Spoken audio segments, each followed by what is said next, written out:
Within the first 6 months, they have held their powder here with the Trump administration, but the tension between the U.S. and China is going to turn into something here pretty quickly. It may not be a shooting match, but the relationship with China is going to be very different very quickly when the Biden administration comes in. It's not so much about punishing China; it's about making sure China understands they got to play by the rules. Russia, on the other hand, has every reason to just keep things at a simmer, to continue to death by 1,000 cuts for the United States. When you look at Iran and North Korea are really in their own sort of category in that it plays to their advantage not to do anything for the next couple weeks. North Korea, we heard in the past week or so, Mr. Kim saying that things have been terrible. They've wildly missed the mark on all their economic. COVID's taking a toll. So North Korea is always in bad shape, but it's in particularly bad shape, and they need sanctions relief. So North Korea, just like Iran needing sanctions relief, would be much better served to just play it cool and wait for the Biden administration comes in to see if they can get some sanctions relief.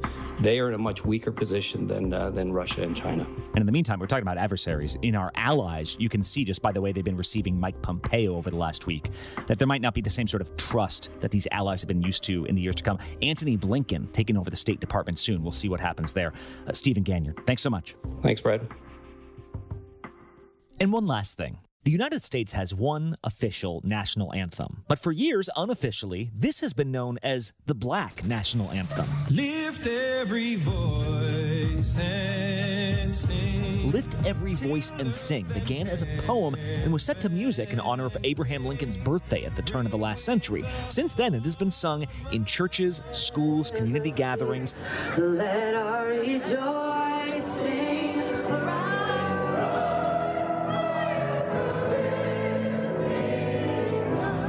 This season, it was played before some NFL games along with the Star-Spangled Banner. Well, now, Congressman Jim Clyburn is asking for it to be enshrined as something more expansive.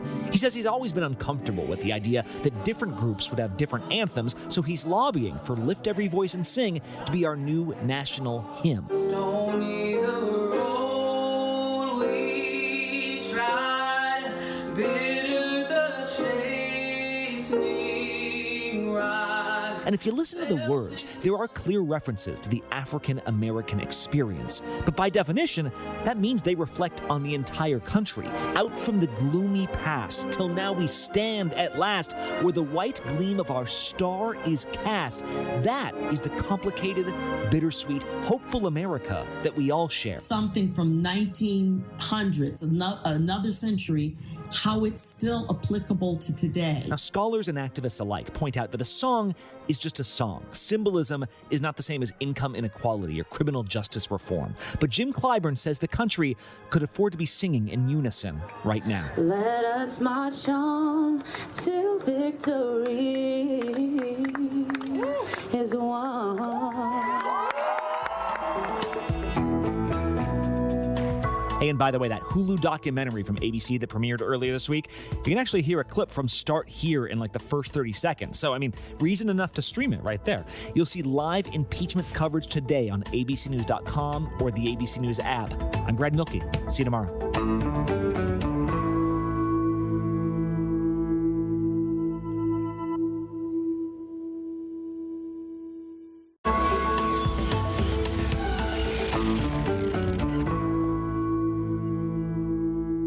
Jacob Blake shot 7 times by police. Now, his first interview. It was announced that Officer Shesky, who shot you, would not be charged. What was your reaction? Tomorrow on Good Morning America. As coronavirus cases continue to surge in Southern California, most TV and film production has shut down voluntarily, but there's a slow return to set. I would say we feel safe, but not too safe. The Connors star and executive producer Sarah Gilbert tells me they went back to work yesterday. Hope you're happy. And while there are a lot of safety measures in place, it wasn't an easy call. The winter season of The Connors premieres tonight on ABC. And as it seems that it'll be a while before we return to movie theaters in a big way, Netflix looking to fill the void, announcing that the streaming service will debut a brand new movie each week in 2021. And we'll see some big stars on the small screen, from Dwayne Johnson, Gal Gadot, to Leonardo DiCaprio and Jennifer Lawrence. New on Netflix, a docuseries takes a look at how a serial killer dubbed the Night Stalker terrorized Los Angeles in the summer of 1985. Director Tiller Russell says the thing that scared people the most was people were being attacked when they were at home, asleep in their bed, at their most vulnerable, when you feel you're most safe. Night Stalker, The Hunt for a Serial Killer, is out today on Netflix. And happy birthday to Julia Louis-Dreyfus. The 11-time Emmy winner is 60 today, while Grey's Anatomy creator and Bridgerton executive producer Shonda Rhimes is 51. And that's what's happening in Hollywood. I'm Jason Nathanson, ABC News. This is what being live is all about. This is ABC News Live, the 24/7 streaming news source, ABC News. Breaking news, live events as they happen, streaming live, non-stop, straight to you. Original, on the edge, breakthrough storytelling from ABC News, National Geographic, ESPN, all designed differently for you to stream straight to any screen whenever you want, free. And imagine the most celebrated, epic live events and moments, all playing out right before your eyes. See those flames behind me? And go deeper inside the groundbreaking exclusives from the campaign trail only ABC News gets. Watch ABC News Live right now and anytime. Streaming on Roku, Hulu, Facebook, and abcnews.com. ABC News Live. Streaming everywhere, right to you. ABC News Live.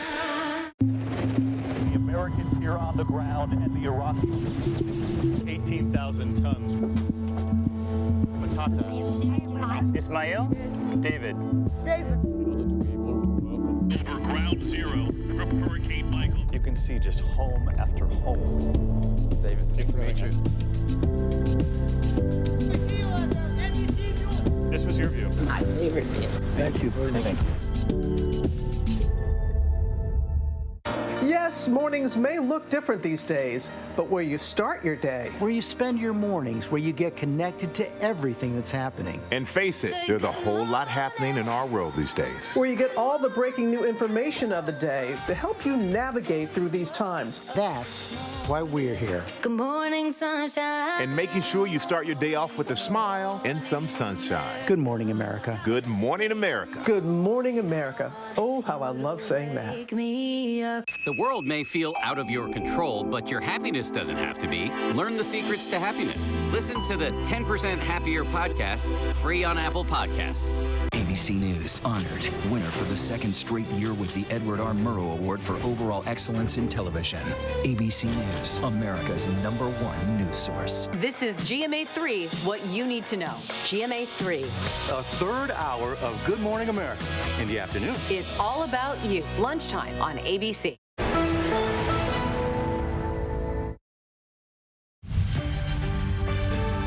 Right now on America This Morning, the push to impeach. More Republicans turning on Trump overnight and supporting impeachment. Well, we're learning about the historic vote expected today. And the new statement from Vice President Mike Pence, why he will not invoke the 25th Amendment to remove President Trump from office. Breaking overnight, the acting attorney general releasing a video message. What he's saying about last week's attack on the Capitol and the new security in place for next week's inauguration. Plus, new details about the FBI warning that came one day before the siege on the Capitol. The weapons found, and this morning, word that a U.S. Olympic champion was among the mob at the Capitol. Dealing out doses, the new move to speed up the COVID vaccine rollout, how states are relaxing requirements.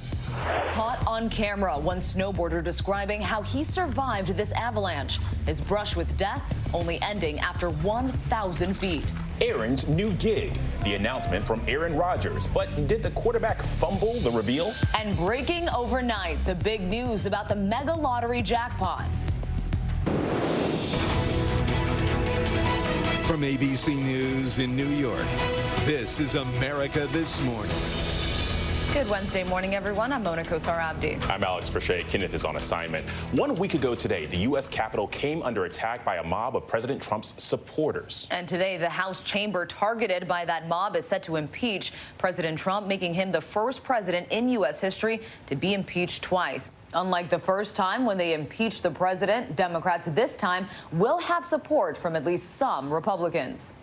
But their effort to invoke the 25th Amendment to remove the president from office failed last night, and Vice President Mike Pence explained why. The previous question is ordered.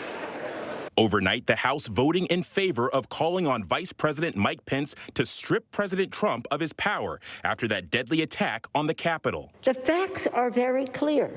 The president called for this seditious attack. For days, he urged supporters to come to Washington for the insurrection. But the vote overnight, purely symbolic, because only Pence can invoke the 25th Amendment to remove Trump from office. And hours before the vote, Pence wrote this letter to House Speaker Nancy Pelosi, declaring that using the 25th Amendment would not be in the best interest of our nation. Pence argued the amendment was designed to address presidential incapacity or disability and is not a means of punishment. But in his letter, the vice president did not defend Trump and did not mention impeachment. Today, the House is expected to approve one article of impeachment, charging the president with willfully inciting violence against the government. We're going to walk down to the Capitol, and if you don't fight like hell, you're not going to have a country anymore. It comes as more Republicans turn on Trump, publicly supporting his removal from office. To allow the President of the United States to incite this attack without consequences is a direct threat to the future of this democracy. For this reason, I will vote to impeach this president. Overnight, at least 5 House Republicans said they'll vote to impeach, including Michigan Congressman Fred Upton and Congresswoman Liz Cheney, the third highest-ranking Republican member. Cheney, the daughter of former Vice President Dick Cheney, writing, "Trump summoned this mob, assembled this mob, and lit the flame of this attack," adding, "There has never been a greater betrayal by a president of the United States of his office and his oath to the Constitution." Meanwhile, in the Senate, a source tells ABC News Majority Leader Mitch McConnell said he believes the president did commit impeachable offenses. Mitch McConnell, who is infuriated with the president, has not spoken to him since before the attack. And he, I am told by 2 people close to the Republican leader, welcomes the impeachment in the House. That said, he has not said to anybody that I know of how he'll actually vote in a Senate trial. The New York Times reports McConnell is, quote, pleased about the impeachment vote, believing it will make it easier to purge Trump from the Republican Party. Also this morning, Republican Senator Rob Portman speaking out, urging the president to address the nation and explicitly urge his supporters to remain peaceful and refrain from violence. But Trump, in his first public appearance since the attack on the Capitol, showed no remorse and took no responsibility. If you read my speech, and many people have done it, and I've seen it both in the papers and in the media, on television, it's been analyzed, and people thought that what I said was totally appropriate. Free speech is under assault like never before. The 25th Amendment is of zero risk to me, but will come back to haunt Joe Biden and the Biden administration. As the expression goes, be careful what you wish for. Despite the expected impeachment in the House today, it's the Senate that would need to convict the president to remove him from office. And it remains unclear whether Democrats have enough support. They'd need at least 17 Republican votes. And even though Mitch McConnell reportedly said he's, quote, pleased about the impeachment vote, it's still unclear whether there would be enough votes to convict Trump in the Senate. Political analysts say the statement from Congresswoman Cheney could give some Republicans the cover they need to oppose the president. Our political director, Rick Klein, explains what could happen next. Mona and Alex, this statement from Congresswoman Cheney, a game changer. It suggests that the dam is breaking among Republicans. You could have a dozen, maybe 20-plus House Republicans break with their party and vote to impeach the president of the United States, of the most bipartisan an impeachment has ever been in this country. And it sets up quite a showdown in the Senate, where a 2/3 vote is needed to convict. In the new Senate, that'll mean 17 Republicans would have to go along. Functionally speaking, all of this is going to happen after the president is out of office, but it does mean that the president could be punished with, among other things, being disqualified from serving in office again, losing even his Secret Service protection, staff, and other perks that are available to former presidents. And ultimately, the biggest impact is that this would be a judgment for the history books, a final indelible mark of bipartisan disapproval on this legacy of the President of the United States. Mona and Alex. Rick, thank you. And we turn now to security at the Capitol. We learned overnight that at least 9 states will be sending 6,300 National Guard troops to Washington for the inauguration, and they will be armed. It comes as the FBI details some disturbing plots against Congress. ABC's Faith Abube is here with more on that. Good morning, Faith. Hey, good morning, Mona. An FBI report sent before last week's deadly riot warned of, quote, war at the Capitol. And now the nation's top cop is speaking out about the chaos. Breaking overnight, Acting Attorney General Jeffrey Rosen releasing a video statement on the Capitol riot and the ongoing security threat. We will have no tolerance whatsoever for any attempts to disrupt the peaceful transfer of power on January 20th. We will have no tolerance for any attempts to forcefully occupy government buildings. Rosen's message coming after ABC News uncovered new details about the rioters from an internal FBI memo sent the day before the attack. The Norfolk, Virginia FBI office warned that the extremists heading for Washington were looking to wage war, sharing maps of the Capitol tunnel system and arranging meetup points. One online thread stated, "Be ready to fight. Congress needs to hear glass breaking and doors being kicked in." We're looking at significant felony cases tied to sedition and conspiracy. People are going to be shocked with some of the egregious contact that happened within the Capitol. New pictures show the cache of weapons taken from one of the suspects, multiple firearms, a crossbow, and a cooler with homemade Molotov cocktails. And now Capitol Police say they're preparing for 10,000 armed Trump supporters to descend on the Capitol for Joe Biden's inauguration next week. Some have reportedly discussed forming perimeters around the Capitol, the White House, and the Supreme Court to block anyone who doesn't support Trump. The National Guard already putting up barricades and fences. But several Republican lawmakers are outraged by new security measures at the Capitol, metal detectors installed outside the House chamber. Some lawmakers bypassed the metal detectors last night in protest. Congresswoman Lauren Boebert tweeting, "I am legally permitted to carry my firearm. Metal detectors outside of the House would not have stopped the violence we saw last week. It's just another political stunt by Speaker Pelosi." Other lawmakers now buying bulletproof vests. And meanwhile, this morning, the FBI is considering adding the suspect from last week's deadly riot to the government's no-fly list. Mona? Faith, thank you. The country's top military leaders have sent a rare message to the armed forces denouncing the attack on the Capitol. The memo from the Joint Chiefs of Staff, including Chairman Mark Milley, reminds the troops that their job is to defend the Constitution and warns any act to disrupt constitutional process is against the law. Coming up, the latest on the coronavirus. Another well-known American brand falls victim to the pandemic. Also ahead, how Walmart is trying to make grocery deliveries much easier. And later, the most expensive house in the world. Does anyone really need 42 bathrooms? In times like these, the news-making events happen here. ABC News. President Trump meeting face-to-face with one of the world's most brutal dictators, Kim Jong-un. The president. Do you trust him? I do trust him, yeah. I think he trusts me, and I trust him. Ivanka Trump. I have to ask you about your emails. Your father had taken Hillary Clinton to task for this. There just is no equivalency. So the idea of lock her up doesn't apply to you? No. Comey. How strange is it for you to sit here and compare the president to a mob boss? Very strange. Michelle Obama. What do you wish you could tell your pre-White House self? Whew.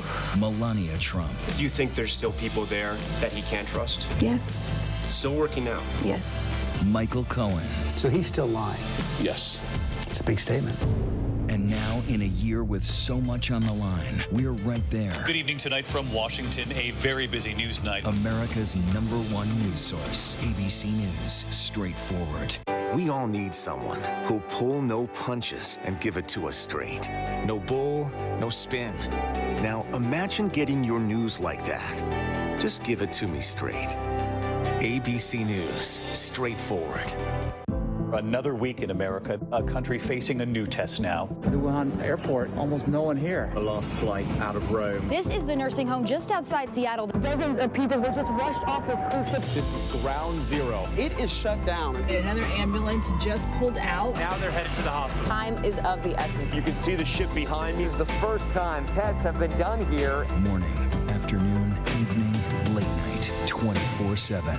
ABC News. There for you. What's the most innovative daily news podcast out there to listen to every day? Well, the Edward R. Murrow Awards say it's Start Here, the daily news podcast from ABC News. Even the New York Times calls us a top news podcast worth listening to. Start Here, free on Apple Podcasts. Breaking news, context, analysis. And no shouting. The time is now for ABC News Live. Get it streaming everywhere, right to you. Back now with the coronavirus emergency and a big change in the U.S. vaccination strategy. But ABC's Megan Tavrizian reports many challenges still remain. This morning, health officials ramping up COVID vaccination efforts. We need to do something fast in our community. Our seniors are dying. The Trump administration announcing it will stop holding back vaccine doses for second shots, and it's now recommending states vaccinate anyone 65 and older in hopes of getting more shots into arms. Some states also accepting appointments for immune-compromised groups. New mass vaccination centers are popping up around the country. Dodger Stadium in L.A. converting to a 24/7 megasite. New York's Citi Field and Gillette Stadium south of Boston following suit. Staffing shortages and red tape have plagued the vaccine rollout. Health Secretary Alex Azar now threatening to cut doses to states that fail to use all of their allocated vaccines. About 1/3 of delivered doses have still not been given out. The vaccines are like the ammunition. The federal government gave the ammunition to the states and then said, okay, you guys figure it out. It's not going to work like that. Nobody would fight a war like that, right? The race to deliver shots reaching even the most rural corners of the country. In Alaska, doctors and nurses are battling sub-zero temperatures to deliver doses using planes, snowmobiles, and sleds. Meanwhile, back in Washington, at least 3 members of Congress now saying they've tested positive after last week's lockdown with other members not wearing masks. It's more than arrogance. It's more than contempt. It is, a desire to cause injury to others. Members of the House could now be fined $500 for refusing to mask up. In the sports world, the NBA also enforcing stricter protocols after the Celtics were forced to postpone their 3rd consecutive game. And big news for travelers, the CDC will soon require anyone traveling into the U.S. to show proof of a negative COVID test within 3 days of their flight, regardless of citizenship. Alex, Mona. Megan, thank you. A familiar sight in airports across the country is going dark. CNN is pulling the plug on its airport network, partly because of fewer people traveling during this pandemic. It's been running at airports for 30 years. Grocery delivery is one business thriving during the pandemic. And now Walmart is taking a new approach. It's testing a so-called smart cooler that could be placed on customers' doorsteps. It would allow for round-the-clock deliveries by keeping frozen and refrigerated groceries cold. The company will test the cooler this spring. Interesting. Well, coming up, the avalanche caught on camera in Colorado. Also ahead, what we're learning about the Olympic gold medalist accused of taking part in the riot at the U.S. Capitol. I had shingles.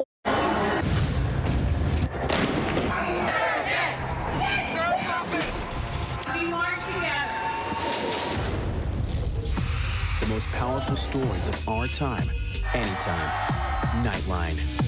Your mom said, comb your hair. Your dad told you, smarten up. Your dog is judging you right now. And your best friend just called you crazy. We all need someone who'll pull no punches and give it to us straight. Now, imagine getting your news like that. No bull, no spin, just give it to me straight. Straightforward news, straight to the heart of the story. ABC News, straightforward. The Americans here on the ground and the Iraqis, 18,000 tons. Patatas. Ismail? David. Over ground zero from Hurricane Michael. You can see just home after home. David, nice to meet you. This was your view. My favorite view. Thank you very much. Yes, mornings may look different these days, but where you start your day, Where you spend your mornings, where you get connected to everything that's happening. And face it, there's a whole lot happening in our world these days. where you get all the breaking new information of the day to help you navigate through these times. That's why we're here. Good morning, sunshine. And making sure you start your day off with a smile and some sunshine. Good morning, America. Good morning, America. Good morning, America. Oh, how I love saying that. Wake me up. What's the most innovative daily news podcast out there to listen to every day? Well, the Edward R. Murrow Awards say it's Start Here, the daily news podcast from ABC News. Even the New York Times calls us a top news podcast worth listening to. Start Here, free on Apple Podcasts. What kind of music do you want to make, Miss Franklin? I want to make hits. I'm moving things forward for myself. He's dragging you down. You need me, Ree? Hell, I do. Go get your respect.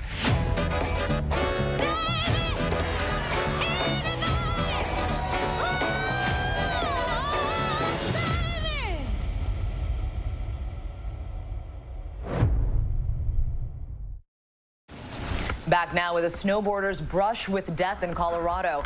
His body camera was recording as he was swept up in an avalanche. The snow slide carried him 1,000 feet, but he was able to deploy a safety airbag that was in his backpack. I started to do a backstroke and tried to kick my feet up to stay on top of the snow. You float on the snow easier instead of being sucked down into the washing machine so-called. And unbelievably, his only injury was a dislocated finger. Wow. Breaking overnight, the only woman on death row in the federal system has been executed. Lisa Montgomery of Kansas is the first female inmate to be put to death by the federal government in nearly 70 years. She was convicted of killing an Indiana woman in 2004 and stealing her unborn baby. And Michigan's former governor is expected to face criminal charges in connection with the Flint water crisis. Reports say that Rick Snyder could be charged with involuntary manslaughter. His order changing the city's water source was a cost-saving move, which led to the outbreak of deadly Legionnaire's disease. Returning now to the attack on the U.S. Capitol, we're learning more about the faces in the mob. They allegedly include a former Navy SEAL and an Olympic gold medalist. This morning, new details about the suspects in the deadly siege on the Capitol. Among those identified in the mob, Olympic gold medalist Cleet Keller. Investigators say video helped them identify the Team USA swimmer towering above the crowd, wearing his Olympic jacket. Also this morning, the son of a New York judge facing a litany of charges. The New York Post reporting he admitted storming the Capitol. Aaron Mostovsky was seen posing in fur and a bulletproof vest. And William Watson is under arrest in Alabama. Officials say he was seen in the Capitol standing alongside Jake Angeli, who was jailed in Arizona. His mother saying he refused to eat after surrendering over the weekend. He gets very sick if he doesn't eat organic food, literally will get physically sick. The FBI reports nearly 200 arrests since the attack, rounding up suspects across the country. In Wisconsin, Kevin Daniel Loftus, who police say was smiling after breaching the Capitol. In Florida, Andrew Williams, a firefighter charged with disorderly conduct. And in Ohio, a retired Navy SEAL is working with investigators after posting this video appearing to celebrate last week's events. They have got to be thinking twice about what they're doing. Some of our representatives are shaking in their shoes. Adam Newbold says he didn't know officers were attacked when he recorded the video. And overnight, a new arrest in connection with threats ahead of the inauguration. The FBI says a man in Queens, New York, threatened to send an armed caravan to the Capitol. A Chicago man also arrested after allegedly leaving members of Congress a voicemail saying, quote, "We will surround the expletive White House." And the man arrested in Queens is due in court today.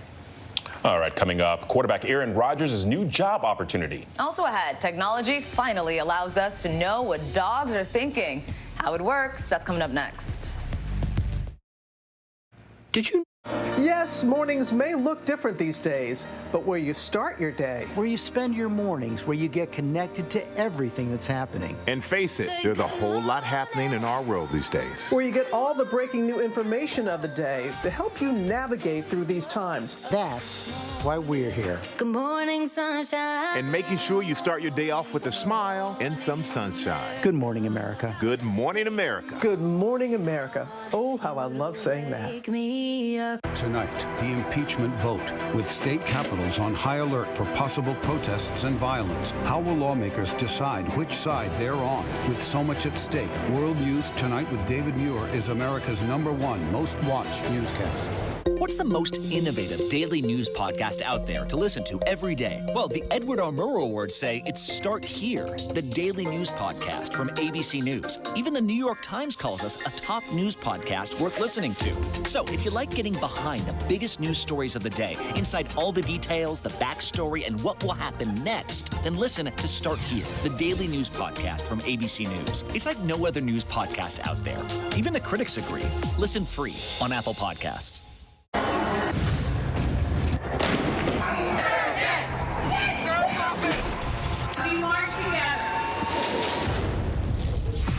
The most powerful stories of our time, anytime. Nightline. Another week in America, a country facing a new test now. The Wuhan airport, almost no one here. The last flight out of Rome. This is the nursing home just outside Seattle. Dozens of people were just rushed off this cruise ship. This is ground zero. It is shut down. Another ambulance just pulled out. Now they're headed to the hospital. Time is of the essence. You can see the ship behind me. This is the first time tests have been done here. Morning, afternoon, evening, late night, 24/7. ABC News. There for you. Breaking news, context, analysis. And no shouting. The time is now for ABC News Live. Get it streaming everywhere, right to you. Time to check the pulse, and we begin with the ever-expanding Mega Millions jackpot. Yeah, so overnight, the jackpot ballooned to $750 million, and that's because there was no big winner last night in the drawing, which means Friday's jackpot will be the second largest in the game's history. But you don't have to wait until Friday to win big money. Tonight's Powerball jackpot is an estimated $550 million. Get those lucky numbers. Well, if you win the lottery, you could buy this, the most expensive house in the country. Take a look. It is 105,000 square feet of luxury in the Bel Air section of Los Angeles. The property includes 21 bedrooms, 42 bathrooms, 5 pools, and a 30-car garage. Because, of course, you need a 30-car garage.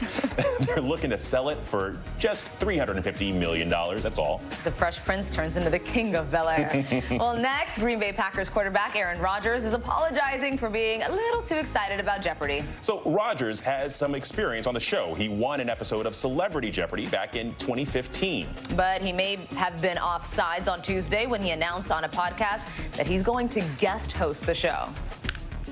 They're doing some guest hosting spots, and it's going to be released here pretty soon, but I have the opportunity to do one of those. Let's go! That although you take Rodgers says Alex Trebek was one of his idols growing up. He also said sorry to Jeopardy, admitting he may have jumped the gun on his announcement about guest hosting. That's pretty cool. Well, and finally, some help for dog owners trying to understand their pets. A company in South Korea has developed a dog collar that can translate barks into English. It uses voice recognition to track a dog's emotions. The device, powered by an artificial intelligence, then translates those feelings to an app which allows owners to track their dog's mood. Let's hope things don't get lost in translation. This is what being live is all about. I can see pushing through. This is ABC News Entire Live. neighborhoods are underwater. 24/7 streaming news source, ABC News. There goes. Imagine breaking news, live events as they happen, streaming live, non-stop, straight to you. Imagine instant, incredible access to the most compelling live video. That's a grenade. Original, on the edge, breakthrough storytelling from ABC News, National Geographic, ESPN, all the most innovative storytellers, all designed differently for you to stream straight to any screen whenever you want, free.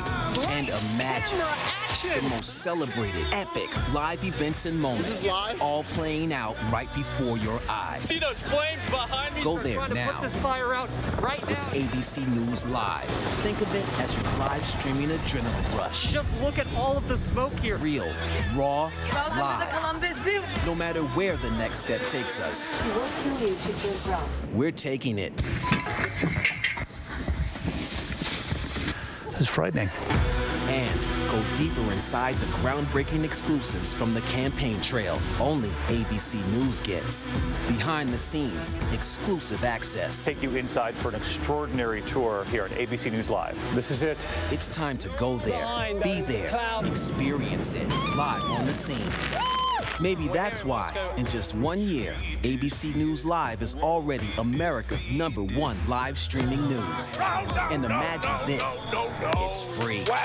Watch ABC News Live right now and anytime, streaming on Roku, Hulu, Facebook, and abcnews.com. ABC News Live. Streaming everywhere, right to you.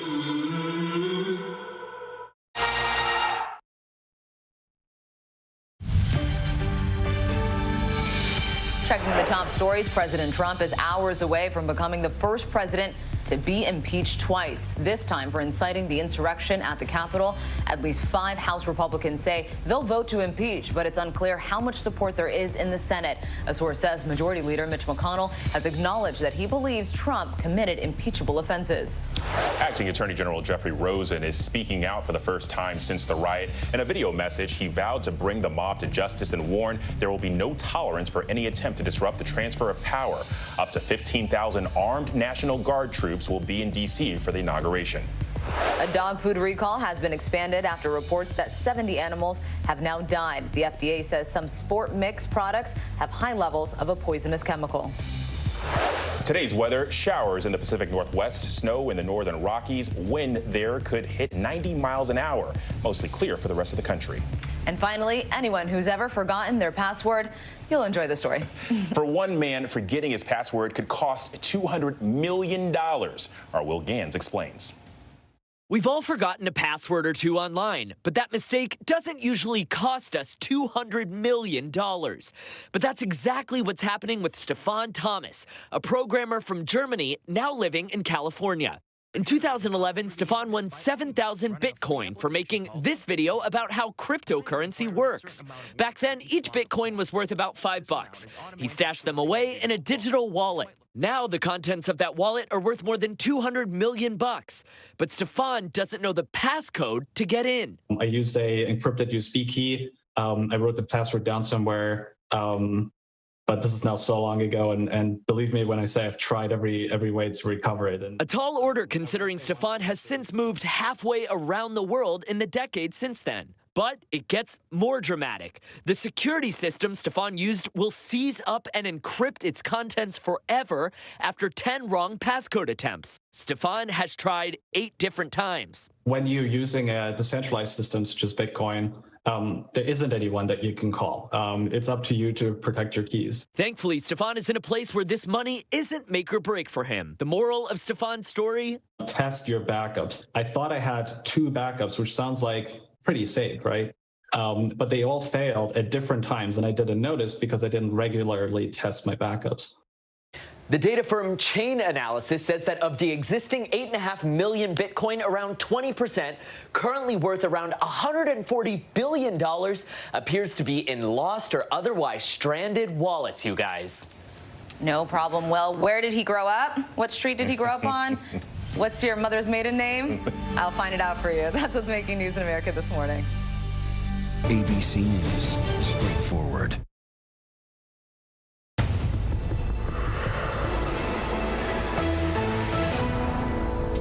Good morning, I'm Diane Macedo. Thanks for streaming with us. In today's update, in a little under half an hour, the House will meet in an attempt to impeach President Trump for a second time, something that's never happened in American history.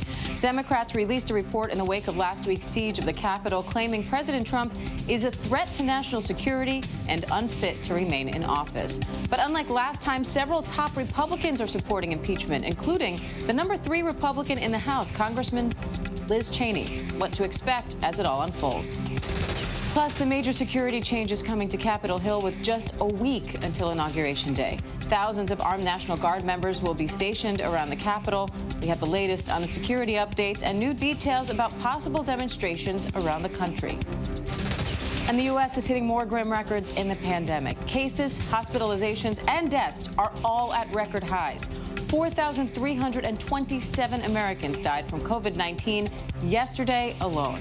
But vaccinations are picking up, with massive sites opening around the country, including this one at Disneyland in California. But is it enough? Our medical expert is standing by. But we begin with the president on the verge of being impeached for an unprecedented second time after Vice President Pence declined to invoke the 25th Amendment to strip him of his powers. Take a live look at the White House, where President Trump is waking up this morning, just 1 week left in his term. And just moments from now, the House will meet under heavy security. A 76-page report from the Democrats on the House Judiciary Committee says the president betrayed his oath and remains a threat to national security and democracy, and is therefore, quote, unfit to remain in office a single day longer. And for the first time, now top Republicans are supporting impeachment. Mary Bruce has the latest from Capitol Hill. This morning, Republican support for President Trump is crumbling. The number 3 Republican in the House, Liz Cheney, announcing she'll vote to impeach, saying there has never been a greater betrayal by a president of the United States of his office and his oath to the Constitution. Blistering and unequivocal, Cheney sending a powerful message to her party, saying Trump summoned this mob, assembled the mob, and lit the flame of this attack. Everything that followed was his doing. None of this would have happened without the president. At least 5 Republicans are now on record saying they will vote to impeach. While in the Senate, Trump is losing the support of the Republican leader. ABC News learning that Mitch McConnell also believes the president committed impeachable offenses and is pleased the Democrats are moving to remove him. Overnight, House Democrats making a last-ditch attempt to pressure Vice President Mike Pence to invoke the 25th Amendment and remove Trump from office immediately. It is the political equivalent of shooting somebody on Fifth Avenue and getting away with it. And somebody needs to stand up to that, and the 25th Amendment is one way to do it. The symbolic resolution passed, but Pence rejected the call. In a letter to Speaker Pelosi, Pence writing that it is not in the best interest of our nation or consistent with our Constitution, adding that the 25th Amendment is not a means of punishment and would set a terrible precedent. But the vice president notably did not mention the president's actions, neither condemning nor condoning them. And now Pelosi says she has no choice but to impeach. In just hours, Democrats are expected to vote on a single article, charging the president with incitement of insurrection by urging his supporters to march on the Capitol. In his first public appearance since the siege, the president Tuesday showed no remorse and took no responsibility. So if you read my speech, and many people have done it, and I've seen it both in the papers and in the media, on television, it's been analyzed, and people thought that what I said was totally appropriate. But ABC News has learned that the top Republican in the House, Kevin McCarthy, told members that the president admitted to him that he might be, quote, a little bit responsible. As he now stands on the cusp of becoming the first in U.S. history to ever be impeached twice, President Trump had an ominous warning, saying yesterday that impeachment would cause, quote, tremendous anger and be, quote, very dangerous for the USA, especially at this very tender time. But of course, the president has no choice. Impeachment is now all but certain. Diane. All right, Mary Bruce at the Capitol, thank you. And for more on Trump's inner circle, let's bring in Chief White House correspondent Jonathan Karl. John, good morning. Good morning, Diane. People close to the president describe him as quite simply divorced from reality. Before his public appearances yesterday, the trip to Texas, Republican House Leader Kevin McCarthy told him that he needed to call Biden. He needed to come to terms with the fact that the election is over and that he lost. He needed to make an appeal for calm. If he didn't do all of those things, McCarthy told him, he would be left with a choice of either getting impeached and quite possibly convicted in the Senate or resigning. The message clearly didn't get through. The president's statements yesterday were more defiance. He has not taken any steps to acknowledge Biden's victory, and he has refused to accept any responsibility whatsoever for what happened with the riot at the Capitol on Wednesday. So the message has been transmitted to the president by several people close to him that he is he's in a dire situation here, could face impeachment, conviction, legal jeopardy after he leaves office. But that message clearly has not gotten through. Diane? All right, Jonathan Karl in Washington, thank you. And ABC News political director Rick Klein joins me now for more on all of this. Rick, at least 5 House Republicans have announced that they will vote to impeach President Trump. How significant is that? The dam is breaking. It's going to be a bipartisan vote, and I think the number could be easily into the 20s. We'll have to see how the day plays out. But clearly, the statement from Congresswoman Cheney was significant, gives cover to a whole lot of Republicans, as does the signal from Mitch McConnell, the Senate Majority Leader, whose aides have been quoted anonymously in a whole bunch of publications, and as we reported as well, that he's very much open to the consideration. He hasn't committed one way or the other. But a whole lot of Republicans who've been looking for signals for leadership, frankly, looking for some kind of direction. Should they defend the president, or should they vote their conscience in this very consequential vote? Now feel freed up by virtue of the other members of their conference who have come forward publicly, including Liz Cheney, one of the most recognizable faces in the Republican conference, the number 3 Republican, and also the highest-ranking woman in the House of Representatives. And Rick, President Trump defended himself yesterday, calling his speech at the rally before the Capitol breach, quote, totally appropriate. So how much of today's proceedings will hinge on that speech?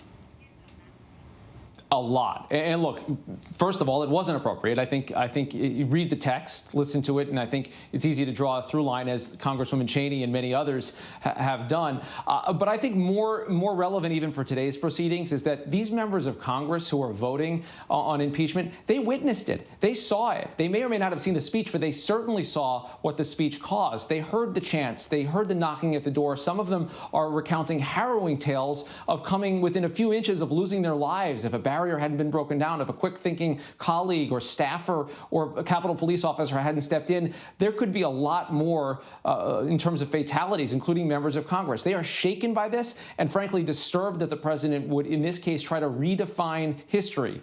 He does it all the time. We've heard him do it for years now, trying to deflect and explain and trying to rewrite facts, alternative facts, perhaps. This, though, goes down as a judgment against that. And there are many members of Congress who consider this vote not just a vote against Trump, but a vote for truth.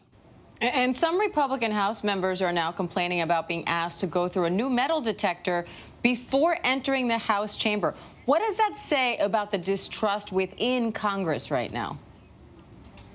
It's extraordinary. There are literally members of Congress who are scared of their colleagues, and perhaps with good reason. Some of those colleagues, including some new ones, were tweeting about Nancy Pelosi's whereabouts during the siege itself, saying that she had left the House floor.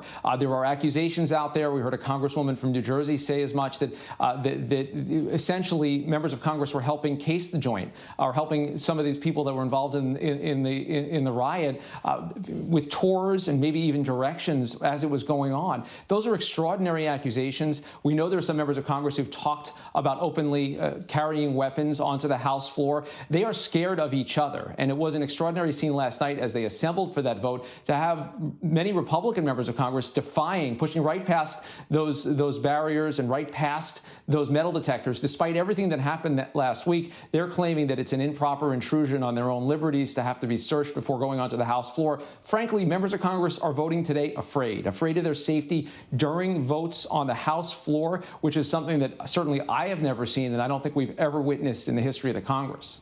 So much of this is surreal, for sure. And adding to that, now we have some Congress members testing positive for COVID-19 after they say they were forced to lock down in safe rooms during the attack, with other Congress members who would not wear masks, refused to wear masks. What's the latest on that? Yeah, another fear that members of Congress have is in terms of fearing their own colleagues. There are many Republicans who refuse to wear a mask, that refuse to comply with what is now a regulation in the House to do so. They are subject to fines. Unclear how collectible those fines will be. But right now, that's part of it, is that you have people that were huddled together now blaming each other for infections. We saw some of the tense confrontations behind closed doors. Videos emerged of Democrats telling Republicans, please put on a mask. There was mockery going on. The fact that this is all going on in the midst of the COVID-19 crisis just adds another layer to the surreality of this and to the stakes of taking the stand that Congress is taking today. Bizarre to think you go into a safe room to protect yourself from a deadly attack and end up with a potentially deadly virus. Rick Klein in Washington, thank you. And for a closer look at the legal ramifications, I want to bring in Cardozo Law Professor Deborah Pearlstein for more. Deborah, good morning. If the House impeaches President Trump today, is it still possible, or rather I should say it is still possible, that the Senate trial won't start until he's out of office? So what would a conviction mean if he's no longer president? Good morning. That's right. So currently the Senate is meeting in only pro forma sessions. It would take action by the Majority Leader Mitch McConnell to call the Senate back into regular session so they could proceed with a trial. Currently, the Senate is not scheduled to reconvene in that mode until January 19th. The president will argue after that the Senate cannot continue with a trial because he has already left office will be leaving office by January 20th. But it seems pretty clear under the Constitution that indeed a trial can continue. It has happened before in the past, for example, with the impeachment and subsequent trial of a Secretary of Defense, a Secretary of War that was called then. And I think the textual case under the Constitution is quite clear that it can be allowed to continue. The reason why allowing a trial to continue would be important even after the president leaves office is because it provides for the sole mechanism that the Constitution offers for prohibiting the president from running for public office again. If the president is ultimately convicted in a Senate trial, then the Senate can vote by a simple majority vote to deny the president the constitutional ability to hold public office again. And you say President Trump could also face criminal liability for his conduct last week and not just for the riot? So the president is now facing criminal exposure of at least two different kinds. And these allegations, not in criminal form, but the facts supporting them are included in the House impeachment report as well. The president is facing potential criminal exposure, both for the phone calls and the efforts he made in Georgia to get the Secretary of State and others there to engage in election fraud, which is a crime under both state and federal law. And then he is separately potentially facing criminal exposure for his conduct in connection with the insurrection at the Capitol on January 6th, not only under federal law where there are offenses like seditious conspiracy that exist, but also as the Washington, D.C. Attorney General made clear in a news conference yesterday, potential incitement charges under the D.C. Criminal Code. Now, those charges, those potential charges, those cases are hard to prove. They turn centrally on the president's intent, both with respect to the election and with respect to the activities at the Capitol. It's not at all certain that those charges will be brought or that they would go forward, but any lawyer advising the president at the moment would have to advise the president that he was now facing serious criminal liability beginning when he leaves office on January 20th. All right. Deborah Pearlstein, thank you so much. Thank you. And in the aftermath of the Capitol siege, authorities are fortifying our nation's capital for the inauguration and investigating a wave of threats. Chief Justice correspondent Pierre Thomas has more from Washington. Pierre, good morning. Diane, good morning. I can't recall any inauguration with this much tension as we head down the stretch. We now have new information overnight that some of the National Guard protecting the Capitol will be armed, and there's new, incredibly disturbing intelligence. There's one estimate of more than 10,000 angry Trump supporters coming to the nation's capital, many of them armed. One scenario briefed to Congress involved heavily armed radicals assaulting the Capitol and potentially other locations like the White House. One reason authorities are worried is they have identified individuals talking about assassinating politicians, including a Chicago area man who allegedly had been discussing killing leaders in Washington in order to block Biden's inauguration. I know it sounds crazy, and they're still vetting the credibility of some of these threats, but after last week, no one I'm talking to is willing to say it can't happen. As a result, this is about to become Fortress Washington. Street closures have already started, fences with razor wire being erected. There will be additional barricades blocking streets, including trucks and buses. The plan is to make it extremely difficult for large masses of people to gather and move quickly. Beyond the National Guard, there will be thousands of police and federal agents to include snipers on rooftops. All this as the FBI and Homeland Security officials are consulting with officials at all the nation's state capitals. Authorities believe they can make it safe, but there are so many people out there so angry and so many with guns. Diane? All right, Pierre Thomas in Washington. Thanks, Pierre.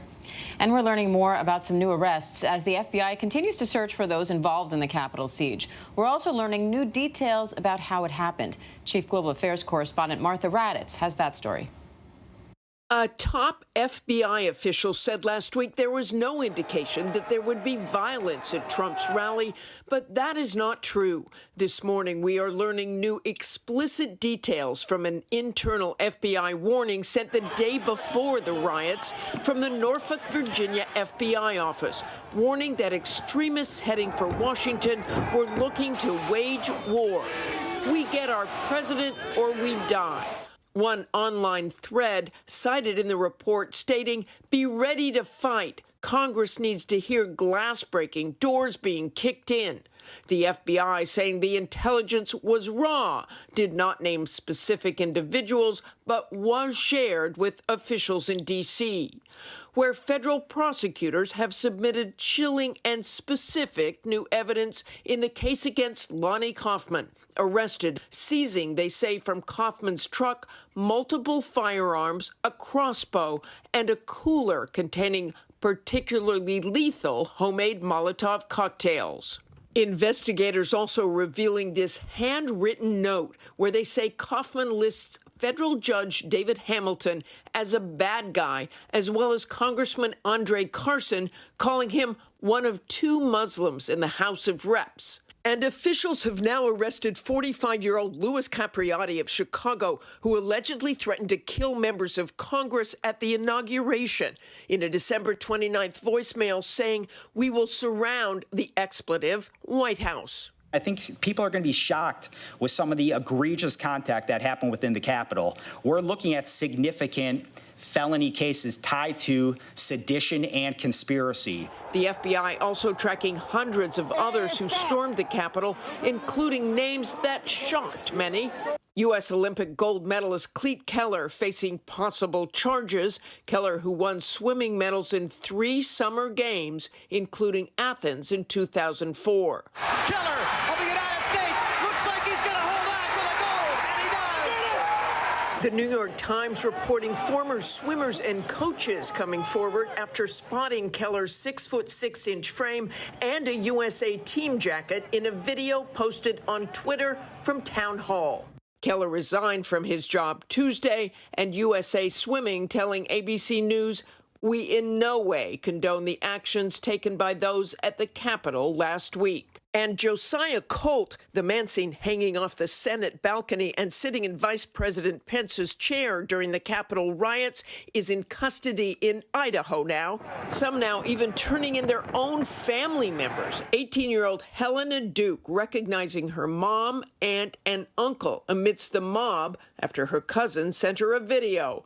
Teresa Duke seen in this screen grab from a freedomnews.tv clip allegedly harassing a black woman. Helena calling her mom out on Twitter with these side-by-side photos. If I did nothing, I felt that I was as bad as them. And one more sobering note this morning from the nation's most senior military leaders. After seeing so many former military take part in the siege of the Capitol, the Joint Chiefs reminding all service members they signed an oath to the Constitution saying the rights of freedom and speech do not give anyone the right to resort to violence, sedition, and insurrection. Extraordinary that they had to be reminded of that, Diane. So much of what's happening right now is extraordinary. Martha Raddatz, thank you. And the U.S. continues to break grim records in the coronavirus pandemic. When we come back, the efforts to ramp up the vaccine rollout and when experts say the majority of Americans can expect to get their shot.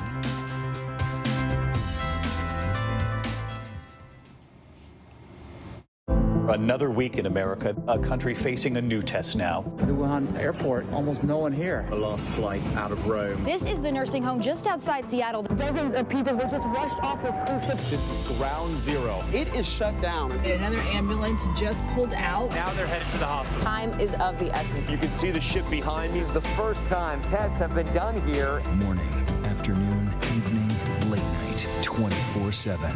ABC News. There for you. What's the most innovative daily news podcast out there to listen to every day? Well, the Edward R. Murrow Awards say it's Start Here, the daily news podcast from ABC News. Even the New York Times calls us a top news podcast worth listening to. So if you like getting behind the biggest news stories of the day, inside all the details, the backstory, and what will happen next, then listen to Start Here, the daily news podcast from ABC News. It's like no other news podcast out there. Even the critics agree. Listen free on Apple Podcasts. Admit it. These days, what you need to know seems to change just about every day. What is it that you really want to know, need to know? To help you not just get through your day, but to make the most of it. Feel smarter. Feel better. Feel happier. Well, how about a third hour of Good Morning America in the afternoon? GMA 3, what you need to know. Lunchtime at 1 Eastern, 12 Central and Pacific on ABC. It's all about you. The reality is our country can collapse from within. You see the white power movement on the march.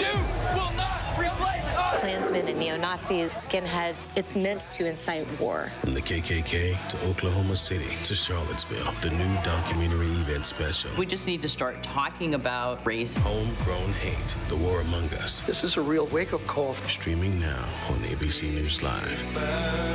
People want to know who killed JonBenet Ramsey. Our grandfather was a detective on one of the biggest unsolved murders in our generation. He just said, I have a name. I want you to write it down. He had every person of interest in a spreadsheet. A confidential list. The list. That list. The list of suspects narrows. We will find this killer. Now, new details, new reporting, and the one family searching for a killer. The List, Who Killed JonBenet. Friday at 9/8 Central on ABC. The U.S. reached another grim record in the COVID crisis overnight. More than 4,300 Americans lost their lives in a single day. Now, new megasites are popping up across the country, hoping to pick up the pace of vaccinations. So far, only 1/3 of the 27 million available doses have been administered. Let's bring in infectious disease specialist and ABC News contributor Dr. Todd Ellerin for more on this. Dr. Ellerin, good morning. You know, the government is now releasing both vaccine doses instead of holding those second doses. And the CDC now recommends states vaccinate anyone over 65 and adults with pre-existing conditions. But right now, it seems like the problem isn't supply or lack of demand. It's not enough places to get the vaccine, not enough spots available. So how much of a difference will these changes make? Good morning, Diane. So it reminds me of a quote from General Eisenhower, famous World War II general. He said, plans are useless, but planning is indispensable. Once the battle started, the plans always change. So where are we right now? Distributed 27 million doses, but we've only administered 9 million. So we have to close that gap. Obviously, getting more vaccination sites up, more vaccinators is key, but also making it more inclusive for the people that are going to get vaccinated. So I think by saying over 65 is eligible, patients with a chronic medical condition up front will help with that. And how does this change affect those in later groups that aren't eligible yet? When can the majority of Americans expect to get their vaccine and not just be eligible for it, but actually be able to get it? So that really depends. Remember, the plan was never for Moderna and Pfizer to be able to vaccinate the United States. That's just not possible in the first year. So we need more companies. For example, if Johnson & Johnson's single dose or even if their 2-dose strategy, if the phase 3 trials show effectiveness and safety, then they're really going to be able to ramp up and improve the supply because the platform they're using is really conducive to being able to manufacture huge volumes. So it depends how many companies are available. I still think it won't be till the spring or summer when most of the people in the U.S. can get vaccinated. And the U.S. is reporting more than 4,000 deaths a day. It feels like every day we hit a new record. When can we expect these numbers to start reversing? I mean, it really just crushes me to hear you say that. I mean, 4,000 deaths a day. That's unbelievable. You may remember around Thanksgiving when there were about 2,000 deaths a day. You know, we said that one day we were going to look back and say we'd be happy if we could get back to that place. It's just out of control. I mean, I think the bottom line is it's all about our behavior and the viral strains, how transmissible, the season, it's winter, we're spending time indoors. So all of these things have to change for the cases to go down and then hospitals. All right, Dr. Todd Ellerin, hoping that reversal happens soon. Thank you. And the House is expected to vote today to impeach President Trump for a second time. When we come back, the latest from our team in Washington and the breaking news about the Trump Organization and New York City. Yes, mornings may look different these days, but where you start your day, Where you spend your mornings, where you get connected to everything that's happening. And face it, there's a whole lot happening in our world these days. where you get all the breaking new information of the day to help you navigate through these times. That's why we're here. Good morning, sunshine. And making sure you start your day off with a smile and some sunshine. Good morning, America. Good morning, America. Good morning, America. Oh, how I love saying that. Wake me up. This is what being live is all about. This is ABC News Live, the 24/7 streaming news source from ABC News. Breaking news, live events, streaming nonstop. Original breakthrough storytelling from ABC News, National Geographic, ESPN, and it's all designed differently for you to stream straight to any screen whenever you want. ABC News Live. Streaming everywhere, right to you. ABC News Live. It's that easy to go there.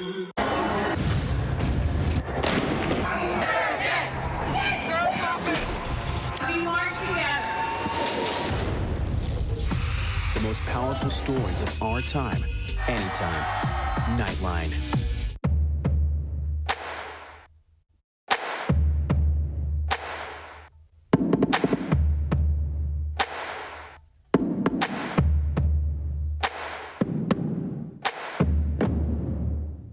The Americans here on the ground and the Iraqis, 18,000 tons. Patatas. Ismail? David. Over ground zero from Hurricane Michael. You can see just home after home.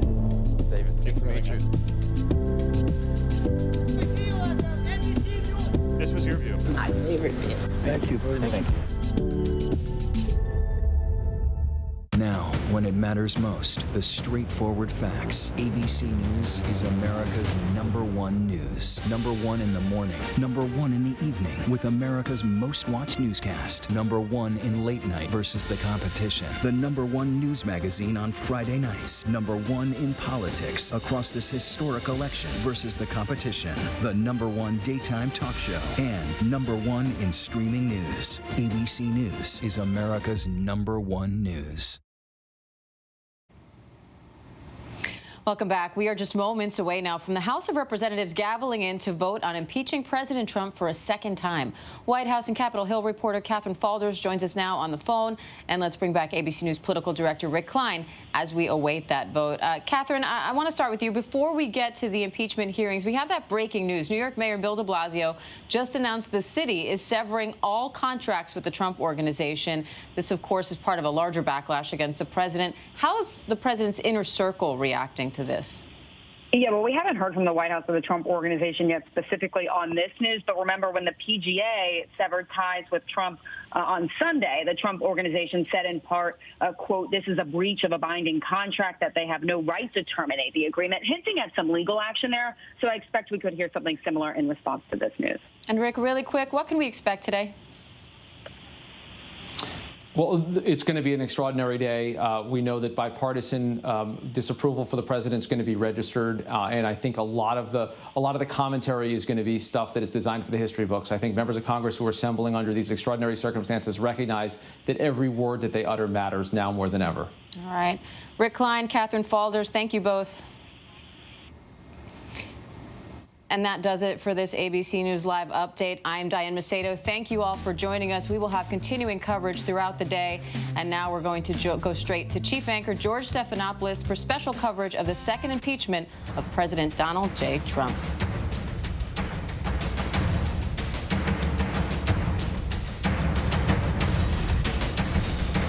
This is an ABC News special report. The impeachment of President Donald Trump. Now reporting chief anchor George Stephanopoulos. Good morning. We are coming on the air right now with a major moment in American history. Let's take a look right now at the House floor. It's just been gavelled in for the impeachment of President Trump. Prayer will be offered by just 7 days left in his term. President Trump about to be impeached for the second time. That has never happened before in American history.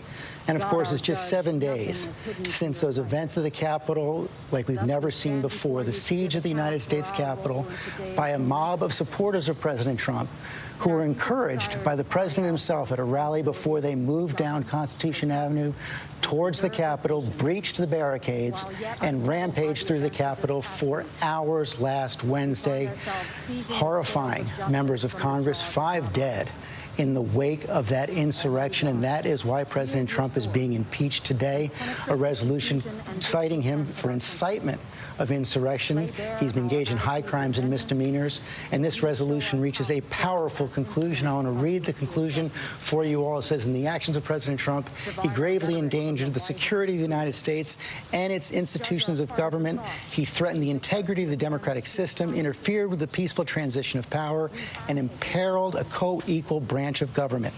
He thereby betrayed his trust as president to the manifest injury of the people of the United States. Wherefore, Donald John Trump, by such conduct, has demonstrated that he will remain a threat to national security, democracy, and the Constitution if allowed to remain in office, and has acted in a manner grossly incompatible with self-governance and the rule of law. Donald John Trump thus warrants impeachment and trial, removal from office, and disqualification to hold and enjoy any office of honor, trust, or profit in the United States. That resolution has united all Democrats. They came out with stunning force to call for his impeachment, joined by Republicans now as well, including the number 3 Republican in the House, Liz Cheney, who called it she couldn't imagine a greater betrayal of the presidential office. Let's listen in.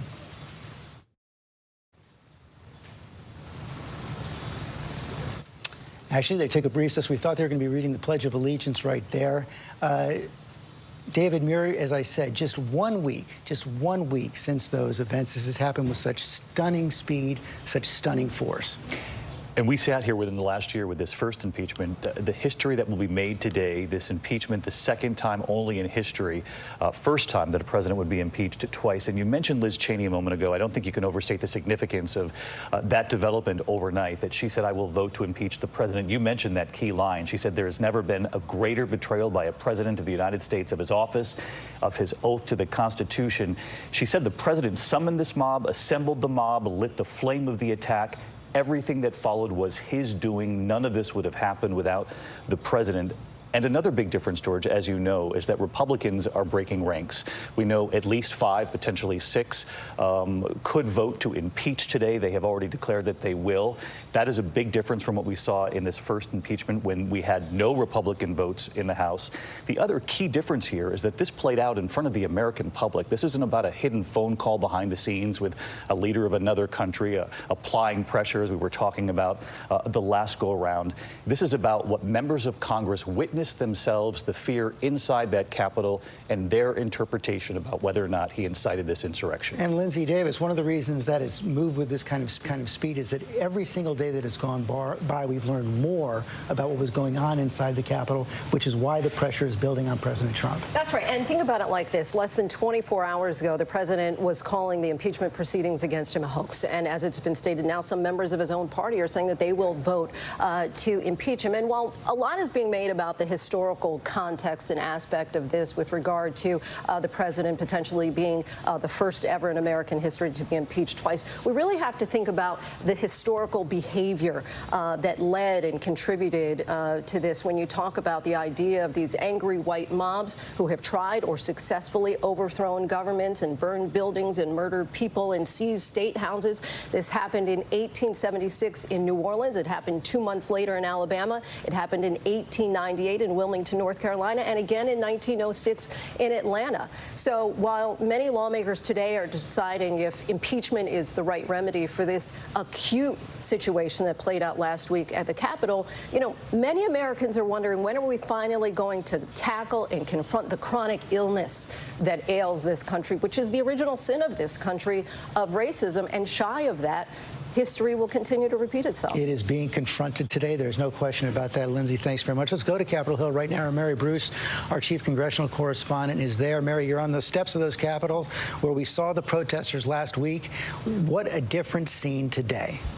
George, it is just remarkable, night and day. Just to give you a sense, there are Army National Guard everywhere here. In fact, right in front of me, I'm watching yet another busload of them unloading. The presence here is just tremendous, almost overwhelming. I mean, you see this massive new barrier fence that has been erected all around the Capitol complex. Much of that security, of course, that so many were asking just a week ago, where was it? We did not see this presence, anything even close to this presence a week ago here, and yet today it is, I mean, here they're coming. We're about to watch the march past again. In fact, they've been here round the clock. We have seen members of the National Guard sleeping on the floor in the Capitol basement, trying to get some rest as they work these round-the-clock shifts.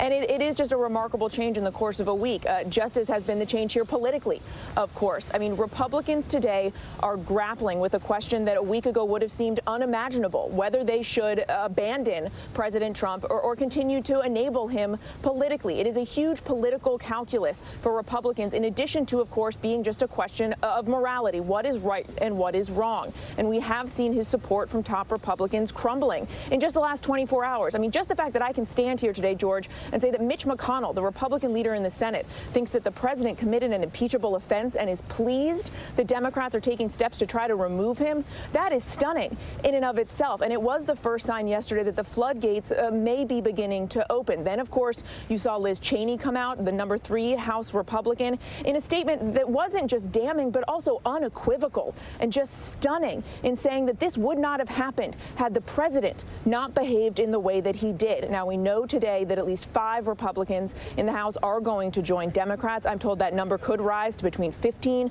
to 25. And right now, especially given the language coming from Mitch McConnell on down, it is possible that you could see, if this heads to a trial in the Senate, that 17 Republicans could side with Democrats to convict. There are still a lot of unknowns here, but certainly the tide is turning on President Trump. Thank you, Mayor. I want to bring that to John Carl. John, the president increasingly isolated inside the White House. His number of advisors are dwindling. He's surrounded by just a loyal few at this moment. We're not quite at the situation we saw in 1974, where Hugh Scott and Barry Goldwater went to the president, Republican leaders Nixon, and said, you have to resign. But the pressure is growing on the president to take that move. I think that we actually are, to a degree, George, at that point. The problem is that, unlike Richard Nixon, Donald Trump is not prepared to listen to those urgings and that advice. Kevin McCarthy, who is as strong an ally as he has had in Republican leadership over the past 4 years, bluntly told the president before his trip to Texas, before his public appearance yesterday, that he needed to get out there, that he needed to call Joe Biden, that he needed to come to terms with the fact that he lost the election. The election is over, and he lost.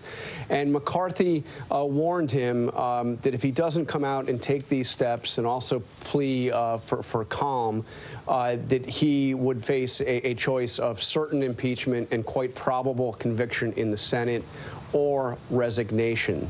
That was the advice that he got from an ally, and obviously the president did not do that. Yesterday he came out and he said that he did nothing wrong, that his speech before that Capitol riot was entirely appropriate, that everybody knows that. And he certainly has not called Joe Biden. He hasn't come out and come to terms with his loss in the election. So I just don't know. I mean, all the Republican leaders there are could go down to the Capitol, go down to the White House and tell him to resign, and no indication he would listen to that. Well, that is the open question right now. Cecilia Vega, let me bring this to you as well, because we've seen resignations from the president's cabinet. We've seen resignations from top White House officials. We even know that his White House counsel, who is still talking to him at this point, has said he will not serve as the president's counsel during an impeachment trial. And the counsel that he does have, his private lawyer, Rudy Giuliani, could be facing disbarment. At least there is a move to see that effort underway in New York. There is no question right now that Donald Trump is a man on an island by himself. In addition to all of those resignations at the top level of his administration and in his circle that you just mentioned, let's not forget he has been muzzled. His one vehicle that he uses to communicate with his supporters, his primary vehicle, Twitter, he is no longer allowed to use that. And now today, in addition to all of that, we are seeing so much of corporate America start to back away from support of President Trump and his party. As John just said, I guess perhaps one of the more astounding things that we're seeing right now, in some ways is not yet surprising, is that Donald Trump, facing all of this, a pariah in his party in many ways, is showing zero contrition. And not, George, that he's only showing zero contrition. He is now still blaming, he is threatening Joe Biden and the Democrats, saying this could come back to haunt him. Be careful what you wish for. So if you're looking for any kind of contrition from President Trump, we certainly haven't seen it up to this point. I don't think we're going to see it going forward. Okay, Cecilia Vega, thanks very much. Of course, it comes in the backdrop of those events of last week where arrests are still being made by the FBI in nationwide investigation. I want to bring in Pierre Thomas, our Chief Justice correspondent, for more on that. Every day that goes by, a new arrest, more horrifying details. You're absolutely right, George. And we heard words from the U.S. Attorney for the District of Columbia yesterday, sedition and conspiracy, that is part of the investigation. They're looking at the very real prospect that some of the people planned this well in advance. They came with communication devices, they came with weapons, the bombs we learned yesterday had timers, a level of sophistication that we did not know. So this situation is incredibly dangerous. And George, as I drove in this morning, just before 6 o'clock, the barriers extending from the White House, layers upon layers of security now in place, several blocks away from the White House. You cannot drive near it. Law enforcement officials saying they are going to create a scenario where people cannot move quickly in the city. And also, you now have the National Guard, some of them armed. George, I got intelligence yesterday that was briefed to the House that the concern is that more than 10,000 Trump supporters could be coming toward the city, many of them armed. That is the concern, and that's why there's so much preparation, George. And Pierre, they're also looking backwards at the fact that there were FBI reports warning of possible action last week, yet they don't seem to have been acted on in anything close to an adequate manner. That information where there was discussion of war and that people needed to die to get their president that they wanted into the job. Officials said yesterday that information was provided to local law enforcement officials here in Washington.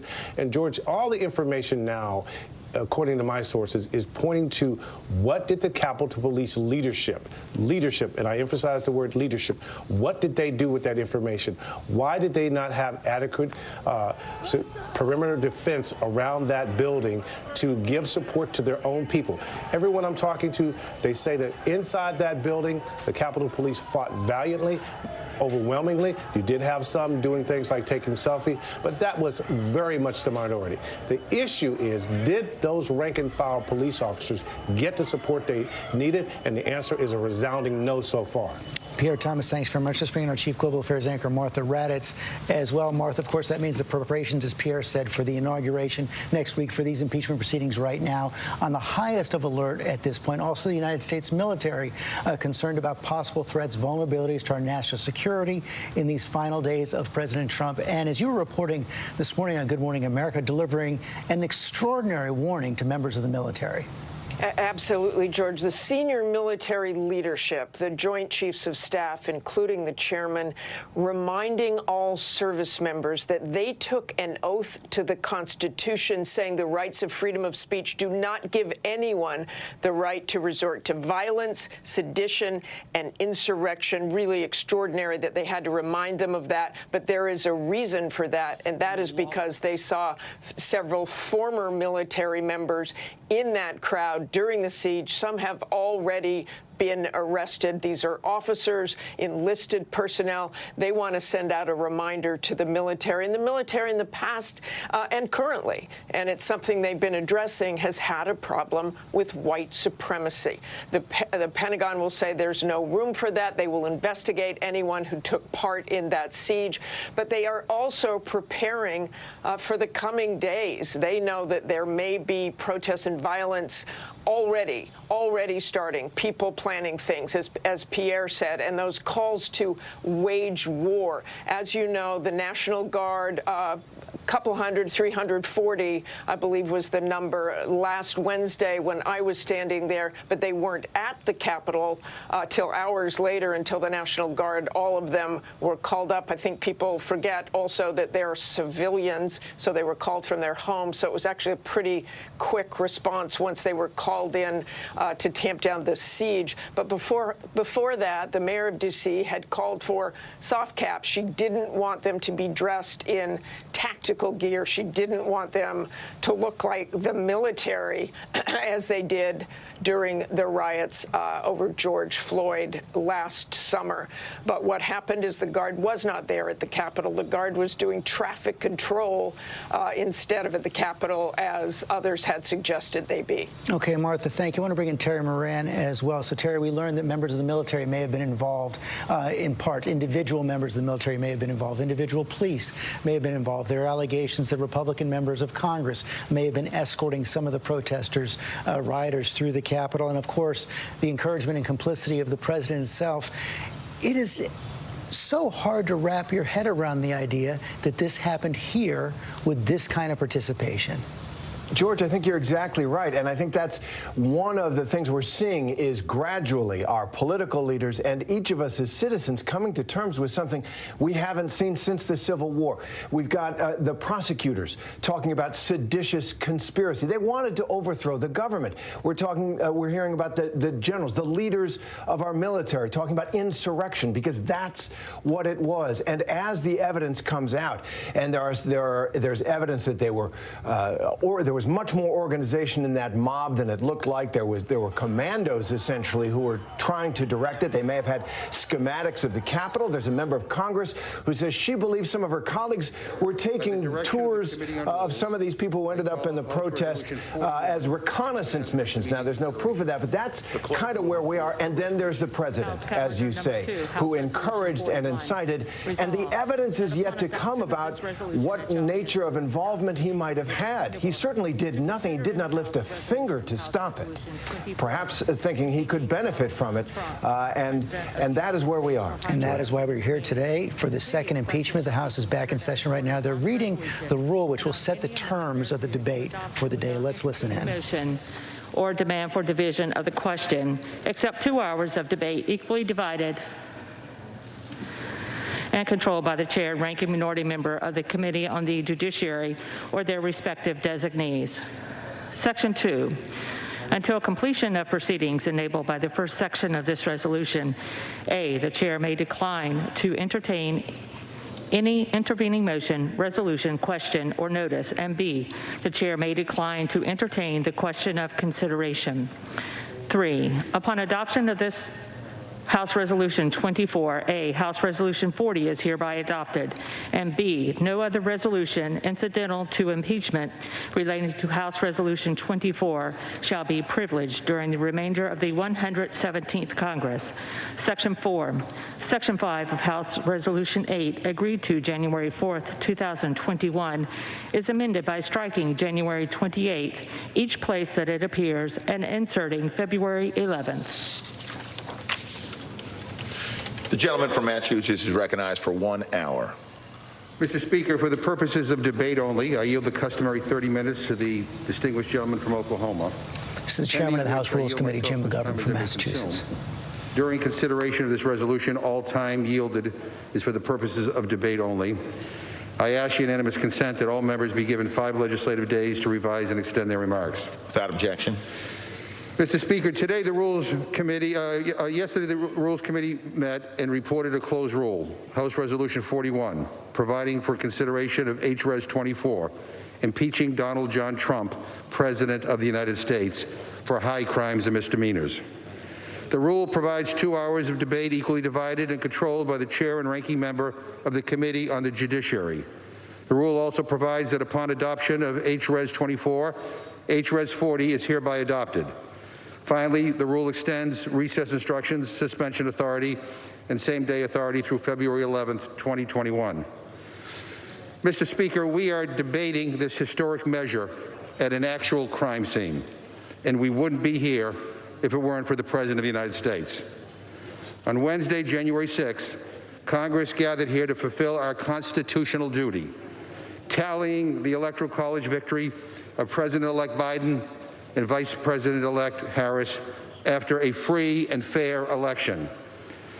This is largely a ceremonial role for the Congress, one that sends a message to the world that democracy in the United States persists. But at a rally just a mile and a half down Pennsylvania Avenue, Donald Trump and his allies were stoking the anger of a violent mob. A member of this very body proclaimed on that stage, "Today is the day American patriots start taking down names and kicking ass." Trump's personal attorney, Rudy Giuliani, called for trial by combat. Then Donald Trump told the crowd, "We're going to have to fight much harder. You will never take back our country with weakness."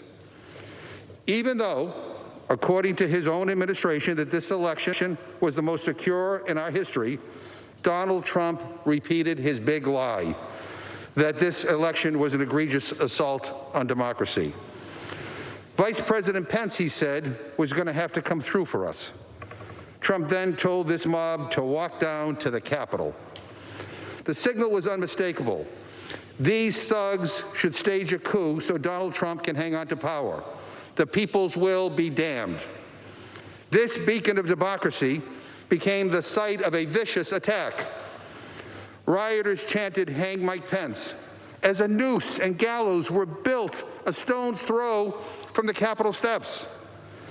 Capitol police officers were beaten and sprayed with pepper spray. Attackers hunted down lawmakers to hold them hostage or worse. Staff barricaded doors. People sent text messages to their families to tell them they loved them. They thought they were saying goodbye, Mr. Speaker. This was not a protest. This was an insurrection. This was a well-organized attack on our country that was incited by Donald Trump. Domestic terrorists broke into the United States Capitol that day, and it's a miracle more people didn't die. As my colleagues and I were being evacuated to safety, I never, ever will forget what I saw when I looked into the eyes of those attackers right in the Speaker's lobby there. I saw evil, Mr. Speaker. Our country came under attack, not from a foreign nation, but from within. These were not protesters. These were not patriots. These were traitors. These were domestic terrorists, Mr. Speaker. And they were acting under the orders of Donald Trump. Now, some of my colleagues on the other side have suggested that we just move on from this horror. But to gloss over it would be an abdication of our duty.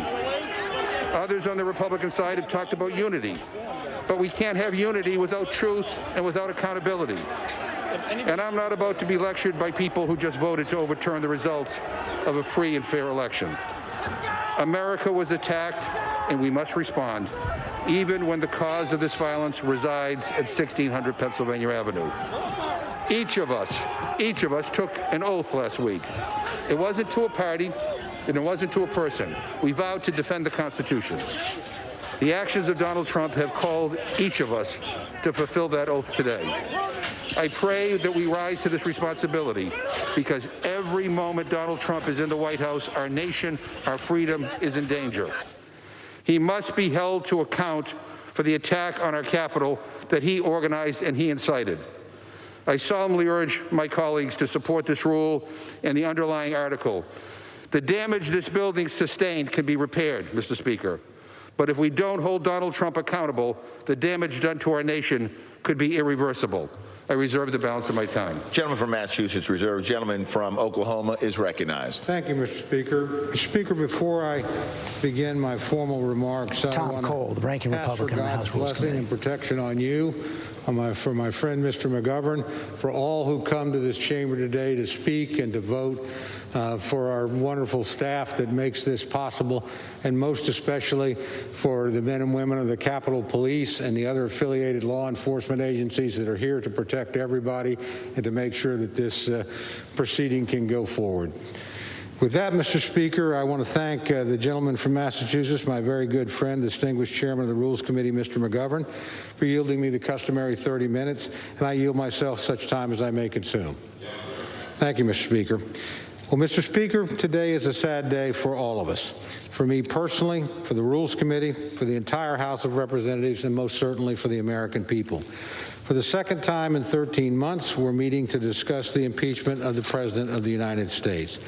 Our meeting today does not arise in a vacuum and comes at what I hope and pray is the end of a tumultuous period for our country. Less than 1 week ago, Congress met to certify the results of the 2020 presidential election. What started out as peaceful protest turned into a riot as an untold number of individuals stormed the Capitol building. 6 people died as a result of this mob. And it's only by the grace of God and the brave acts of the U.S. Capitol Police, the Washington, D.C. Metropolitan Police, the FBI, the ATF, and other responding agencies that there was not more bloodshed. Violent acts such as these have no place in our republic. These shocking and sobering events rest high on our minds today, as well they should. Certainly January 6, 2021 will live in my memory as the darkest day during my time of service as a member of this House. After these grave events, we as a nation and as an institution have an opportunity to come together. President Trump has conceded the 2020 election. Congress has certified the results of the election. And next Wednesday, President-elect Biden will be sworn in as the President of the United States. Congress and the nation can move forward knowing that the political process was completed as designed and the constitutional framework that has governed our republic since 1789 held firm. But instead of moving forward as a unifying force, the majority in the House is choosing to divide us further. With only a week to go in his term, the majority is asking us to consider a resolution impeaching President Trump. And they do so knowing full well that even if the House passes this resolution, the Senate will not be able to begin considering these charges until after President Trump's term ends. Mr. Speaker, I can think of no action the House can take that's more likely to further divide the American people than the action we are contemplating today. Emotions are clearly running high, and political divisions have never been more apparent in my lifetime. We desperately need to seek a path forward, healing for the American people. So it's unfortunate that a path to support healing is not the path the majority's chosen today. Instead, the House is moving forward erratically with a truncated process that does not comport with the modern practice and that will give members no time to contemplate the serious course of action before us. In every modern impeachment inquiry, an investigation and committee action has preceded bringing an impeachment resolution to the floor. In part, this is to ensure that members have the full facts, the opportunity to engage expert witnesses, and have a chance to be heard. It also provides due process to the President of the United States. And again, in every modern impeachment inquiry, the President has been given an opportunity to be heard in some form or another. This is necessary in order to ensure that the American people have confidence in the procedures the House is following. It's also necessary, not because of the President's inappropriate and reckless words are deserving of defense, but because the presidency itself demands due process in the impeachment proceedings.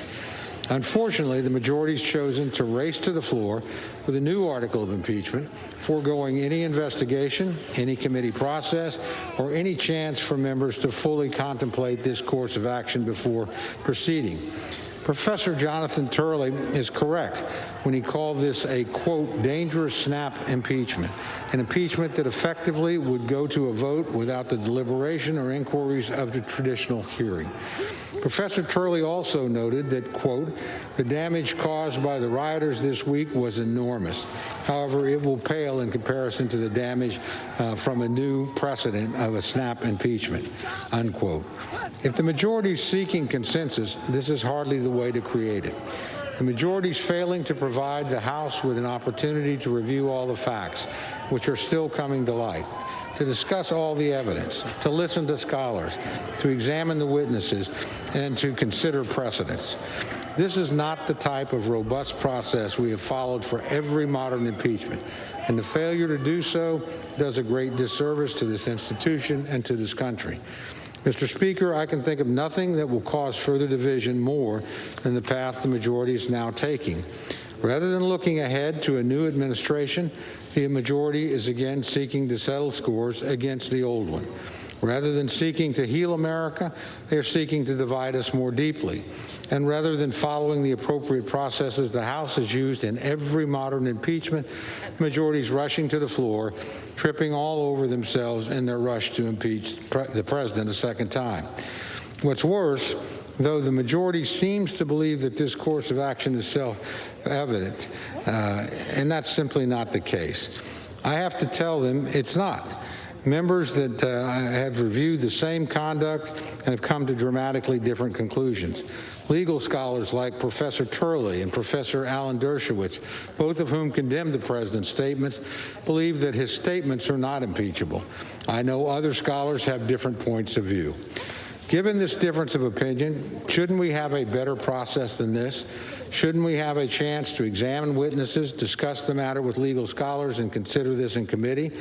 On a matter as grave and consequential as impeachment, shouldn't we follow the same process we have used in every modern impeachment rather than rushing to the floor? On behalf of generations of Americans to come, we need to think more clearly about the consequences of our actions today. The fact of the matter is, Mr. Speaker, there is no reason to rush forward like this, other than the very obvious fact that there are only 7 days left until a new president takes office. But what's worse, as Professor Dershowitz has pointed out, because of the Senate's rules, the case cannot come to trial in the Senate until 1 p.m. on January the 20th, 1 hour after President Trump leaves office. This is an ill-advised course, in my opinion, Mr. Speaker. Even Senator Joe Manchin, a Democrat, agrees.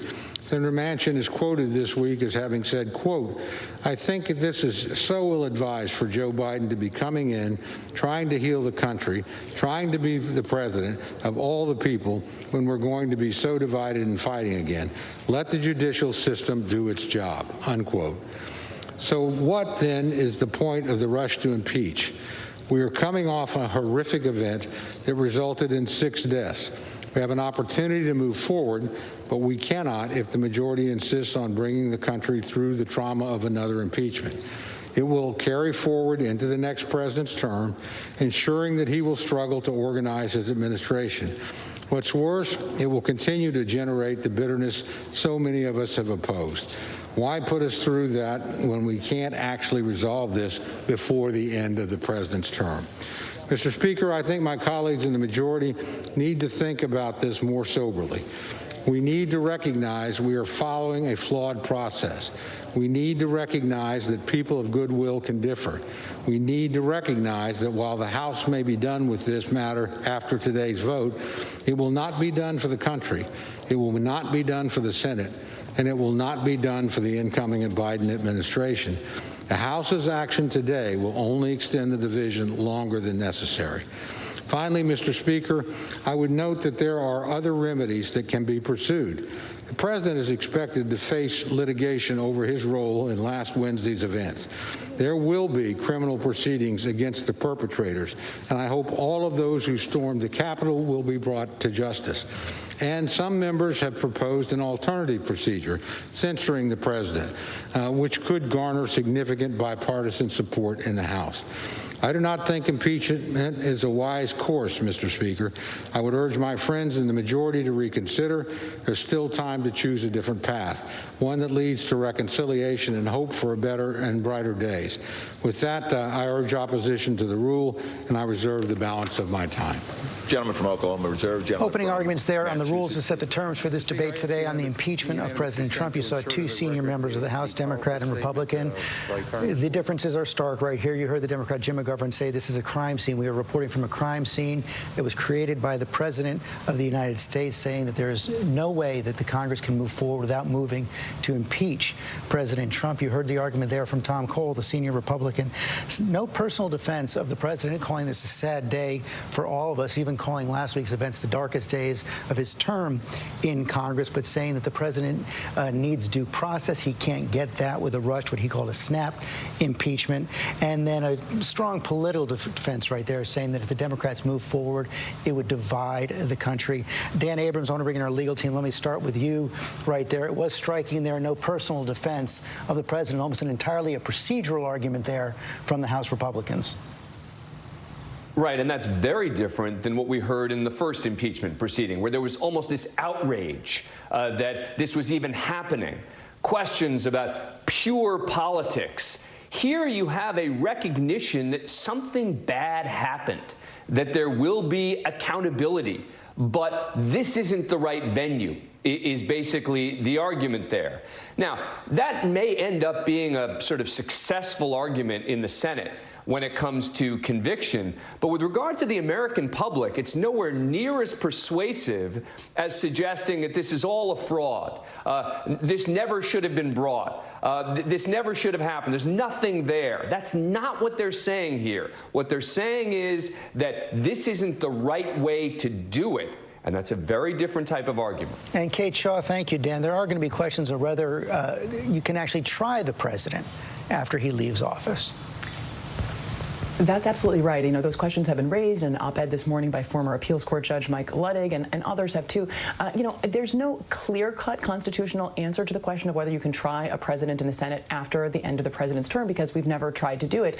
But there is historical precedent for a post-departure trial of other federal officials, and there's actually substantial evidence around the drafting of the Constitution that the founders were very familiar with post-departure or post-government service impeachment and trials. So, you know, I think there are arguments in both directions. For what it's worth, I think the arguments are stronger that it is permissible.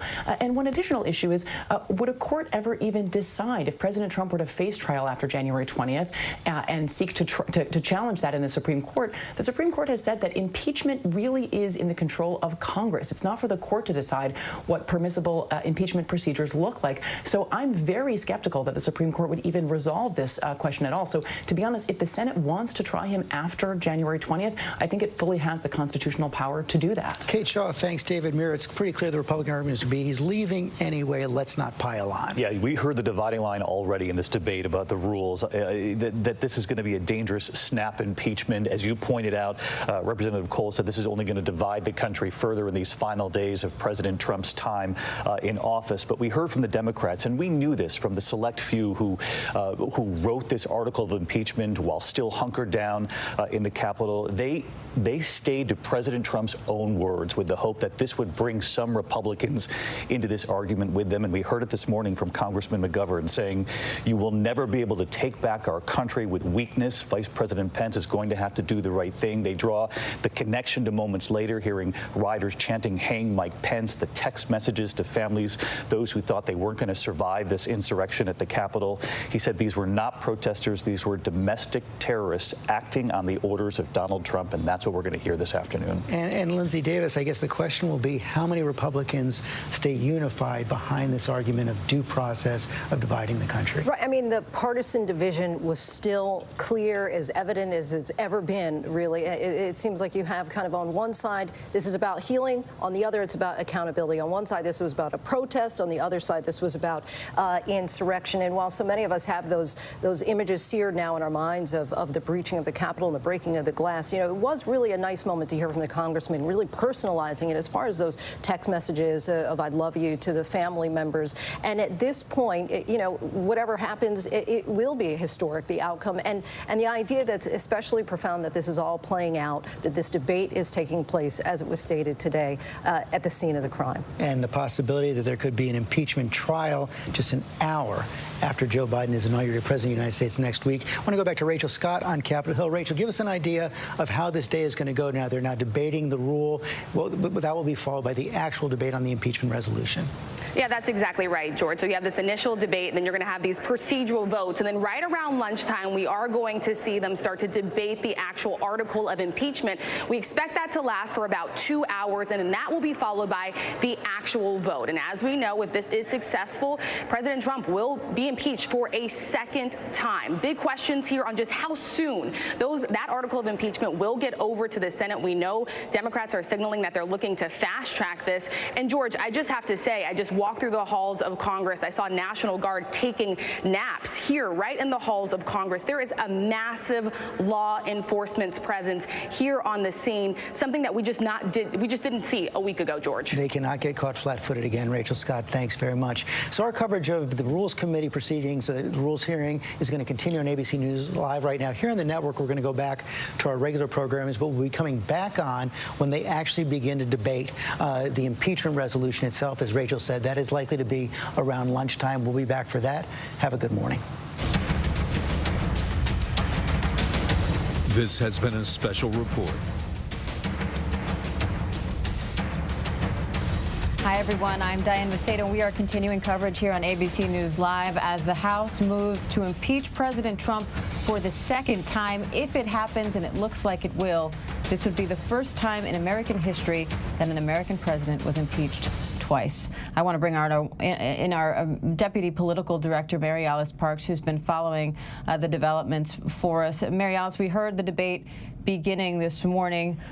We heard the Democratic representative there talking about how this debate is happening within a crime scene, chilling words there. And then from the Republican, Tom Cole, making the argument not necessarily that the president isn't culpable here, but that this is happening too quickly, that the president still deserves due process, and that this could have consequences in terms of the division in this country.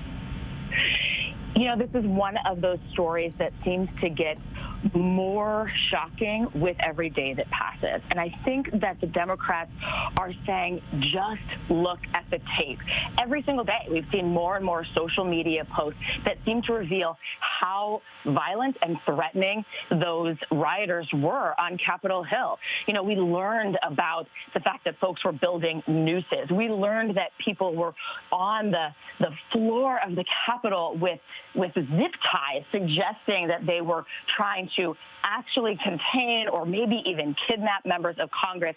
This might be the most photographed crime scene of all time. And people have been taking and posting self-incriminating photos for the last few days, live streaming their involvement in this riot. And Democrats say that that's why they feel justified in basically skipping a normal impeachment proceeding, because they were the witnesses and they were there themselves. They know that their staff was hiding under desks, and they're looking at this video that is coming out more and more day in, day out, that is just revealing how violent that moment got. I was struck too that Democrat McGovern there said he didn't have any interest in being lectured from Republicans on unity. I think that Republicans' best argument at this point is that there's not a reason to impeach this president quickly, because we're going to see a transfer of power, because Joe Biden is going to be inaugurated in less than a week. But you could tell that McGovern just thinks that is not enough. He thinks it's actually important to send a message to the rest of the country that someone had to be held accountable for what happened, and that unity can only happen if there is a moment of justice first. How long do impeachment proceedings normally take, and how long is this one expected to take? Yeah, you know, we don't have that much historical precedent. This isn't, for presidents, we're only talking about a handful of times. There have been impeachment proceedings that are less well known for other elected officials that have taken weeks and months. But, you know, it can take just as long as the members of Congress see fit. They get to decide the rules here. You know, the article of impeachment specifically refers to a very obscure part of the Constitution, which says that Congress can decide if a sitting official was engaged in insurrection and that sitting official then should not be able to hold office. So basically, this one single article of impeachment is the legislative branch saying it's up to us. We get to decide if we think this is an insurrection and if we think that the president was engaged. That the Constitution actually gives that power to the Congress to decide, and so they can move as quickly as they see fit. And I want to bring in White House and Capitol Hill reporter Catherine Faulders as well on this. Catherine, you know, the House is saying it's up to us, and Congress in general sounds like saying it's up to us, but only after trying to call on the vice president to invoke the 25th Amendment, which he refused. What are relations like right now, as far as we know, between the president and the vice president? Yeah, well, the president and the vice president did speak on Monday, actually, for about a 90-minute meeting that senior officials and sources who we talked to described as a cordial meeting. But this was the first time that they had spoken since before the president spoke at that rally. So since Wednesday morning. So the president didn't call the vice president at all after he was whisked out of the chamber to a secure location. So look, they have been talking. They have met. You saw the vice president say that he wasn't going to the 25th Amendment, but important in that letter that Pence sent to House Speaker Nancy Pelosi yesterday was no mention at all about impeachment. And Catherine, where is the president today? Is he in the White House watching this all? Yeah, so he's at the White House. He's been watching television coverage of this. I think the other thing that we haven't seen is anybody really close to the president and inside the White House coming out and adamantly defending him against this impeachment trial. Really, the only person who is defending him inside the White House is the president himself yesterday. In terms of how the trial would work, you all were talking a little bit about this earlier. The other thing is we know that the president's top lawyers, whether it's his White House counsel, whether it's the deputy White House counsel, his personal outside attorney, Jay Sekulow, in terms of the defense in the Senate, they've all said privately, according to our sources, that they're not going to represent him. And last time, you remember, they did. They mounted a defense. Even that trial, the Trump impeachment trial last time, was speedy. That was about 2 weeks and 6 days, if I recall. So, look, this could happen even quicker. The difference here, too, is that this isn't a quote-unquote partisan witch hunt, as the president often says and said about the last impeachment. You have multiple Republicans on board here. The question is how many Republicans in the Senate will vote to convict the president. Mitch McConnell isn't saying one way or another, but isn't ruling it out, as we reported. And Pierre Thomas is at the Justice Department for us, our Chief Justice correspondent. Pierre, one of the big concerns, understandably, is security. And security has been ramped up tremendously, not only for this event, but also in preparation for the inauguration. What do we know right now about what they're doing to try to keep these Congress members safe as they vote on an impeachment that surrounds a riot at the Capitol? Diane, it's already Fortress Washington. Driving in this morning before 6 a.m., they have expanded the perimeter around the White House several blocks. There's now fencing all around the Capitol. You've been told, or it's clear now, that National Guard have been sleeping in the Capitol overnight. The brigades, many National Guard, we're told that some of them will be armed. The intelligence that law enforcement has been getting suggests that thousands of pro-Trump supporters could be coming to town, many of them armed. So law enforcement, given what they saw last week, given that nightmare, nothing can be ruled out. So you're going to see barriers, law enforcement and military personnel throughout the city. That is going to be the norm. And I was told by sources point blank, we are going to make it, quote, hard, difficult for large groups of people to move around the city quickly and we're going to take that off the table, and we're going to have bubbles within bubbles of security. And Pierre, there's been a lot of talk about the inauguration, understandably, and trying to make sure that that is a safe event. But how worried are law enforcement officials about the days leading up to that, particularly right now with an impeachment going on? Considerable worry. They sent out a notice bulletin to all the nation's state capitals as well. A lot of legislative sessions are getting underway throughout the country. There's intelligence from a group that the FBI has not named that they're pushing members, associates to go to these state capitals because they believe those are softer targets. And you saw something incredible the other day. Wisconsin State Capitol, they were boarding it up. You have the governor of New Jersey begging people not to come to a planned protest at the State House on this coming Sunday. So the tension is high, and it's only getting higher. All right, Pierre Thomas, thank you. Let's talk about the legal ramifications of all of this. Constitutional lawyer Kate Shaw, is with us now. And Kate, one of the questions that the Republicans are bringing up now are the timing of all of this. You know, even if they get this done quickly, it's looking like the Senate wouldn't be hearing this until after President Trump is already out of office. So what does that do for the legal arguments here? Well, I'd say a couple of things. One is I think the timing remains very much in the control of the Senate. So if the Senate decided there were the political will to move things faster, to even take up this article and start a trial, tomorrow or the day after, there's nothing in the law or the Constitution that prevents them from doing that. But assuming that the Senate is going to continue with its current schedule, not return until January 19th, it's right, the trial wouldn't be able to start until presumably, the day after inauguration. There's no clear answer to the narrow question of whether you can try a former president, because we've never tried to do it. But there is historical precedent for holding impeachment trials after the departure of other kinds of federal officials.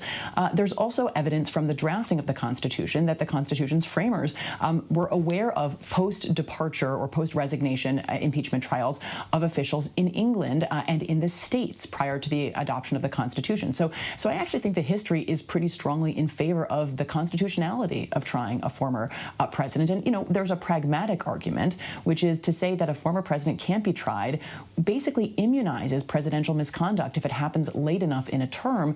And that seems constitutionally very problematic as well. So I would say that the arguments are very strong that the Senate would be able to do this, even if it is after January 20th. And then it's, I think, a political question of what that does to the early days of the Biden administration. All right. And let's bring in White House reporter Rachel Scott. Now, Rachel, I heard you saying that the National Guard has been napping at the Capitol. Those images are striking to see the levels of security, and understandably so.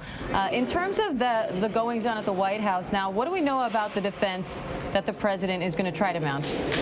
Yeah, and we know that the president in his final days left in office. He's now preparing to figure out how he will mount this defense, who will come on board. It doesn't look like the same lawyers that represented him the last time around will be there this time. We know sources tell us that he's leaning towards Rudy Giuliani, Alan Dershowitz, and this is going to be pretty significant here. You heard Kate talking and alluding to there the challenges that it's going to be even for Democrats, right? The first 100 days of the Biden administration possibly having this impeachment trial taking place at a time when Biden has made uniting the country his central message. And Republicans say this completely undercuts it, Diane. And Dan Abrams is standing by as well. Dan, looking at the legal implications of the Republican argument here, it's interesting to see they're not really defending the president's conduct, but saying that he still deserves due process. Is this going to happen too quickly for that to happen? Well, look, that's one of the arguments. I don't think that that's the strongest of them. Meaning, look, there is that procedural argument that basically says this shouldn't be tried in the Senate because we're out of time. The idea that it moves too quickly, to me, is not particularly persuasive because there aren't facts that you really need to figure out. We know what happened. The question is just why. And I don't know that any further investigation is going to tell us more about what the president tweeted, what was said at the rally, etc. So it really does come down to two fundamental questions. One is this sort of procedural one, which, as Kate Shaw was just talking about, can the Senate actually have its trial after the president leaves office. And there's some debate about that. There's a definition of what is impeachment versus the trial in the Senate, et cetera. I agree with Kate that I think that it does seem to be the case that the president could be tried after he leaves office, but that's an argument that would have to be resolved. The second set of arguments are really substantive ones, and you're going to see the defense team for the president focusing a lot on a federal law which talks about incitement of an insurrection, and they're going to argue that this simply doesn't rise to that level because the Supreme Court has been very protective of speech, even people saying horrible, bad, scary things. The Supreme Court's position has been it has to really be something that is going to lead to imminent action and violence, and in effect that the person was intending to do that. And the president's position is going to be, I never specifically said that they should engage in violence, and I'm very upset that they did. So that's going to be the heart of the substantive argument. It's going to come in conjunction with the procedural argument. But in the end, these senators are going to be kind of winging it. They're not going to say, well, you know, I've now evaluated the constitutional law in this area. I think most of them are simply going to make a decision about do they want to do this or don't they. It seems that almost everyone agrees the president, Rudy Giuliani, and others shouldn't have done what they did. The question is, how bad was it?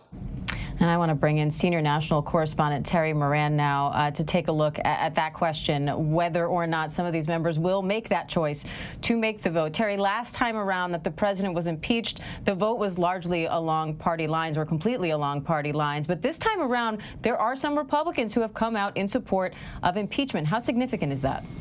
Well, it's huge, Diane, isn't it? Because the previous impeachment of Donald Trump and the impeachment of Bill Clinton, for that matter, were nearly entirely along party lines. Those supporting it were one party, those opposed it almost entirely along party lines. This is different already, in part very different because the leadership of the Republican Party in Congress, Mitch McConnell himself, is letting people know that he believes the president may have committed impeachable offenses and he is inclined to convict the president. Liz Cheney, in the third-ranking Republican in the House, is saying that he has committed the greatest betrayal of the office and the oath of office of the president of any president in our history. It's different right now. And they are talking, as you've been talking to Kate and Dan, about taking a momentous step. And one of the hard things about it is that all the precedent that we're talking about and all the history only gets you so far. We've never seen this. Previous presidents have been impeached on bribery, on corruption, on refusing to do duty. This is, as the report says, this is an attack on the constitutional order itself. This was an effort to stop the constitutional process of the most sacred constitutional process, counting the votes and electing the next president. What is precedent? What does our history say about that? Yeah, basically you got the Civil War and nothing else. And so each member is trying, with the help of that precedent and that history, but really it's a gut check, a constitutional gut check, a gut check about the democracy itself. And there's only so much guidance that they're going to have. They're going to have to look at their conscience. And because they are, as people have said, not just the witnesses, but in many ways the victims of this violence and attack, they have a unique perspective, a sworn oath to uphold that constitutional order, and the people who saw it and felt it attacked. And Terry, it's interesting that you mentioned guidance because it sounds like the party is not offering leadership to Republican Congress members on how they should vote here. That's right, and they shouldn't, as a general rule. In these very solemn votes, sometimes the confirmation of a Supreme Court justice, the decision whether or not the United States should go to war, the impeachment of a president, really, the Constitution, I think each person takes an oath to defend it when they come into Congress. It should be a matter of individual conscience. It usually is, but you're absolutely right. Donald Trump has been abandoned by the leadership of the Republican Party in the Congress that is now deciding his fate. and we'll see where that takes us. And Terry, finally, what do you make of the Republican argument that this is going to hurt the ability to move forward and could hurt Biden's goal of trying to finally unify this country if just as he comes into office, there's an impeachment hanging over their heads? Well, I think all of us, whatever you feel about should the president be impeached and removed from office, would acknowledge that it's going to be hard and painful. And there's 74 million people voted for him, many of them outraged about his conduct, including relatives of mine who want to see him out soon. And so that is something right now that I think is true. This is going to be painful, one way or the other. Terry, thank you. And I want to go back to White House correspondent Rachel Scott. Rachel, we learned today that the New York City mayor announced that New York is severing all ties with the Trump administration. We've seen a few other business deals, big business deals, fall through now. What kind of a fallout is the president facing, even absent this impeachment? Yeah, and it's a massive question here, Diane, especially when you're thinking about the president and his family and how this is going to play out going forward. The president is experiencing fallout here. We are seeing businesses, and not only businesses, but also allies of the president. Let's not forget here, you have had close allies. You have had cabinet officials who have turned their backs on the president after what happened here on Capitol Hill just 1 week ago, who said that he went too far. And so it remains to be seen, and especially if the Senate does move to eventually convict the president, what type of fallout that is going to have, and then most certainly whether or not the Senate would actually move to bar him from actually running from public office again, something that we know the president has been considering, whether or not he's going to run in 2024. So it remains to be seen, but this would be a monumental step. If he is going to be the first president in the history of our country to be impeached twice, we could continue to see this massive fallout with not only businesses, but his inner circle, Diane. And Catherine, we're hearing reports now also that some Congress members may have started touring some of those rioters around the Capitol. What are you hearing on that front and the general mistrust within Congress right now?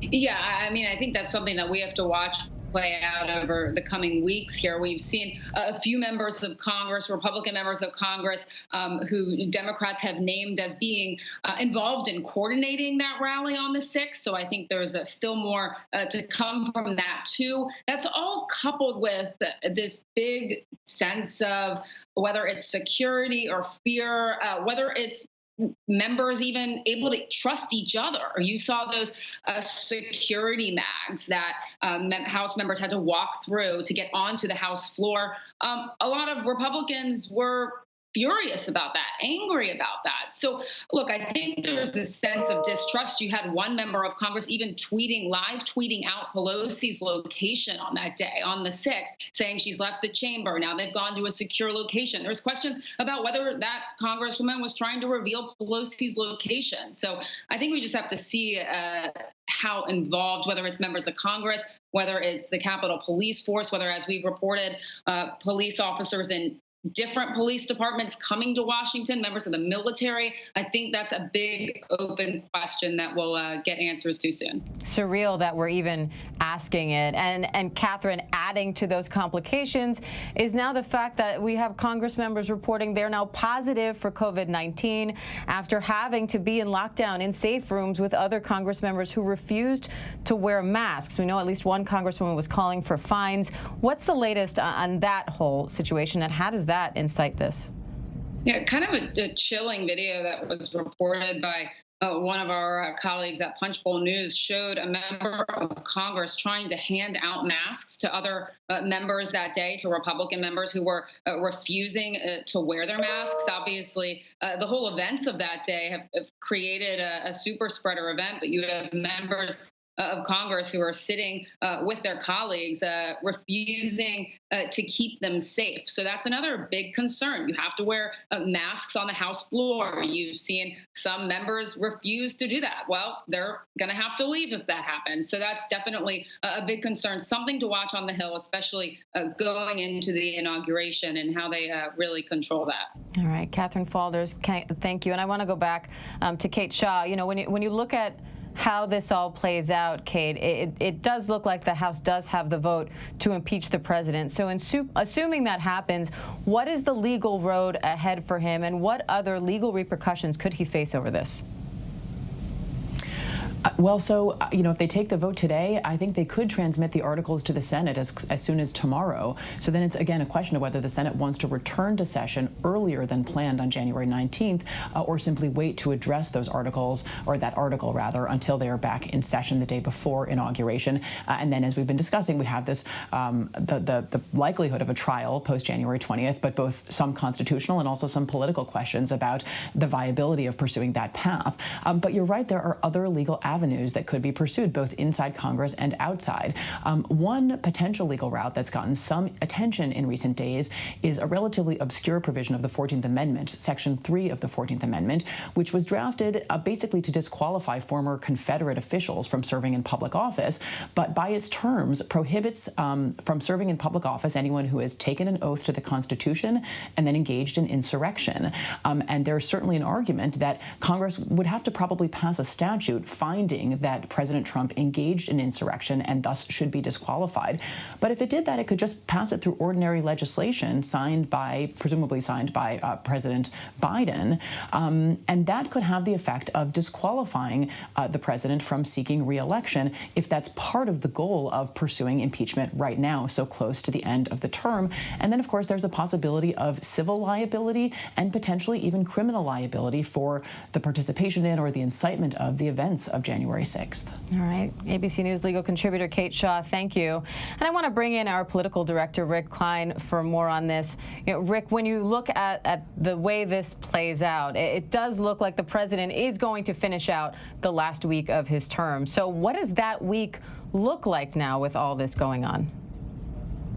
Well, it may be wilder than ever. I think the question is how much the president is restrained. We've heard talk about among his allies to try to keep him occupied, to try to have him focus on accomplishments like the trip he did to the Texas border. But of course, every time he speaks, he could go off script. Just yesterday, refusing to take any responsibility and suggesting vaguely, but perhaps menacingly, that there could be danger to the country during what he called a tender time if impeachment is pursued. So it's really difficult to control the president. He doesn't have the social media channels that he did before. Twitter, Facebook, YouTube have all either suspended his accounts or banned him entirely. But of course, he still is the president. He has access to the official means of communications of the White House. He could step into the White House briefing room. He could do interviews. He could find other ways to get his message out at public events that would be covered and would be spread. But there's a lot of concern, even among people close to the president, that anything he says now could potentially lead to legal jeopardy down the road if anything bad happens over these next 7 days. If there's any violence or any demonstrations, that they could land at his feet. The other big question looming beyond doing something entirely reckless like invading a country or activating the military, which is something Nancy Pelosi has been concerned about, is how he uses the power of pardon. He has used it in unprecedented ways to reward friends and loyalists, sometimes just to thank celebrities or to help celebrities who came into his office about it. He could try to pardon himself. There's questions about the legality of that.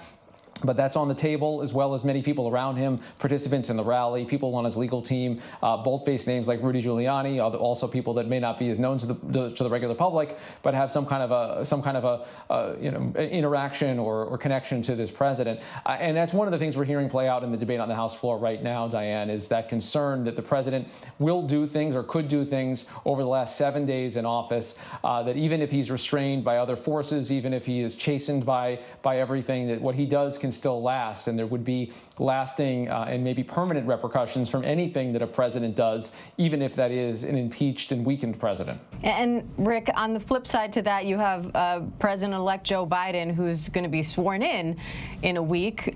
How does he handle this? He's run so much of his campaign on trying to be unifying and bringing people together. How does he go about trying to do this in the wake of what just happened and what's happening right now? What a challenge. I mean, look, the country is sick. It's sick physically with COVID-19, and I think there is a mental, psychological sickness that's been revealed in these events, exposed, that is not going to go away when President Trump is out of office.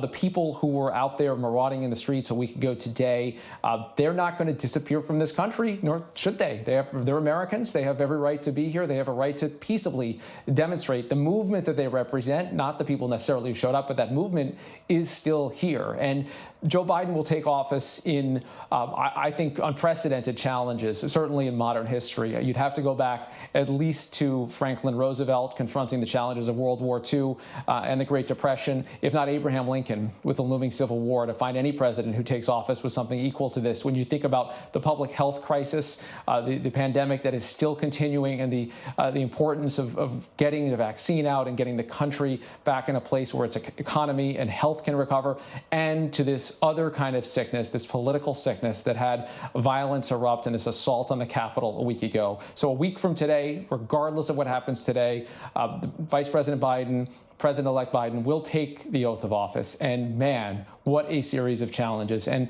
the fact is that Donald Trump is going to continue to loom over at least the early portion of his presidency by virtue of this impeachment proceeding, by virtue of the events of last week, and by virtue of his personality. Joe Biden would like to be rid of it.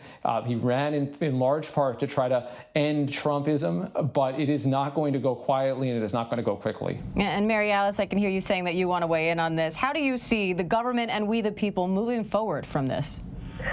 I think that Joe Biden has, like Rick said, it's just a monumental task in front of him, but seems in the last few days to be really clear-eyed about his priorities. He has said over and over again that still the most fundamental task is getting the country through a once-in-a-100-year pandemic. You know, just today he was rolling out new announcements around COVID, and his team that is going to be working on accelerating the pace of vaccinations. We know that Joe Biden is so focused on getting small businesses help, getting hospitals help, getting shots in arms. So the real question now is, can Joe Biden walk and chew gum at the same time? And will those around him, will Democrats on the Hill say, it's not up to you, sir. We still believe we need to launch new investigations, push the Justice Department to launch new investigations. There's a way here where Democrats might be able to divide and conquer, and the executive branch in the next few months could stay focused on the pandemic, while the legislative branch, if they choose, could stay focused on some investigations. And Kate, I want to go back to one of the legal questions looming over this, which Rick brought up, and that's the question of a self-pardon. We've heard and reported here that President Trump is considering pardoning himself. What is the legality there? Is there a precedent for that? And what does that do for the president if he does go through with it? Well, this is yet another open constitutional question that we may be facing in the coming days. There's never been a president who has tried a self-pardon, so we really don't know whether it's constitutionally permissible. For what is worth, the Department of Justice has taken the position that the Constitution doesn't allow for a self-pardon on the basic logic that no one should be a judge in their own case.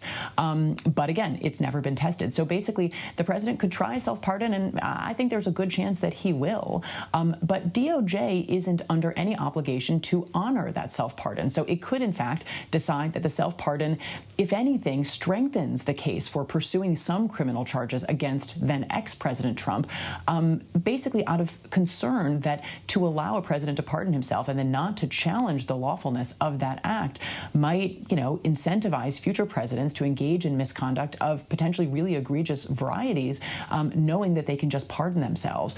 So, I think that DOJ could well file charges against an ex-President Trump, and Trump would then try to use the self-pardon as a shield, and a court would ultimately decide whether that self-pardon is constitutionally permissible. And, one more thing to note, even if the president tries a self-pardon, there's no question a self-pardon cannot shield him from any state or local criminal exposure. So if we're talking about his calls to Georgia election officials or the ongoing investigation in New York City, a self-pardon has no role to play in any of those ongoing or potential matters. I think we're all getting a big lesson in constitutional law this week. That is for sure. Kate, thank you. And I want to go back to Rachel Scott, our White House correspondent, because Rachel, in the aftermath of the insurrection, even though the president was and still is in office, we did hear of a lot of requests that normally would be directed at the president being directed to the vice president instead. So practically, who is running the show right now? Well, listen, President Trump is still in office. He's still the commander-in-chief, so he is definitely still running the show at this point. Democrats had high hopes that Vice President Mike Pence was going to invoke the 25th Amendment. That did not happen. We saw him reject that just yesterday. We also know there was a little bit of lag time there where the Vice President and President Trump were not communicating in the days immediately following what we saw here play out on Capitol Hill. But now it just does not look like Vice President Mike Pence definitely is not going to invoke the 25th Amendment. It's unclear sort of where he stands on the issue of impeachment. His statement last night didn't even mention it by a single word, but he did say that he believes these efforts in the president's final days in office would only further divide the country, Diane. Terry, when you look at this from a national perspective, how do we move forward as a country? We heard Rick and Mary Alice talking about how the government moves forward from this, but how do you see the country moving forward? I think in part it depends on what happens next, and really that is the debate that they're having. There's universal condemnation of what happened. Obviously, 90+% of Americans think it's wrong. The question of President Trump's responsibility is a closer one because he has such a hold on the Republican Party. But a crime has been committed, and when a crime is committed, it's committed not just against the individual victims, but against the community. That's why prosecutions are styled the people of the state of California versus Charles Manson or whatever, the United States against Timothy McVeigh, because it's the community that's injured, not just the specific victims. And how do communities heal? Well, I think that's one of the questions. The Republicans who are opposing impeachment say the community will heal if we don't hold President Trump accountable in this matter, and the Democrats are saying the community won't heal unless we do. And I think the analogy to the criminal law favors the Democrats there. A culture of impunity is what we would have if we let criminals get away with it, because it would be divisive in the community to prosecute them for some crimes. And I think that the country needs it needs the traditions of the democracy to be reinforced here. And Rachel, I'm sorry, Terry, go ahead. Just one more thing. Donald Trump has been an innovator in our democracy. He has said things, done things, busted norms, smashed through traditions. And this last one, he's asking essentially the country not to hold him accountable for what was clearly his responsibility. And I think one of the things the country needs is for normalcy to return to our constitutional order and to the way we handle ourselves politically. Rachel, is there anything that President Trump could say at this point that could help that healing process, and do you think he would?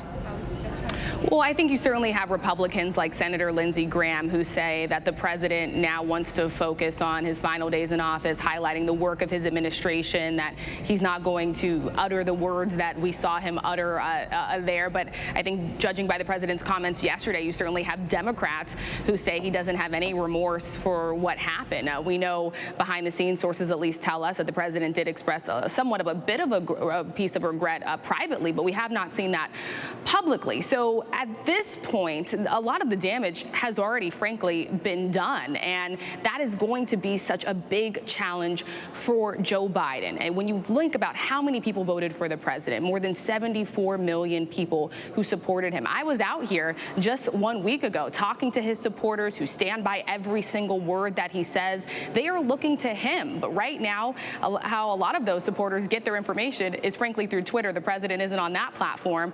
So I think Democrats here are hoping that the president, closes out his term, finishes, does not say anything else that would further cause people to get in the streets. Obviously, the president said that he wants peace at this point. He wants to go forward, but that came after a lot of conflicting messages, Diane. And how difficult is the road ahead for the president, not only with this potential impeachment pending, but also, as you say, he is banned now from all social media, his primary form of communication, maybe not banned from Parler, but Parler was banned from the App Store. So he's lost his biggest megaphone. What does he do now? It was his biggest megaphone. The president, I can tell you as a White House correspondent, in the morning I wake up and the first thing I check is Twitter, because the president often tweets late into the night. That's how he communicates his message directly to his supporters and how they look to him for information. Even in the final weeks in office, the president has been releasing his own videos via that Twitter account, something that now is permanently suspended. He is unable to do. The big question is what does President Trump want to do going forward? And so much of what he might be able to do is going to hinge on what plays out here in Congress over not only today, but the next couple of days and possibly weeks. If the House does vote to impeach the president, which Democrats certainly have the votes there, the Senate's going to take it up. We are seeing a growing number of Republicans coming out in support of this. We already know that some Republicans have even called for the president to step down and resign. You had Senators Lisa Murkowski, Pat Toomey saying that the president should resign. And so that is going to be the question. If the Senate does end up convicting the president, would they even take it a step further and stop him from running from public office again? That would just zero out any hope the president had of possibly running for re-election in 2024. And then that's going to put the Republican Party in an interesting situation where they're also going to be having to still figure out how to appeal to the 74 million people that voted for President Trump. And for the president, he's going to have to figure out a path forward. What left is there to do if all of these businesses, if all of his close allies have cut off relationships with him? At this point, in his final days in presidency, he is so isolated, Diane. And I want to go now to our correspondent, Kenneth Moton, who is actually there outside the Capitol. Kenneth, we heard that security would be tight and would be upgraded. What's it like to see it in person? It's remarkable, Diane. It took several layers of security for us to get to this point right here. Let me show you around because it is a much different scene than we saw 1 week ago. I want to show you that there are National Guard troops who are taking up every single inch of the sidewalk here at Constitution. We've got the Capitol, of course, behind me. Sorry for the sun glare there, but you can see the Capitol right there. You've got U.S. Secret Service on the scene, backed up by Capitol Police. And then let me move you right down this way, and that's Constitution Avenue. We all know what happened at that scene of Constitution Avenue a week ago, where thousands of President Trump supporters were marching up that street, and they came right here to the Capitol where they committed that assault. And yes, we keep saying a completely different scene than a week ago, but I just cannot convey well enough, Diane, what we're seeing right now when it comes to the levels of security here.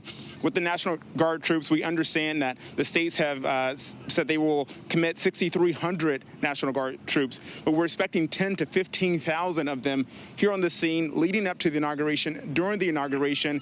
Down this way right here, when I talk about the levels of security, that is Union Station all the way down, just a few blocks down there. And you still have checkpoints there. You've got the barriers up.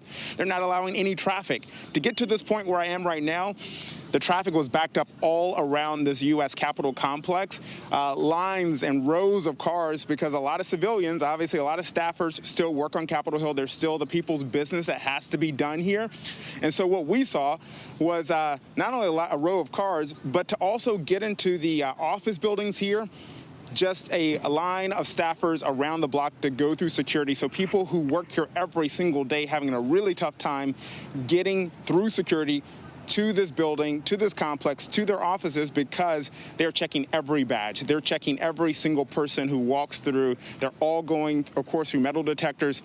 That has been the obviously the mode of operation is to go through metal detectors, but they're being very careful. Everyone is under the microscope right now. And so, again, what we see here, no traffic, Diane, coming up Constitution Avenue, going into the Capitol, all those cars right there going through checkpoints right there. This is a scene all around the Capitol at this hour. Typically, this would be rush hour, a little bit after rush hour. We would see people walking around here, a lot of foot traffic. Diane, we're not seeing any of that right now. And Kenneth, you were there last week covering the events as that attack on the Capitol happened.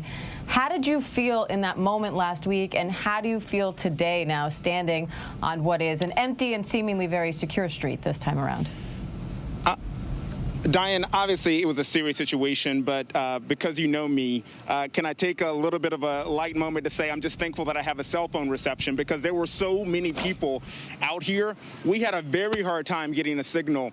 That is not a problem today because there's barely anyone out here besides security, besides a few members of the media you see. And so what I felt a week ago was not only the disappointment and sadness to see what was happening here behind me at the Capitol with the insurrection and a scene that I could not believe my eyes, but it was a very, I guess, somber moment that I was watching, a remarkable one that was playing out. And then to see this one as well, it's the same thing, to be honest, because typically we're seeing tours, we're seeing school kids. Obviously with the pandemic, things have changed a little bit, but when I cover Washington, D.C., that's what I saw here when I would come up on Capitol Hill and to work on Capitol Hill, was a number of people who just wanted to take pictures of the Capitol, to see it up close and personal, first-time visitors to Washington, D.C.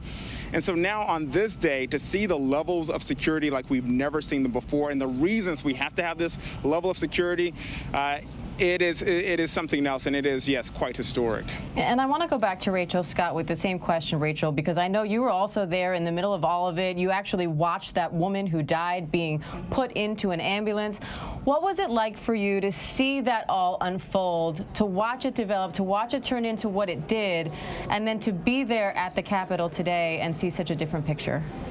It was absolute chaos here just 1 week ago, and the images that I am seeing today here on Capitol Hill could not be more different than what we experienced a week ago. We were here as thousands of people marched right up to the foot of the Capitol building. I saw them storm in, climb the scaffolding, break into the windows, make their way here to right where I am standing right now. Law enforcement, they were outnumbered and they were overwhelmed.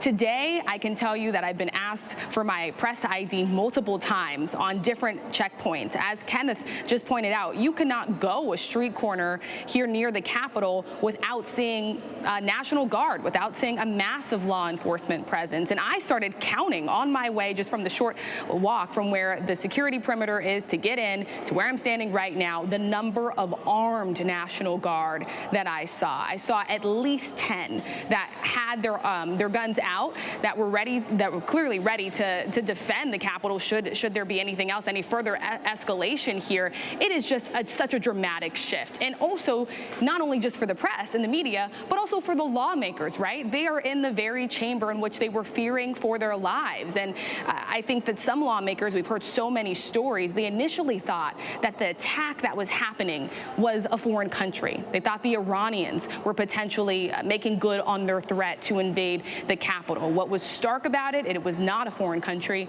It was Americans. It was Americans breaching into the United States Capitol, demanding that an election result be overturned, and backing the president's false claims, Diane. But just a dramatic difference in the amount of law enforcement and the amount of security that is here today. And Rachel, for those of us who weren't there in person, it feels like the more images we see, the more videos we see come out, the worse this attack looks. You know, at first it seemed like people were just kind of strolling into the Capitol and waving flags, and it didn't look all that violent in the beginning. And now we're seeing so many videos, police officers dragged downstairs and beaten, fire extinguishers thrown, you name it. So, having seen it in person, does it feel to you like this is what I was trying to tell you the past few days? Or were you as shocked as the rest of us at seeing all the image that continue to come out from that event?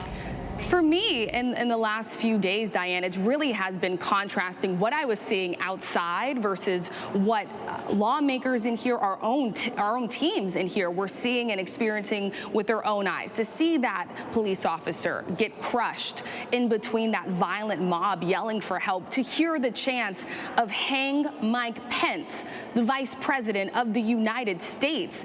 We felt that energy outside. We saw how chaotic it was. We saw people storming in with a mission. And frankly, we saw the lack of fear in people's eyes. They were not fearful of law enforcement. They had a goal to get inside. Clearly not everyone outside had that goal, but it was enough people to storm the Capitol from all sides. It was chaotic. It was absolutely tense, but you were absolutely right. In these last days, we have learned so much more, and we are going to continue to learn more about how it all unfolded, what went down, and seeing those images and hearing the cries from Capitol Police officers who were stuck between rioters, or hearing those chants of "Hang Mike Pence," seeing and hearing the gunfire that was right there in the Speaker's lobby. It is absolutely striking and stark, and it's one of the reasons why law enforcement has stepped up, and they are here today. The National Guard, 10,000 of them, could be here by Saturday, Diane. And Terry, you've been at this a long time. You have covered conflicts here and overseas. What's your reaction to all of this, to be in this moment right now, having had this insurrection on our own Capitol, and now to see our president potentially impeached for the second time, first time in American history that's ever going to happen? It does feel alien, excuse me, to our traditions and our history, doesn't it, Diane? And I've felt for months that the United States has caught a virus. A virus of political wildness, of authoritarianism, of anti-modernism that has infected many countries around the world. The twilight of democracy is what one author has called it, as people turn away from the reliable order and decent democracy that they've had to engage in something much different, something full of conspiracy, something full of hatred. Sometimes it's driven by the algorithms of social media. Sometimes it's driven by the frustration that they have. Sometimes it's driven by racism. But we are off the trajectory of American history right now. I've been feeling that for a long time, that we have the same contagion that you've seen in other countries, in Poland and Hungary and Brazil and the Philippines and in Britain to some extent, and is still very much alive in other parts of Europe, places that I covered. It's sponsored in some ways by by the Kremlin. The inventor of this style of politics in some ways was Vladimir Putin, that there's no such thing as truth, that you can undermine it with disinformation and with just brazen lying, and he's infected so many countries that way. But really, it's on us. It's on each society to defend itself and its rationality when it comes to how to govern itself. I've felt, and watching that unfold last week, I felt, well, here we are. We are off the trajectory of American history. And Rick, with all that context, now you have House members having to make the decision of whether or not to impeach this president for the second time. Walk us through the process of what's happening today.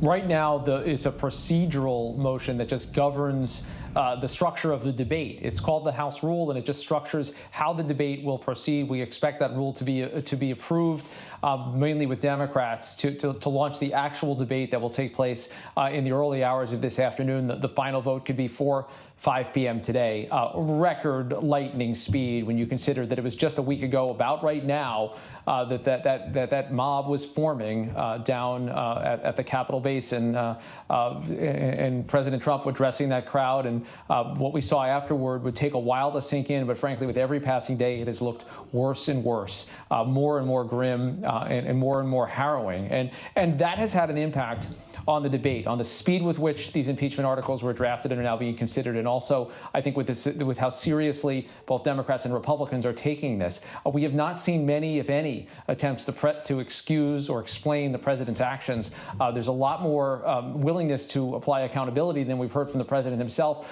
Even some Republicans who say they're against impeachment say the president may have committed an impeachable offense. But the fact is that these members of Congress get it, and they get the severity of it. I think, though, this is still a time where there's concern for the safety of these lawmakers. Some are concerned about what their own colleagues might do, and also what might happen today and into next week with the inauguration next week. So it's almost trite to think about how this is a day for the history books, but I do think these actions have a very real impact on what the next week and maybe beyond that ends up looking like.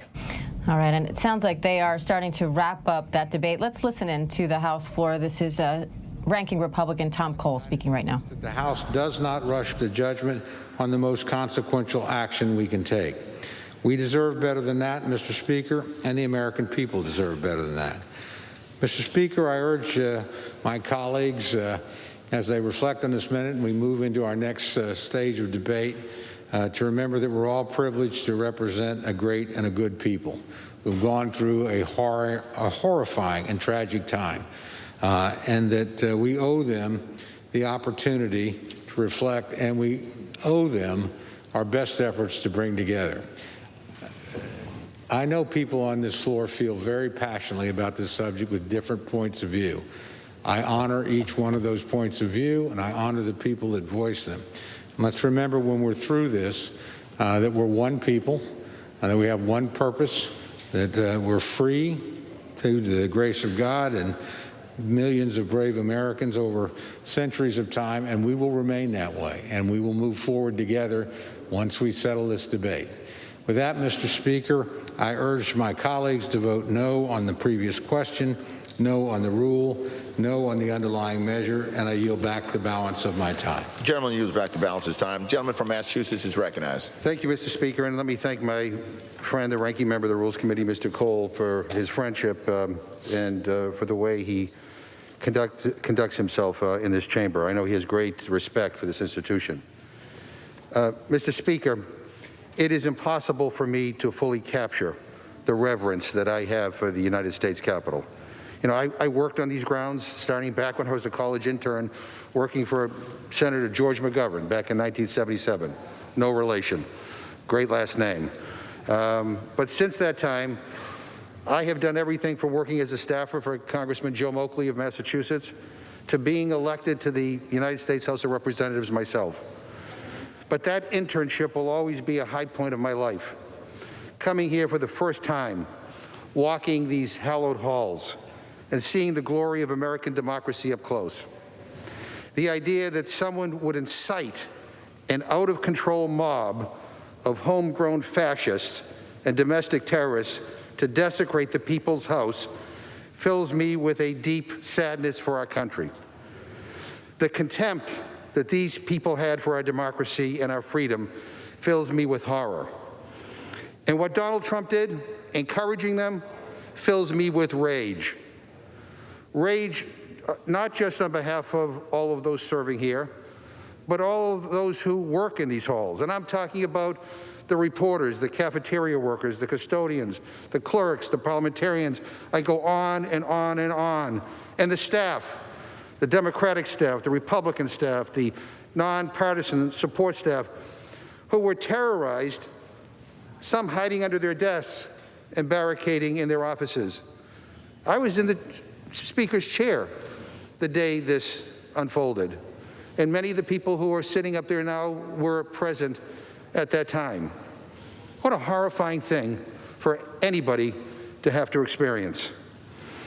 Now, some of my Republican friends have been trying to lecture us about unity here today. Unity, after they voted to overturn a free and fair election in the United States of America, but also preaching unity and not acknowledging that for 4 years, many of them gave oxygen to Donald Trump's conspiracy theories, to the big lies. They turned the other way in the face of racism and bigotry and how he embraced some of the most intolerant voices in this country. They just let it go. You know, I will remind everybody here that words have consequences. And ignoring words that are wrong also have consequences. You know, what happened would never have happened if everybody stood up in unity and called out the president when he was not telling the American people the truth, when he was pushing a big lie. We will never have unity without truth and also without accountability. This week in Congress, we saw the best of us and the worst of us. Some of my colleagues have shown that they will defend this president no matter what he does. There's nothing that he could do that would dissuade them from all-out support. But some are standing up and doing the right thing under tremendous pressure, and I am proud of that, and I honor them for their courage. This impeachment resolution outlines the truth of what Trump did. It is time that this Congress now holds him accountable for his words and for their devastating impact. Last week, we took an oath to protect this nation. As history calls on us today, I pray that we all have the moral clarity to uphold it here today. With that, Mr. Speaker, I yield back the balance of my time, and I move the previous question on the resolution. The question is on order in the previous question on the resolution. Those in favor say aye. Those opposed, no. No. In the opinion of the chair, the ayes have it. Mr. Speaker, on that, I would request the yeas and nays. Pursuant to Section 3S of House Resolution 8, the yeas and nays are ordered. Members will record their votes by electronic device.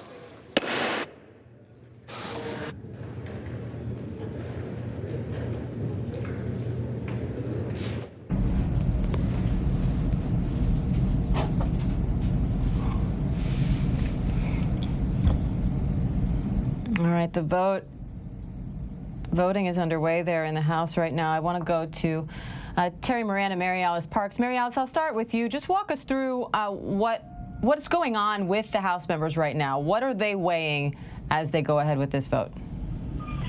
It's hard to imagine that some Republicans aren't thinking about their own legacies in this moment, too. You know, so often we go back to just raw politics, what will play well with voters back home. But this moment does feel different when we've seen Republicans get some cover from members of their own leadership, basically saying that they'll have their back politically if they vote with Democrats to impeach the president. But also, you know, again, thinking about their own legacies for how this moment's going to be written in the history books. You know, it's one thing for historians to grapple with the idea of a sitting president perhaps inciting a mob, and it's another for historians to write about what Congress did in the days and weeks after. And I think that there are a lot of Republicans that are actually thinking in those broad terms. And Terry, right now they're voting on the rules that will shape these impeachment proceedings. From there, they go on to debating the impeachment themselves. What kind of arguments do you expect to hear there? Well, first, this is interesting. You're going to see a party line vote here probably on the rule. It won't give you that much evidence as to what the final vote on the important question of should the president be impeached is. And that's just because this is the way the House organizes itself. The vote on the rule on how to proceed. So they're going to have 2 hours of debate to debate the actual impeachment. It sounds like that's what they've been doing, but actually they've been debating the rule that will structure the vote on impeachment. And there's kind of a tradition, used to be more than there is now, but I was happy to see it here, where the people appointed to the Rules Committee, they generally aren't the firebrands.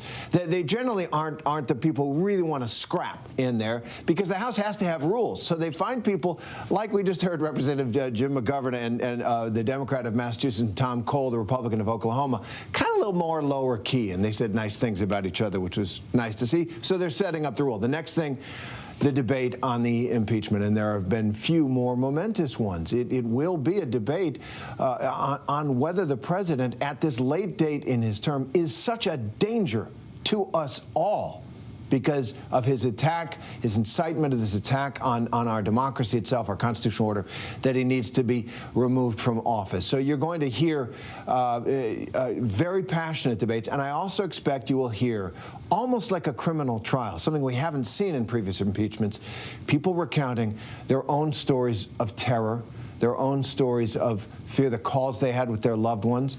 Representative Alexandria Ocasio-Cortez said last night on Instagram that while she could not divulge the details for security reasons, she did have an encounter that made her fear that she was about to be killed. I think you're going to hear very dramatic arguments and essentially testimony from members of Congress. It's amazing that in this impeachment, the Congress members who are voting on the article will also have been witnesses to the crime that they are accusing the president of, in a way. It's certainly a surreal moment in American history. But Terry, I also want to touch on the timing of this. You know, we talked to Kate Shaw and to Dan Abrams about the legality of the timing once, if and when this impeachment happens and it moves on to the Senate. Timing gets a little bit tricky because Joe Biden will be in office in all likelihood. So how does that affect things from a practical standpoint? Well, the basic practical question is, can you go forward with the impeachment of the ex-president? And Kate has said that there is precedent, and there is, for the post-office impeachment of a federal official.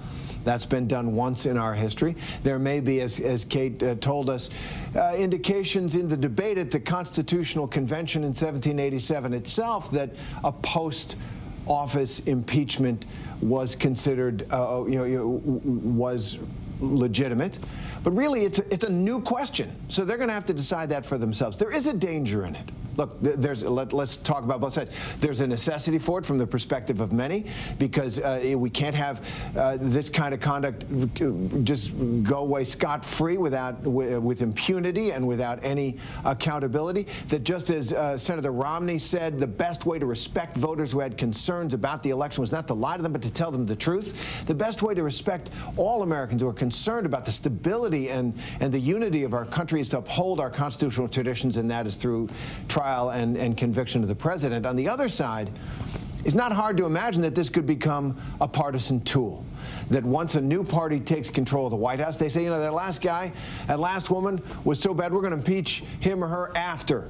But I do think at the end of the day, the circumstances surrounding this one, a violent attack on the Congress itself as it counted the votes, well, let's hope that's never repeated again.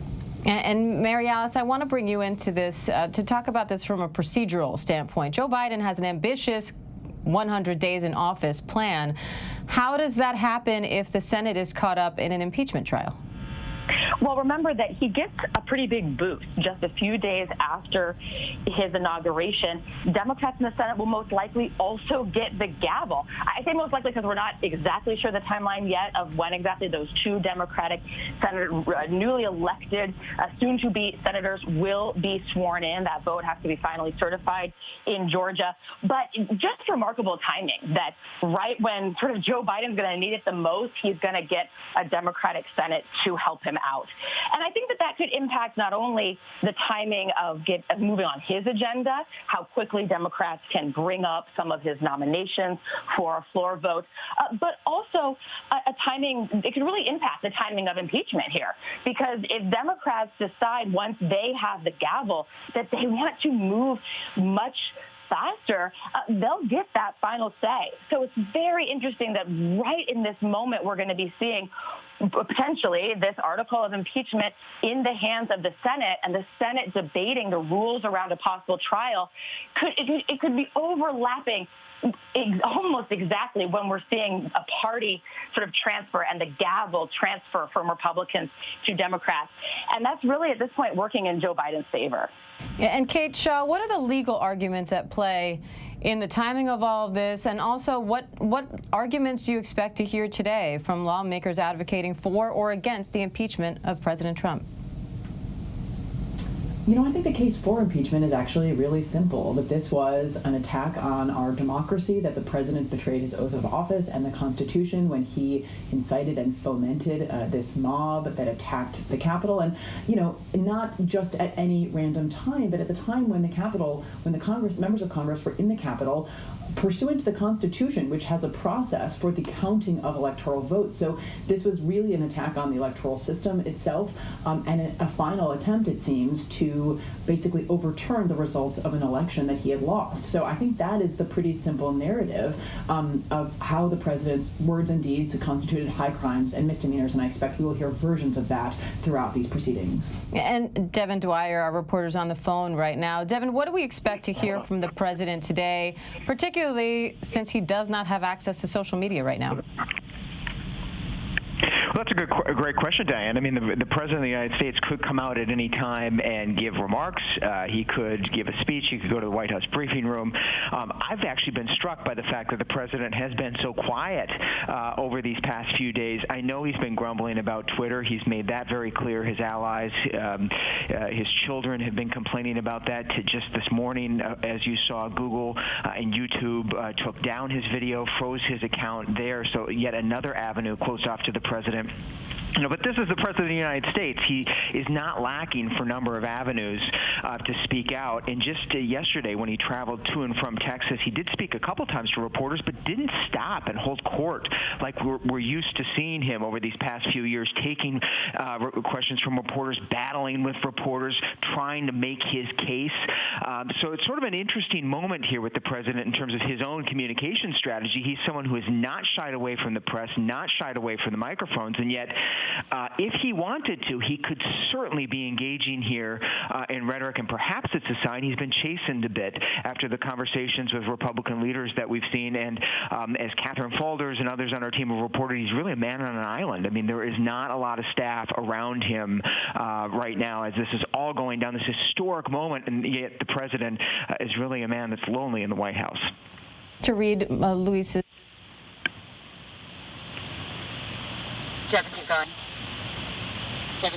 But I think we fixed them now. Can you walk us through the legal proceedings that are happening right now? They're sort of shaping the rules of how this impeachment will go forward. What can we expect after that?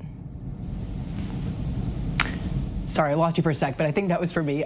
You know, in terms of the legal proceedings, I think that we will probably have a debate and then a vote very quickly on this article of impeachment, you know, today, potentially into tomorrow. And then the question will be how quickly the Senate chooses to take this up, and we'll have a trial. And I do think this trial will look very different, whether it's before January 20th or after January 20th, from the trial we saw just about this time last year, when the president had a team of lawyers, including from his White House counsel's office, and we heard days, really over 2 weeks of argument and evidence about those events involving the president's attempt basically to press the government of Ukraine into assisting him with his re-election efforts against who he then believed would likely be his general election opponent, who obviously, of course, now is President-elect Joe Biden. So those proceedings took weeks, big team of lawyers, lots of argument.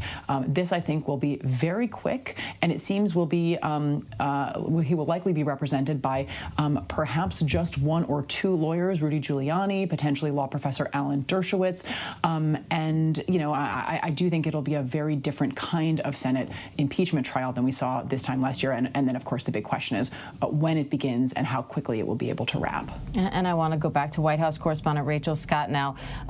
Rachel, the president has been fairly silent since the siege on the Capitol. What's going on behind the scenes as he attempts to amass some support? Is he trying to salvage any type of his legacy at this point? What are his efforts to do that, and is it paying off? What we are seeing, Diane, is a president in isolation at this point. He spent the weekend at the White House. We know he is trying to assemble his defense team for a possible trial there in the Senate, leaning towards Rudy Giuliani and Alan Dershowitz. But his legal team that represented before, they're nowhere to be found. They are not going to be coming on board at this point. And so his inner circle is shrinking at this point. You have Republicans that are breaking away from him, who fiercely defended him when he was impeached the first time, and this time saying that he went a bridge too far, that it was simply unacceptable, calling out his behavior, some even saying he betrayed his constitutional oath. And so at this point, President Trump, he's lonely in his final days, and what is supposed to be a period of time where you're so focused on the transition, on helping the next administration. We know that his refusal to concede an election that he lost held that up for nearly 3 weeks, and now the president says that he will not even attend the inauguration. We know Vice President Mike Pence will be splitting with him on that. He does plan to be there. Biden, the president-elect, said that's actually something that he and Trump agree on. He doesn't believe that the president should be there, though he said Vice President Mike Pence is welcome. But we're learning from sources that the president could be leaving Washington before Biden even takes the oath of office, Diane. And Terry, what happens to President Trump's many supporters at this point? You know, up until this point, Republican leaders, even if they didn't completely support the president, they were trying to at least portray some level of support in order to maintain his supporters. What happens now? I think, Diane, in some ways, for many of them, it's like a death in the family. Many of them have reached their limit on President Trump, who they supported, who they believe heard them, saw them in a way that no politician had in their lifetimes.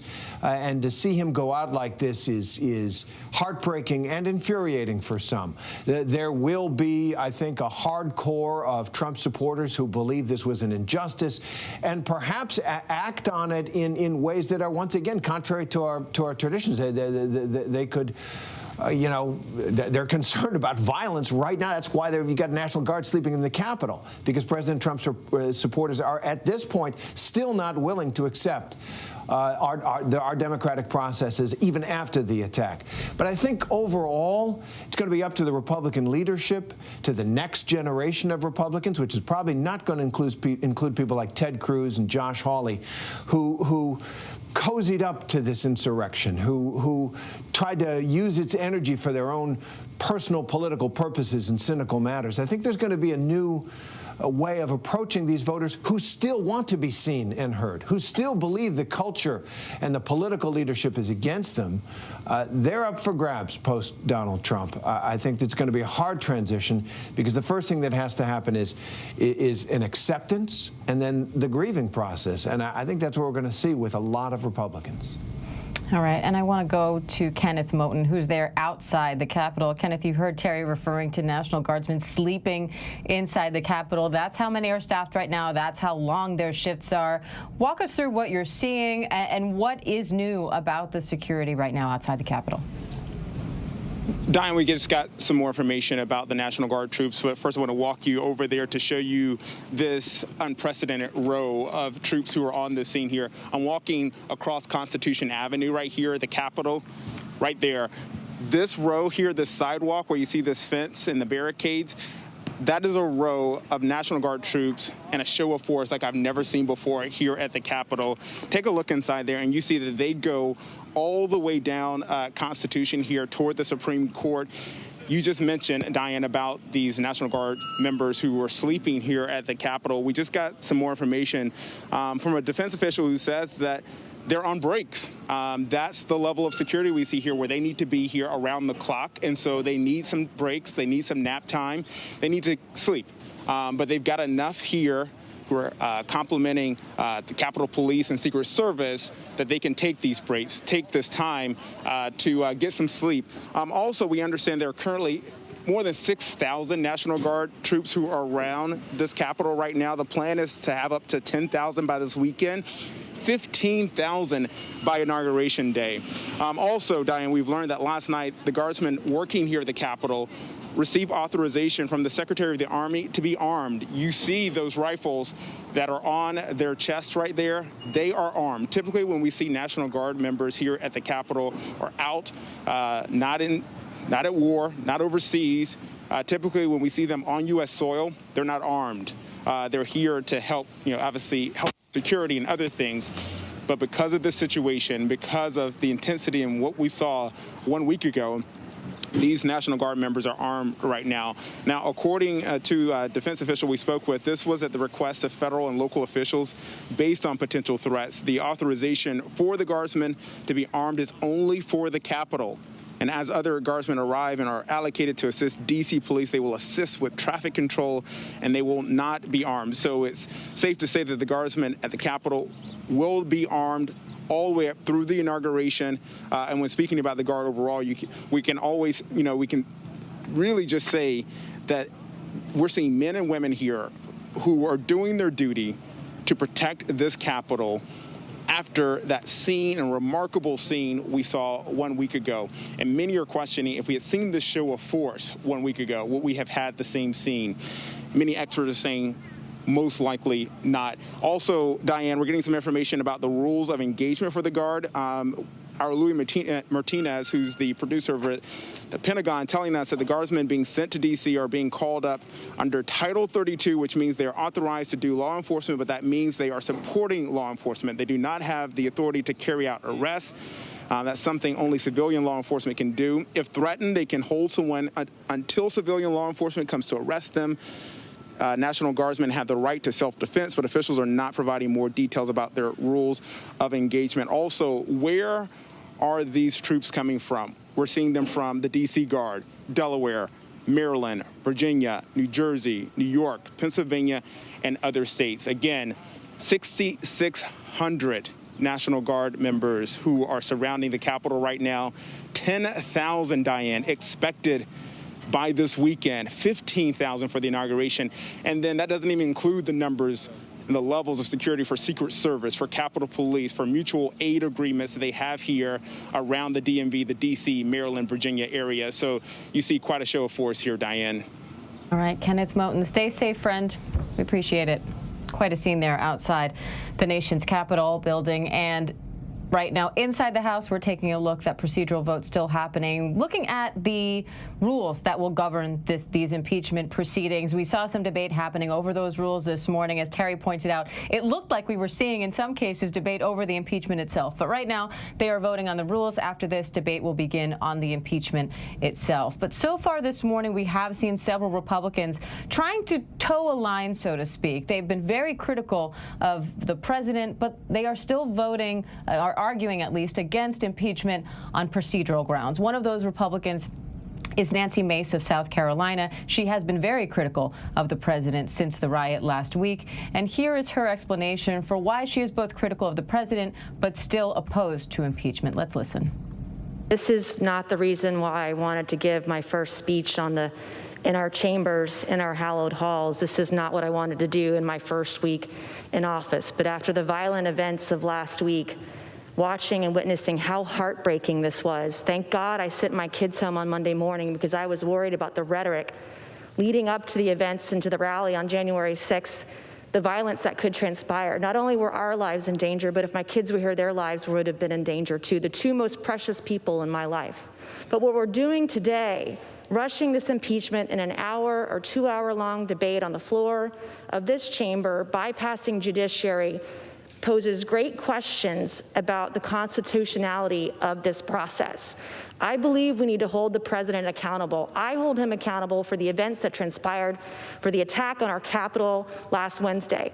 I also believe that we need to hold accountable every single person, even members of Congress, if they contributed to the violence that transpired here. Republicans and Democrats need to acknowledge this is not the first day of violence we've seen. We've seen violence across our country for the last 9 months. And we need to recognize, number one, that our words have consequences, that there is violence on both sides of the aisle. We've contributed to it. We need to take responsibility for our words and our actions. We need to acknowledge there is a problem, take responsibility for it, and stop being part of the problem and start being part of the solution. That was Republican Congresswoman Nancy Mace there talking about the need for Congress members on both sides of the aisle to take responsibility for their words and realize they have consequences. I want to bring in Terry Moran to react to what she just said. And Terry, quite a moment for her to talk about not only fearing for her own life, but thinking, what if I brought my kids to work today? And speaking as a witness and victim, as I've said. And I thought it was poignant. This is her first speech. She was just elected, a moment of pride and joy and accomplishment. And this is what she has to talk about. And she does make a case that I think will resonate with many Republicans, that what President Trump did was wrong, maybe deplorable is one of the words you'd use, but that to impeach him will only continue this cycle of hatred and recrimination and division in the country. I think that is probably where the mainstream of the Republican Party is right now. The counter to it, and you will hear it from some Republicans, is that this isn't just a riot in Portland, as bad as those have been for the people living there. It went beyond that to an attack on our country, on our democracy, and that's different. That is what the framers had in mind when they put impeachment in the Constitution, what they called at the time political crimes, high crimes and misdemeanors, not things you find in the statute book necessarily, although they can be, but things that are dangerous to the society itself. This kind of corruption and incitement that President Trump has done is something that I think the framers would have recognized as the kind of danger that they put this tool in the Constitution to use. Those are the two arguments. I think she, sadly, in her first speech, made the case for not going down the impeachment road. And Terry, she seems to want to stress that this violence is not a unique event, in that we have seen violence in this country over the past few months, as she points out, on both sides of the aisle. And she's holding Congress accountable somewhat for that, talking about how their words have consequences and they need to kind of own up to that responsibility. How do they move forward and learn from that? You know, is it our lawmakers' responsibility to speak in a way that doesn't encourage violence from other people who may or may not twist their words? And how does Congress try to go about now healing and moving forward in a more unified way? Yeah, I think the answer to your first question, Diane, is absolutely.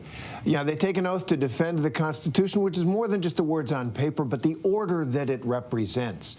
And to use inflammatory language, to use language of hatred and depersonalization, dehumanization of the other side, that really has to stop. That is an infection that has been raging in the Congress. Look, we've had a lot of fights in Congress over the years, but it does seem to have gotten worse. And one of the things that Congresswoman Mace has just done is take a side and take a stand against people who are just telling lies about the previous election. She will not go along with that. That's one cure that needs to happen as well. But the thing that she did that I think must be objected to, there really isn't an equivalent between the Black Lives Matter protests and what happened at the Capitol. Yes, there was violence in both, but the vast bulk of the Black Lives Matter protests that we have seen, as found by the law enforcement officers of the places where they took place, the vast majority of it was peaceful. This is in the great tradition of American life, that people stand up and call for justice, call for us to live up to our ideals. There was violence associated with some of it. There was sporadic violence, but law enforcement will tell you that in most places, those were peaceful. And it was part of a campaign on the right to make them seem like they were constantly 100% all the time violent, to discredit them. This rally, well, just look at the evidence. It ended up in a mob attacking the Capitol to stop the counting of votes. It's different. And Terry, you're talking a lot about accountability, as Nancy Mace was as well. We also heard similar remarks from Democratic Congresswoman Ilhan Omar of Minnesota. Let's listen to those.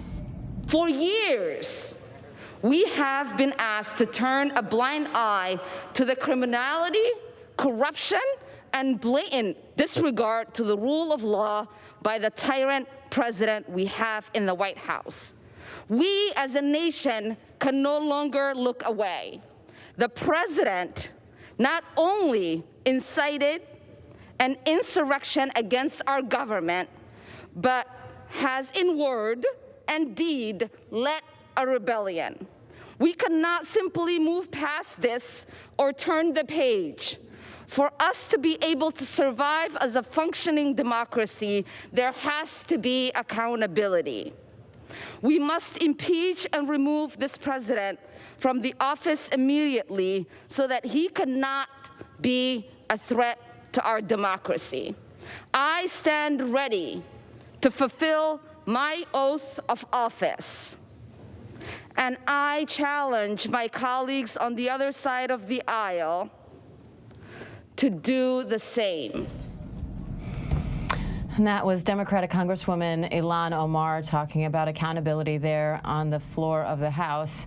As the House votes on impeachment proceedings right now, for those of you just joining us just a few minutes after 11 a.m. Eastern here, we are doing continuing coverage right now as the House of Representatives considers impeaching President Trump for the second time. It would be the first time in history that ever happened to an American president. And I want to bring in our Devin Dwyer now, because Devin, we throughout the course of the day, no doubt, are going to hear a lot of criticism of President Trump. But he had tremendous support in this country, still has, some of his supporters have since left him or stopped supporting him since the riots last week. But he still has many people who either love him now or loved him then, and now they have nowhere to go. What does the Republican Party, or the Democratic Party for that matter, need to do for that group of people? Yeah, I mean, let's remember 74 million people voted for Donald Trump, Diane, and just a couple weeks ago, polls showed a majority of Republicans, a majority of those people thought what President Trump has been saying, that the election was rigged and that President Trump had in fact won. And so those people, many of them, as you noted, probably changing their minds in light of what has happened at the Capitol, but maybe not all of them. And certainly, as you know, Democrats talk about accountability, let's not forget that it's not just the president that spun up this conspiracy, you know, that infected the minds of so many people. It was conservative media that played a part in that. So many of the proliferation of these websites, conservative talk radio hosts, a lot of these friends of the president who have been really spreading the very, toxic memes that have caused a lot of this to explode last week are still out there. And I just took a look at a number of those websites, sites like OANN, Breitbart, InfoWars, Epoch Times. You might be surprised to know there is no mention on those websites at this hour, Diane, of impeachment at all. In fact, the headlines on all of those sites have to do with the president's battle against big tech, Google, censorship, Twitter, and the like. And yet at the same time, we are starting to see some positive signs from conservative media outlets. Cumulus Radio Network just this week announcing that they're ordering their hosts, people like Mark Levin, Dan Bongino, these are names very familiar to conservative supporters of President Trump, to stop pushing the election lie or they'll get fired. So there is a revolution perhaps underway in conservative media, but that's a huge place to watch as we go forward in these next few weeks, even after the president leaves. How are those outlets which have fed information to the president's supporters and backers, how are they messaging what is happening, and will they be participants in the healing that needs to be done? And Terry, love him or hate him, President Trump was a divisive president. He purposely chose rhetoric that would inflame people. That's his style, and that's what his supporters love about him, but also what turns a lot of people off. And over the past few years, we've seen being Republican or having Republican stances or being conservative as often being equated to supporting not only President Trump, but everything that he stands for, including, in many ways, his personality. So with President Trump just a week out of the end of his term, how do we go back to a time, and do we go back to a time when you could look at someone across the aisle, argue with them all day long over politics and the best way in policy to move forward, but still recognize that person as a person, perhaps even your friend, at the end of the day? You know, that is really the question right now. Abraham Lincoln said in his first inaugural address, as the country was on the brink of civil war, states having seceded simply because he was elected. The Civil War was caused by people rejecting a legitimate election. They didn't want Abraham Lincoln as president, so they decided to wreck the country. And he said in his first inaugural address, "We are not enemies, but friends. We must not be enemies." And you see how effective that was. It's hard. There's no question that Donald Trump, his Twitter feed, the manner in which he approached his political case, making his political case, it seemed to bring out the worst version of ourselves in so many of us, both sides. I don't want to get both sides on this particular issue, but on the nature of the rhetoric, for sure. And how do we get back from that? Well, one of the things we're going to see right away is how much of a difference does it make to have a very different person in the White House. Right now, Donald Trump has been silenced by the tech companies because they believe he is dangerous and inciting violence, and that's not something they want to do. That's a very interesting, problematic discussion, but he can't bully these Republicans. I wonder if we'd be hearing from these Republicans I might vote to impeach if Donald Trump was going to damn them and perhaps resulting in danger to their lives if he was still on Twitter and other social media. But I think we're going to find out how much of a difference does it make to have a very different man, Joe Biden, who, whatever else people think of him, has had built a reputation over decades as a decent fellow whose word can be counted on in the United States Congress, who is compassionate to those who are suffering, and who is a good friend across these dividing lines. Will it make a difference if the person who occupies what Teddy Roosevelt called the bully pulpit of the presidency is very different and calls on a different part of us, what Abraham Lincoln called the better angels of our nature? We'll see. We will find out in just 1 week's time. And now I want to go back to a moment from earlier in the morning there on the House floor. This is Democratic Congressman Steve Cohen talking about why he believes President Trump should be impeached. Let's listen.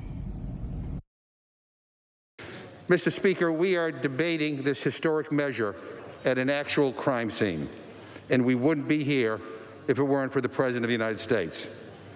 On Wednesday, January 6th, Congress gathered here to fulfill our constitutional duty, tallying the Electoral College victory of President-elect Biden and Vice President-elect Harris after a free and fair election.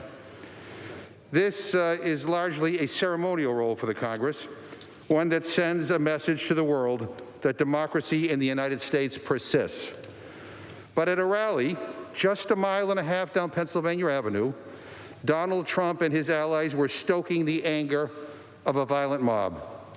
A member of this very body proclaimed on that stage, "Today is the day American patriots start taking down names and kicking." Trump's personal attorney, Rudy Giuliani, called for trial by combat.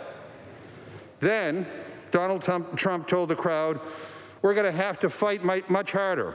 You will never take back our country with weakness." Even though, according to his own administration, that this election was the most secure in our history, Donald Trump repeated his big lie, that this election was an egregious assault on democracy. Vice President Pence, he said, was going to have to come through for us. Trump then told this mob to walk down to the Capitol. The signal was unmistakable. These thugs should stage a coup so Donald Trump can hang on to power. The people's will be damned. That was Democratic Representative James McGovern there, starting off the day's proceeding. We had, I had said it was Steve Cohen, but that was a different video there. Again, Democratic Representative James McGovern there, starting off the day's proceedings and talking about why he believes President Trump should be impeached in these proceedings. Now, one of the interesting things that we've discussed, and Devin, you can speak to this a little bit, was the change this time around. The last time that President Trump was impeached, the vote was along party lines, but this time he has support from some Republicans, and now some of those Republicans are getting blowback from their own party. What's the latest on that? Yeah, there sure is, Diane. I mean, as we've been talking about, at least 5 House Republicans have come out now publicly saying they'll vote for impeachment. We expect the number to be much larger than that. In fact, one White House official last night said he expected that the number could be at least 24 Republicans breaking here. Liz Cheney, a member of the Republican leadership, sort of was the big one that came out yesterday. And, you know, why is that so significant? Well, Liz Cheney is a member of the leadership of the House of Representatives, the Republican Party, her family steeped in the history. Yes, a member of the establishment. Yes, someone who's been critical of President Trump, but a very shrewd politician, someone very well respected. And sort of the fact that she went along with Donald Trump for so many of these policies and antics over the past 4 years, it sort of spoke to the political expediency that Republicans found in him. Make no mistake, Diane, this was always a marriage of convenience. When I was up on the Hill talking to Republicans in the hallways, you always got the sense from many of the rank and file that they were very uncomfortable about the man that they were getting in bed with, but they were really excited by the energy he was bringing into the party, by the supporters he amassed, the election wins, certainly some of the policies that he was able to achieve. But was fascinating yesterday, both Liz Cheney, Mitch McConnell, Kevin McCarthy even saying things in private, all of this, pick your analogy, the dam breaking, the floodgates opening. This is a marriage that is breaking up, a political marriage. This was never a relationship between Republicans that was a personal one. There was never a lot of deep, widespread love of President Trump, the person, the man. There were not relationships there based on principle, philosophy of government. It was one of convenience, political expediency. And as we've seen the numbers around President Trump plunge, a majority of Americans now calling for him to be removed before the 20th, it made it much easier for a lot of these Republican leaders to break away. And Liz Cheney is the biggest symbol among them so far. And the big question that we're all debating and waiting to see is whether she will sort of mark a bigger trend, and will we see that play out today on the floor? It's definitely worth watching. And Devin, Montana Republican Representative Matt Rosendale, who's a freshman, he released a statement last night calling on Cheney to resign as conference chair. He writes, when Representative Cheney came out for impeachment today, she failed to consult with the conference, failed to abide by the spirit of the rules of the Republican conference, and ignored the preferences of Republican voters. She's weakening our conference at a key moment for personal political gain and is unfit to lead. She must step down as conference chair. Is there any weight to this? Could we see a bigger movement for that?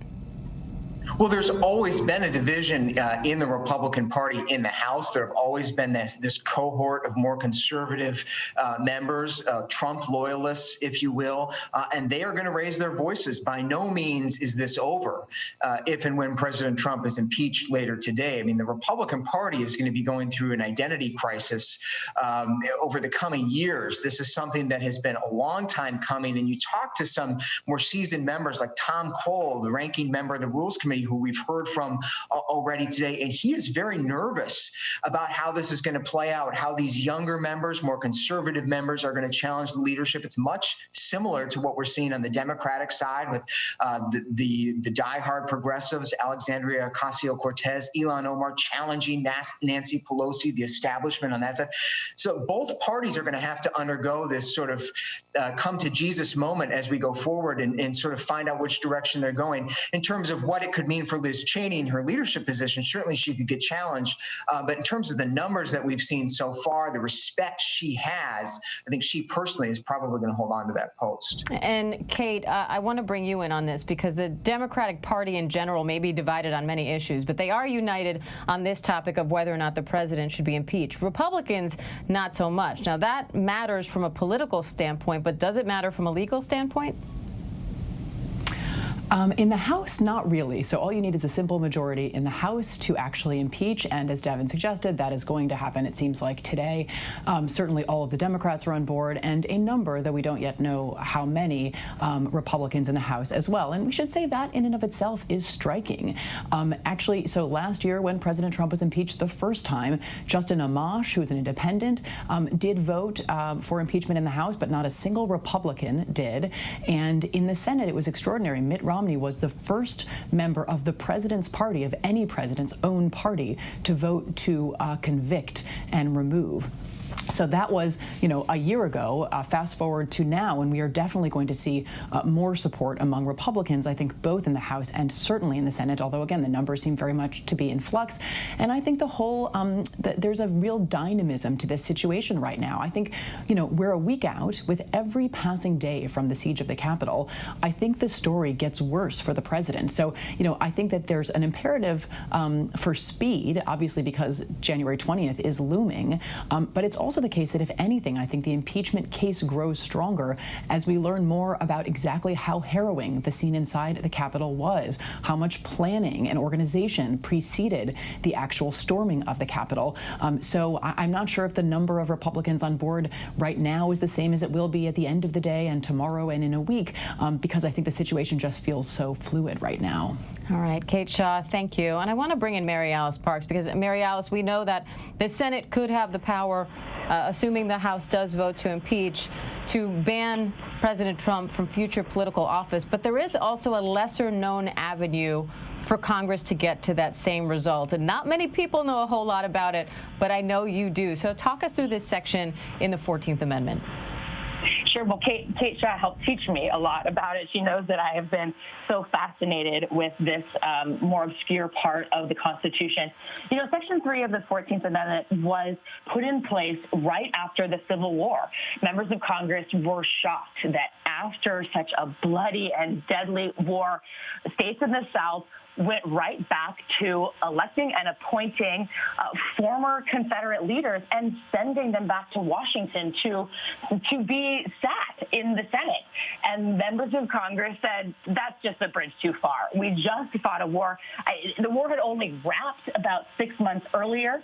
And so members said, we're just not doing it. We're not seating those members of the Confederacy, former members of the Confederacy. They have lost at least their right to sit in the United States Capitol. And so they debated really changing the Constitution. It actually took 3 years for that amendment to the Constitution to not only be passed, but totally ratified. But that's where this amendment, the third section of the 14th Amendment, came from. You know, Congress having to decide who gets to hold power, and is there something that is so egregious that it would bar or should bar someone from being able to hold power again in the future. And it is just amazing that, to me, as someone that studied history in college, I've just been so fascinated all week with the Civil War analogs, that members of Congress today are going back to Civil War history and trying to say, is that what we're seeing again?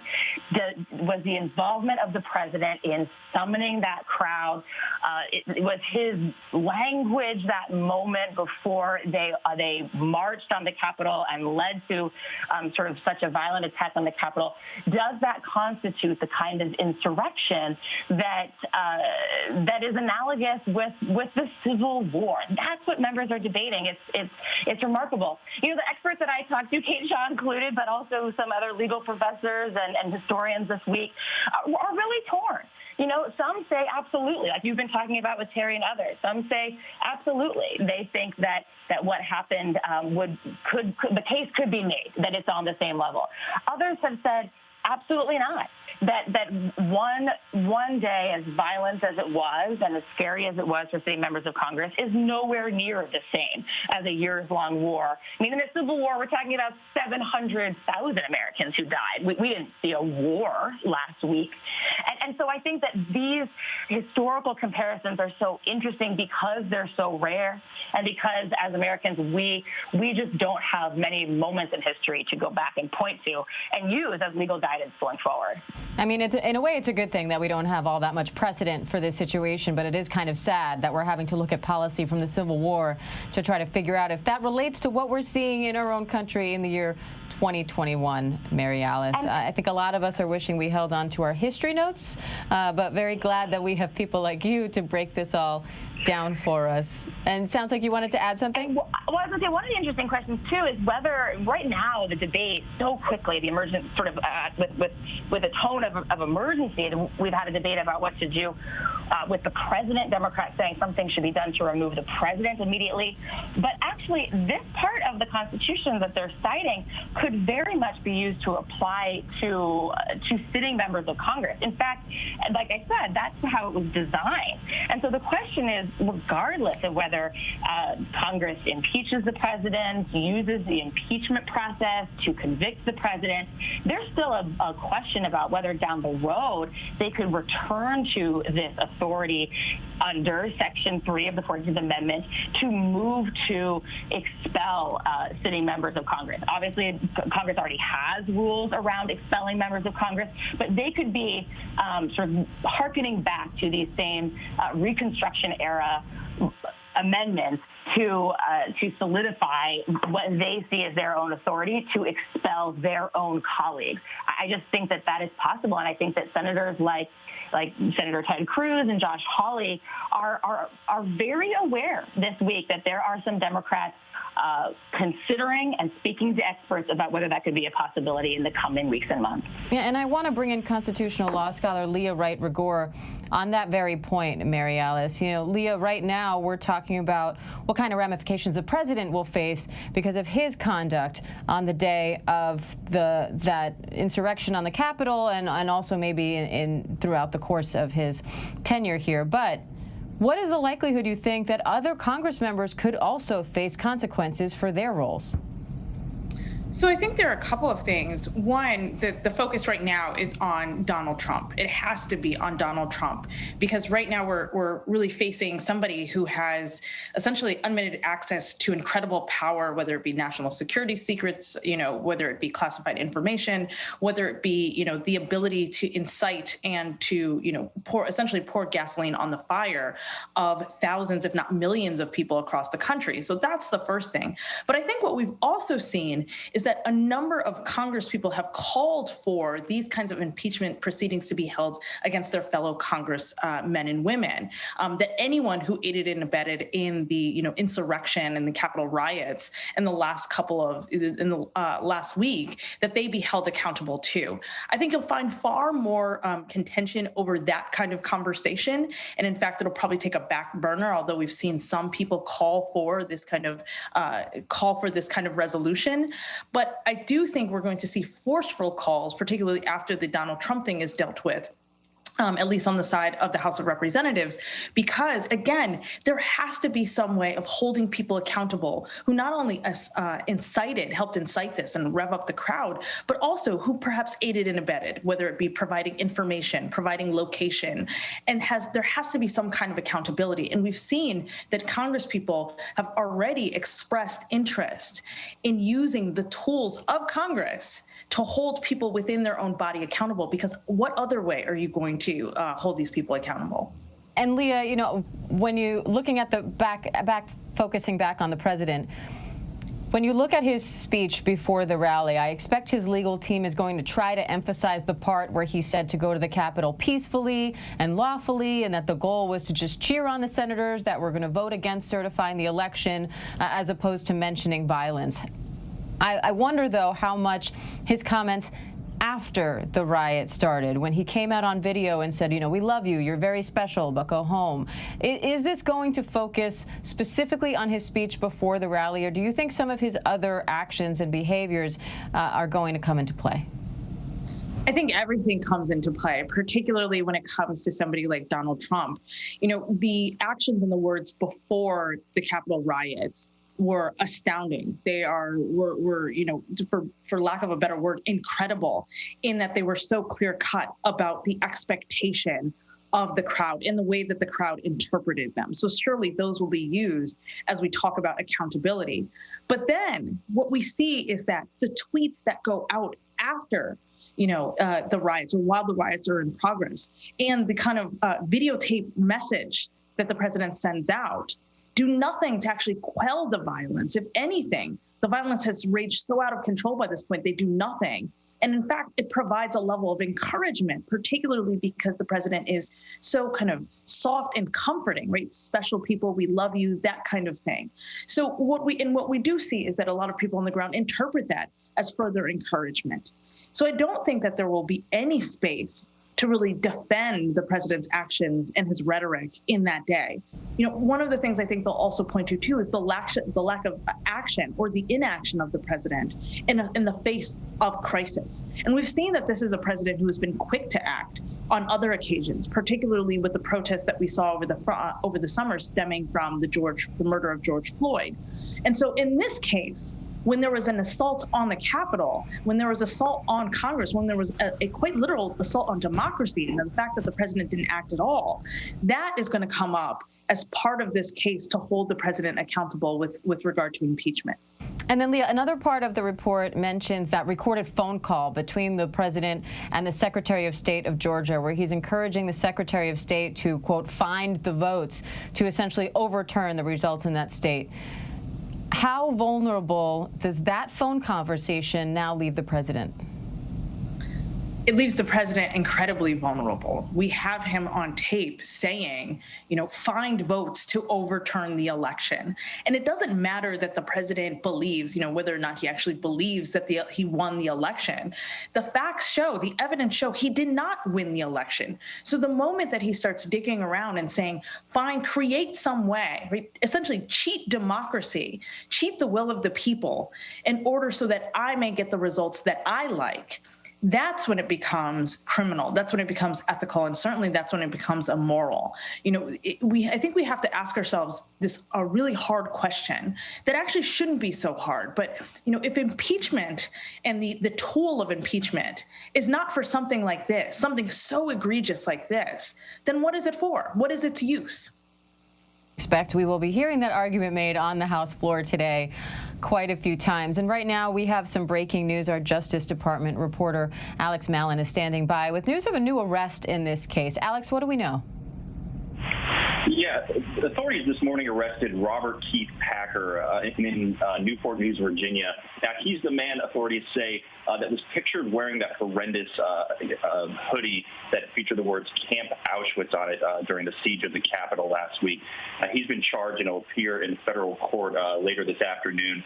He's facing charges of unlawful entry into the Capitol and disorderly conduct on Capitol grounds. And we're learning also that Packer has a lengthy arrest record in Newport News. His sheriff, Gabriel Morgan, told us this morning that he has been arrested of charges of assault and battery, driving under the influence, and he was last in jail in the county in 2012. But it's just another one of these arrests that we're seeing dozens across the country, all of these federal prosecutors essentially tracking down people who were seen parading through the halls of the Capitol last week, attacking officers.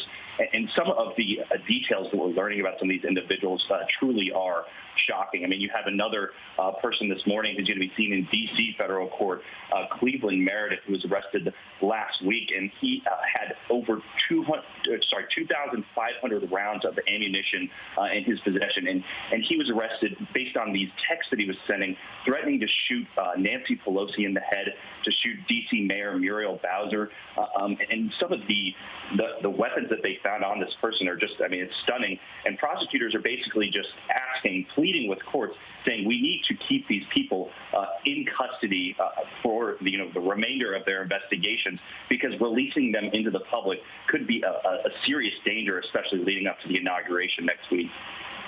One of the arguments that we heard immediately after the riot, the arguments that was starting to form there was that the Trump supporters at the rally were there peacefully, and the people who stormed the Capitol were actually Antifa, that this wasn't Trump supporters. But so far, the arrests that we're seeing in this case don't seem to support that.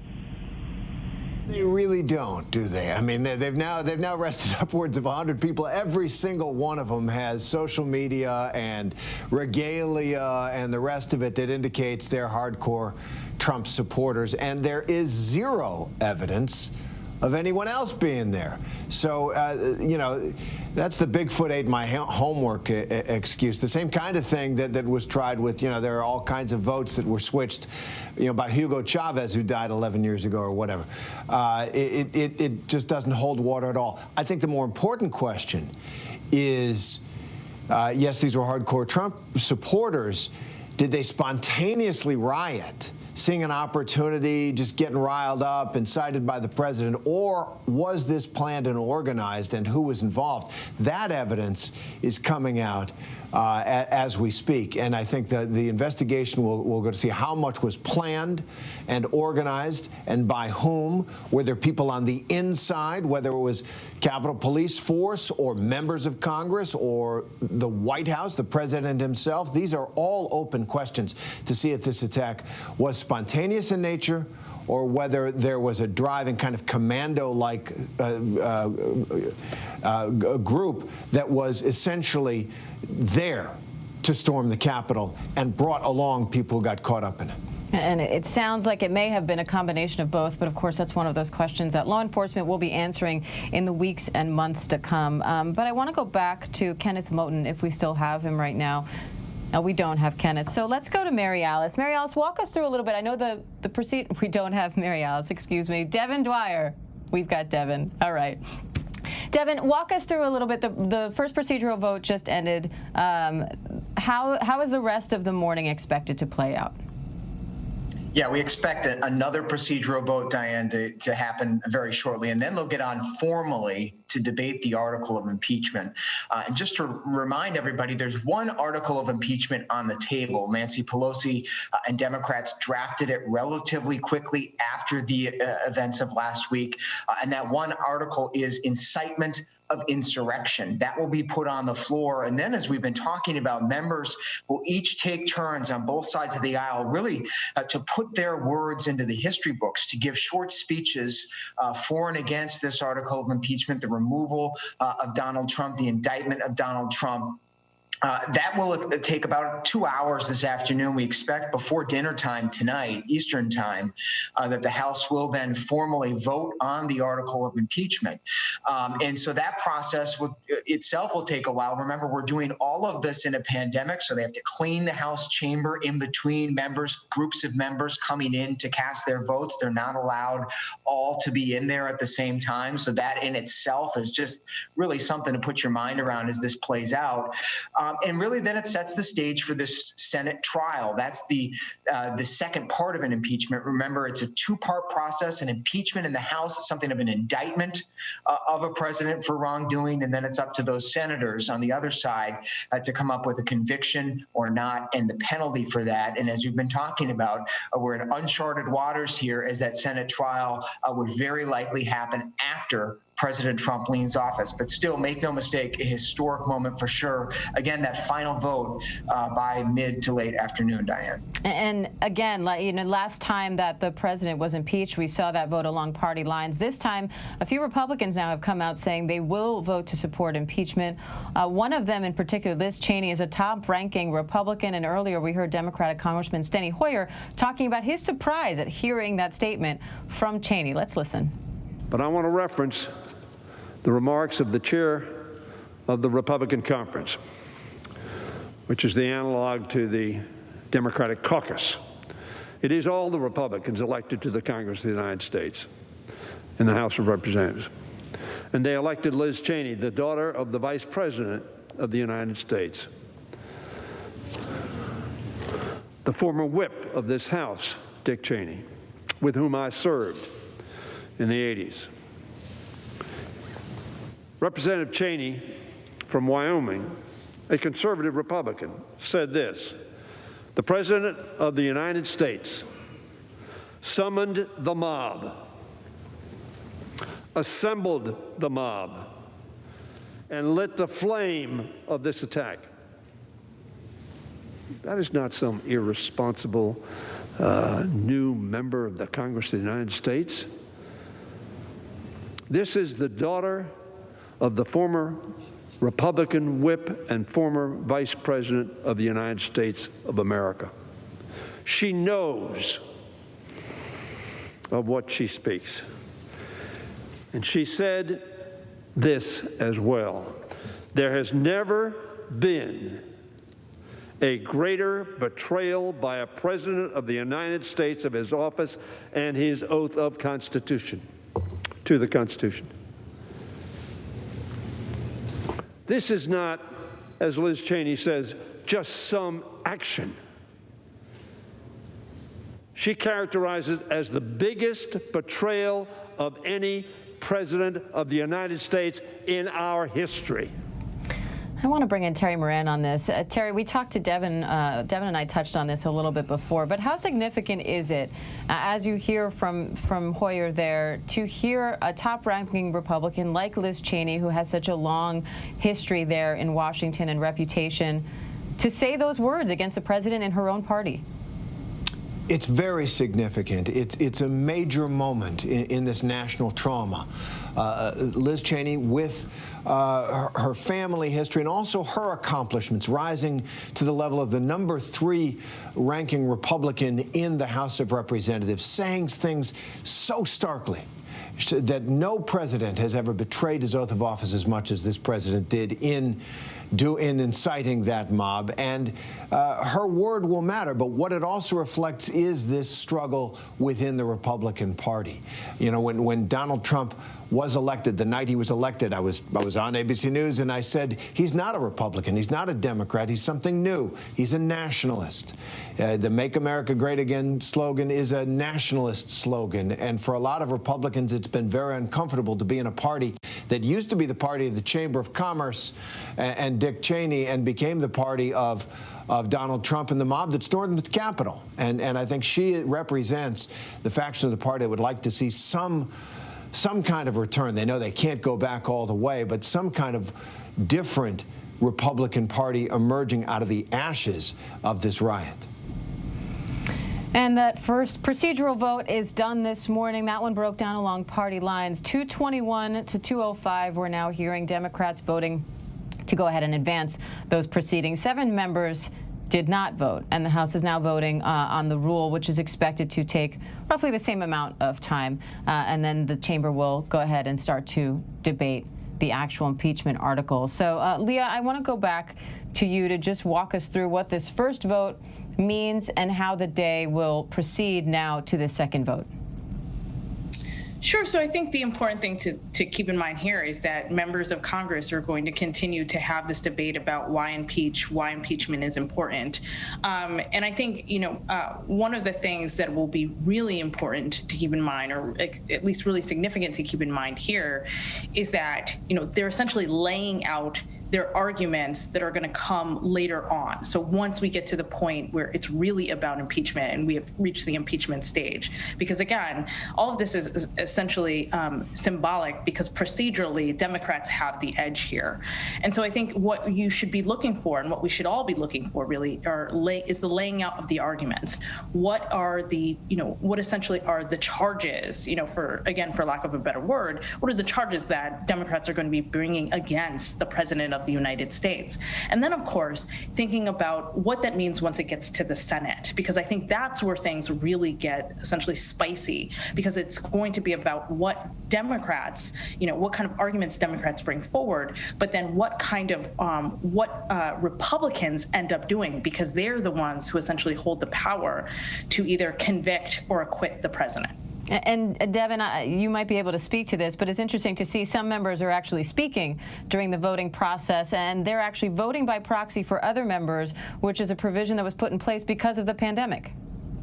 Yeah, I mean, as we've been saying, this is an extraordinary moment on multiple levels, and including because it's happening during a pandemic. Nancy Pelosi set those rules in place a while back, late last year, allowing members to vote for other members. Again, something that has never happened before. But these votes are so coming up this afternoon, Diane, are so consequential for so many members. In fact, just a few moments ago, Congressman Jason Crow of Colorado, himself an Army veteran, a really neat guy, someone I've spent some time with, who has served this country, a relative moderate elected to the Congress first a couple years ago, said in an interview that a lot of Republicans are privately telling him, including some breaking into tears, that they want to vote for impeachment this afternoon, but are afraid to because of threats to their lives.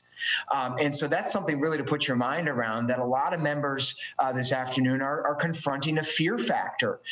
Perhaps their morals and their principle might send them in one direction, but really concerned for their families. We know back in their districts in a number of these states, as our Pierre Thomas has talked about, under threat themselves. And so it's a really difficult position that a lot of these members are in today, and Jason Crow attesting to some of that emotion. And so let's go back to our Justice reporter, Alex Malin, who's on the phone right now. Alex, when you hear that some Congress members are expressing behind the scenes that they want to vote for impeachment, but they are afraid for their lives, what is the Justice Department trying to do to secure the safety of all of our Congress members right now?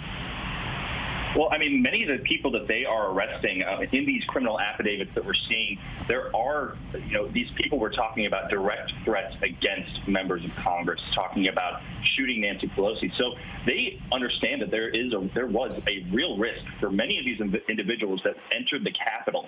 Many of them, we are now learning through these affidavits, were actually talking and texting and sending messages about carrying out acts of violence. We saw also those individuals that were carrying zip ties. The FBI is investigating whether there was a potential plot to kidnap members of Congress or their staff members, like what we saw over the summer, for instance, with the Michigan governor and the disrupted plot to kidnap her. So this is a sprawling investigation that's being conducted by the DOJ and the FBI. Yesterday, they said that they already have over 170 case files open. That means individuals that they have already singled out their identities from entering the Capitol and carrying out the acts of violence in there that they plan to charge in federal court. It's being described as the most sprawling, complex investigation potentially in the Justice Department's history. And if you think about that, this is going to be a months-long effort of tracking these people down, going to their home districts. All 94 U.S. attorneys' offices around the country are engaged. I mean, you even have a person that was arrested upon landing in Honolulu, Hawaii last week. So the threat is definitely real. And what we heard from U.S. Attorney Sherwin in D.C. yesterday is he said that in the coming weeks, we're going to learn details about what took place at the Capitol that will shock us. So there's materials that are being uncovered by the FBI. They said that they've already received more than 100,000 pieces of digital media, that they are saying outright that we're going to learn things that we don't even know was happening in, the halls of the Capitol, in the basement where, rioters were clashing with those Capitol police officers. So some of the details that I think that we're going to see surface through these indictments, through affidavits that are being submitted, are going to be truly shocking about some of the plots that potentially were underway here, with sedition charges being considered for many of the suspects involved.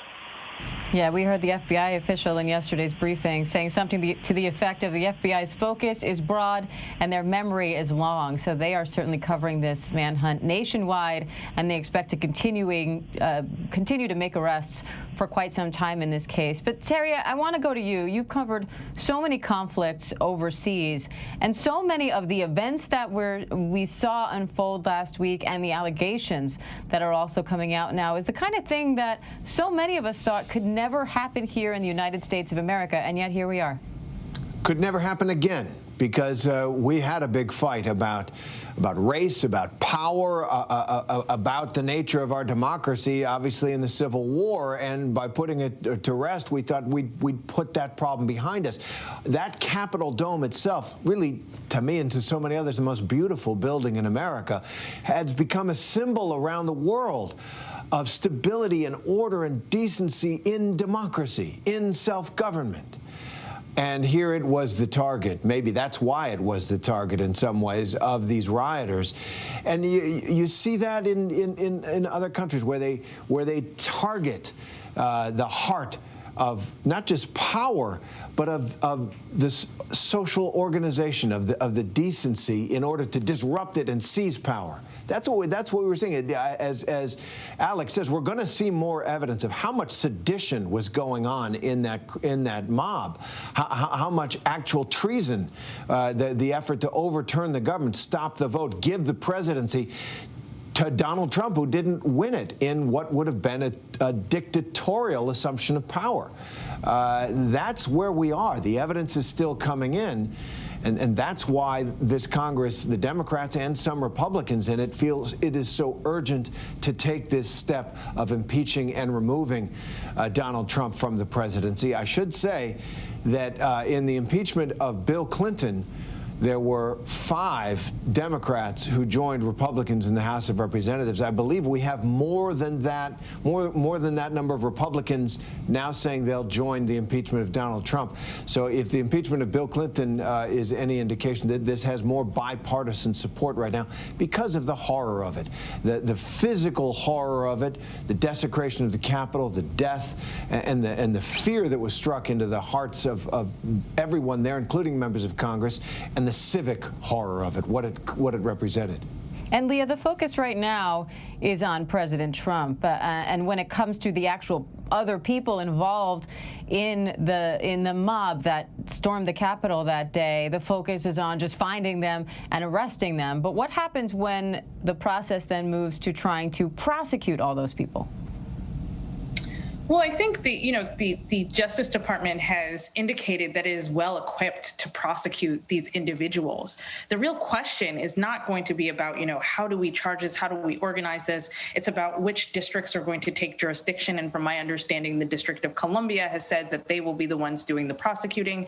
But also, it's about what do you charge them with? So do you charge them with things like disorderly conduct? Or do you charge them with things like sedition? And so those hold very different different charges and very different consequences for the people who are participating in this. And I think one of the things that has become clear is that as more and more people have been arrested and have been, indicted or starting to be indicted, is the realization from people who participated in the mob that there will actually be consequences for raiding Capitol Hill and attempting to do harm to, hundreds of Congress people. And so I think that's important, this idea of accountability, particularly as we move on. And we've seen that there have been a number of conversations on these various websites, whether it be social media websites, whether it be dark websites, right, the dark web and things like that, that there have been lots of conversations about continued violence, about more violence, that inauguration has become a center point. And one of the things I think that the Justice Department is thinking about, and one of the things that, the FBI has been thinking about, is how do we discourage people from doing this? How do we send a louder message? And part of that is through arrest and through going after people preemptively who may have participated in the riot or who may have actually organized the riot that we saw in Capitol Hill. All right, Leah Wright Rigueur, thank you. And we had some news this morning, the mayor of New York City saying that New York is cutting off all ties with the Trump company. So we want to go ahead and play that sound from a mayor. Let's listen to Mayor Bill de Blasio. In light of this criminal act, the city of New York has determined that it is within our power to terminate all contracts with the Trump organization.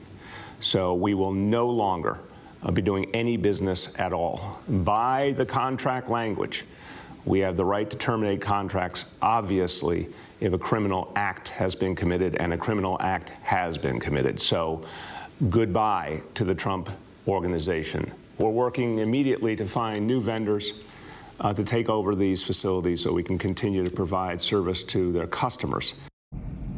I want to bring in our chief business correspondent, Rebecca Jarvis, on this. Rebecca, how big are the ramifications right now facing the Trump organization? This is not the only big contract that they are losing right now.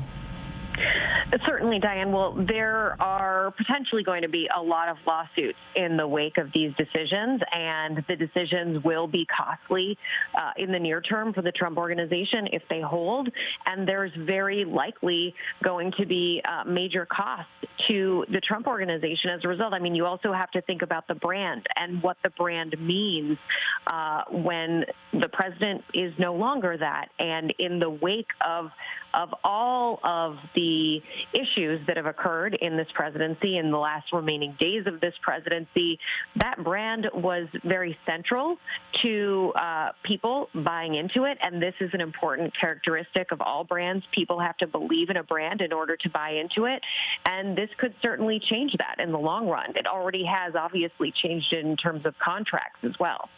Rebecca, so much of the Trump brand centers on the Trump name. So how big could this fallout be, considering what that name means today? I mean, I think that's the point, Diane, that it's very much brands are about the identity of the people behind them. And the brand of Trump meant something in many ways very different 4 years ago than it does today. And there certainly are those who are still interested in buying into that brand, but there's, as you've seen with the impeachment proceedings, a growing number also on the right that are no longer interested in being connected to that brand. And you can imagine that there will be financial fallout for the Trump organization beyond what we've already seen as a result of everything that's transpired over the last week and a half of this presidency, and also, of course, over the last 4 years of this presidency. All right, Rebecca Jarvis, our chief business correspondent, thank you. And I want to go now to Catherine Faulders and John Santucci on the phone, two people who are very closely linked to sources at the White House. And Catherine, I'll start with you. What is the reaction so far from either the President Trump himself or the Trump family to some of this fallout that we've been seeing, particularly this morning from NYC? Yeah, look, I don't think we've seen much or heard from the president today, but you saw his reaction yesterday when he went down to visit the border wall. He actually said that everybody was saying that his speech on the 6th was perfectly fine. Again, he used the same rhetoric he's used on his previous impeachment to this one, calling it a witch hunt. But the reality is it's not. It's not similar to the last one at all. The president could make the argument perhaps that that one was more partisan than this one. But in this case, it is this bipartisan effort to, for the most part, remove or attempt to remove the president from office. Now, we do know that he's watching this play out on television. He's left without really anyone here in the White House defending him. We haven't seen members of his previous defense team. You saw his White House counsel, his outside lawyer, Jay Sekulow, all representing him last time. Those two have gone mum. So it's really quiet in terms of senior aides inside the White House actually rushing to the president's defense on this. And John, what are you hearing in terms of how the president and his family are hoping to move forward from this? Well, the blow this morning from New York cannot be understated. I mean, Rebecca spoke about that a little bit earlier with you, Diane. But, I mean, Donald Trump built his name on New York. Donald Trump loves being the brand of Trump. The fact that he can slap his name on something, and he would always often joke, but he was serious, that he always believed that it would bring the value up on something. And to think in New York, for example, Diane, think about people that come to New York, think about New Yorkers and our winter routines.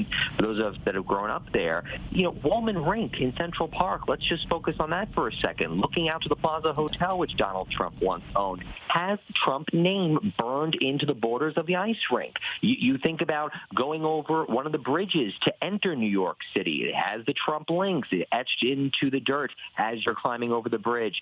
There's so many consequences that the Trumps are only seeing the beginning of this. And, you know, you talk about the other companies that have left him.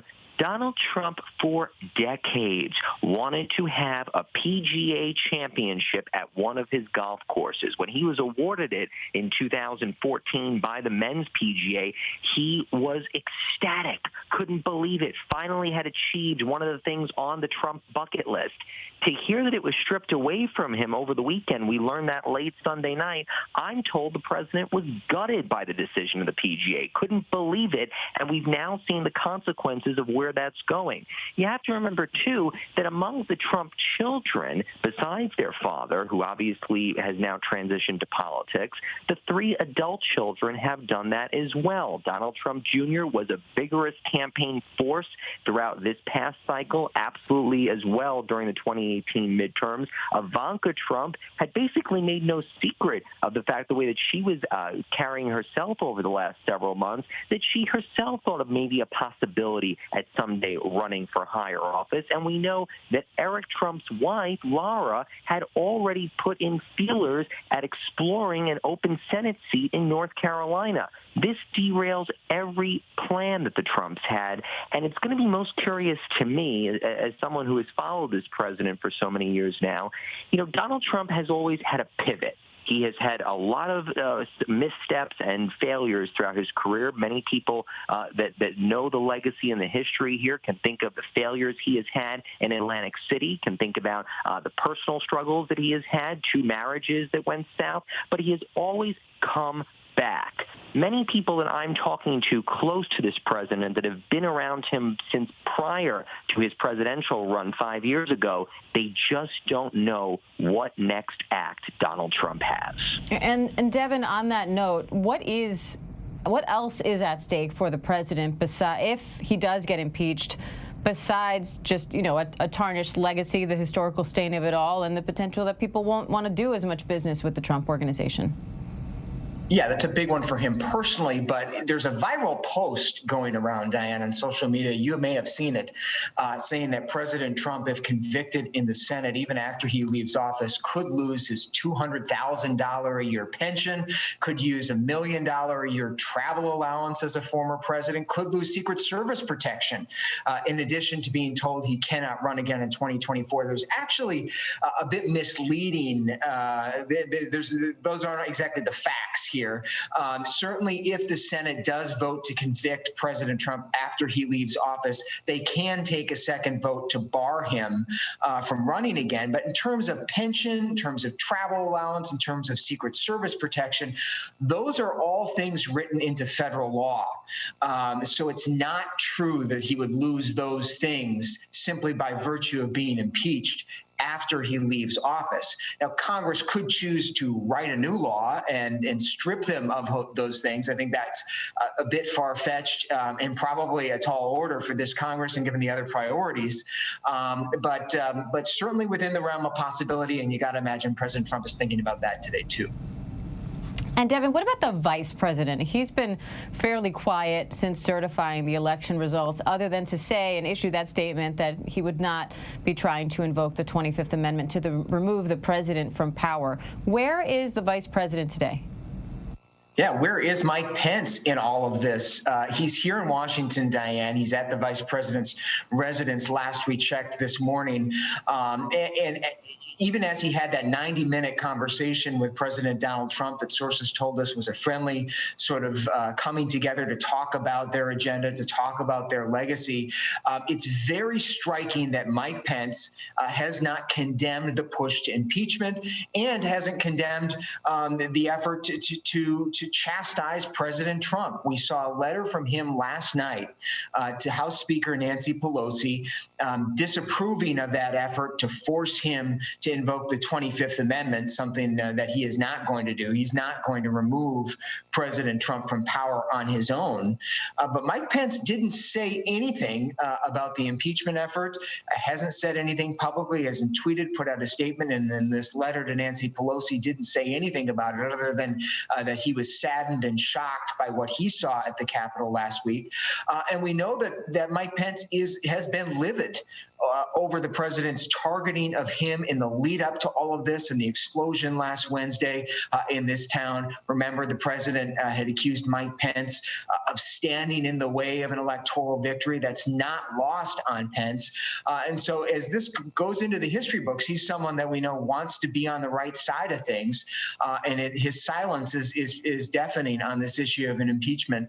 And it'll be fascinating to see him, as planned, appear at the inauguration with Joe Biden next week, 1 week from today, as this all has gone down. Certainly, he's positioning himself for his political future, but not condemning what's happening today on the Hill. And Devin, you talked a little bit about the service protection that the president gets. I want to bring in John Santucci on that. Santucci, what kind of protection is the president getting now? Has that been heightened in the wake of the current events? And does that change if he's impeached? Well, as Devin said, I mean, Congress could certainly write a law and perhaps strip him of it. I'm told by my sources that is something when the president learned that those are conversations that have happened up on Capitol Hill as a possibility, he's quite concerned about it. And the president, post losing the election in November, though he didn't publicly accept it, and, some people at multiple stages said he had not fully accepted it for himself, he did start to ask questions about post-presidency life. What is that like? What happens? And one of the things I am told, Diane, that he asked a lot about at that time was what his security protection would look like. He's quite concerned about it. And let's not forget, Donald Trump is someone that has had a security apparatus around him for some time, but that was when Donald Trump was just a businessman. I mean, he would often wear actually a bulletproof vest because he was concerned for safety, again, prior to entering presidential politics.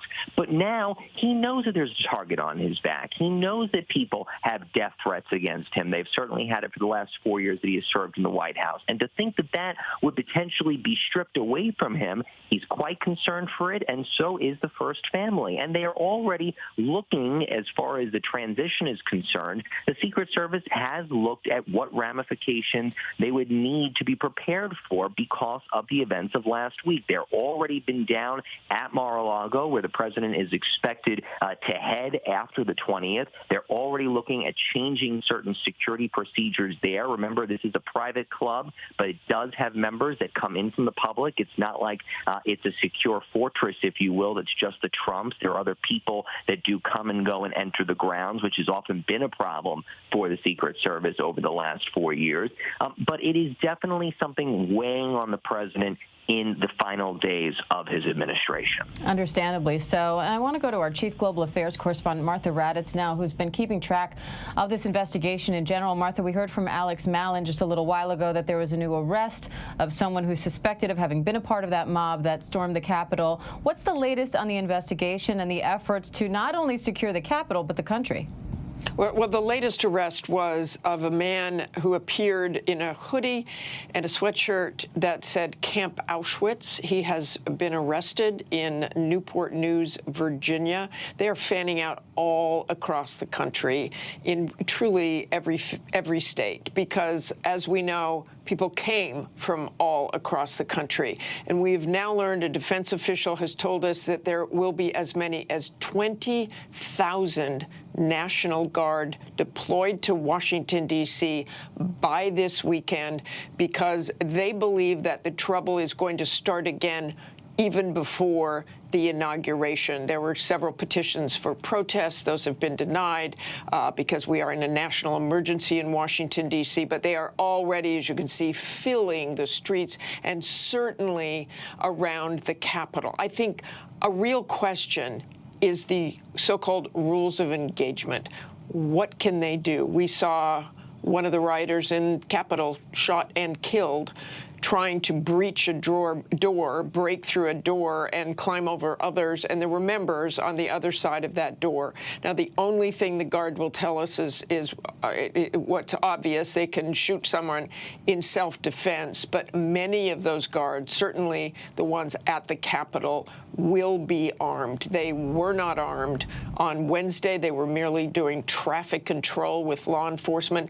National Guard are, of course, civilians, citizen soldiers. They come from their homes and their regular jobs to help out. They are only really trained one weekend a month or a couple of weeks in the summer. So their training in riot situations is not nearly as vast as law enforcement officials. So when they get in these situations, I would imagine that if a line is breached and they are protecting a member or they're protecting someone else, they will be able to respond with those arms. But it is always a really tricky situation, and you certainly don't want to fire a weapon when there are a whole bunch of other people around that you might in fact hurt. So this is going to be tricky, but just in terms of those numbers, 20,000 National Guard. Right now in Iraq, 2,500 Army soldiers, and in Afghanistan, 2,500 active duty military, and that's a distinction. You saw me pause there for a second. Those are active duty military in those countries, so 5,000 total, but 20,000 citizen soldiers taking the streets of Washington, D.C. You guys all know this is a pretty small town. You feel it when you drive in. I know our troops on the Hill today are astounded at the number of Guard, and they look a lot like, I mean, I was there Wednesday in the city. They did not have tactical gear on. They aren't wearing helmets. They're wearing soft caps there, but they do have their tactical gear on. It's a whole different look. It looks a lot more the way it looked after the Black Lives Matter protests began, lining up at the Lincoln Memorial, protecting other things throughout the city. And of course, very controversial because last week, a whole different dynamic and so few people out on the streets and not nearly enough protecting the Capitol. And we were, as you were speaking, we're seeing some of the images of those National Guard members actually napping inside the Capitol because that's how long their shifts are right now. That's how many of them are currently stationed in the Capitol as we speak. And Martha, we're hearing that the Speaker herself. I'm looking at those pictures, and those look so much like deployment pictures, like pictures from Iraq and Afghanistan, because I know active duty and National Guard and journalists, you work so hard and so late during those hours, you will just nap wherever you possibly can. And again, these men and women came from all over the place. I don't know where they would grab a nap otherwise inside the building there. And Nancy Pelosi, I know you were going to just say this, sorry to interrupt you. Nancy Pelosi did go out and meet with some of the members of the National Guard. There you see her there, talked to them, and I'm sure thanked them for what they are doing, and you know, sort of a thanks for keeping us safe, and we certainly hope that is the case. And Martha, first of all, you can always feel free to interrupt me, but second off, you know, I hear you talking about Iraq and Afghanistan. You have traveled the world. You have been in war zones. You have covered uprisings. You were also on the ground that day when this insurrection happened at the U.S. Capitol. Put us in your mindset. What did you think when you saw that happening here in the United States? Well, I think you just hit the nail on the head. I mean, that was the difference. When you're in a war zone and you're with the U.S. military, you feel you're a team, you're protected in some ways. Here, it is so unbelievable to see attacks by fellow Americans on the Capitol. That is what was so stunning. And the most dangerous place you can be is in the middle of a frenzied mob and be a target. I mean, to hear fellow Americans, and I've heard it at Trump rallies, all of our reporters who covered Trump rallies have heard it.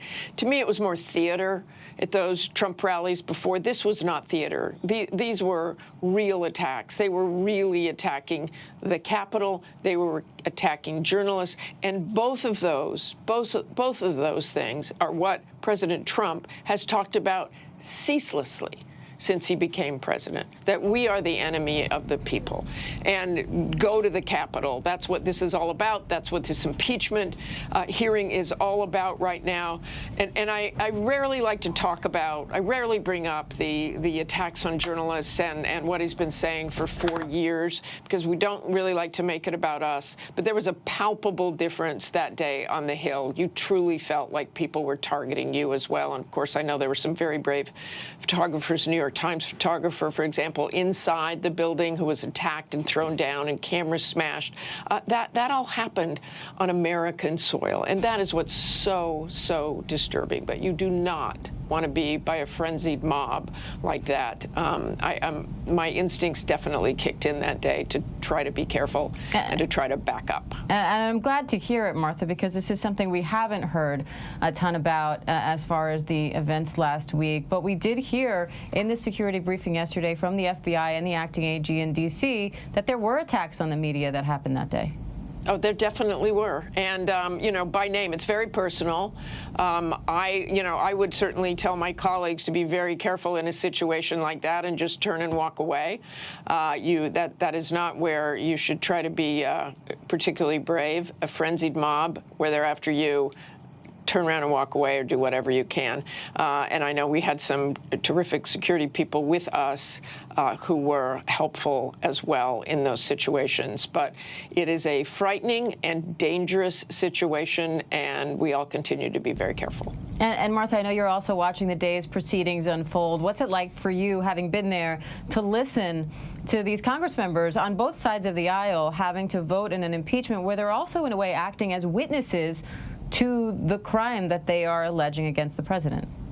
Well, I think, you know, the very evening, last Wednesday evening, when they resumed with the certification of the electors, that was a moment of pride that everybody went back to work. They didn't let those rioters, those insurrectionists, those who desecrated our Capitol take over and disrupt democracy. They went ahead and did it. So to hear about this, it is still, things move so quickly. It is still extraordinary to look at what's happening today. Remember, a year ago, we were in another impeachment hearing.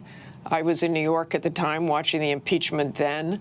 And then, of course, COVID. And I think that's another thing we can't forget. We were at, last Wednesday, what could turn out to be the mother of all super spreader events. They were maskless. They were up close We've already heard members of Congress who have tested positive for COVID-19 who were huddled inside the Capitol, and some other members refused to wear a mask even when they were in that close quarters, and there were riots outside. So I think that's also something that was really startling last week, and we were obviously had masks on and took great care, and things are okay so far. But you can't forget that. In the middle of all this, in the middle of yet another impeachment hearing, we are also still in the middle, and we hope we see an end soon, of a worldwide pandemic that is killing so many of our citizens. This is a country in need of healing in so many ways, that's for sure. Martha Raddatz, thank you, as always. You bet. You bet. Thanks. And let's bring in constitutional lawyer Jamal Greene now, because Jamal, there is kind of a fine line, or maybe it's not so fine, you tell me, that comes up in this discussion, because there presumably were people who went to Washington, D.C. that day just to partake in a lawful, peaceful protest. So how do you draw the line between what is free speech and what is part of an insurrection? Well, there are circumstances where it can be a fine line. I think in the context of an impeachment, I think one of the things to keep in mind is that Congress is the juror. They're the judge of the law and the facts here.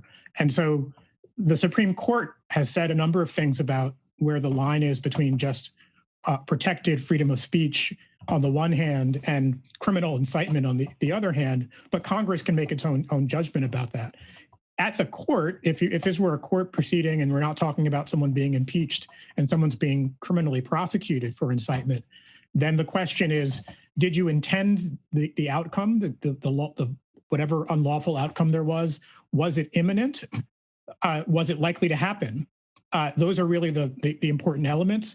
When I teach this to my law students in class, I ironically, the example I often use is you stand at the front of a government building and you've got an armed mob in front of you and you yell charge, right? And that's the kind of thing that's kind of textbook incitement from a legal perspective.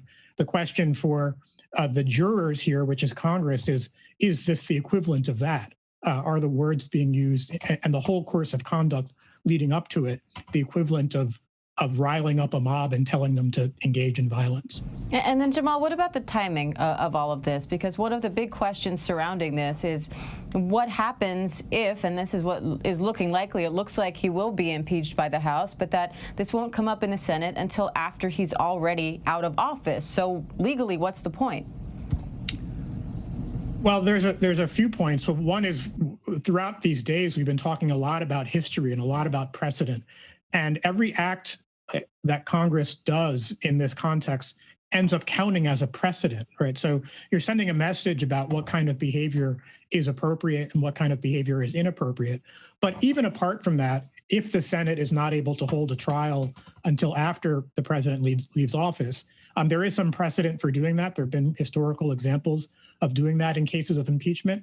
And part of the reason for that is that the Senate also has the ability to disqualify someone who's been impeached from holding further public office. And I gather that that's part of the reason we're even talking about this at the end of the president's term, is that if he is in fact impeached and convicted by the Senate, that there will be an effort to disqualify him from further office. And the other conversation that has been had now among legal scholars is the possibility that the president could be held criminally liable outside of impeachment. What's your analysis there? Well, that's certainly a possibility. It's unlikely that that's going to happen before he leaves office. There are a number of legal constitutional obstacles to bringing criminal action against a sitting president. But once he's out of office, the all bets are off in terms of local prosecutors, either federal or state prosecutors, pursuing whether it's incitement in terms of this mob at the Capitol, whether it's election interference when it comes to the phone call to the Secretary of State of Georgia, or other behavior is also something that the president might have some criminal exposure on. And Devin, I want to go back to you now. When we talk about moving forward and we talk about some of the practical issues here, one is the question of if the Senate is bogged down with an impeachment, how do they proceed forward with other things? And in general, how does Joe Biden start his administration with this going on? Well, Jamal talks about precedent, Diane, and the precedent of impeachment trials in the Senate is typically that is the only thing that lawmakers work on until it's concluded. And so we've started to hear from sources within the Biden transition team, certainly Mitch McConnell's office, remarkable efforts between top Republicans and Democrats underway right now to try to figure out if they could bifurcate the process, whether they could do two things at once, have a trial during part of the day and spend time on business during the other part of the day. You know, one of the biggest pieces of business that really will be essential to all of us for the security of the nation and the functioning of the government right out of the gate next week is confirming members of President Biden's cabinet. All those positions will be vacated when Donald Trump leaves office. And so certainly they can name acting members there, but they'll need to get to those hearings and get to those votes. Then there's all the list of things that Joe Biden wants to do, from get a COVID relief bill underway, emergency funding to cities, families, schools, state governments, right out of the gate for this vaccination effort that's so urgent right now, immigration overhaul, gun control. All of these things will get backed up very quickly if they spend a lot of time in an impeachment trial. And so just a few minutes ago, we're starting to see some rumblings, some rumors, still unconfirmed, that perhaps this process could begin as soon as the end of this week or early next week. So there is a sense now, it seems to be coming together, that they want to move, Republicans even in the Senate want to move quickly on this.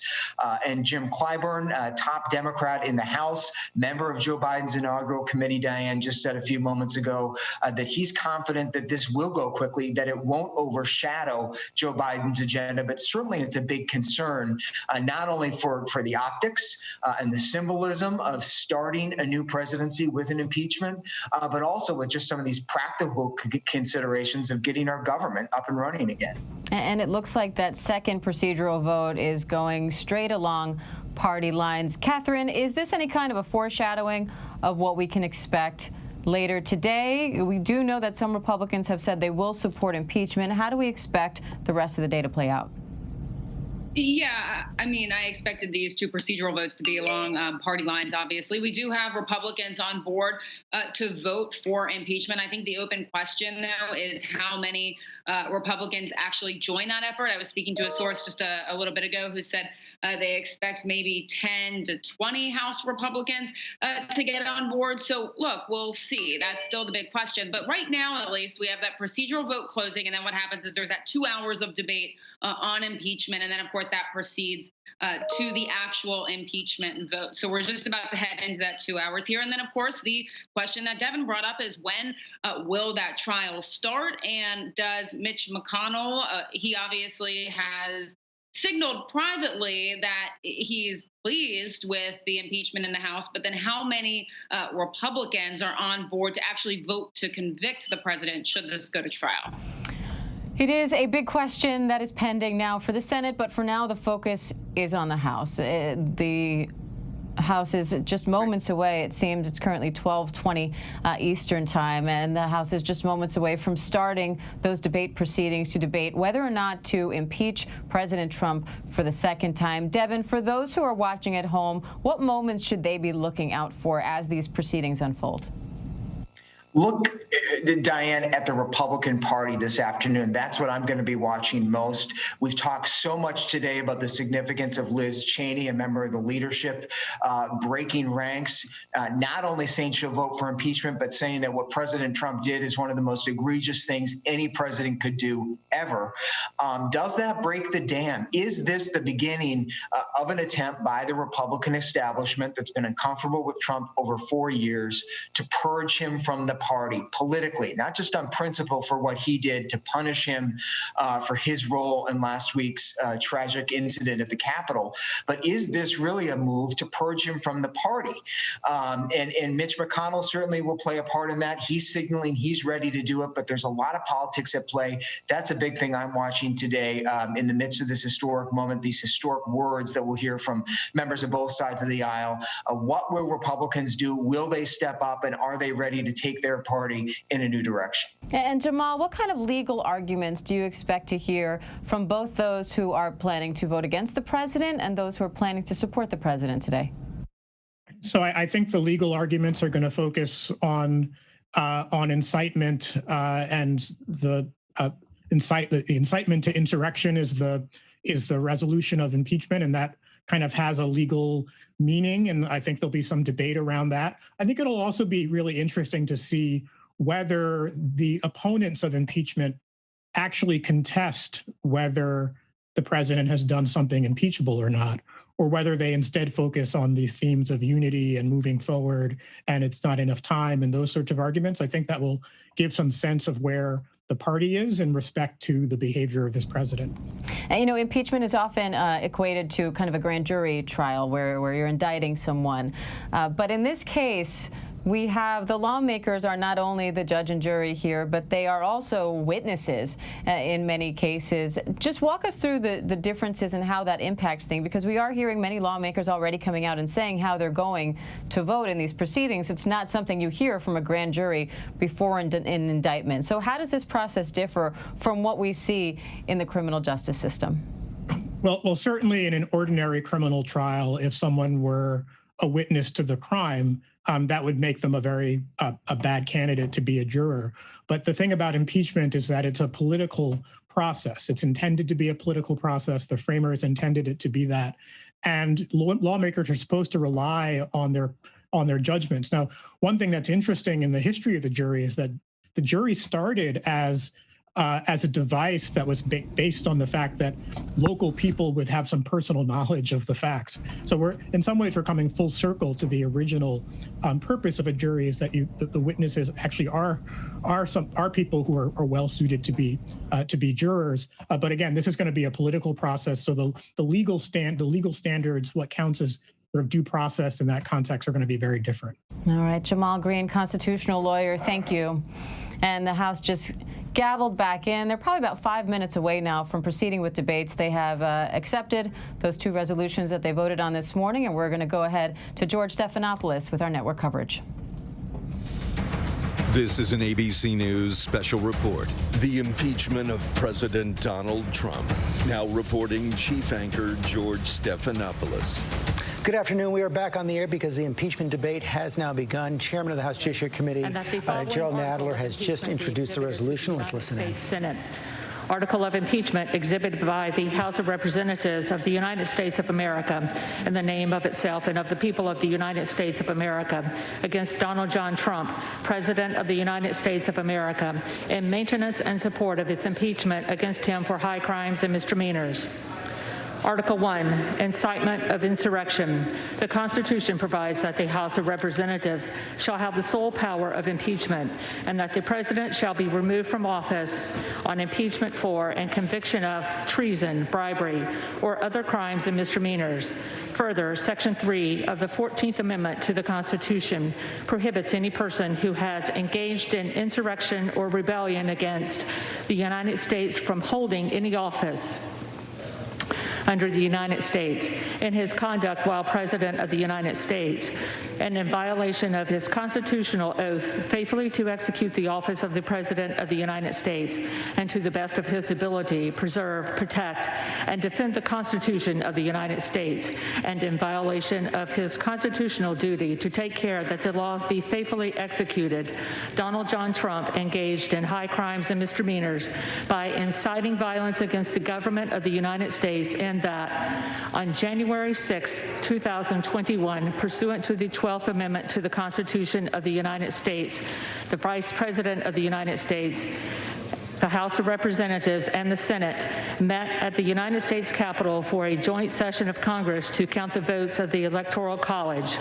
In the months preceding the joint session, President Trump repeatedly issued false statements asserting that the presidential election results were the product of widespread fraud and should not be accepted by the American people or certified by state or federal officials. Shortly before the joint session commenced, President Trump addressed a crowd at the Ellipse in Washington, D.C. There, he reiterated false claims that we won this election and we won it by a landslide. He also willfully made statements that, in context, encouraged and foreseeably resulted in lawless action at the Capitol, such as, if you don't fight like hell, you're not going to have a country anymore.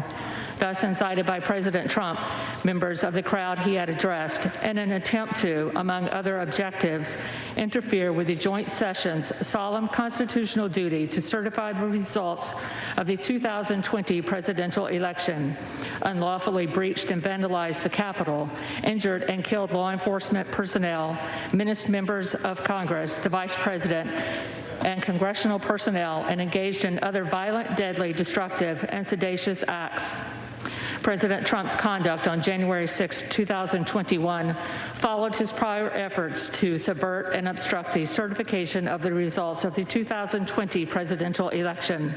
Those prior efforts included a phone call on January 2, 2021, during which President Trump urged the Secretary of State of Georgia, Brad Raffensperger, to find enough votes to overturn the Georgia presidential election results, and threatened Secretary Raffensperger if he failed to do so. In all of this, President Trump gravely endangered the security of the United States and its institutions of government. He threatened the integrity of the democratic system, interfered with the peaceful transition of power, and imperiled a co-equal branch of government. He thereby betrayed his trust as president to the manifest injury of the people of the United States. Wherefore, Donald John Trump, by such conduct, has demonstrated that he will remain a threat to the national security, democracy, and the Constitution if allowed to remain in office, and has acted in a manner grossly incompatible with self-governance and the rule of law.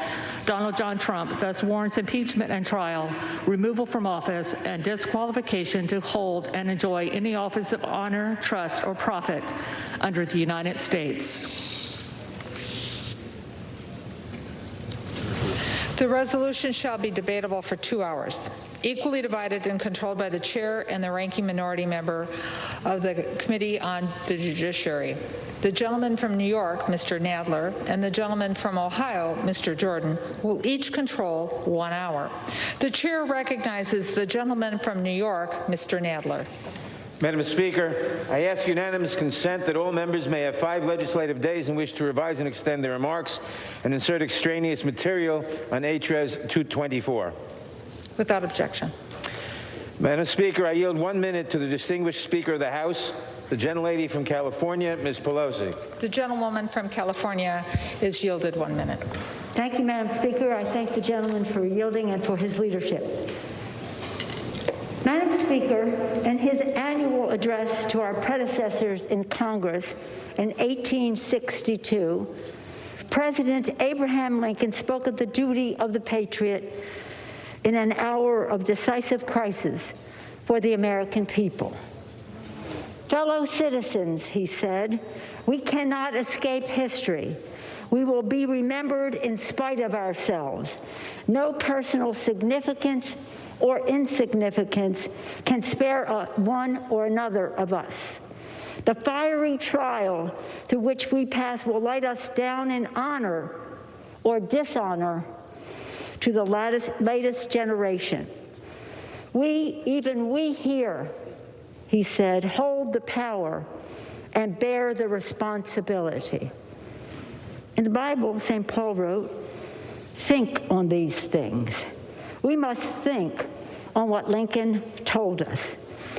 We, even us here, hold the power and bear the responsibility. We, you and I, hold and trust the power that derives most directly from the people of the United States. And we bear the responsibility to fill that oath that we all swear before God and before one another. The oath to defend the Constitution against all enemies, foreign and domestic, so help us God. We know that we faced enemies of the Constitution. We know we experienced the insurrection that violated the sanctity of the people's capital and attempted to overturn the duly recorded will of the American people. And we know that the President of the United States incited this insurrection, this armed rebellion against our common country. He must go. He is a clear and present danger to the nation that we all love. Since the presidential election in November, an election the president lost, he has repeatedly held lied about the outcome, sowed self-serving doubt about democracy, and unconstitutionally sought to influence state officials to repeal reality. And then came that day of fire we all experienced. The president must be impeached, and I believe the president must be convicted by the Senate, a constitutional remedy that will ensure that the Republic will be safe from this man who was so resolutely determined to tear down the things that we hold dear and that hold us together. It gives me no pleasure to say this. It breaks my heart. It should break your heart. It should break all of our hearts. For your presence in this hallowed chamber is testament to your love for our country, for America, and to your faith in the work of our founders to create a more perfect union. Those insurrectionists were not patriots. They were not part of a political base to be catered to and managed. They were domestic terrorists, and justice must prevail. But they did not appear out of a vacuum. They were sent here by the president with words such as a cry to fight like hell. Words matter. Truth matters. Accountability matters. In his public exhortations to him, the president saw the insurrectionists not as the foes of freedom, as they are, but as a means to a terrible goal, the goal of his personally clinging to power, the goal of thwarting the will of the people, the goal of ending in a fiery and bloody clash nearly 2.5 centuries of our democracy. This is not theoretical, and this is not motivated by partisanship. I stand before you today as an officer of the Constitution, as Speaker of the House of Representatives. I stand before you as a wife, a mother, a grandmother, a daughter whose father proudly served in this Congress, Thomas D'Alessandro Jr. from Maryland, one of the first Italian Americans to serve in the Congress. And I stand here before you today as the noblest of things, a citizen of the United States of America. With my voice and my vote, with a plea to all of you, Democrats and Republicans, I ask you to search your souls and answer these questions. Is the president's war on democracy in keeping with the Constitution? Were his words an insurrectionary mob a high crime and misdemeanor? Do we not have the duty to our oath to do all we constitutionally can to protect our nation and our democracy from the appetites and ambitions of a man who has self-evidently demonstrated that he is a vital threat to liberty, to self-government, and to the rule of law? Our country is divided. We all know that. There are lies abroad in the land spread by a desperate president who feels his power slipping away. We know that too. But I know this as well, that we here in this House have a sacred obligation to stand for truth, to stand up for the Constitution, to stand as guardians of the Republic. In a speech he was prepared to give in Dallas on Friday, November 22nd, 1963, President John F. Kennedy was to say, "We in this country, in this generation, are, by destiny rather than choice, the watchmen on the walls of world freedom. We ask, therefore, that we may be worthy of our power and responsibility." That we may be worthy. President Kennedy was assassinated before he could deliver those words to the nation, but they resonate more even now, in our time, in this place. Let us be worthy of our power and responsibility, that what Lincoln thought was the world's last best hope, the United States of America, may long survive. My fellow members, my fellow Americans, we cannot escape history. Let us embrace our duty, fulfill our oath, and honor the trust of our nation. And we pray that God will continue to bless America. I thank you, Madam Speaker, and yield back. Thank you. The gentleman from New York, House Speaker Nancy Pelosi leading off for the Democrats, from Ohio is recognized. calling the president clear and present danger. Jim Jordan, familiar from the last impeachment. Thank you, Madam Speaker. 19 minutes. 19 minutes. 4 years ago on Inauguration Day, January 20th, 2017, 19 minutes into President Trump's administration, at 12:19 p.m., the Washington Post headline was, "Campaign to impeach President Trump has begun." And now, with just 1 week left, they're still trying. In 7 days, there will be a peaceful transfer of power, just like there has been every other time in our country. But Democrats are going to impeach President Trump again. This doesn't unite the country. There's no way this helps the nation deal with the tragic and terrible events of last week that we all condemn. And Republicans have been consistent. We've condemned all the violence all the time. We condemned it last summer. We condemned it last week. We should be focused on bringing the nation together. Instead, Democrats are going to impeach the president for a second time 1 week before he leaves office. Why? Why? Politics and the fact that they want to cancel the president. The president who cut taxes, the president who reduced regulations, the president prior to COVID had the greatest economy, lowest unemployment in 50 years, the president who got us out of the Iran deal, put the embassy in Jerusalem, brought hostages home from North Korea, put 3 great justices on the Supreme Court, gave us a new NAFTA agreement, the Abraham Accords, the COVID vaccine, and who built the wall. It's about politics. This is about getting the President of the United States. They spied on his campaign before he was elected. 19 minutes into his presidency, they started the impeachment push. 3-year Mueller investigation, 19 lawyers, 40 agents, 500 witnesses, 2,500 subpoenas, $40 million to find nothing. Impeachment round 1 based on an anonymous whistleblower with no firsthand knowledge who was biased against the president and who worked for Joe Biden. And now it's impeachment round 2. It's always been about getting the president no matter what. It's an obsession that is now broadened. It's not just about impeachment anymore. It's about canceling, as I've said, canceling the president and anyone that disagrees with them. The Ayatollah can tweet, the president can't. Democrats can object on January 6, 2017, but Republicans aren't allowed to object on January 6, 2021. Democrats say Antifa is a myth. Republicans condemn all violence all the time. The double standard has to stop. And frankly, the attack on the First Amendment has to stop. And stop and think about it. Do you have a functioning First Amendment when the cancel culture only allows one side to talk?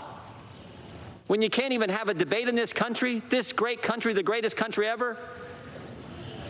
It needs to stop, because if it continues, it won't just be Republicans who get canceled. It won't just be the President of the United States. The cancel culture will come for us all. Right. America's a great country, the greatest country ever. It seems to me that we need to think about how great the people of this nation really are. Think about what we've accomplished in the past and begin to come together as leaders who represent so many great folks across our districts. Think about this. Think about this. In 1903, in Kitty Hawk, North Carolina, 2 guys fly this thing they called a plane 100 feet. Barely got off the ground. Barely got off the ground. Amazing thing. 44 years later, Chuck Yeager breaks the sound barrier. In 44 years, we go from 2 guys flying a contraption they called a plane a few hundred feet to Chuck Yeager breaking the sound barrier. And 22 years after that, another American steps on the moon. Think about it. In one lifetime, in 66 years, 2 guys flying 100 feet to putting a man on the moon. That's what this country is capable of. That's what we can do. And we, as the Congress who represent the people who did that, should start leading, should start understanding what really is going on here. So I hope we defeat this. I hope we can begin to come together and recognize the greatness of the American people and focus on the things they want us to focus on. I yield back our time. Gentleman reserves. The gentleman from New York is recognized. Madam Speaker, I yield myself 3 minutes. The gentleman from New York is recognized for 3 minutes. Madam Speaker, we all saw it coming. Months in advance, President Trump was baselessly and deliberately whipping his supporters into a frenzy. Weeks before the riot, he used his bully pulpit to spread lies about the election. He told his supporters that the results were fraudulent. He implored them again and again to help him stay in power. And he convinced them that accepting the outcome of the election posed an existential threat to their families and their freedoms. We have a duty to observe, Madam Speaker, that racism played a direct role in this incitement. The president's violent rhetoric is always at its most fevered pitch when he is talking about the civil rights and civic aspirations of Black Americans and other minority communities.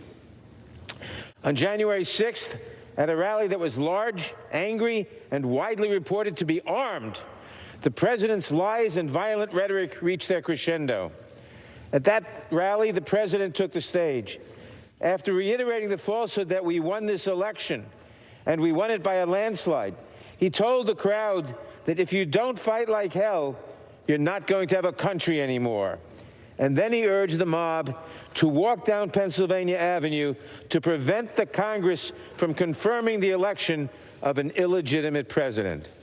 On that day, President Trump unleashed the force of a mob on this, the People's House. He encouraged that attack with the explicit intent to disrupt the joint session of Congress, an attack that threatened the safety of the Vice President, the Speaker of the House, and the President pro tem of the Senate, the next three officers in the line of succession. And look at what that violence has wrought. At least 6 dead, offices ransacked, the sanctity of our Capitol breached for the first time in 2 centuries. Our hallways littered with broken glass, the battle flags of a long-dead Confederacy, and the debris we have come to associate with the Trump campaign. Madam Speaker, I have faith in the resiliency of our government. We will bring the rioters to justice. Their accomplices in this House will be held responsible. But today, we must focus on the gravest threat first. President Trump, who incited this riot and who remains a grave danger to the nation. As we warned the Senate when we tried him for his first impeachment, President Trump has made clear in word and deed that he will persist in such conduct if he is not removed from power. He poses a continuing threat to our nation, to the integrity of our elections, and to our democratic order. He must not remain in power one moment longer. Not one moment longer. The danger is too great. We must impeach. I reserve the balance of my time. The gentleman reserves the balance of his time. The gentleman from Ohio is recognized. Thank you, Madam Speaker. I would yield 2 minutes to the gentleman from California, Mr. McClain. The gentleman from California is recognized for 2 minutes. The gentleman from California is recognized for 2 minutes. We'll go 4 minutes. Excuse me. I didn't realize that. The gentleman from Ohio, in control of the time on that side of the aisle, wishes to yield 4 minutes to the gentleman from California. Correct? Yes. The gentleman from California is recognized for 4 minutes. Thank you, Madam Speaker. You know, I didn't like the president's speech on January 6th either. I thought he was wrong to assert that the vice president in Congress can pick and choose which electoral votes to count. He was wrong to set such a confrontational tone in a politically tense situation. But what did he actually say? His exact words were, quote, "I know that everyone here will soon be marching over to the Capitol building to peacefully and patriotically make your voices heard," unquote. That's impeachable? That's called freedom of speech. Now, he also threatened to oppose candidates in future elections. And by the way, that was directed at Republicans like me who'd resolved to uphold the constitutional process and protect the Electoral College. Well, so what? That's called politics. If we impeached every politician who gave a fiery speech to a crowd of partisans, this Capitol would be deserted. That's what the president did. That is all he did. He specifically told the crowd to protest peacefully and patriotically, and the vast majority of them did. but every movement has a lunatic fringe. Suppressing free speech is not the answer. Holding rioters accountable for their actions is the answer. And we are. And if we'd prosecuted BLM and Antifa rioters across the country with the same determination these last 6 months, this incident may not have happened at all. Now, short of declaring war, the power of impeachment is the most solemn and consequential act that Congress can take. To use it in this manner, in the heat of the moment, with no hearings, no due process, many members phoning in their votes after a hastily called debate, exactly 1 week before a new president is to take office, trivializes this power to the point of caricature. The Democrats have won everything in sight: the House, the Senate, and the presidency. In a republic, that calls for magnanimity by the victors. Only in a banana republic does it call for vengeance. Benjamin Franklin warned us that passion governs, and she never governs wisely. In our passions this week, we've set some dangerous new precedents that will haunt us for years to come. Yesterday, we redefined intemperate speech as a physical incapacity requiring removal from office. Today, we define it as a high crime and misdemeanor. Well, the moment any member of this body gives an impassioned speech and the lunatic fringe of their movement takes license from it, be prepared to answer to this new precedent that we established today. Now, I could cite plenty of provocative speeches made by Democrats that directly preceded violence this summer, but we've already had enough of that. You know, after 600,000 Americans had perished in the Civil War, Abraham Lincoln appealed to the better angels of our nature. He said, "With malice toward none, with charity for all, let us bind up the nation's wounds." Those words were so important to the unity of our nation, they're inscribed in marble at the Lincoln Memorial. I cannot think of a more petty, vindictive, and gratuitous act than to impeach an already defeated president a week before he is to leave office. President-elect Biden's promise to heal the nation becomes a hollow mockery in the harsh reality of this unconstitutional act. God help our country. Has expired. Good job, Tommy. The gentleman from Ohio reserves. The gentleman from Political New message York there on Congressman Tom McClintock's mask. This mask is as useless as our governor. California, Ms. Loughran. The gentlewoman from California is recognized for 1 minute. Madam Speaker, I'm the only member of Congress who's been involved in all 3 of the last presidential impeachments. Those were long proceedings. Today, we don't need a long investigation to know the president incited right-wing terrorists to attack the Congress to try to overturn constitutional government. The actions were in public, plain as day. His actions are the most serious offense against our Constitution and our country. They are impeachable acts.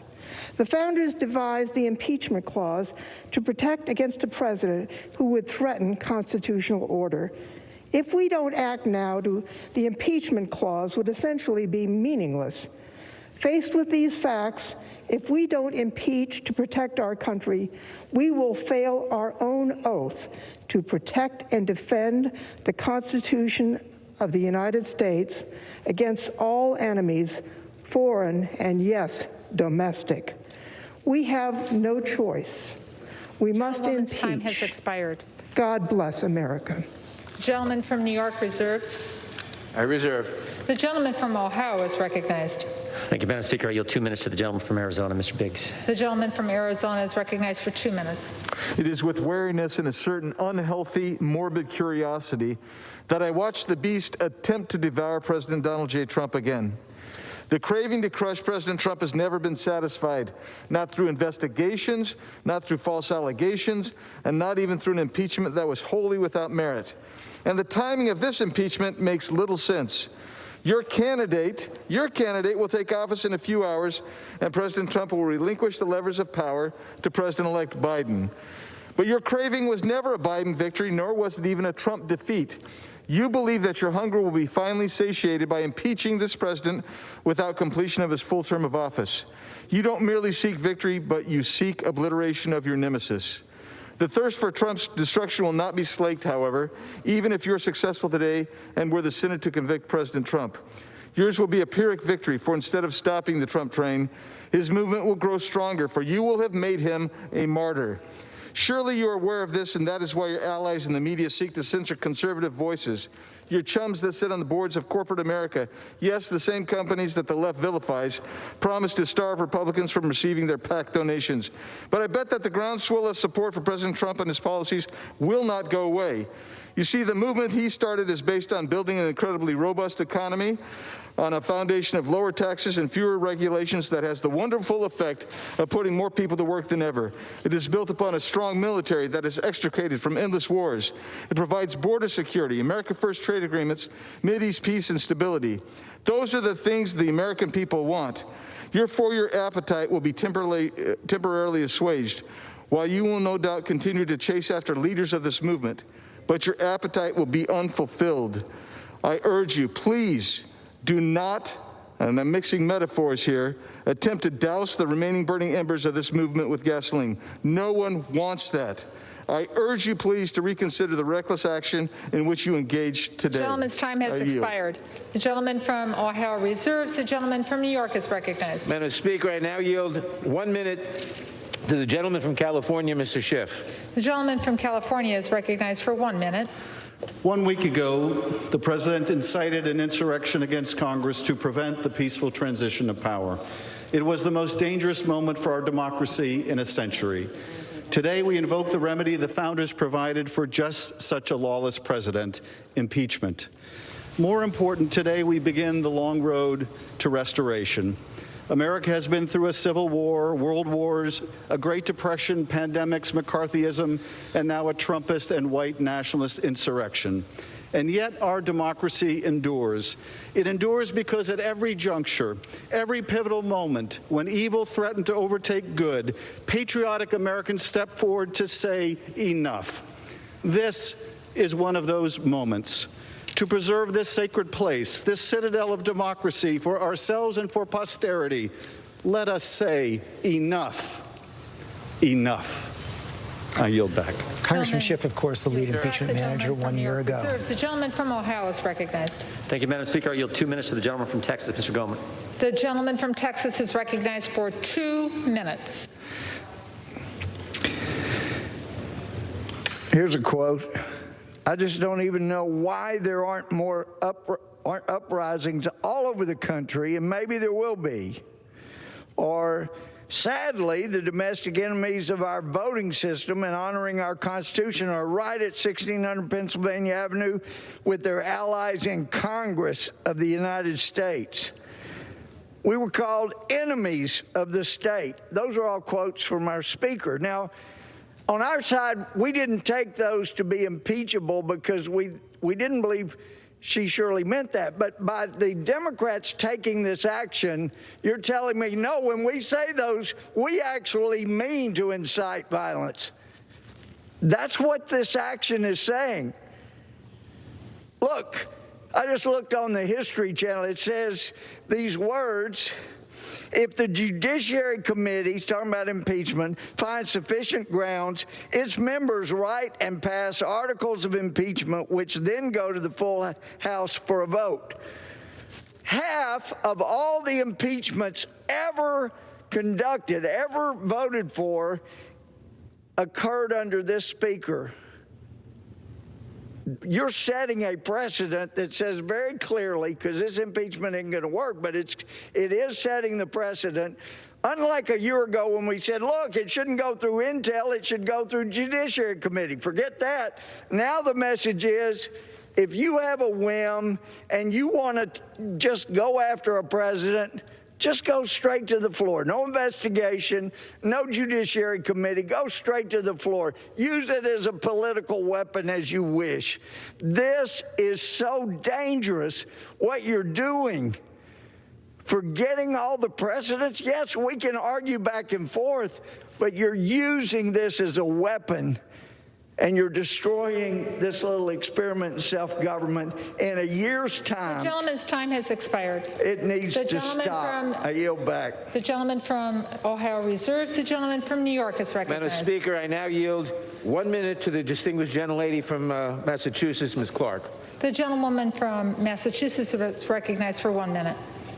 Suffragist and abolitionist Lucy Stone stated, "If we speak the truth fearlessly, we shall add to our number those who will turn the scale to the side of equal and full justice in all things." The truth is, President Trump incited a violent attack against the United States government. The truth is, President Trump spent his presidency inflaming hate, white supremacy, anti-Semitism, and violence. The truth is, he was enabled by all those who perpetuated the lie that the most secure election in our nation's history was stolen. The truth is that these seditious actions left 5 dead, our Capitol besieged, our security threatened, and our democracy hanging in the balance. And the truth is, a vote to impeach is our resounding declaration that the government of the people, by the people, for the people, shall not perish from the earth. The gentleman from New York wishes to reserve. Reserve. The gentleman from Ohio is recognized. Thank you, Madam Speaker. I yield 1 minute to the gentleman from California, Mr. Rice. The gentleman from California is recognized for 1 minute. Thank you, Madam Speaker. The last speaker said that for 4 years, the president did all these terrible, insightful things, including anti-Semitism. I take exception with that, but I think it's important that we embrace one thing that was said. Yes, the president has been consistent for the last 4 years. During his campaign, I even, representing another candidate, said that the president had political Tourette's. He said what was on his mind without a filter. I don't think that's being debated here today. We all know that's true. What's being debated is whether, with 167 hours left until he leaves office, is he a clear and present danger? And he clearly isn't. The president has acted substantially the same for 4 years. He has rallied his base, and he has, in fact, called for peaceful protest, as he did just a few days ago. The fact is, today, we are trying to punish the president, at least some are, for 4 years of what he did, not for what happened last week. What happened last week was the result of anarchists who came loaded, prepared, and with weapons. With that, I yield back. Time has expired. The gentleman from Ohio reserves. The gentleman from New York is recognized. Madam Speaker, I now yield 1 minute to the distinguished gentleman from Louisiana, Mr. Richmond. The gentleman from Louisiana is recognized for 1 minute. Madam Speaker, I rise today in my last floor speech in this body to do what I was sworn to do on the first day, to protect and defend the Constitution. President Trump put the domestic terrorists on notice by saying, "Stand back and stand by." He then summoned them to D.C., directed them to march on the Capitol, and then he sat back and watched the insurrection. Some of my colleagues, some of which may well be co-conspirators, in their latest attempt to placate and please this unfit president, suggest that we shouldn't punish Trump for his actions in order to unify the country. That is the climax of foolishness. Let me suggest to them, stand up, man up, woman up, and defend this Constitution from all enemies, foreign and domestic, including Donald J. Trump. In the first impeachment, Republicans said we didn't need to impeach him because he learned his lesson, so no need to remove him. Well, we said if we didn't remove him, he would do it again. Gentleman's time has expired. Simply put, we told you so. The gentleman's time has expired. Richmond out. I reserve. Congressman Richmond leaving the Congress, going to join Joe Biden's White House. Recognized. Yield 2 minutes to the gentlelady from Arizona, Ms. Lesko. The gentlewoman from Arizona is recognized for 2 minutes. Thank you, Madam Speaker. I rise in opposition to the resolution. At a time when our country needs unity It is concerning that my Democratic colleagues have chosen to begin impeachment proceedings against a president with just 7 days left in office. All legal challenges have been exhausted. Congress has certified electors over objections, and Joe Biden will be the next president of the United States. President Trump has indicated he will peacefully transfer power to President-elect Biden next week. So why pursue impeachment just 1 week before he leaves office? I've heard my colleagues on the other side of the aisle say they have to impeach the president because he is too dangerous to stay in power. Yet they know that it is impossible for the Senate to remove him before his term expires. So what is the point? This move sets a dangerous precedent for our nation. If Congress is going to impeach a president, it must not only be done after intense debate and deliberation, not rushed through in the 11th hour to make a political point. This impeachment attempt is dangerous for our country and has far-reaching implications for our future. And with that, Madam Speaker, I yield back. The gentlewoman yields back. The gentleman from Ohio reserves. The gentleman from New York is recognized. Madam Speaker, I now yield 1 minute to the distinguished gentleman from New York, Mr. Jeffries. The gentleman from New York is recognized for 1 minute. Madam Speaker, I did not come to Congress to impeach Donald Trump, but the constitutional crimes by an out-of-control president inspired by his hatred and the big lie that he told cannot be ignored. Donald Trump is a living, breathing, impeachable offense. It is what it is. The violent attack on the U.S. Capitol was an act of insurrection incited by Donald Trump. He is a clear and present danger to the health, safety, and well-being of the American people, and that is why this impeachment is necessary on the House floor for a second time with a bipartisan majority. Violence will not win. Insurrection will not win. Sedition will not win. Terror will not win. Lawlessness will not win. Mob rule will not win. Not today, not tomorrow, not ever. Democracy will prevail. The gentleman's time has expired. The gentleman from New York reserves. The gentleman from Ohio is recognized. Madam Speaker, we reserve. Gentleman reserves. Gentleman from New York. Madam Speaker, I now yield 1 minute to the distinguished gentleman from California, Mr. Aguilar. The gentleman from California is recognized for 1 minute.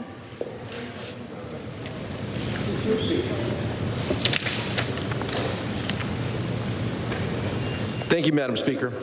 On January 3rd, we stood here on this floor and swore an oath to defend our Constitution against enemies, foreign and domestic.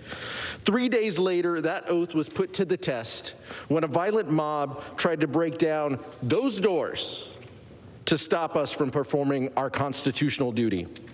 This mob was not without a leader. On that day, the president told them to walk to this Capitol 16 blocks from where he stood. They were radicalized by his lies and conspiracy theories he spent months fueling, many of which I've heard on this floor the last week. He needed to say only 2 words to end the violence: I concede. Because that's what leaders do in a democracy, because that's what we do in the United States. They put politics aside and put country first. And as I look to our colleagues over on the other side, I wonder how many of them will demonstrate that leadership and join us in holding President Trump accountable for inciting this deadly attack. How many will uphold our oath and put our country first to defend this Constitution from the threat in the White House? To do anything less is to turn your back on the oath altogether. Thank you. I yield back. Gentleman yields back. The gentleman from New York reserves. The gentleman from Ohio is recognized. Madam Speaker, we continue to reserve. The gentleman from Ohio continues to reserve. The gentleman from New York is recognized. Madam Speaker, I now yield 3 minutes to the gentleman from Rhode Island, Mr. Cicilline. The gentleman from Rhode Island, Mr. Cicilline, is recognized for 3 minutes. Madam Speaker, for more than 220 years since George Washington yielded the presidency to John Adams, the peaceful transfer of power has been a hallmark of our democracy. In this country, the will of the American people reigns supreme over the ambitions of any individual. Every single president has honored and upheld these principles until now. Donald Trump lost his bid for re-election last November. It was a free and fair election. In fact, President Trump's own election security director called it the most secure election in U.S. history. But for 2 months now, Donald Trump has refused to accept the will of the American people. Over and over again, he's told his supporters he didn't really lose. The election was stolen from him and from them. And as they grew angrier and angrier over this perceived injustice, he told them there was still a way to keep him in power. So as Congress prepared to meet for the sacred ritual of certifying the results of the presidential election, the president made his move. He directed his supporters to travel to Washington for a rally to stop the steal. They did. He then, once assembled, he had one final request: march on the U.S. Capitol, do what it takes to help me hold on to power. We will never give up. We will never concede, he told them. If you don't fight like hell, he warned, you're not going to have a country anymore. The people on the ellipse that day heard his message loud and clear. They answered his call for insurrection. As the third-ranking Republican in this chamber put it, he summoned the mob, assembled the mob, and lit the flame of this attack. Armed with guns, pipe bombs, bats, shields, zip ties, and more, they set their sights on the U.S. Capitol. They stormed the citadel of our democracy. Hundreds of domestic terrorists did what Donald Trump wanted them to do. They seized the Capitol and tried to end our country's 234-year experiment in democracy, as the Trump family and White House aides watched gleefully on television. They searched the halls of this building for the vice president, who they came to hang for treason. They overran the office of the speaker, who they came to assassinate. They sought above all else to seize control of our government in the name of Donald Trump. Let that sink in.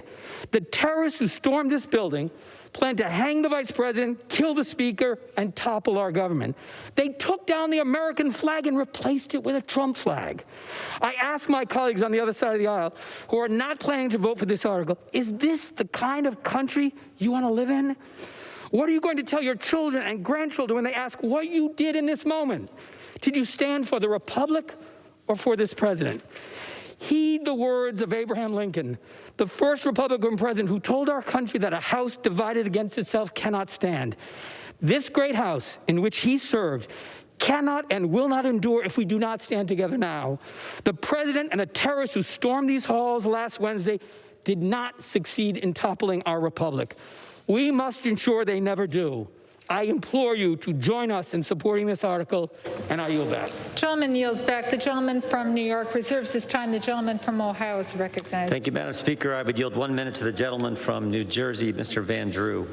The gentleman from New Jersey is recognized for 1 minute. We've been here before.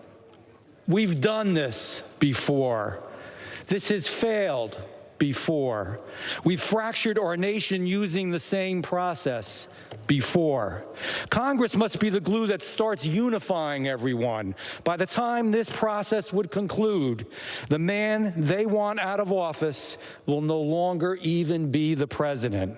If we want unity, this is not the way. America was and is the leading light in the world. This proceeding has continued to cloak our nation in darkness. Nearly half the country supports our current president. This takes their voice away. We must be bigger and better than the most base of instincts that have been driving our political discourse. It is destroying us. Let's link arms with one another and begin to heal. Let's stop this impeachment. I yield back. Gentleman yields back. The gentleman from Ohio reserves. The gentleman from New York is recognized.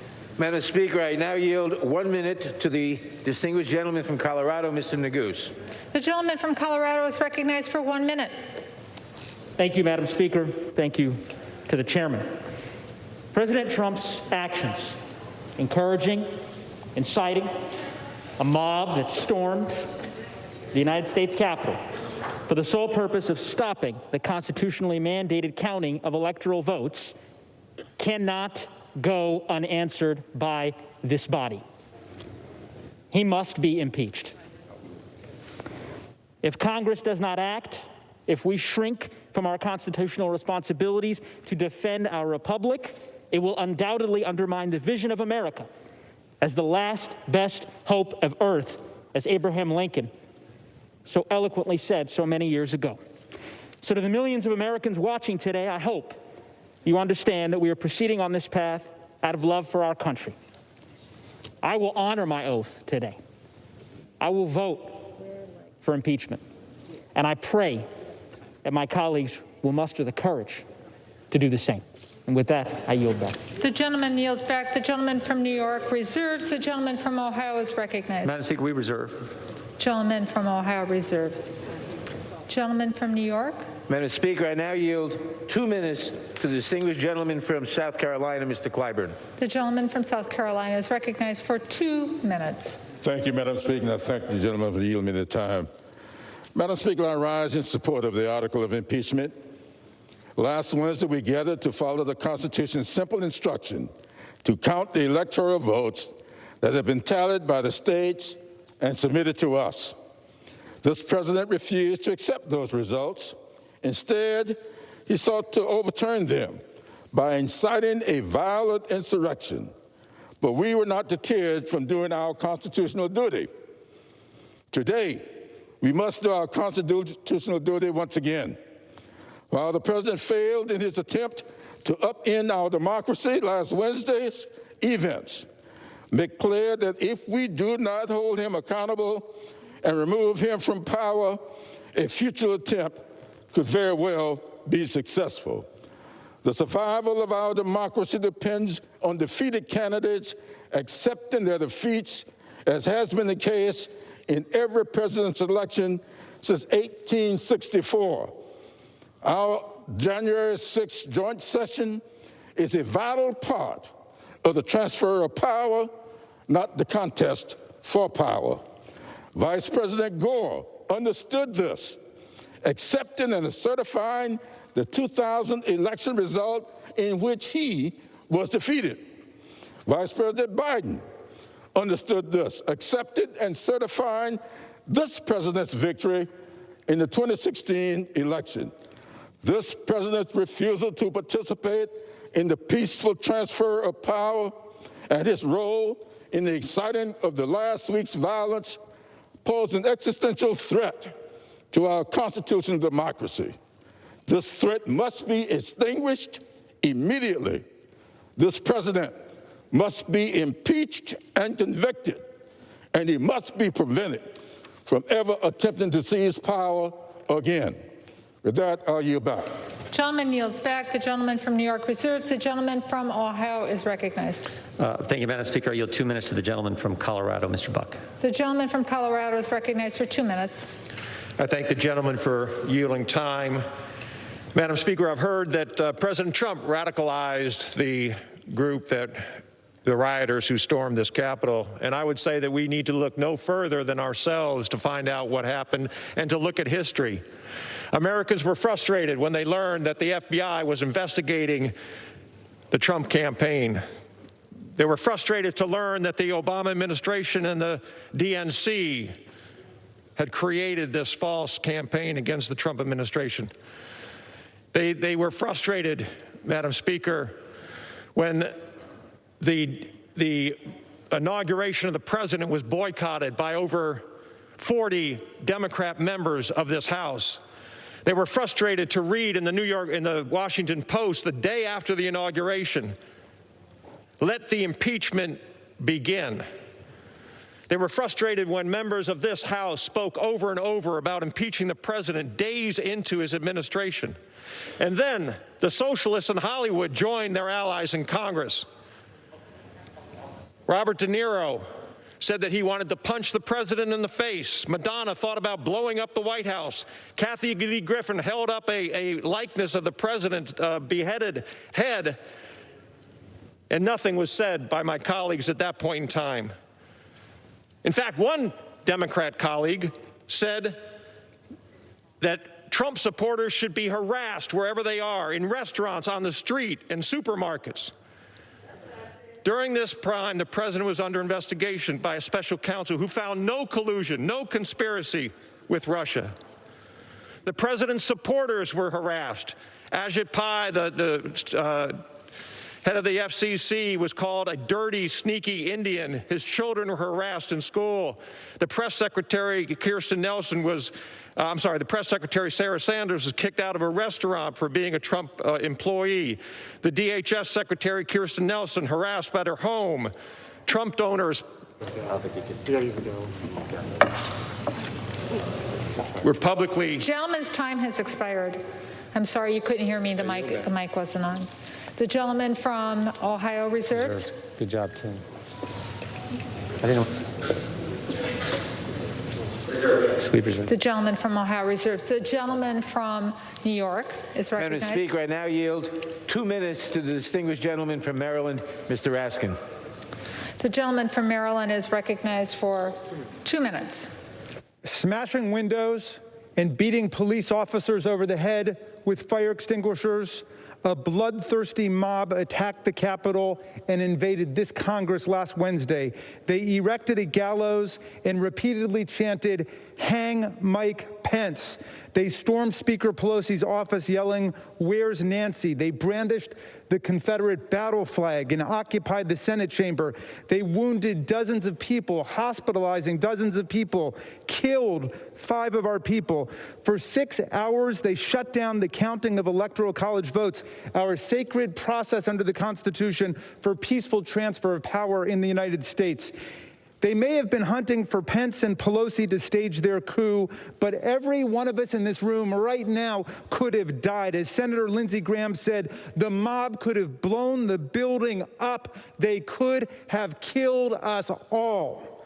And now the far right is calling for return engagement from January 17th to January 20th. They're asking the president to pardon the conspirators in last week's rampage as they prepare for a race war again next week. And it's a bit much to be hearing that these people would not be trying to destroy our government and kill us if we just weren't so mean to them.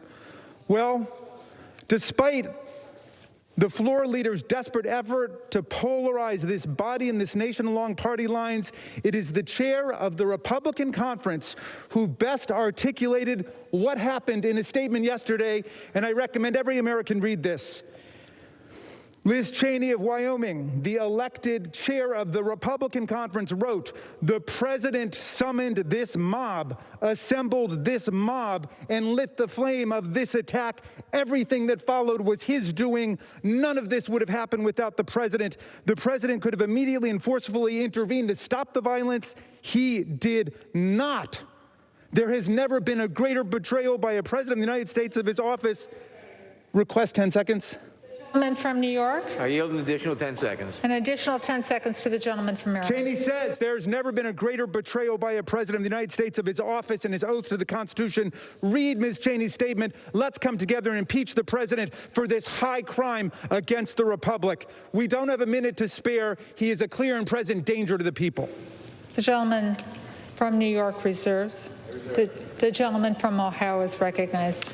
Madam Speaker, I yield 2 minutes to the gentleman from Florida, Mr. Gates. The gentleman from Florida is recognized for 2 minutes. Seems to me that impeachment is an itch that doesn't go away with just one scratch. It also seems that President Trump may be most likely to be impeached when he is correct. Before the last presidential impeachment, President Trump rightly pointed out the improper activities of the Biden crime family, and subsequently he's been proven right. And don't think for a moment, Madam Speaker, that we're going to drop that or stop our pursuit for the truth. Before that, we had the Russia hoax, where you had the president rightly making claims that Hillary Clinton and the DNC were colluding with Russians to disorient our democracy. How right he turned out to be. And then we have the 2020 presidential election, where the president correctly pointed out unconstitutional behavior, voting irregularities, concerns over tabulations, dead people voting, and now impeachment again. When they go low, we kick them.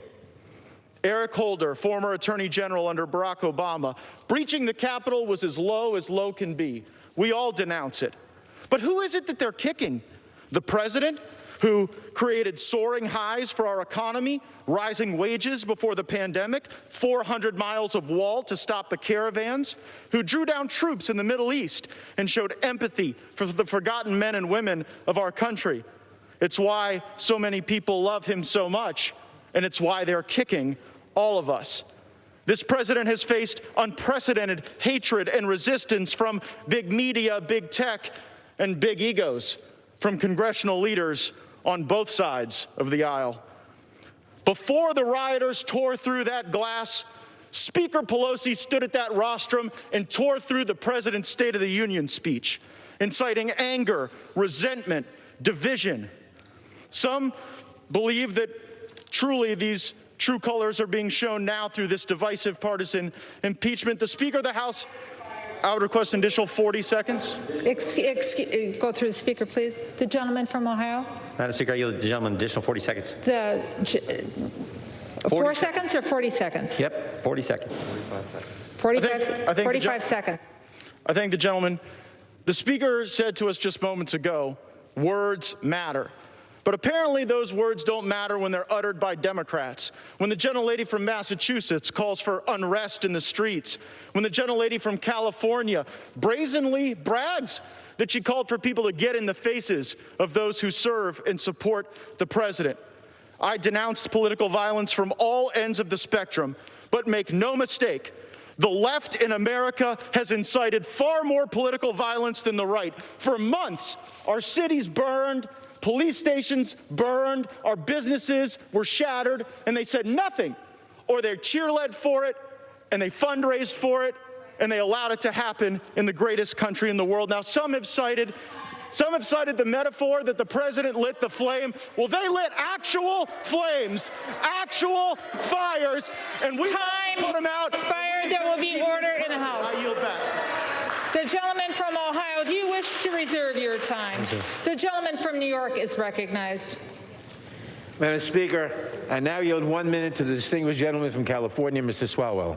The gentleman from California is recognized for 1 minute. America has been attacked before, but not like this. On January 6, Donald Trump incited thousands of radicalized terrorists to attack the Capitol to stop a transition of power. Let that sink in. Our president incited our citizens to attack our Capitol. America was not attacked in the past sense. This president has inspired future plots. America is still under attack, and that's why Donald Trump must be impeached.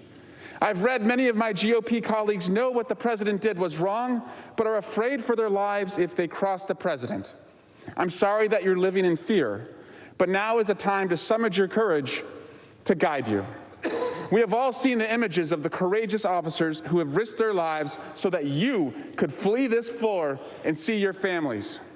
That was almost a week ago right now. Officers engaged in hand-to-hand combat for hours with these terrorists. Capitol Police were spit on, beaten, stampeded, and one of them lost their lives. I'm not asking you to summon the courage that they did. I'm just asking you to do your job and hold this president accountable. The gentleman's time has expired. The gentleman from New York reserves. Yeah, Madam Speaker, we The reserve. gentleman from Ohio is recognized. Yeah, Madam Speaker, we reserve. The gentleman reserves. The gentleman from New York is recognized. The gentleman from New York is recognized. Madam Speaker, I now yield 1 minute to the distinguished gentleman from Texas, Mr. Castro. The gentleman from Texas is recognized for 1 minute. Thank you, Madam Speaker. Donald Trump is the most dangerous man to ever occupy the Oval Office. I want to take you back 1 week ago today, when people were barging through these doors, breaking the windows with weapons, armed, pipe bombs, coming here to harm all of you, to harm the Speaker, to harm the Senate. Let me ask you a question. What do you think they would have done if they had gotten in? What do you think they would have done to you? And who do you think sent them here? The most dangerous man to ever occupy the Oval Office. If inciting a deadly insurrection is not enough to get a president impeached, then what is? All of us must answer that question today. The Constitution requires us to impeach and remove Donald John Trump. Gentleman's time has expired. Gentleman from New York reserves. I reserve. The gentleman from Ohio is recognized. Madam Speaker, we reserve. Gentleman from Ohio reserves his time. The gentleman from New York is recognized. Madam Speaker, I now yield 1 minute to the distinguished gentlelady from Pennsylvania, Ms. Dean. The gentlelady from Pennsylvania is recognized for 1 minute. Madam Speaker, 1 week ago today, I was trapped in this House chamber as the banging on the doors began. I feared for colleagues, reporters, and staff. I feared for myself. The attack on the Capitol will never be forgotten.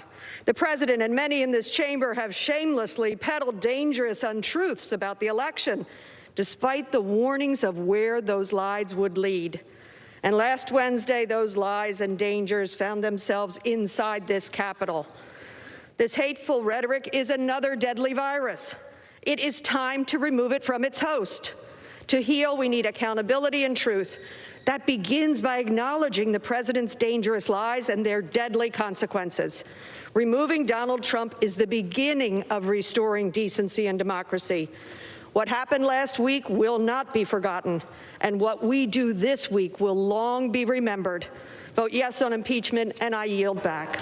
Gentlelady yields back. The gentleman from New York reserves his time. The gentleman from Ohio is recognized. Thank you, Madam Speaker. It's my pleasure to yield 1 minute to the Republican leader, gentleman from California, Mr. McCarthy. The gentleman from California is recognized for 1 minute. Thank you, gentlemen, for yielding. Madam Speaker, let me be clear. Last week's violent attack on the Capitol was undemocratic, un-American, and criminal. Violence is never a legitimate form of protest. Freedom of speech and assembly under the Constitution is rooted in nonviolence. Yet the violent mob that descended upon this body was neither peaceful nor democratic. It acted to disrupt Congress's constitutional responsibility. It was also an attack on the people who work in this institution, members, staff, and the hundreds who work behind the scenes so that we can serve the American people. The greatest statesman in the history of our country understood that the most dangerous threat to freedom is lawlessness. A young lawyer named Abraham Lincoln famously said, "There is no grievance that is a fit object of redress by mob law." Yet for several hours last week, mob law tried to interfere with constitutional law. Some say the riots were caused by Antifa. There is absolutely no evidence of that. And conservatives should be the first to say so. Conservatives also know that the only thing that stops mob violence is to meet it with force rooted in justice and backed by moral courage. And last week we saw mob violence met by courage, sacrifice, and heroism from the brave men and women who protect this institution every day. But for the bravery of the Capitol Police, the destruction and loss could have been much greater. We owe them a tremendous debt of gratitude. The loss of Officer Brian Sednick and Officer Howard Lindmagood is tragic and heartbreaking. We mourn their loss, remember their lives, and continue to pray for their families and loved ones. The officers of the Capitol Police deserve our eternal thanks. We will never forget the dangers they faced, the determination they showed, or the sacrifices they made. And make no mistake, those who are responsible for Wednesday's chaos will be brought to justice. Which brings me to today's debate. I believe impeaching the president in such a short time frame would be a mistake. No investigations have been completed. No hearings have been held. What's more, the Senate has confirmed that no trial will begin until after President-elect Biden is sworn in. But here is what a vote to impeach would do. A vote to impeach would further divide this nation. A vote to impeach will further fan the flames of partisan division. Most Americans want neither inaction nor retribution. They want durable, bipartisan justice. That path is still available, but is not the path we are on today. That doesn't mean the president is free from fault. The president bears responsibility for Wednesday's attack on Congress by mob rioters. He should have immediately denounced the mob when he saw what was unfolding. These facts require immediate action by President Trump.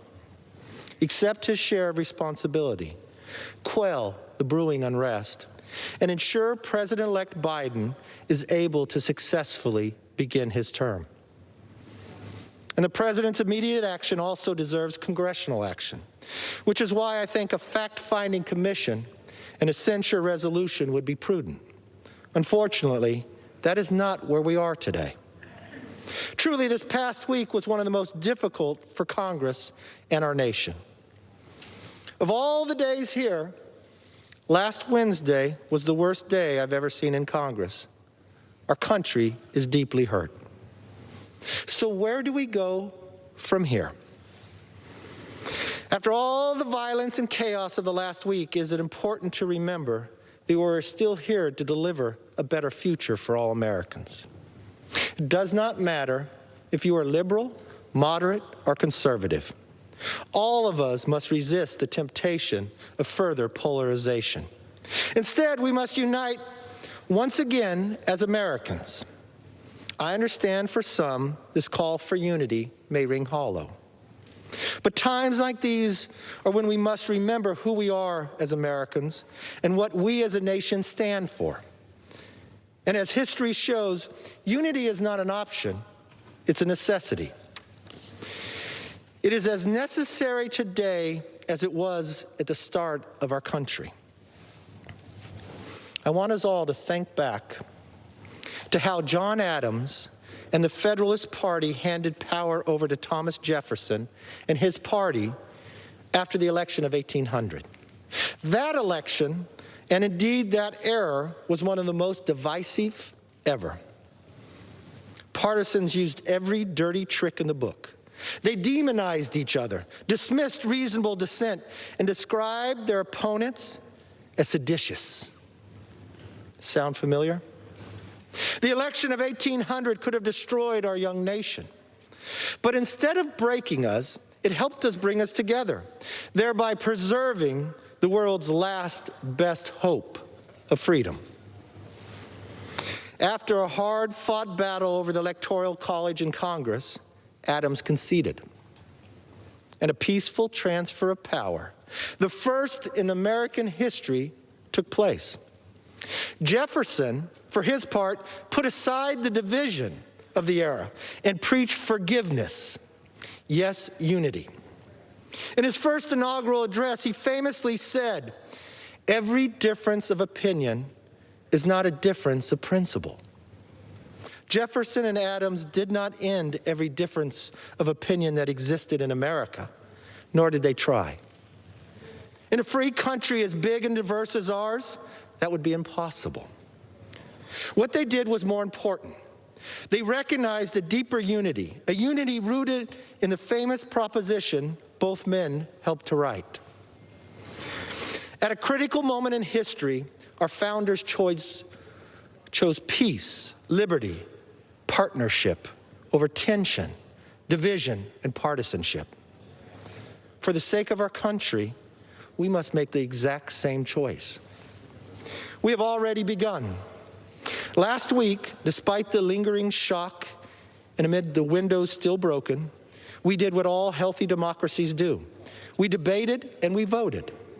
In this country, we solve our disputes at the ballot box and through debates and votes on the floor of this exact chamber. We did our duty then, and we must do more.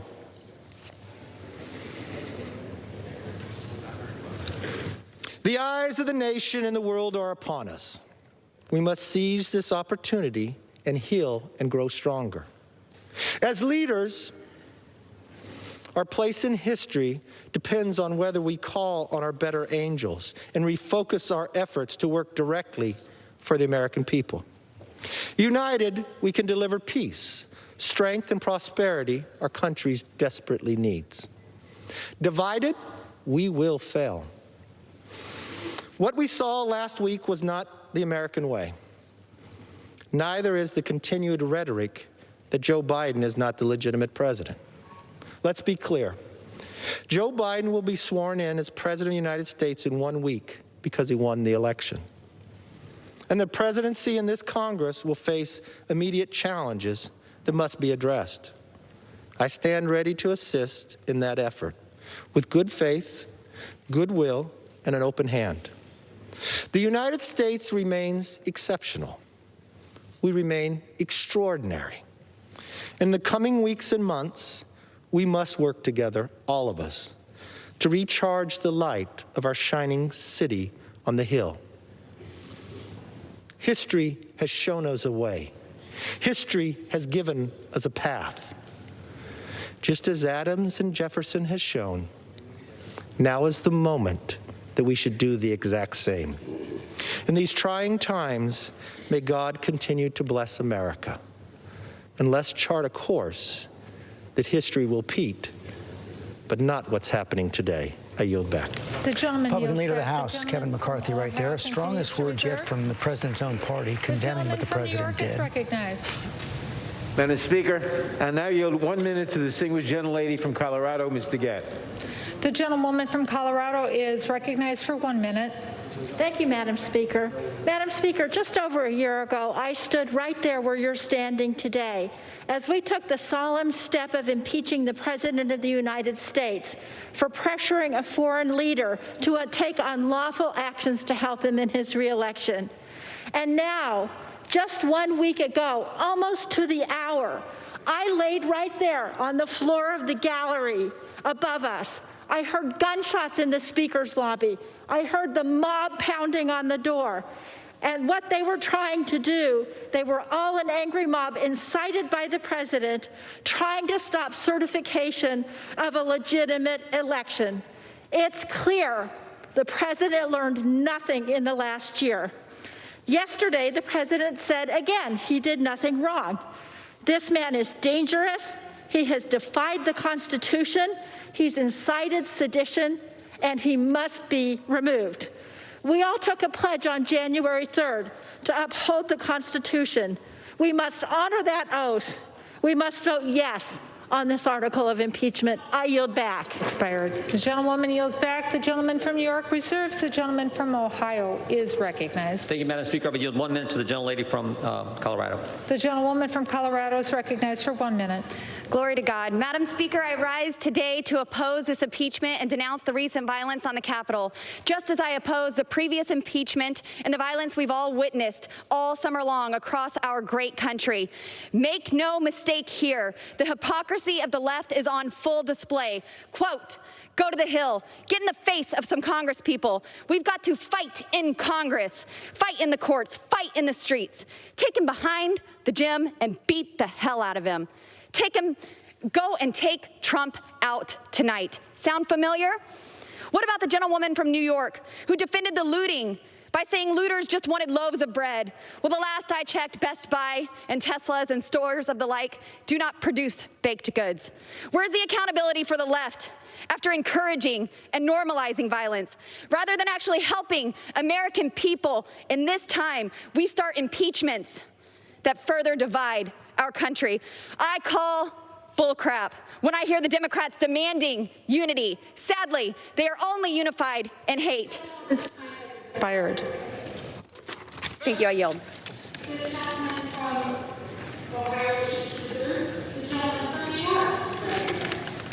Madam Speaker, I now yield 1 minute. Distinguished gentlelady from California, Ms. Waters. The gentlewoman from New York is recognized for 1 minute. Thank you very much, Madam Speaker. I rise in support of impeaching again the worst president in the history of the United States. Since his first day in office, this president has spent 4 years abusing his power, lying, embracing authoritarianism, radicalizing his supporters against democracy. This corruption poisoned the minds of his supporters, inciting them to willingly join with white supremacists, neo-Nazis, and paramilitary extremists in a siege of the United States Capitol building, the very seat of American democracy. The Republican Party is now the Trump Party. And I want you to know that this is a Trump power grab that will not stop.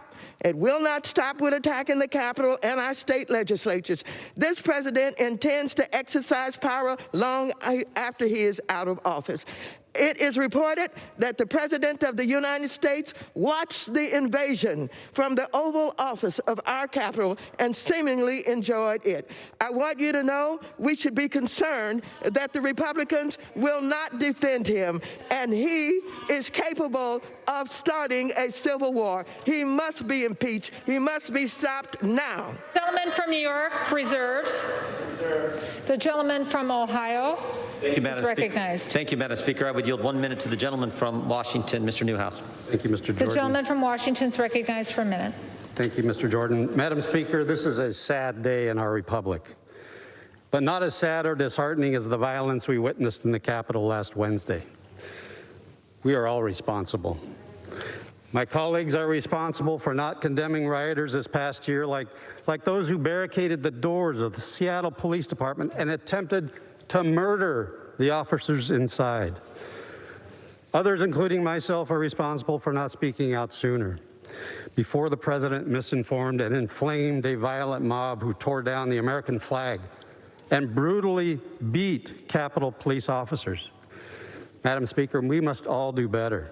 These articles of impeachment are flawed, but I will not use process as an excuse.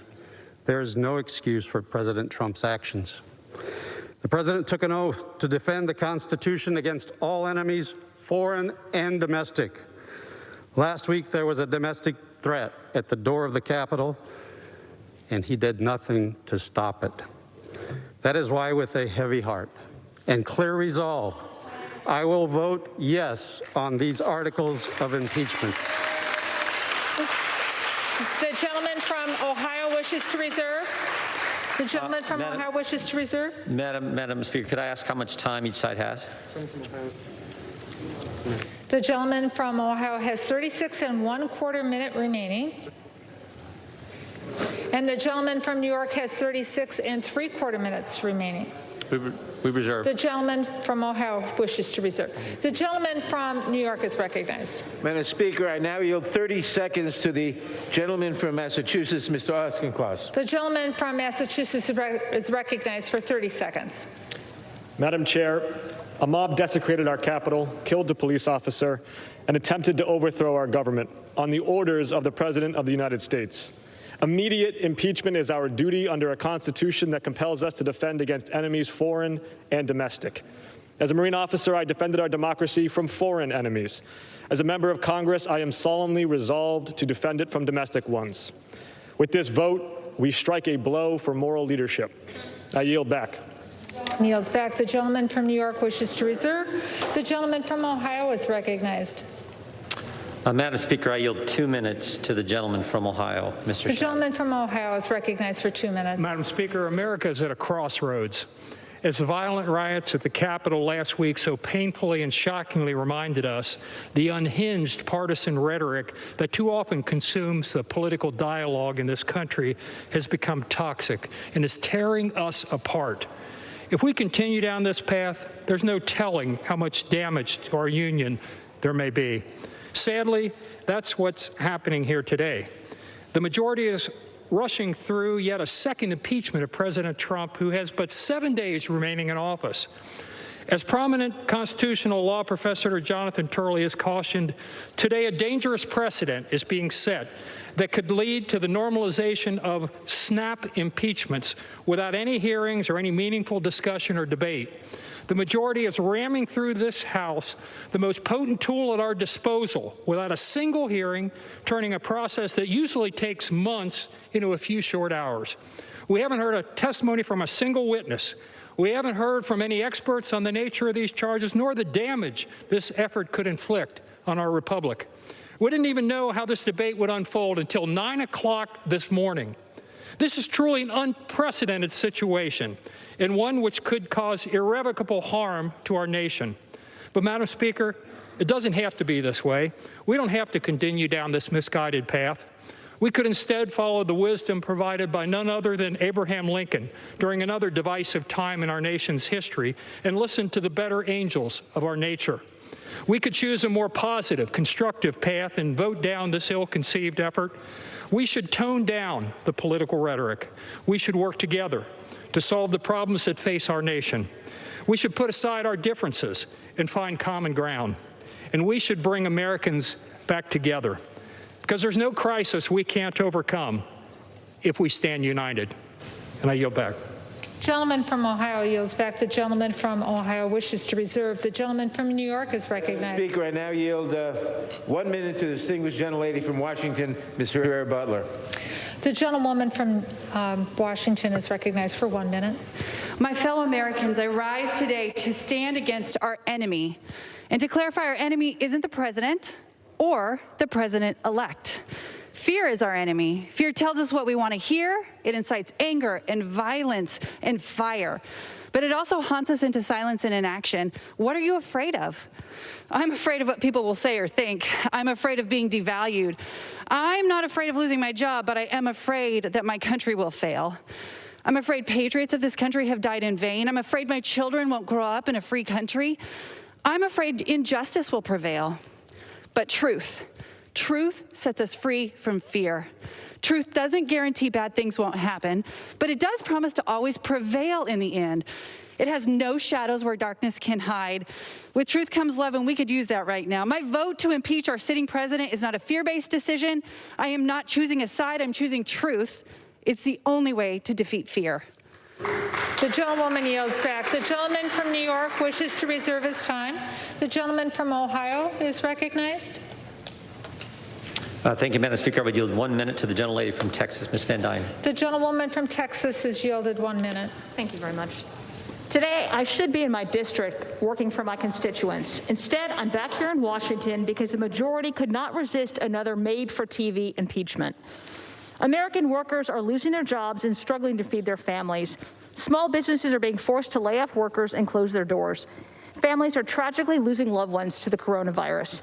Instead of creating or even saving American jobs or negotiating additional COVID relief, we're debating an impeachment that's been preceded by no inquiry, no meaningful debate, and no due process. In 1 week's time, Joe Biden will be the president. The American people need us to rise above the heat of the moment, to focus on their needs and deliver real solutions. Because the majority decided we should debate whether or not to remove a sitting president in just 2 hours, I'll be brief. I oppose this article of impeachment, and I yield back. The lady yields back. The gentleman from Ohio wishes to reserve. The gentleman from New York is recognized. Madam Speaker, I now yield 30 seconds to the distinguished gentlelady from Georgia, Ms. Prideaux. The gentlewoman from Georgia is recognized for 30 seconds. Madam Speaker, I teach a civics class where I point out that our democracy is not self-executing. It requires people of good faith and ethics to make it work. The president has repeatedly challenged Georgia's election results, but despite 3 recounts and many investigations, the results are clear. Joe Biden won Georgia. The idea that our election was fraudulent is a lie. Our president used this lie to incite a violent mob to attack the Capitol. I ask my colleagues to act with ethics and good faith, to reject these lies, and in this case, to support the article of impeachment. I yield back. Gentlewoman's time has expired. The gentleman from New York wishes to reserve. The gentleman from Ohio is Thank you, Madam Speaker. I would yield 1 minute to the gentleman from Florida, Mr. Posey. The gentleman from Florida has 1 minute. In our campaigns, we may be adversaries, but usually after the campaign season's over, we have traditionally come together for the good of our nation. Now, more than ever in our lifetimes, we are a divided nation. One of the reasons? The resist movement, which is harassed, harangued, and otherwise denigrated the president since the second he became the nominee. While his sins may be different than yours or mine, they are clearly not treasonous. Let our men and women in blue, who suffered a lot more stress than the members of Congress they protected, have the time they deserve to recuperate, and do the same for millions of Americans who feel they've been disenfranchised. I beseech my colleagues on both sides of the aisle, if you truly want our nation to heal, vote no in this resolution. It reeks of nothing more than revenge and sets a dangerous precedent. May God continue to bless the United States of America. The gentleman yields back. The gentleman from Ohio wishes to reserve. The gentleman from New York is recognized. Madam Speaker, I now yield 30 seconds to the distinguished gentleman from Maryland, Mr. Brown. The gentleman from Maryland is recognized for 30 seconds. Thank you, Madam Speaker. A week ago, Americans in this chamber lived through one of our darkest days. The commander-in-chief incited a mob of insurrectionists to overturn the results of a free and fair election through terror and intimidation. They failed, but this violence took its toll. People died, our country's temple of democracy was vandalized, and our image as the world's leading democracy was shaken. President Trump represents a real threat to our national security, our democratic institutions, and the people of this country. We cannot let Donald Trump, who actively orchestrated sedition, lead our nation's government for another 7 days. We cannot wait until January 20th. Donald Trump must be removed. Thank you, and I yield back the balance. The gentleman yields back. The gentleman from New York continues to reserve. The gentleman from Ohio is recognized. Thank you, Madam Speaker. I will yield 1 minute to the gentleman from Texas. The gentleman from Texas is recognized for 1 minute. Thank you, Madam Speaker. And I also want to thank my Democratic colleagues for finally joining Republicans in condemning mob violence after 6 months of refusing to acknowledge it. But I'm really tired of sanctimonious sermons on being a sore loser from some of the same Democrats who opposed accepting results in elections past. Democrats have objected to certifying every Republican victory of the 21st century. In 2000, 2004, and in 2016, Democrats objected every time. When they objected, it was patriotic. But when Republicans do it, we're inciting a mob. We're liars and we're traitors. This is the double standard we should expect under total Democrat control. They've called for unrest in the streets. They've called for harassing cabinet officials. They've objected to certifying election results time and time again. Even the Judiciary Chairman secured clemency for a domestic terrorist who detonated a bomb right here in this building. But we're the extremists? I don't think so. We've been silenced by big tech on social media, by corporate America, and now the other side wants to silence us on the House floor. This is a sad day in America. I urge my colleagues to vote no. The gentleman's time's expired. The gentleman from Ohio wishes to reserve. Thank you, The Madam. gentleman from New York is recognized. Madam Speaker, I now yield 30 seconds to a new member of the House and a new member of the Judiciary Committee, the distinguished gentlelady from Missouri, Ms. Bush. The gentlewoman from Missouri is recognized for 30 seconds.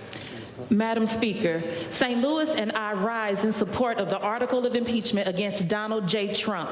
If we fail to remove a white supremacist president who incited a white supremacist insurrection, it's communities like Missouri's 1st District that suffer the most. The 117th Congress must understand that we have a mandate to legislate in defense of Black lives. The first step in that process is to root out white supremacy, starting with impeaching the white supremacist in chief. Thank you, and I yield back.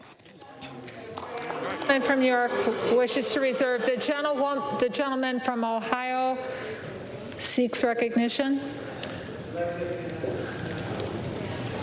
Madam Speaker, I yield 1 minute to the gentleman from Texas, Dr. Jackson. The gentleman from Texas is recognized for 1 minute. Thank you. Madam Speaker, I rise in opposition to the articles of impeachment.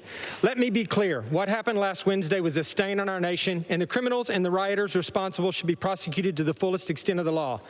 It is clear now more than ever that our country needs to come together, and this Congress, needs to lead by example and begin the process of healing the deep division that exists among us as Americans. The articles before us today will not accomplish that. In fact, the sham articles of impeachment will only serve to further fan the flames of unrest and to appease the radical left's appetite for division.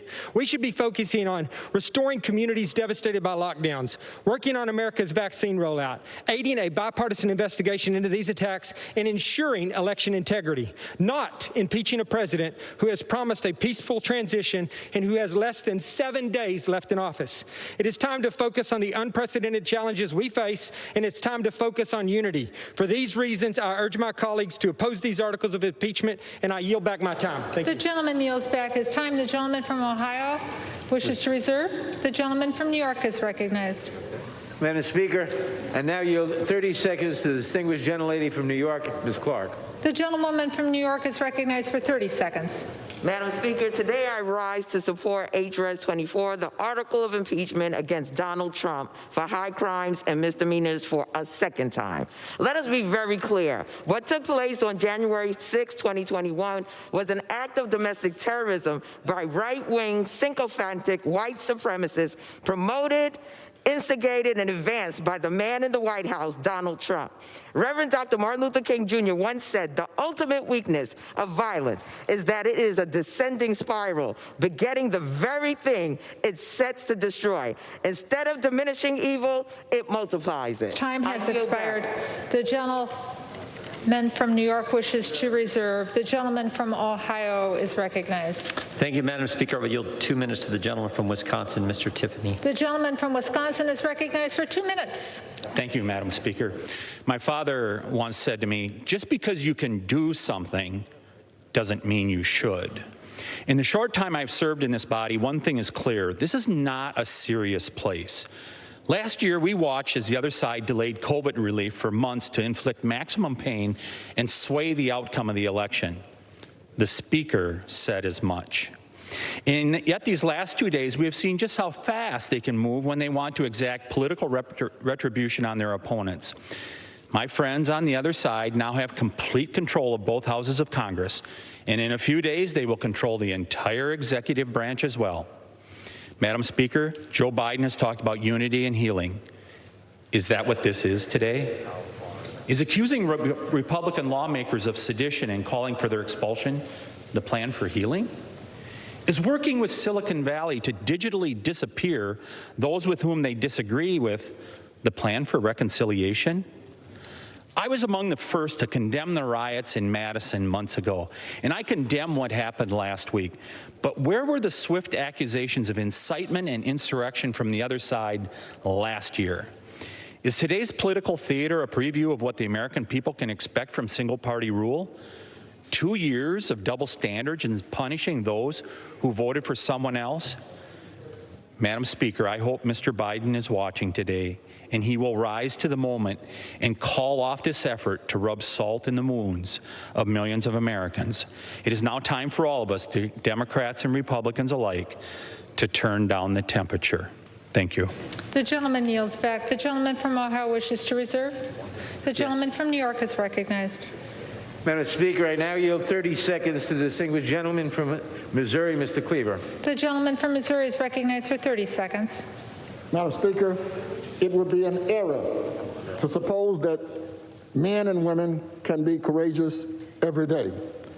It would be unfair to anticipate that I or any member of this body could be a lion every day. No one is expected to be a lion day after day after day. But on this day, lions are required.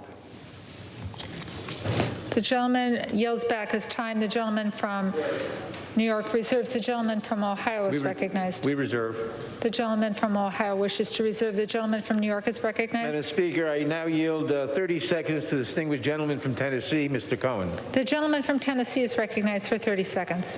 Thank you very much. After President Trump was not impeached, Susan Collins said he's learned a pretty big lesson. He was impeached. Then he brought his It Will Be Wild, riotous television show that he produced for one person, individual one. Intelligence reports indicate that the people he said he loves and are special are going to attack this city and attack this Capitol next week. He has not asked them not to do it. He has not told them to stand down. I most fear January 20, because I think he will try to go out with a bang and take attention away from Joe Biden. The gentleman's time has expired, and there will be order in the House. The gentleman from New York reserves. The gentleman from Ohio is recognized. Madam Speaker, statement from the President. I urge that there must be no violence, no lawbreaking, no vandalism of any kind. This is not what I stand for. This is not what America stands for. I call on all Americans to help ease tensions and calm down. Just put out that statement by the President of the United States. I yield 2 minutes to the gentleman from Virginia, Mr. Klein. The gentleman from Virginia is recognized for 2 minutes. Thank you, Madam Speaker, and I thank the President for his words. Above the entrance to the House of Representatives is a sculpture called the Apotheosis of Democracy. It depicts allegorical peace, dressed in armor and protecting the genius of America. Last week, that peace was tragically torn apart as our U.S. Capitol was invaded for the first time since the War of 1812. A violent mob, including many with the most hostile of intentions, broke past security barriers and unleashed destruction and chaos throughout the Capitol. When it was over, 6 individuals were dead, including 2 Capitol Police officers. I've always supported the rights of citizens to peaceably assemble, but those who breached the Capitol and assaulted and killed Capitol Police should be prosecuted to the fullest extent of the law. If their intent was to stop the constitutional requirement of this body to count electoral votes, they should be charged and prosecuted for insurrection against the government. But we are a nation of laws, not of men, and the legal standard for incitement to violence has not been met. Now, a week since the riots threatened the People's House, and a week until a new president takes office, we are rushing through an impeachment without all of the facts and evidence and without due process. We don't know what kind of information the offenders have, what evidence will come out during their trials, whether it bolsters the majority's claims or the minority's views, or whether it implicates other individuals, groups, or other officials in the attack on this hallowed institution. We just don't know. And that's why we must treat the power of impeachment and our responsibility as holders of this power with the seriousness and solemnity it deserves. Let us gather the evidence. Let us hear it in judiciary. Make an informed decision together. This action will only further fuel the political divide among our citizens and will be detrimental to the long-term efforts to unify our country. I reiterate my call from last night. Let us work together.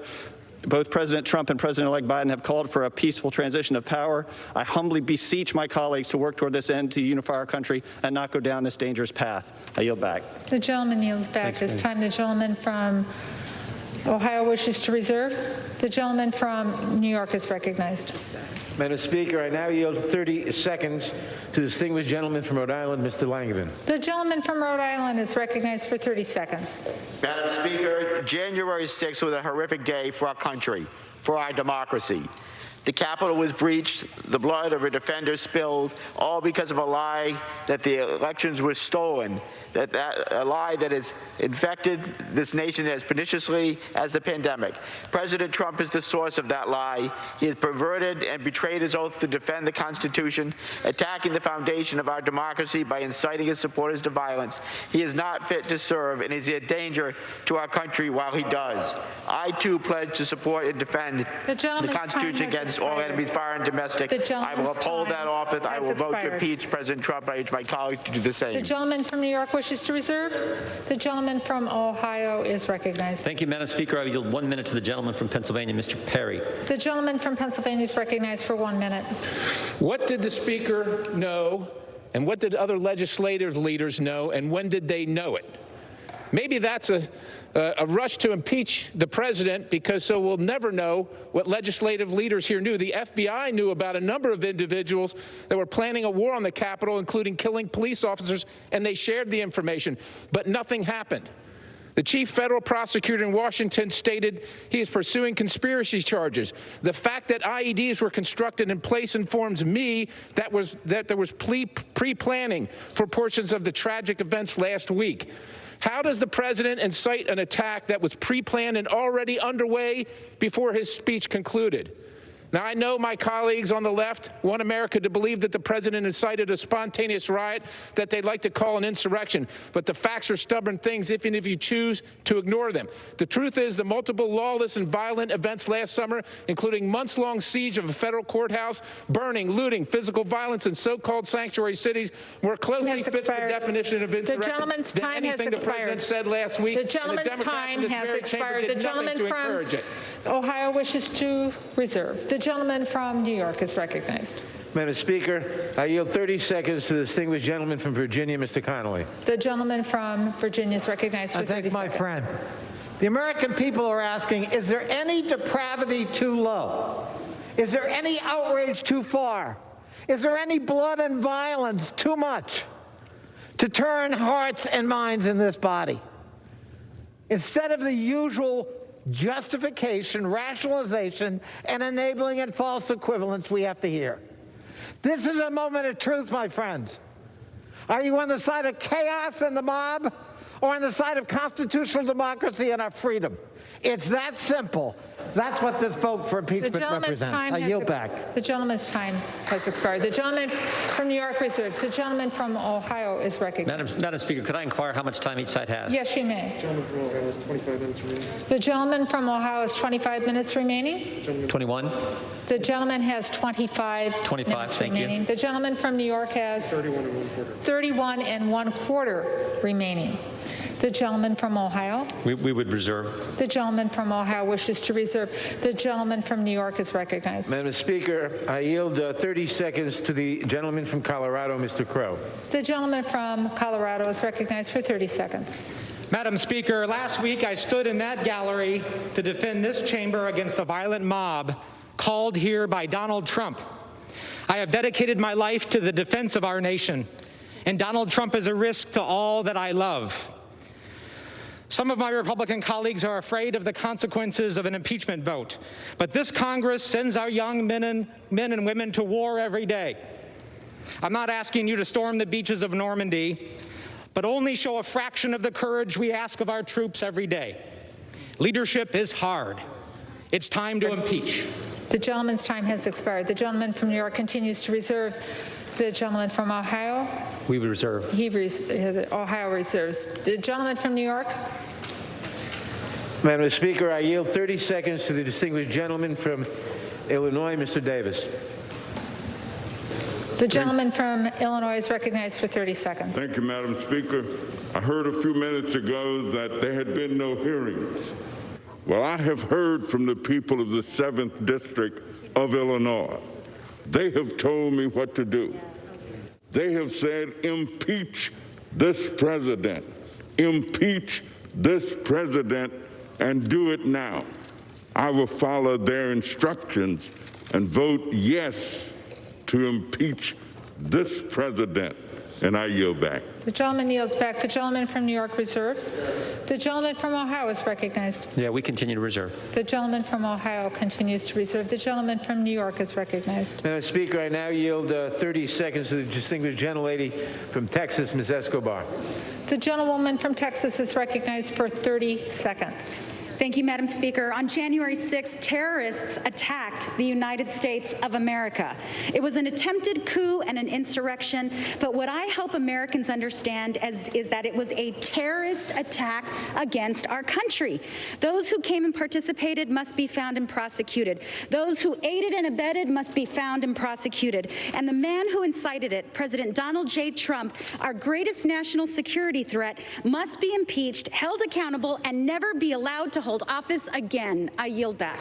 Gentlewoman yields back. The gentleman from New York reserves. The gentleman from Ohio. Yeah, Madam Speaker, we reserve. Reserves. The gentleman from New York is recognized. Madam Speaker, I now yield 30 seconds to the distinguished gentlelady from California, Ms. Eshoo. The gentlewoman from California is recognized for 30 seconds. Madam Speaker, future generations are not going to know the names of each member in the chamber today and voting, but they will know what we did and why. We must impeach the president because he incited a mob that attacked the Capitol of the United States, the tabernacle of our democracy. He is incapable of honoring his oath and our Constitution, and he has proven to be unfit and dangerous.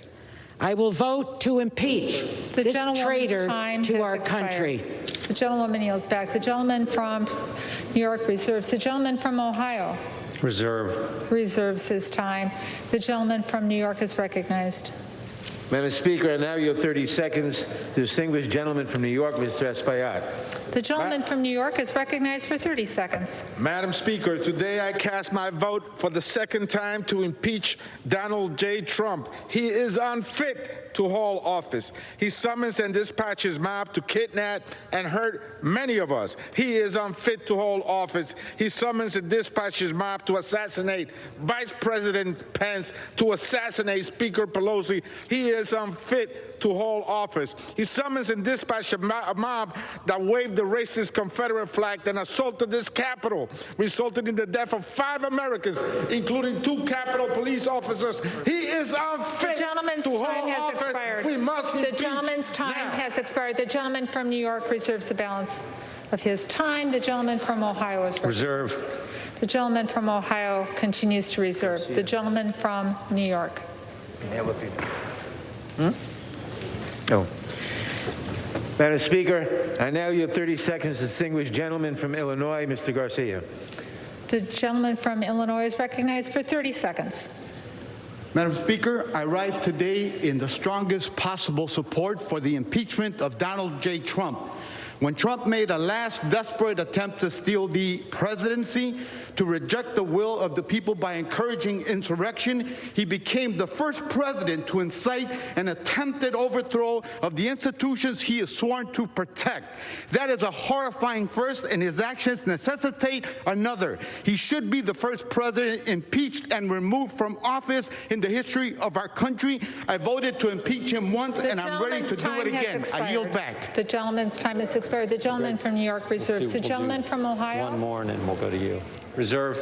The gentleman from Ohio continues to reserve. The gentleman from New York is recognized. Madam Speaker, I now yield 30 seconds to the distinguished gentlelady from Texas, Ms. Garcia. The gentlewoman from Texas is recognized for 30 seconds. Madam Speaker, this president took an oath to protect and defend the Constitution. Instead, he has chosen to betray and attack our sacred democracy. This president violated his oath. He abused the power of his office, attempted to betray the will of the American people, and incited insurrection against this very House. During the last impeachment trial, I reminded all Americans that democracy is a gift that each generation gives to the next. We must do all to protect it.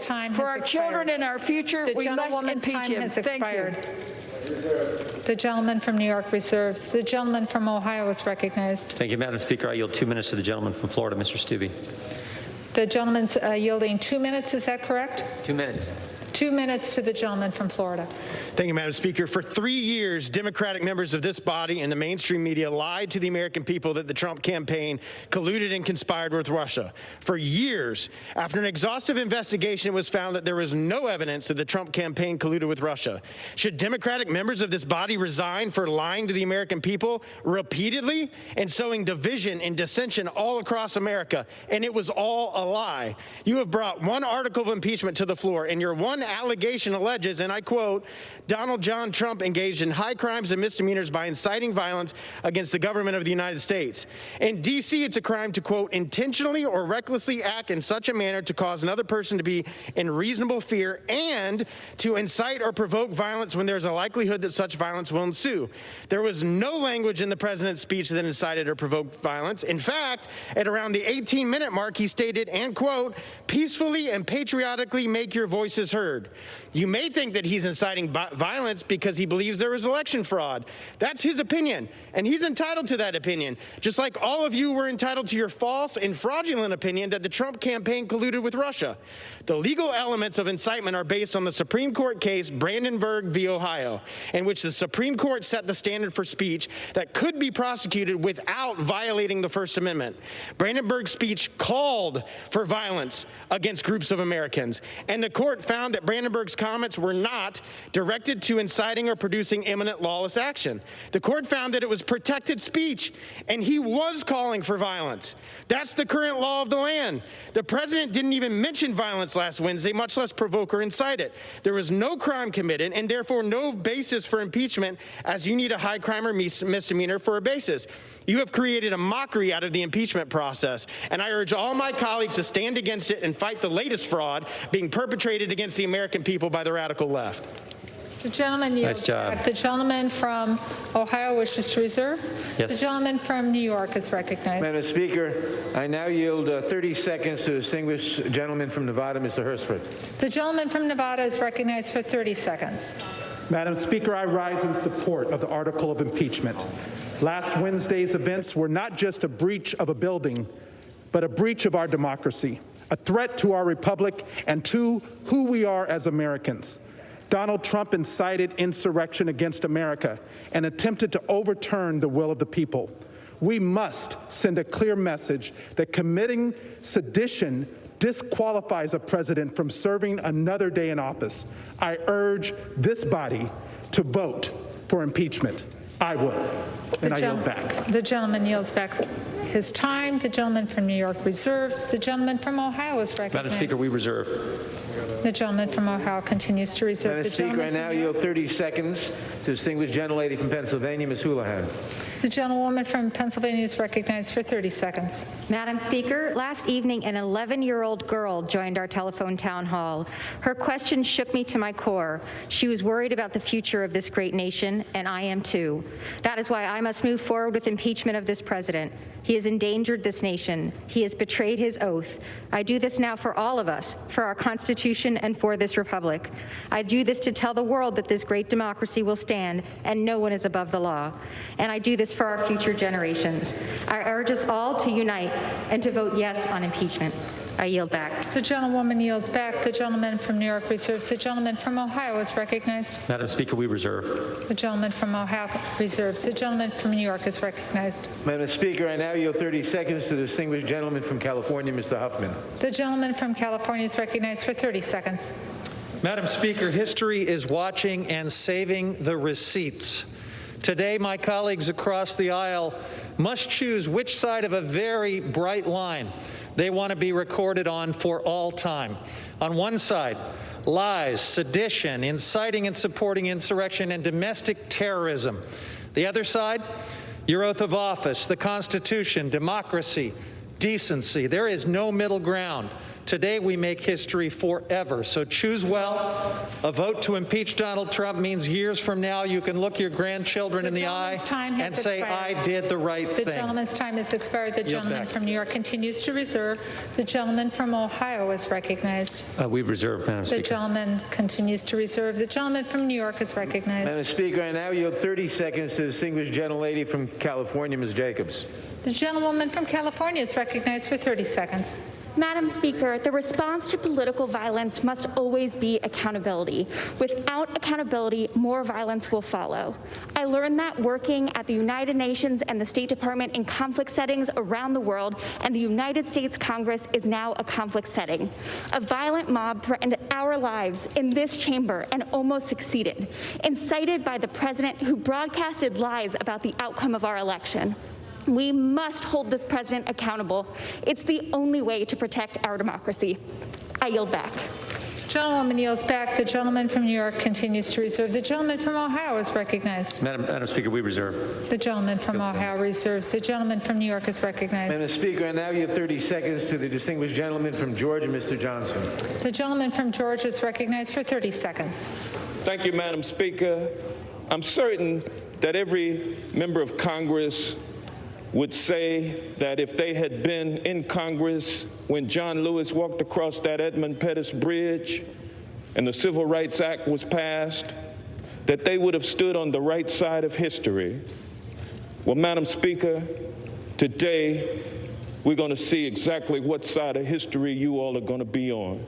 And with that, I yield back. The gentleman yields back. The gentleman from New York continues to reserve. The gentleman from Ohio is recognized. Thank you, Madam Speaker. I would yield 1 minute to the gentleman from North Carolina, Mr. Cawthorn.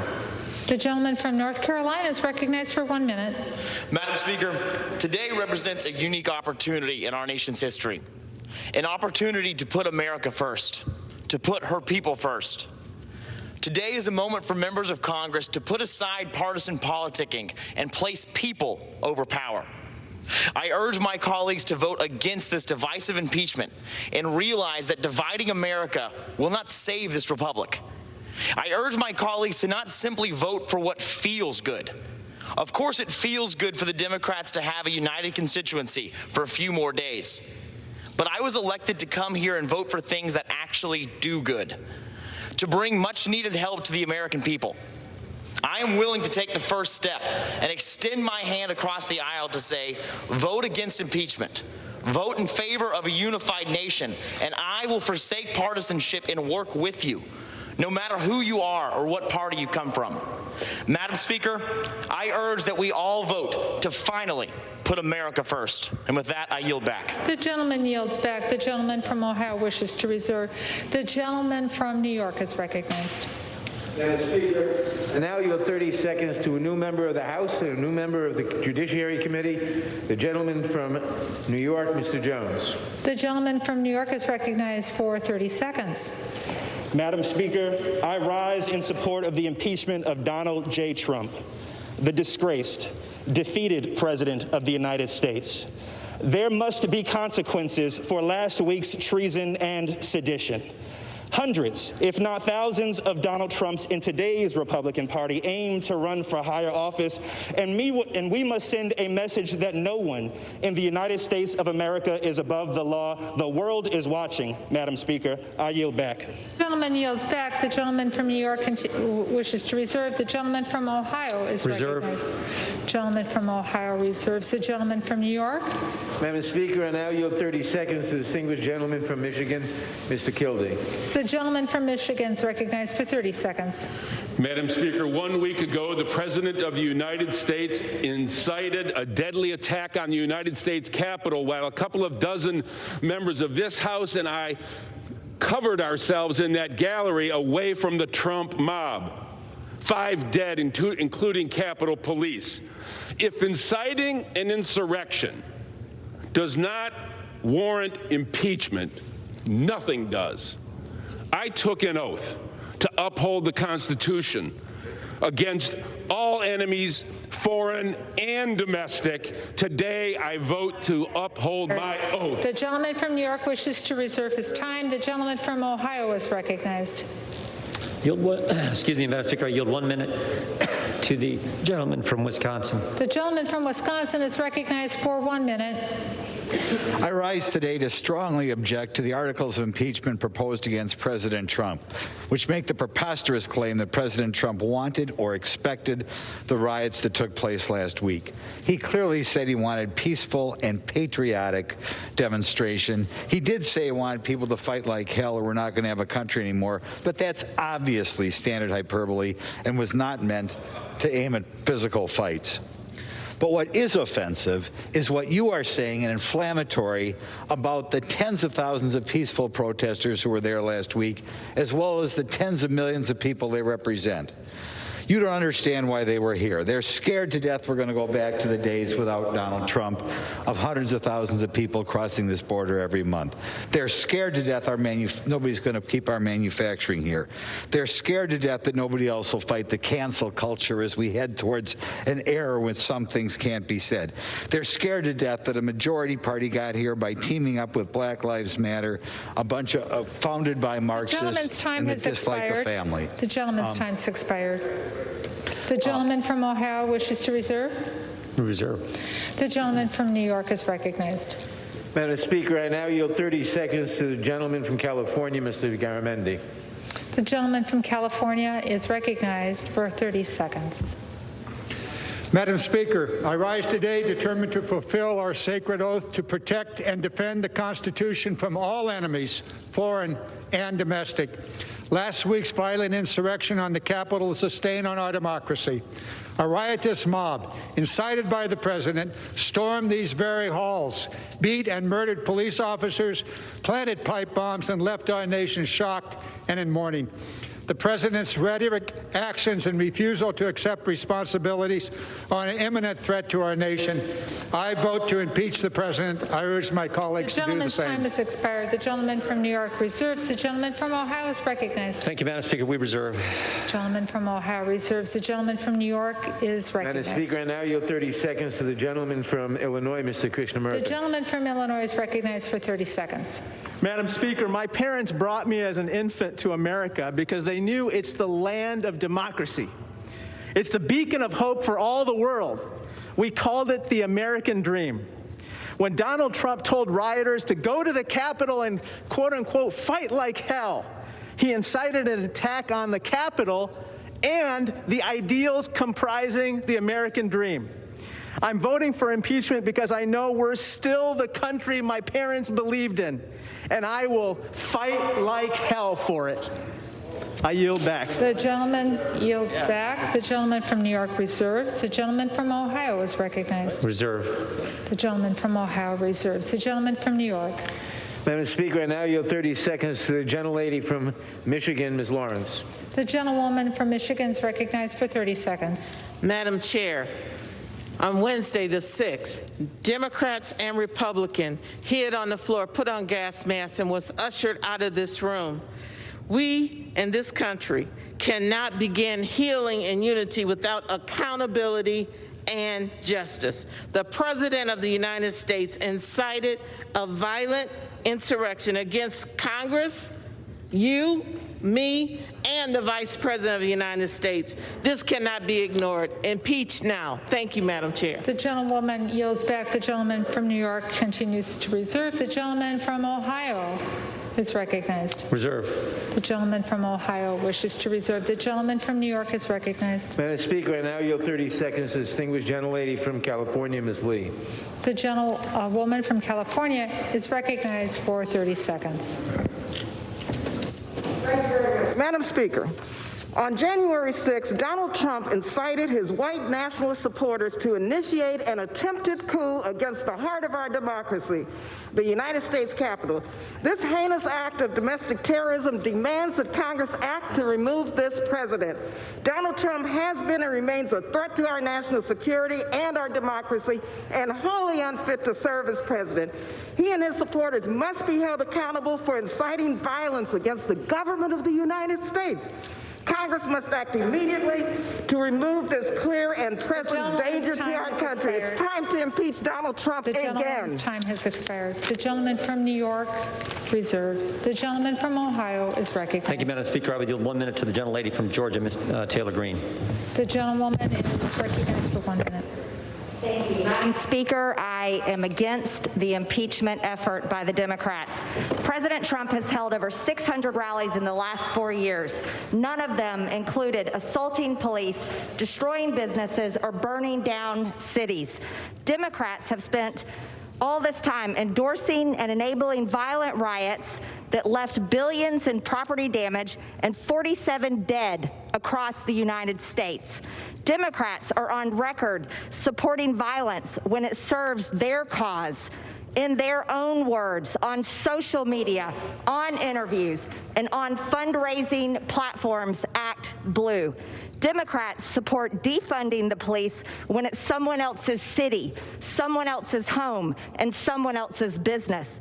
Democrats will take away everyone's guns just as long as they have guards with guns. Democrats' impeachment of President Trump today has now set the standard that they should be removed for their support of violence against the American people. I yield back. Thank you. The gentlewoman yields back. The gentleman from Ohio wishes to reserve. The gentleman from New York is recognized. Madam Speaker, I now yield 30 seconds to the distinguished gentleman from Michigan, Mr. Levin. The gentleman from Michigan is recognized for 30 seconds. Madam Speaker, for 2 months, Donald Trump used the biggest megaphone in the world to organize a campaign of outright lies to overturn a free and fair election. On January 6th, he summoned and incited a mob of domestic terrorists to fight like hell and sent them to ransack this Capitol in order to prevent us from formalizing his election loss. It was a grotesque orgy of deadly white supremacism, anti-Semitism, and strongman rule. Today, we will do our duty and vote to remove the author of this horrifying chapter and banish him from public service. I yield back. The gentleman from New York reserves. The gentleman from Ohio is recognized. Madam Speaker, can I inquire on the time again? The gentleman from Ohio has 20 minutes remaining. And the gentleman from New York has 21 3/4 minutes remaining. We reserve. The gentleman from Ohio reserves. The gentleman from New York is recognized. Madam Speaker, I now yield 30 seconds to the distinguished gentleman from California, Mr. Levin. The gentleman from California is recognized for 30 seconds. Madam Speaker, what each of us chooses to do today, whether we vote to hold this president to account or look the other way, will we be remembered by history, by our children and their children. The facts are clear. The evidence of Trump's insurrection overwhelming. History calls on us to do what's right rather than just politically expedient. Let us look back on this day with honor, not disgrace, knowing we were up to the oath we all took.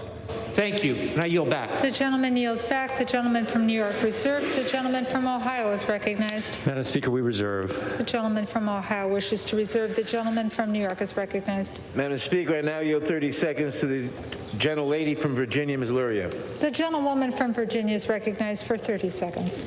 Thank you. Madam Speaker, the perpetrators of this heinous attack on our nation's democracy were Americans, encouraged and emboldened by President Trump because he could not accept the outcome of a free and fair election. His actions are seditious, and the president has proven that he is not fit to serve. History will look back on this moment to see who stood strong in support of American democracy.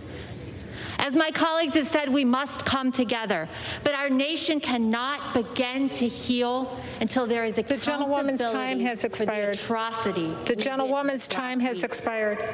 I yield back. The gentleman reserves. The gentleman from Ohio is recognized. Thank you, Madam Speaker. I would yield 1 minute to the gentleman from Georgia, Mr. Clyde. The gentleman from Georgia, is it? Yeah, the gentleman from Georgia, 1 minute. Is recognized. Madam Speaker, I rise today in opposition to the effort to impeach President Trump. This course of action will only increase dissent and disunity across our country, and it flies in the face of all efforts to heal our nation. Quite simply, it is a shameful final act of political retribution this president has weathered since day one. I have no doubt that those who breached the Capitol will have due process and their day in court. However, there will be no investigation in the People's House into whether the allegation against the president meets the criteria for a crime worthy of impeachment. No evidence was presented. No witness testified. No cross-examination was conducted. No due process was afforded. And that sets an extremely dangerous precedent for the future. If my Democratic colleagues were serious in their efforts to get to the truth, they would convene the House Judiciary Committee and investigate, but they are not. And so I am proud to stand before you today to defend our president from the injustices my Democratic colleagues are so giddy to pursue. I oppose this effort to impeach the president and ask all members of the House to do the same. I yield back. The gentleman yields back. The gentleman from Ohio wishes to reserve. The gentleman from New York is recognized.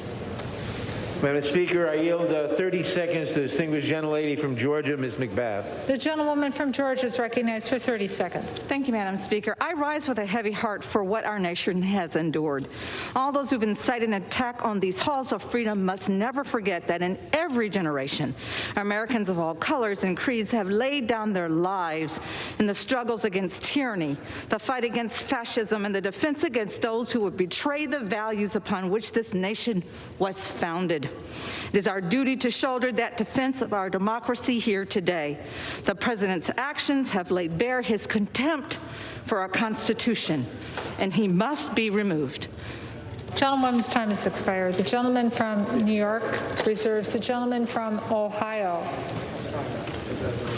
The gentleman from Ohio wishes to We reserve. reserve.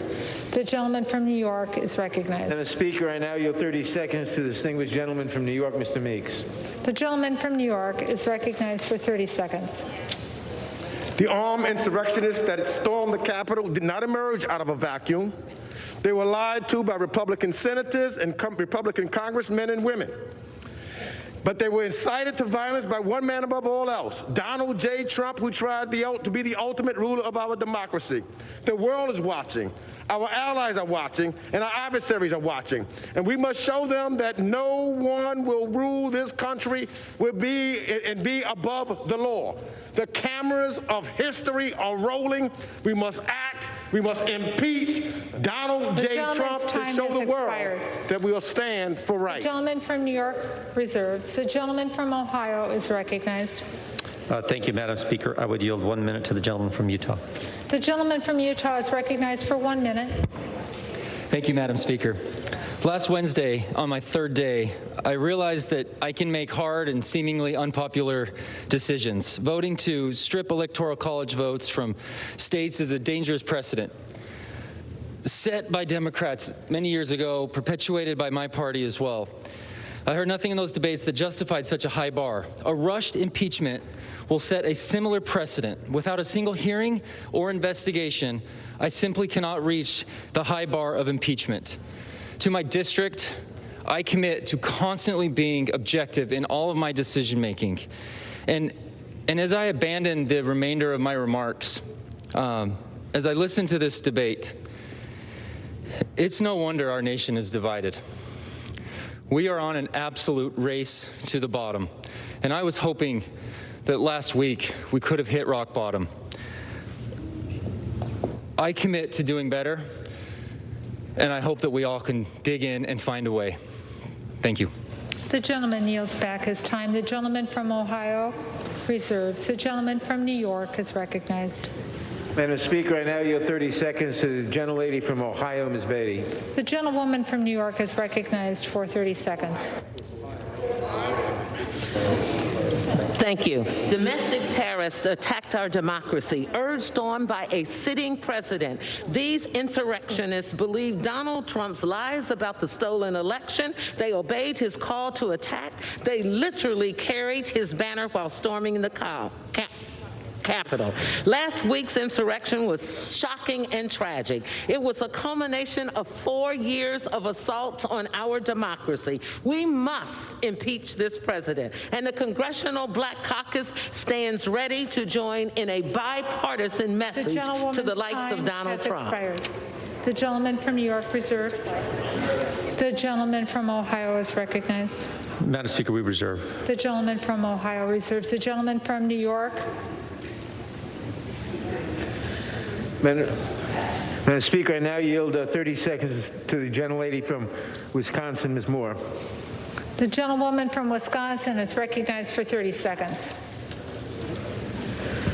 Madam Speaker, the president radicalized American citizens, and as his vice president fled from a lynch mob, the speaker cowered while people died. He watched with glee.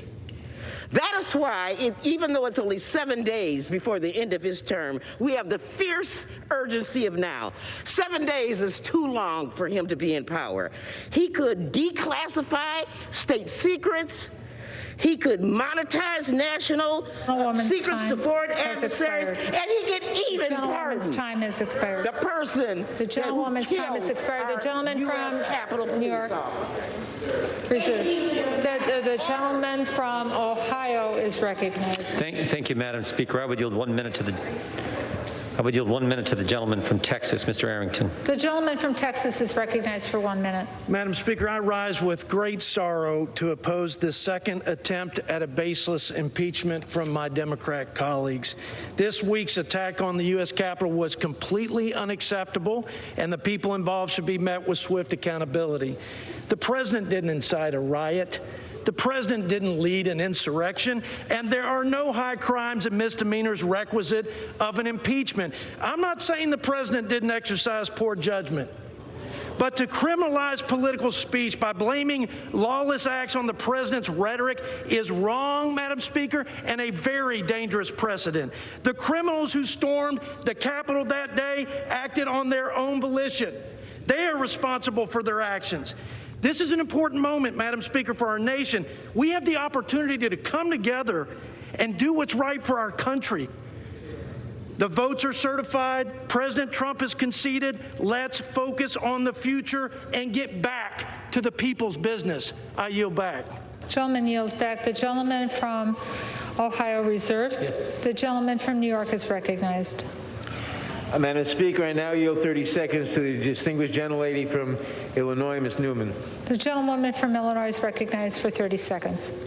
Thank you, Madam Speaker. It's an honor to speak today. So today I stand with this body to impeach this president. I agree with my Democratic colleagues. I also agree with my Republican colleagues. Let's unite. Let's unite to address this pandemic and start by simply wearing a mask.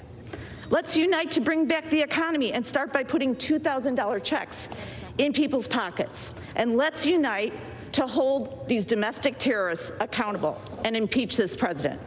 Thank you, Madam Speaker, and I yield back.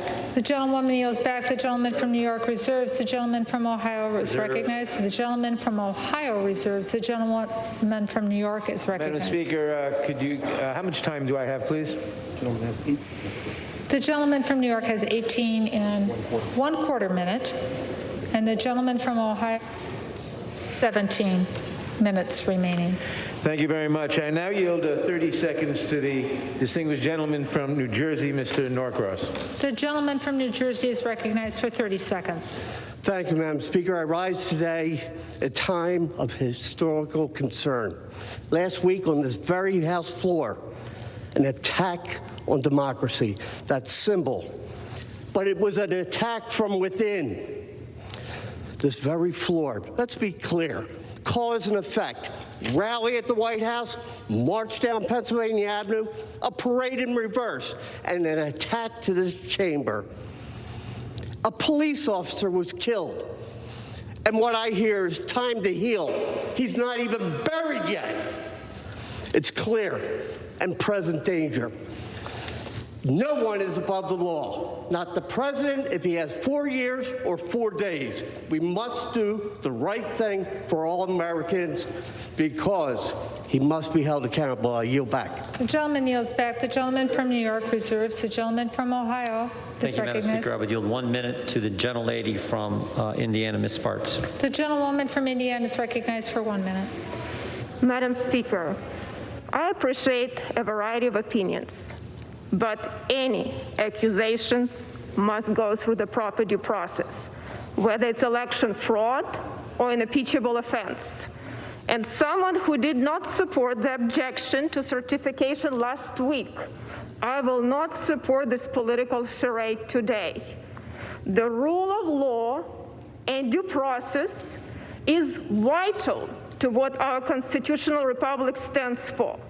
Congress should stop playing divisive politics and start working on delivering real good policies for the American people. I yield back.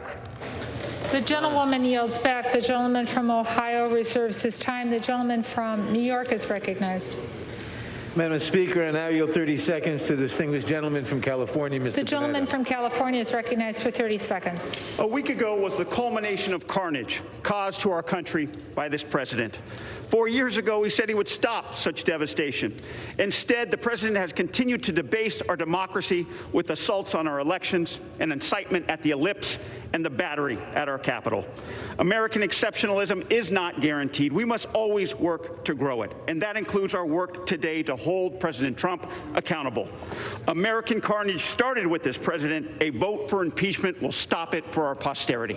I yield The back. gentleman yields back. The gentleman from New York reserves. The gentleman from Ohio is recognized. We reserve. The gentleman from Ohio reserves. The gentleman from New York. Madam Speaker, I now yield 30 seconds to the distinguished gentleman from Wisconsin, Mr. Pocan. The gentleman from Wisconsin is recognized for 30 seconds. Thank you, Madam Chairman. The U.S. Capitol has not been breached for over 200 years since the War of 1812. That is, until last week, when it wasn't another country that attacked us, but our own president. President Donald Trump asked his supporters to march on the Capitol, inciting domestic terrorism that cost 5 lives, including a Capitol police officer. And we all know, whether you say it aloud or not, Donald Trump is responsible for inciting the attacks in our democracy, that he should have been the one person protecting it the most. And for that, he is unfit to be president, and we must impeach him. The gentleman's time's expired. The gentleman from New York reserves. The gentleman from Ohio is recognized. Madam Speaker, I yield 90 seconds to the gentleman from Texas, Mr. Roy. The gentleman from Texas is yielded 90 seconds. I thank the gentleman from Ohio. The President of the United States deserves universal condemnation for what was clearly, in my opinion, impeachable conduct, pressuring the Vice President to violate his oath of the Constitution to count the electors. His open and public pressure, courageously rejected by the Vice President, purposely seeded the false belief among the President's supporters, including those assembled on January 6th, that there was a legal path for the President. It was foreseeable and reckless to sow such a false belief that could lead to violence and rioting by loyal supporters whipped into a frenzy. Unfortunately, my Democratic colleagues drafted articles that I believe are flawed and unsupportable, focusing on the legal terms of incitement and insurrection. Even noting impeachment does not require meeting a certain legal standard, that danger for open speech and debate in this body and for the Republic is high if the House approves the articles as written. The language will be used to target members of this body under Section 3 of the 14th Amendment. It will be used to suggest that any statements we make are subject to review by our colleagues and send us down the perilous path of cleansing political speech in the public square. We must end this. Let us condemn that which must be condemned and do so loudly. But let us do it the right way, with deliberation and without disastrous side effects. We must end tearing apart our nation by social media and sound bites. Let us stop. Let us debate. Let us sit down and lead this nation together. I yield back. Gentleman yields back. The gentleman from Ohio reserves. The gentleman from New York is recognized. Madam Speaker, I now yield 30 seconds to the distinguished gentlelady from New York, Ms. Maloney. The gentlewoman from New York is recognized for 30 seconds. Madam Speaker, this vote is not about one man, one party, or even one day. It's about protecting our nation, preserving democracy, and the rule of law. The facts are clear and undisputed. President Trump used a litany of lies about a stolen election and willfully incited an armed insurrection with the intent of stopping the peaceful transfer of power. He attacked not just the Capitol, not just Congress, he even attacked democracy itself. That's why he must be impeached. The gentlewoman's time is expired. I yield back. The gentleman from New York reserves. The gentleman from Ohio is recognized. Madam Speaker, we reserve. The gentleman from Ohio wishes to reserve. The gentleman from New York is recognized. Madam Speaker, I now yield 30 seconds to the distinguished gentleman from North Carolina, Mr. Price. The gentleman from North Carolina is recognized for 30 seconds. Madam Chairman, the President has engaged in conduct that is criminal, impeachable, and profoundly threatening to our democracy. He pressed state officials and members of this body to overturn an illegitimate election and to keep him in power. And he then invited and activated a violent mob to invade the Capitol and achieve his desired result by insurrection. If that is not impeachable conduct, I don't know what is. The President must be removed from office immediately and never allowed to hold office again. Our democracy The gentleman's requires time has expired. The gentleman from New York reserves. The gentleman from Ohio. Thank you, Madam Speaker. I would yield 1 minute to the gentleman from Texas, Mr. Fallon. Thank you, Mr. Chair. The gentleman's recognized for 1 minute. Thank you, Madam Speaker. Last summer, the Antifa and BLM riots swept all over our country. Cities were burnt, businesses destroyed, and lives violently stolen. And it wasn't just for an afternoon like those horrible hours we had on January 6th, but rather they went on for weeks and in some cases even months. So if there's any silver lining in this dark cloud, it's that our friends from across the aisle have come to realize that riots are bad. We conservatives have known this all along. This snap impeachment is a sham, and it didn't go through the Judiciary Committee, and it's not even about the president's actual words, but it's about how our Democratic colleagues want to interpret his words and fashion a particular meaning to them. Now, this is just political grandstanding at its worst. The American people desperately want us to move on and tackle the issues and find solutions to them forthwith. Madam Speaker, let's end this obsession and charade, and let's get to work. I yield back. The gentleman yields back. The gentleman from Ohio wishes to reserve. The gentleman from Ohio wishes to reserve. Yeah, we reserve. The gentleman from New York is recognized. Madam Speaker, I now yield 30 seconds to the gentleman from Illinois, Mr. Quigley. The gentleman from Illinois is recognized for 30 seconds. Madam Speaker, now we hear talk of the president's notion of a peaceful transfer of power, which apparently means what? Minimal casualties? Now we hear talk of healing after the criminal acts are completed. Never as a criminal defense attorney did I say, Judge, yeah, my guy completed the armed robbery, but let's heal now. No, there was accountability. There was accountability then, there should be accountability now, and there should be impeachment now. Thank you, and I yield back. The gentleman yields back. The gentleman from New York reserves. The gentleman from Ohio is recognized. Reserve, Madam The Speaker. gentleman from Ohio wishes to reserve. The gentleman from New York is recognized. Madam Speaker, I now yield 30 seconds to the distinguished gentlelady from North Carolina, a new member of the committee, Ms. Ross. The gentlewoman from North Carolina is recognized for 30 seconds. Madam Speaker, I rise today in support of the article of impeachment. The President's responsibility for the violence and insurrection that occurred last Wednesday cannot go unanswered. The President has had multiple opportunities to modify his behavior to bring this country together. Instead, he uses his power to further divide us. He is unrepentant. Congress must act for the good of this country. Madam Speaker, I yield back my time. The gentlewoman yields back. The gentleman from New York reserves. The gentleman from Ohio is recognized. Thank you, Madam Speaker. I would yield 1 minute to the gentleman from Virginia, Mr. Good. The gentleman from Virginia is recognized for 1 minute. Thank you. I stand today in support of President Trump and against this sham impeachment proceeding with literally 1 week, 7 days remaining in his term. This is merely the culmination of a 4-year effort to overturn the will of the people and the results of the 2016 election.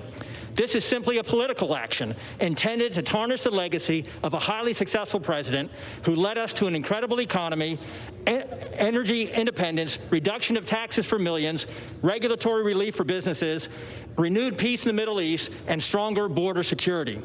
This action will only serve to further offend the 75 million people who voted for President Trump and further deepen the division within our nation as we try to move forward with a peaceful transition of power. However, the Democrat majority has determined he's already guilty and there's no need of a trial, and they therefore move forward quickly with this phony impeachment charge. Today, I join my Republican colleagues in standing against this further effort to divide our nation. Thank you, and I yield back. And yields back. The gentleman from Ohio wishes to reserve. The gentleman from New York is recognized. Madam Speaker, I now yield 30 seconds to the distinguished gentleman from Texas, Mr. Cuellar. The gentleman from Texas is recognized for 30 seconds. Thank you, Madam Speaker. I rise in support of the impeachment. It's very simple. What we saw on January 6th was a person, the President of the United States, incite a crowd to come and attack the crowd, the Capitol. We have to make sure that we stand up for democracy. If we don't do this, then what are we going to stand for? We stand for democracy. We stand for American values, and I stand for the impeachment of Donald Trump. I yield back the balance of my time. The gentleman yields back the balance of his time. The gentleman from New York reserves. The gentleman from Ohio is recognized. Madam Speaker, we reserve. The gentleman from Ohio wishes to reserve. The gentleman from New York. Madam Speaker, I now yield 30 seconds to the distinguished gentlelady from Pennsylvania, Ms. Scanlon. The gentlewoman from Pennsylvania is recognized for 30 seconds. On January 6th, President Trump launched an attack against the United States Capitol. I, too, urge my colleagues to unite, but to unite in love of country and to hold this president accountable. What unites our country is respect for the rule of law. Without accountability for those who would shatter the rule of law by overturning a presidential election, we cannot take seriously the cries of being a united people. This president remains a serious threat to our country and must be held accountable. The gentlewoman's time has expired. The gentleman from New York reserves. The gentleman from Ohio is recognized, and he chooses to reserve. The gentleman from New York is recognized. Madam Speaker, I now yield 30 seconds to the distinguished gentleman from Georgia, Mr. Scott. The gentleman from Georgia is recognized for 30 seconds. Thank you, Madam Speaker. Madam Speaker, let me make everybody aware that on those just sun-bleached bones of history, of many great nations are written, those pathetic words, too late. They moved too late to save their great nations. Let us not this day move too late The gentleman's to save time our has great expired. nation. Gentleman's time's expired. The gentleman from New York wishes to reserve. The gentleman from Ohio is recognized. Thank you, Madam Speaker. I would yield 1 minute to the gentleman from South Carolina, Mr. Norman. The gentleman from South Carolina is recognized for 1 minute. Mr. Speaker, I rise today for two reasons. One, to voice my strong opposition for the impeachment of this president with 7 days left. I also want to voice my support for the strong police department. Many of you want to defund. Where was your cries to defund when you were leaving this office, this very room last on the 6th? Height of hypocrisy. I yield back. Members are kindly reminded to remind yourself to address your remarks to the chair. The gentleman from Ohio wishes to reserve. We do, Madam Speaker. The gentleman from New York is recognized. Madam Speaker, I yield 30 seconds to the distinguished gentleman from California, Mr. Sherman. The gentleman from California is recognized for 30 seconds. Ironic. An administration begins by building an unnecessary wall on our southern border. It ends by making necessary a new wall around this Capitol. I introduced articles of impeachment in July of 2017 with one co-sponsor, Al Green, and again in January of 2019. And on Monday night, I joined with so many of us in introducing these articles. I've introduced articles of impeachment in the 115th, 116th, and 117th Congress because Donald Trump has continuously posed a danger to this The republic. gentleman from New York wishes to reserve. The gentleman from Ohio is recognized. Madam Speaker, I would yield 1 minute to the gentleman from Florida, Mr. Mast. The gentleman from Florida is recognized for 1 minute. Thank you, Madam Speaker. I rise with a very simple question. On January 6, thousands broke the law by taking siege of our Capitol here with us inside. Has any one of those individuals who brought violence on this Capitol been brought here to answer whether they did that because of our president?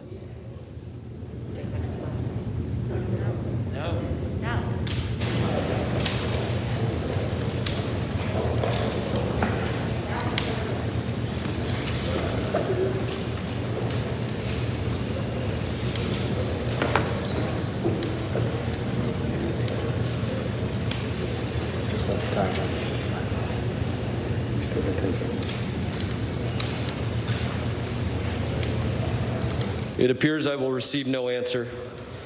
I will yield my time back to the gentleman from Ohio. Gentleman yields back. The gentleman from Ohio wishes to reserve his time. The gentleman from New York is recognized.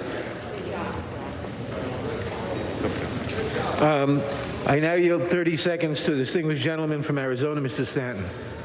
The gentleman from Arizona is recognized for 30 seconds. Donald Trump is the first president in the history of this republic to incite a violent insurrection against our own government, against our own people. It is a shocking betrayal of his oath of office and our American values. We don't know yet if the president will face criminal charges, but we do know he must be held to account. Each one of us in this House took an oath to protect and defend our Constitution against all enemies, foreign and domestic, even if that enemy is the president. We must move forward as a nation from these darkest days, but we can't move forward without accountability. We must impeach this president. I yield back.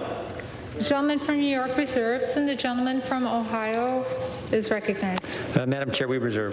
The gentleman from Ohio reserves. The gentleman from New York is recognized. Madam Speaker, I now yield 30 seconds to the distinguished gentlelady from Michigan, Ms. Stevens. The gentlewoman from Michigan is recognized for 30 seconds. Insurrection, a violent mob. A week ago today, 5 people were killed, many injured, and everyone in this building forced to hide for their very life. The president was called for help. but he did not answer our call while our government was being taken over. He failed to lead and therefore proved himself incapable of doing so. Some may say impeachment is political. Some may cry it is divisive. But, Madam Speaker, our obligation to our Constitution is anything but. Expired. The gentleman from New York reserves. The gentleman from Ohio. Madam Speaker, we reserve. The gentleman from Ohio reserves. The gentleman from New York is recognized. Madam Speaker, I yield 30 seconds to the gentleman from California, Mr. Takano. The gentleman from California is recognized for 30 seconds. Madam Speaker, I rise today in support of the impeachment of President Donald Trump. The gravity of the moment demands it, and the fate of our republic depends on it. He committed an impeachable offense by inciting a violent and deadly insurrection at the U.S. Capitol. For this, Congress must hold him accountable to preserve our democracy, our Constitution, and the rule of law. He should serve not 1 minute more and be barred forever from public office. He is toxic to our republic and toxic to our democracy. I yield back. The gentleman yields back. The gentleman from New York wishes to reserve. The gentleman from Ohio is recognized. Thank you, Madam Speaker. So Democrats can say, quote, I just don't even know why there aren't uprisings all over the country, while there are uprisings happening around the country. But they impeached the President of the United States for saying peacefully and patriotically, make your voices heard. Democrats can say, quote, you know, there needs to be unrest in the streets, while there is unrest in the streets.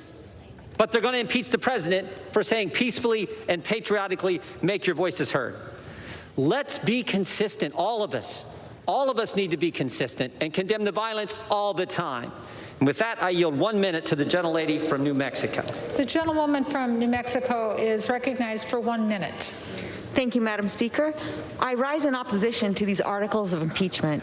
Political violence has no place in our constitutional republic, and those who assaulted police officers and forced their way into the Capitol are responsible for their criminal actions. Leaders in both parties have a responsibility to condemn such violence, whether in the halls of Congress or in the streets of America. I don't believe, Madam Speaker, that the American people have an appetite for this. They are expecting us to do the will of them, those who sent us from each state around the nation. Right now, Madam Speaker, we've seen this body impeach once before, trying to do it a second time. Two wrongs do not make a right. We have got to stand for the American people because we will not get a second chance to get this right the first time. Madam Speaker, I yield back. The gentlewoman yields back. The gentleman from Ohio wishes to reserve. We do. Thank you, Madam Speaker. The gentleman from New York is recognized. Madam Speaker, I now yield 30 seconds to a new member, the distinguished gentleman from New York, Mr. Torres. The gentleman from New York is recognized for 30 seconds. Madam Speaker, the dangerous mob that Donald Trump unleashed on the United States Capitol represents a violent assault on the separation of powers and on the peaceful transfer of power that we have long taken for granted. The impeachment of Donald Trump is not politics but law, not passion but reason, not vengeance but justice. And we, as the people's representatives, must rise to the challenge of defending democracy in the face of its gravest threat, and we will. I yield back. The gentleman yields back. The gentleman from New York reserves. The gentleman from Ohio is recognized. Thank you, Madam Speaker. We reserve. The gentleman from Ohio reserves. The gentleman from New York is recognized. Madam Speaker, I now yield 30 seconds to the distinguished gentlelady from Massachusetts, Ms. Tran. The gentlewoman from Massachusetts is recognized for 30 seconds.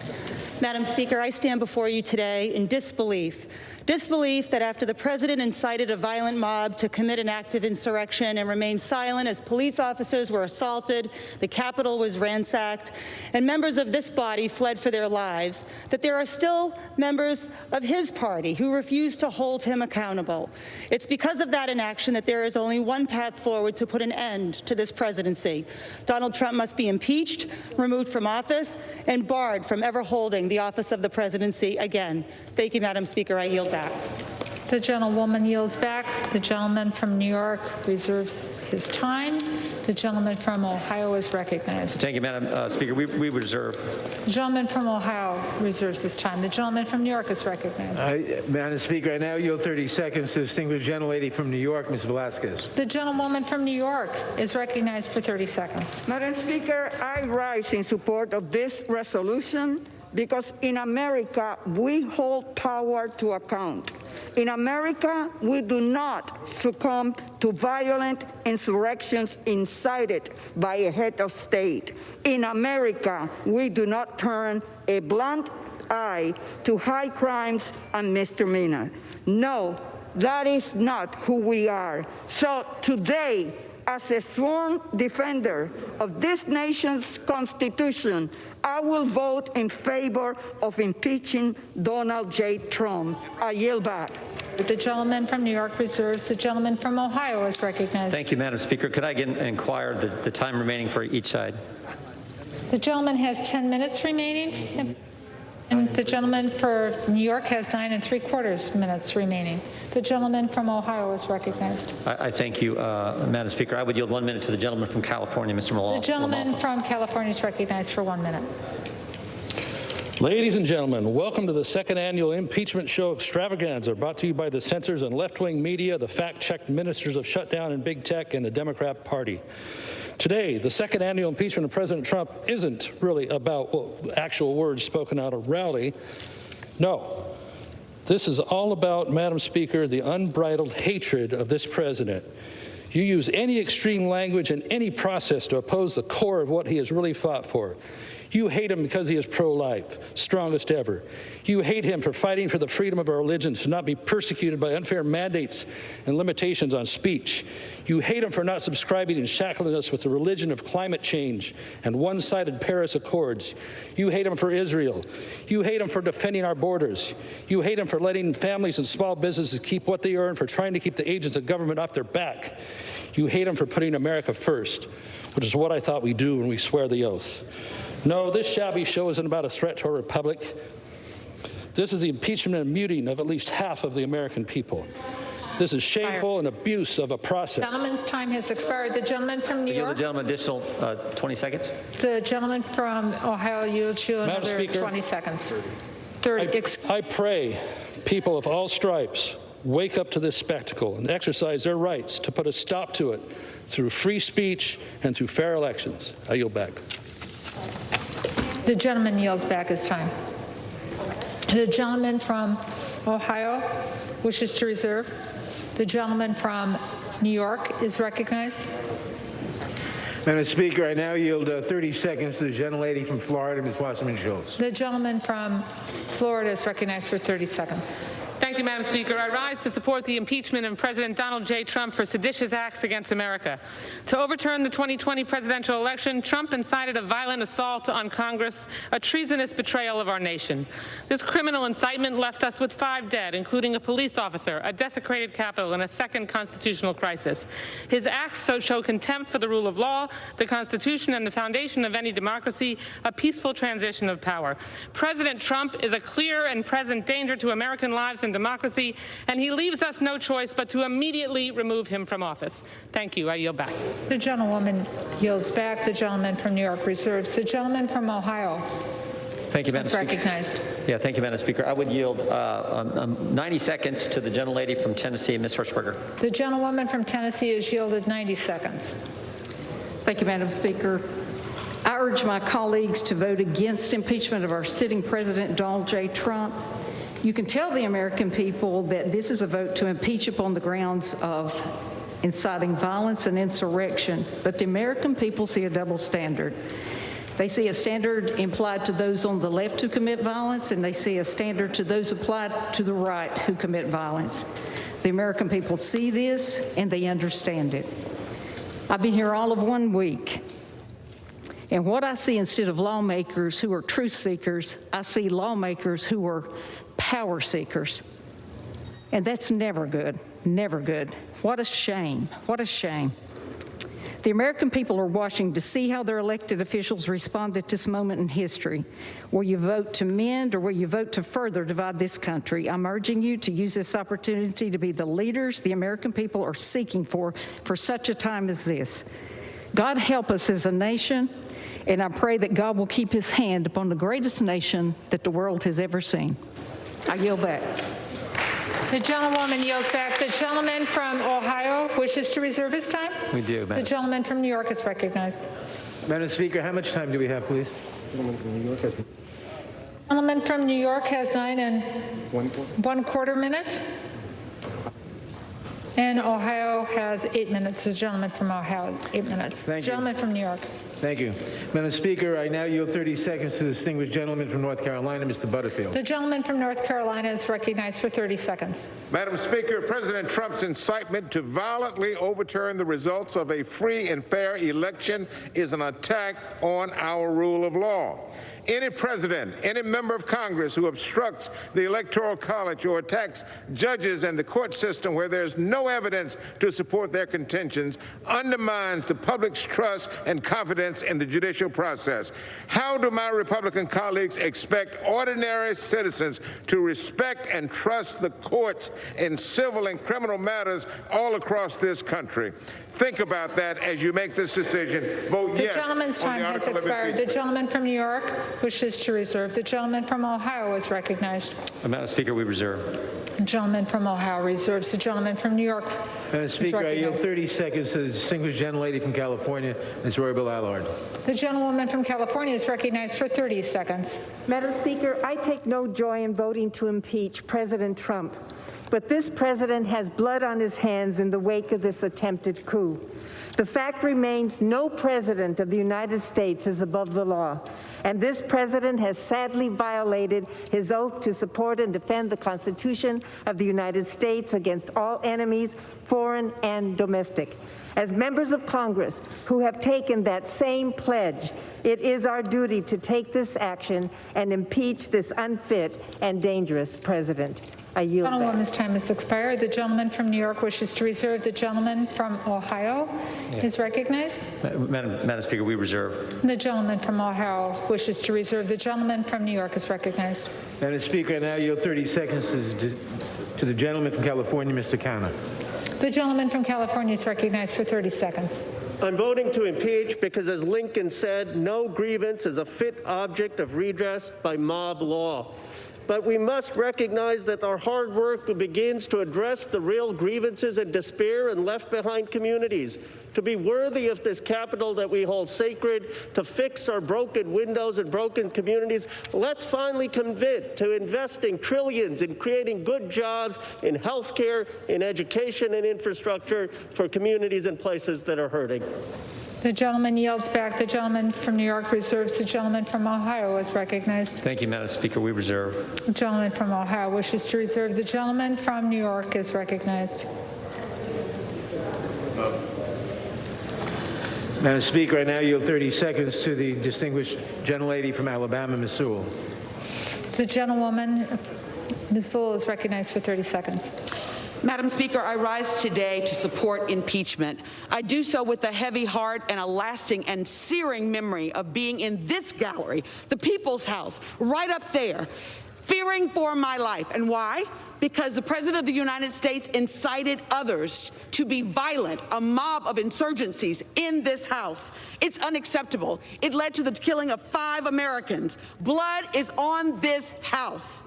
We must do something about it. I ask that we move from stopping the steal to healing, but healing requires accountability, and everyone must be accountable. Who is that?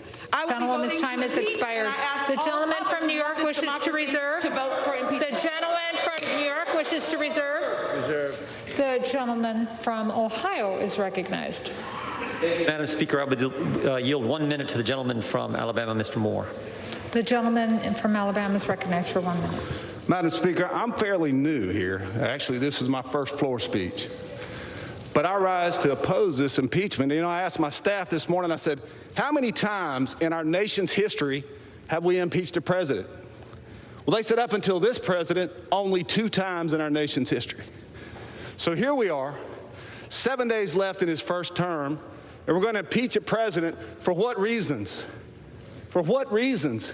There have been no hearings. There have been no committees.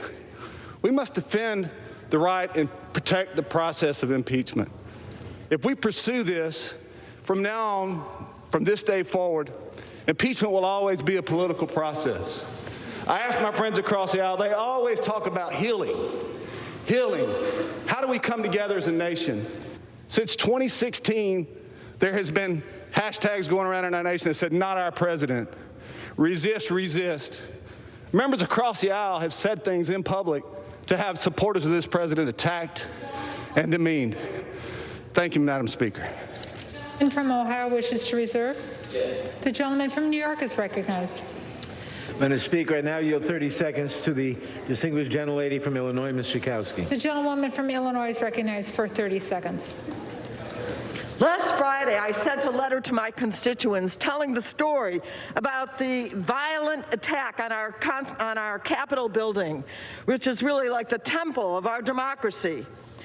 I have now taken the oath of office, the same oath of office that the President of the United States has taken, that all of us here have taken, and he has been the orchestrator of this attack. It is time to hold this president accountable. It is time, and history demands that we impeach. The gentlewoman's time has expired. The gentleman from New York wishes to reserve. The gentleman from Ohio is recognized. Thank you, Madam Speaker. We would reserve.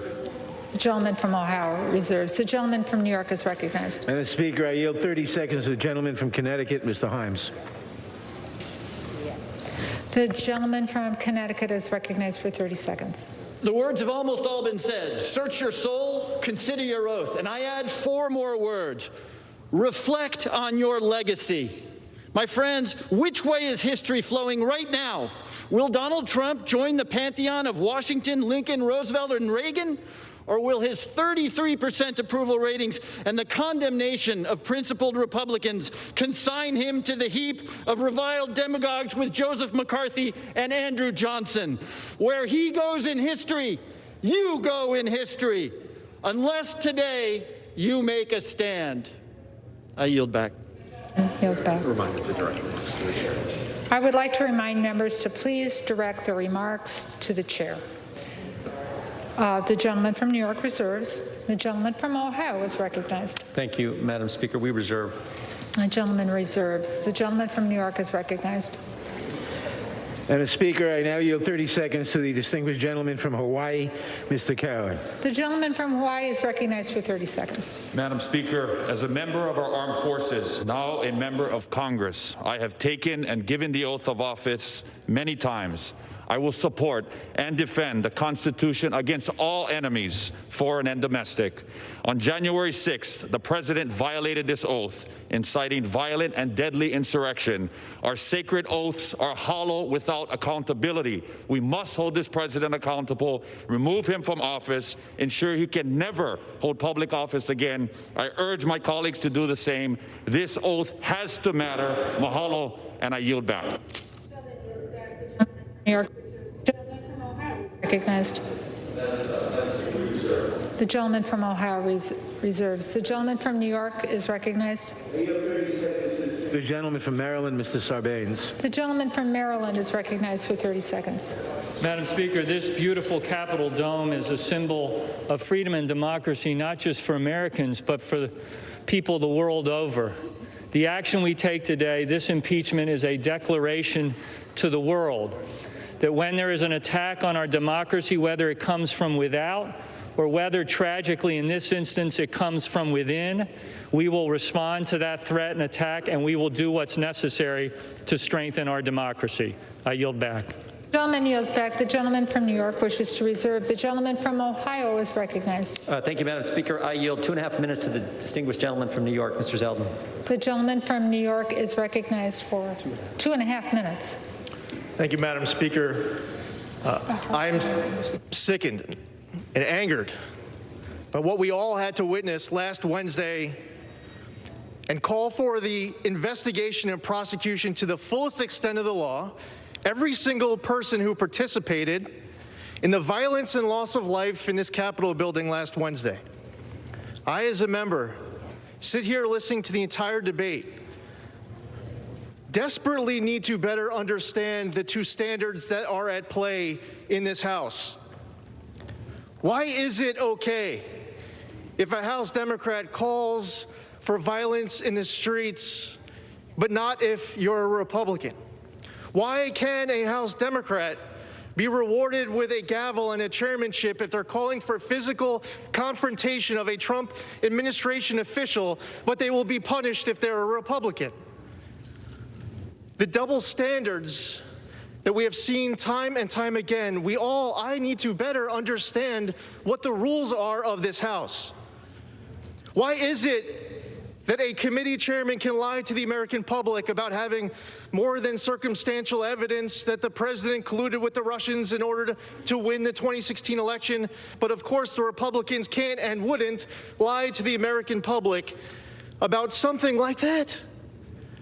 We need to better understand what these two standards are that are at play and to complete the record. Because the House Democrats are here to make President Trump the first president to be impeached twice. So I'll complete the record. First off, in the articles of impeachment, it's written that the president gave a speech and he told his supporters to come here and that he incited this riot. And one speaker after another here on the other side of the aisle have repeated that in the article of impeachment. But we all know that this was a pre-planned attack. We all know that there was pipe bombs being discovered while the president was speaking. We all know that the Capitol perimeter was being breached during the president's speech. We know that this was pre-planned and it started while the president was speaking. Why is that not in the articles of impeachment? Why is that not being incorporated into my colleague's remarks? To complete the record, if you want to make the president the first president to be impeached twice, well, we'll add something else to that. Thank you to the president for his efforts to defeat MS-13 in my district or to withdraw from the, request 30 more seconds. Fired. The gentleman yields an additional 30 seconds. Did I hear correct? Yes. The gentleman has another 30 seconds. Thank you to the president for his efforts to move the embassy in Israel to Jerusalem and recognize Israeli sovereignty over the Golan Heights and to take out Abu Bakr al-Baghdadi and Qasem Soleimani, to eliminate the ISIS caliphate, to enter into the historic Abraham Accords, to have an economy this time last year that was stronger than I ever remember in my entire lifetime. Yeah, we'll complete the record. And in all fairness, as the president leaves 1 week from today, let's be honest about the double standards that exist inside of this chamber. And let's also be honest that this president did a lot to make America greater than ever. The gentleman's time has expired. The gentleman from Ohio wishes to reserve. Thank you, Madam Speaker. The gentleman from New York is recognized. Thank you, Madam Speaker. I now yield 1 minute to the distinguished I now yield 30 seconds to the distinguished gentleman from Illinois, Mr. Caston. What happens The if gentleman's recognized for 30 seconds. What happens if we get this wrong is written in Lincoln's second inaugural, when one party would make war rather than let the nation survive. On December 7th, on September 11th, we came together against an enemy from without, but on January 6th, we were attacked by an enemy from within, the president who would make war with malice for all and charity for none. We must come together in unity today against that domestic threat to our Constitution. The alternative is too unbearable to contemplate. We must impeach bipartisanly, unanimously, if you have the soul. The gentleman from New York wishes to reserve. The gentleman from Ohio is recognized. Madam Speaker, we reserve. The gentleman from Ohio reserves. The gentleman from New York. Madam Speaker, I now yield 30 seconds to the distinguished gentlelady from Texas, Ms. Fletcher. The gentlewoman from Texas is recognized for 30 seconds. Thank you, Madam Speaker. I rise today in support of the article of impeachment and in opposition to the gaslighting that is masquerading as debate in this chamber today. I was in this chamber when the president assembled and unleashed a mob to attack the United States Capitol and the United States Congress, the elected representatives of the people. By doing so, he incited an insurrection against our representative democracy itself. If that is not an impeachable offense, then what is? Thank you, Madam Speaker. I yield back. The gentlewoman yields back. The gentleman from New York reserves. The gentleman from Ohio is recognized. Madam Speaker, we reserve. Gentleman from Ohio wishes to reserve. The gentleman from New York is recognized. I now yield 30 seconds to distinguished gentlelady from Michigan, Ms. Tlaib. The gentlewoman from Michigan is recognized for 30 seconds. Thank you, Madam Chair. In Michigan's 13th, we proudly speak truth to power, even in the face of a racist in chief. Those who incited an attack on the People's House do not get to talk about healing and unity. They have torn this country apart. They have stoked the fire and then handed the gasoline to Donald Trump. Dr. King once said, "True peace is not merely the absence of tension. It is in the presence of justice." Today, we must embody those words. And we must understand that peace must be centered in truth and action. We cannot sit, Madam Chair, sit idly by after a violent attempted coup and allow lies and hate to continue. Today, we stand up for our constituents who continue to be harmed by the suppression. Wishes to reserve. The gentlewoman's time has expired. Donald Trump. The gentlewoman's time has expired. The gentleman from New York wishes to reserve. Gentleman has 3 3/4 minutes. And the gentleman from New York has 3 3/4 minutes remaining. From Ohio has 4. And the gentleman from Ohio is recognized. Thank you, Madam Speaker. I yield 1 minute to the gentleman from North Dakota, Mr. Armstrong. The gentleman from North Dakota is recognized for 1 minute. Thank you, Madam Speaker. What happened last Wednesday is an absolute tragedy. And not only are we part of dealing with it now, we were part of it then. But when emotions are frayed and tensions are this high, process matters more. It matters more now than it did before. And the reality is this: there are serious constitutional questions about these articles. And Donald Trump is going to be president until January 20th. And on January 20th, Joe Biden's going to become president. But I'll end with this. I'm going to vote against impeachment, and that's going to give me credibility at home with my base. You're going to vote for impeachment, and that's going to give you credibility at home with your base. It's easy to point at me and blame me. It's easy for me to point at you and blame you. But on January 21st, we're all going to be back here. So use that credibility. Go back and talk some hard truths to your people. I'm going to do it, and we need to do a better job. And with that, I yield back. Gentleman yields back. The gentleman from New York reserves. The gentleman from Ohio reserves. The gentleman from New York. Madam Speaker, I now yield 30 seconds to the gentlelady from North Carolina, Ms. Manning. The gentlewoman from North Carolina is recognized for 30 seconds. Madam Speaker, this president has repeatedly lied to the American people about his election loss. He incited his followers to attack our democracy, resulting in 5 deaths. His dangerous efforts to derail the peaceful transition of power were a violation of his oath of office. This president is unfit to lead our nation and unable to discharge his duties of office. I call upon my Republican colleagues to speak the truth to their supporters and join me in holding President Trump accountable by voting to impeach. I yield. New York reserves. The gentleman from Ohio is recognized. Thank you, Madam Speaker. We reserve. The gentleman from Ohio reserves. The gentleman from New York is recognized. Madam Speaker, I yield 30 seconds to the gentleman from Indiana, Mr. Mervan. I didn't hear where he was from. 30. The gentleman from Indiana is recognized for 30 seconds. Madam Speaker, since the events on January 6th, I spoke with a group of ministers from Gary, Indiana, and they told me how they are praying for unity and justice in our nation. It reminded me of the moment when those of us who were on the House floor on January 6th were huddled together in a secure room after the attack. The House chaplain, Kiblin, led us all in prayer. Let us remember that moment. Let us rekindle that prayer for those 3 minutes when we were all united to preserve our democracy and justice. I support the article of impeachment so that we can move forward to do the work that our constituents sent us here to do. With that, I yield back. Has expired. The gentleman from New York reserves. The gentleman from New York has 2 3/4 minutes remaining. The gentleman from Ohio has 3. The gentleman from Ohio is recognized. Madam Speaker, we reserve. The gentleman from Ohio reserved. The gentleman from New York is recognized. Madam Speaker, I now yield 30 seconds to the gentleman from Massachusetts, Mr. Moulton. The gentleman from Massachusetts is recognized for 30 seconds. Madam Speaker, there are more troops right now in Washington, D.C. than in Afghanistan. And they are here to defend us against the Commander-in-Chief, the President of the United States, and his mob. I would ask my colleagues to look at the faces of those young Americans defending democracy, defending us, and find an ounce of their courage to do the right thing, as several Republicans have, and take a tough vote for the future of democracy, for the future of our The country. gentleman's time has expired. The gentleman from New York wishes to reserve.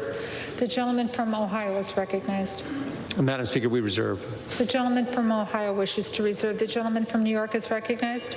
Madam Speaker, I yield 30 seconds to the gentleman from Texas, Mr. Vesey. The gentleman from Texas is recognized for 30 seconds. Madam Speaker, let's be clear about one thing. If we were on the eve of a Republican president being sworn in, and his Democratic predecessor had said the same thing that this president said, and incited his followers, his mob, to descend up on the Capitol, we will be joining them, not making comparisons, because guess what? I don't care about no base. I care about this democracy and this country. And what happened the other day should never happen again. And we need to stand up and say and do the right thing. The gentleman's time has expired. The gentleman from New York reserves. The gentleman from Ohio is recognized. Madam Speaker, the Republican whip is prepared to close for us whenever that is appropriate, so we'll reserve until that's time. The gentleman reserves. Madam The Speaker, gentleman from New York. I now yield 30 seconds to the gentlelady from Texas, Ms. Jackson Lee. The gentlewoman from Texas is recognized for 30 seconds.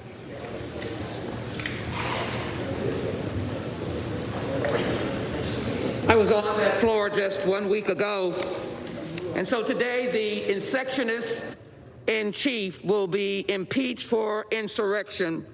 It is because he failed to defend this nation against all enemies, domestic and foreign, and he stood down near the White House and told a mob of domestic terrorists to go and show your strength.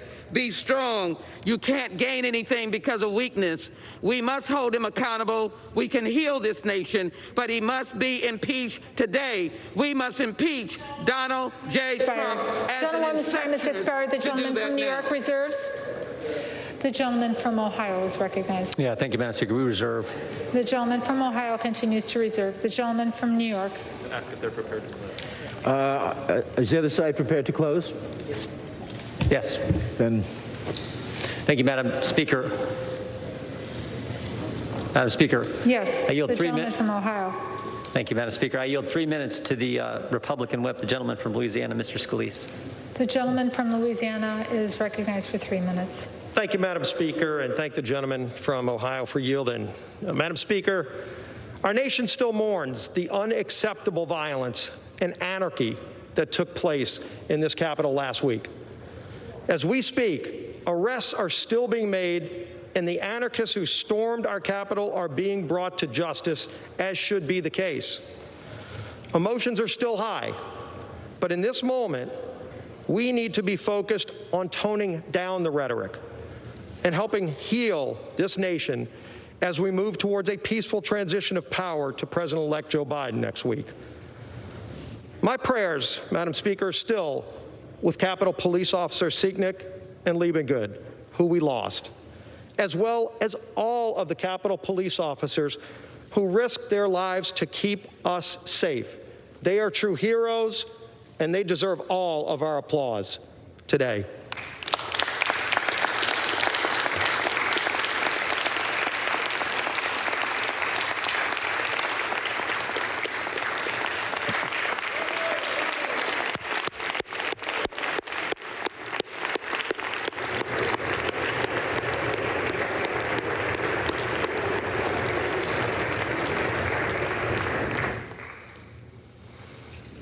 Madam Speaker, I've seen the dark evil of political violence firsthand, and it needs to stop. But all of us need to be unequivocal in calling it out every single time we see it, not just when it comes from the other side of the aisle. I oppose this rushed impeachment brought forward without a single hearing. And by the way, the Senate will not even take this up until President Trump is out of office. So let's keep that in mind. It will only serve to further divide a nation that is calling out for healing. Madam Speaker, many speakers today have invoked one of our nation's greatest leaders, President Abraham Lincoln. Maybe we should follow some of Lincoln's wisdom that he's imparted upon us in moments like this. As Abraham Lincoln was giving his second inaugural address in March of 1865, Lincoln issued us a challenge. This is what he said: "With malice toward none, with charity for all, with firmness in the right, as God gives us to see the right, let us strive on to finish the work we are in, to bind up the nation's wounds, to care for him who shall have borne the battle and for his widow and his orphan, to do all which may achieve and cherish a just and lasting peace among ourselves and with all our nations." Madam Speaker, in times like these, let us not reach out to our darkest demons, but instead, like Lincoln, seek the higher ground. May God bless this great United States of America. I yield back. The gentleman from New York is recognized. Madam Speaker, we can have all this, but we have accountability too. I now yield our remaining time, 1 minute, to the distinguished Majority Leader of the House, Mr. Hoyer. The Majority of the Leader is recognized for 1 minute. I thank the chairman for yielding. This is a troubled time, a sad time. It is a time where all of us have stood almost to a person and lamented the violence and the assault on this Capitol and the assault on democracy itself.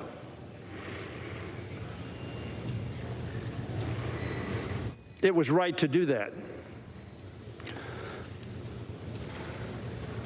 But this impeachment ought to be put in the perspective of what the Republican chair of the Republican conference said it was.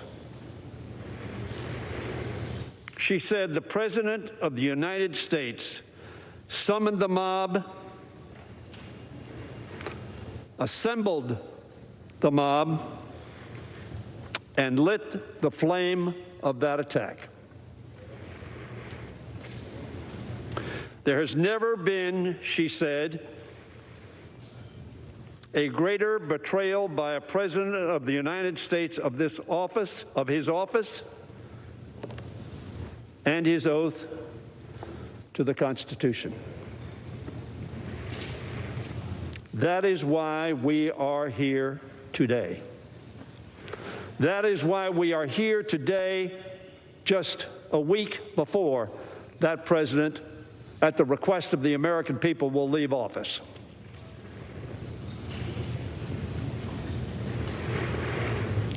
And the issue is, what do we do? The 433 of us, I believe, who are here, do on behalf of the American people to respond to what Representative Cheney described happened on the 6th of January. A mob assembled by, summoned by, and then spoken to light the flame of the attack. To stop the steal. As we sat here, exercising our constitutional duty, and to his great credit, the Vice President of the United States following the Constitution of the United States of America. notwithstanding the fact that he was opportuned by the president not to do so. That mob sent by the president to stop the steal did so for a few hours. Not the steal, but the constitutional duty that we had. And so we ask ourselves, what do we do? What is our responsibility? What should we say in light of only the Civil War has an analogy? That doesn't mean there haven't been demonstrations in Washington before and demonstrations throughout this country before. But it is the first and only physical presence other than the 9/11 attack on this nation, which came from abroad and had a plane aimed at our Capitol dome. This attack was not from abroad. It was, as Liz Cheney said, summoned, assembled, and inflamed by the President of the United States of America, who in Liz Cheney said words that there has never been a greater betrayal by a President of the United States of his office and his oath to the Constitution. I pride myself as a member of this Congress who for 40 years has worked in a bipartisan fashion with many of your leaders, and do to this day. But are we to remain silent in the face of Liz Cheney's saying this was the greatest betrayal of the duty of the President of the United States in history? Are we to stand silent? Will we stand silent? Will we not stand up and say, this is not acceptable? Madam Speaker, for 4 years, Donald Trump has made no effort to hide his ambitions or his lacking of Republican principles. Not our principles, but the principles that Abraham Lincoln was just quoted as having said. Your president, our president, has never displayed those in the 4 years he's been president of the United States. He has allowed little constraint on his worst inclinations. His desire for autocracy and his glorification of violence have not been tempered, but rationalized by those who sought to profit financially and politically from their proximity to power.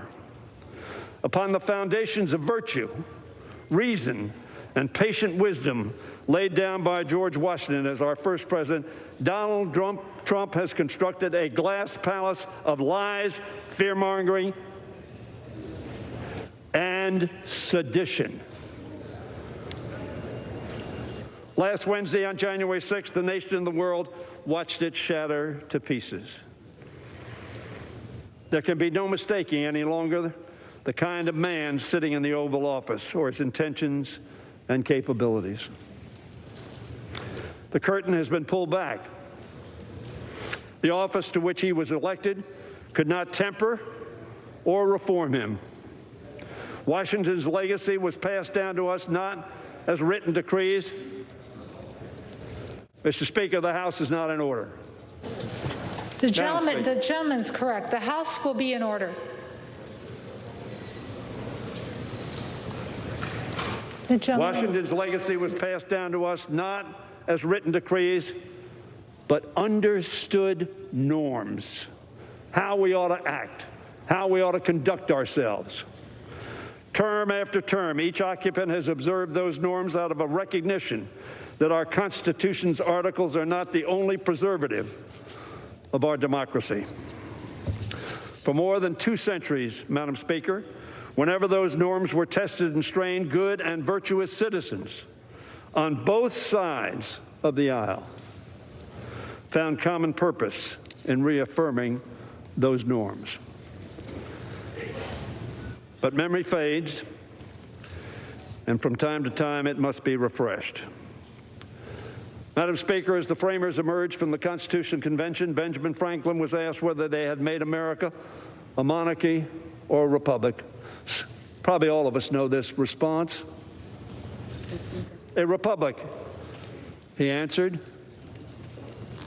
if you can keep it. That's the question today. If we can keep it. And the way we keep it is to say no to actions and words that do not promote the keeping of that republic. For millennia, people have understood that a republic is only as stable and lasting as the citizens and leaders who commit themselves to its upkeep. This president has shown us he's not committed to that project. His tweets every day have shown he is not committed to that project. Indeed, he openly disdains it and appears to prefer the alternative. But what of the rest of us? Those who have the honor and the great privilege and the weighty responsibility to represent the views of 750,000 of our fellow citizens. We in this Congress have an opportunity, no, a duty, to demonstrate our commitment, both as leaders and as citizens, to keeping America a republic. A republic that resolves its differences not through being ordered to come to the Capitol to prevent them from stealing the election, which was an absurd assertion from the very first day it was made. We cannot erase the last 4 years, Madam Speaker. We cannot turn back the clock. But we can look to the ideals and principles inherited from great presidents like Washington, like Jefferson, and yes, certainly like Abraham Lincoln and Franklin Roosevelt, and from outstanding Americans like Frederick Douglass, Harriet Tubman, Susan Anthony, Cesar Chavez, Martin Luther King, Thurgood Marshall, our beloved John Lewis, and yes, RBG, Ruth Bader Ginsburg, who taught us a lot about equality and inclusion. It's up to us to restore the vibrancy, Madam Speaker, of our democracy by reaffirming our commitment to the norms they passed on to us and entrusted to our care. But to make that possible, Madam Speaker, we must rise to this moment and not only affirm the virtues we cherish, but reject the vices we abhor. That's what I'm asking my fellow representatives on both sides of the aisle to do today. We all stood and we abhorred the violence that occurred and the threat to the very democracy that we hold so dear and swore an oath to protect and uphold. Reject deceit. Reject fear-mongering. Reject sedition, tyranny, and insurrection. Reject the demand for fealty to one man over fidelity to one's country. When I addressed the House during the debate over the articles of impeachment in December 2019, I said the following: we need not ask who will be the first to show our courage by standing up to President Trump. The question we must ask: who will be the last to find it? Senator McConnell, Representative Cheney, a number of other representatives who have spoken on this floor with great courage, Madam Speaker, because there is much fear of Donald Trump. There's much fear of Donald Trump's tweets. There's much fear of Donald Trump's retribution for opposition. In my view, Donald Trump demands absolute loyalty and gives none in return. I hope others will join Liz Cheney. I hope others will be honest with themselves and with their constituents. As Liz Cheney was saying, there has never been a greater betrayal by a president of the United States of his office and his oath to the Constitution. Don't dismiss that. She's the daughter of a vice president of the United States who was the whip when I came to Congress. As she has taken a stand, I hope others will as well, Madam Speaker. Soon, the clerk will call the roll and ask for our votes. Make no mistake, this will be no ordinary roll call. This is about our country, our Constitution, and our democracy. These votes will be inscribed on the roll of history, a record of courage and of our commitment to country and Constitution, of our commitment to the rule of law and renewal of that which we inherited and hope to pass on, unbroken, unshattered. With just 7 days left in the president's term, this vote is not about timing. It is about principle and fidelity to our Constitution.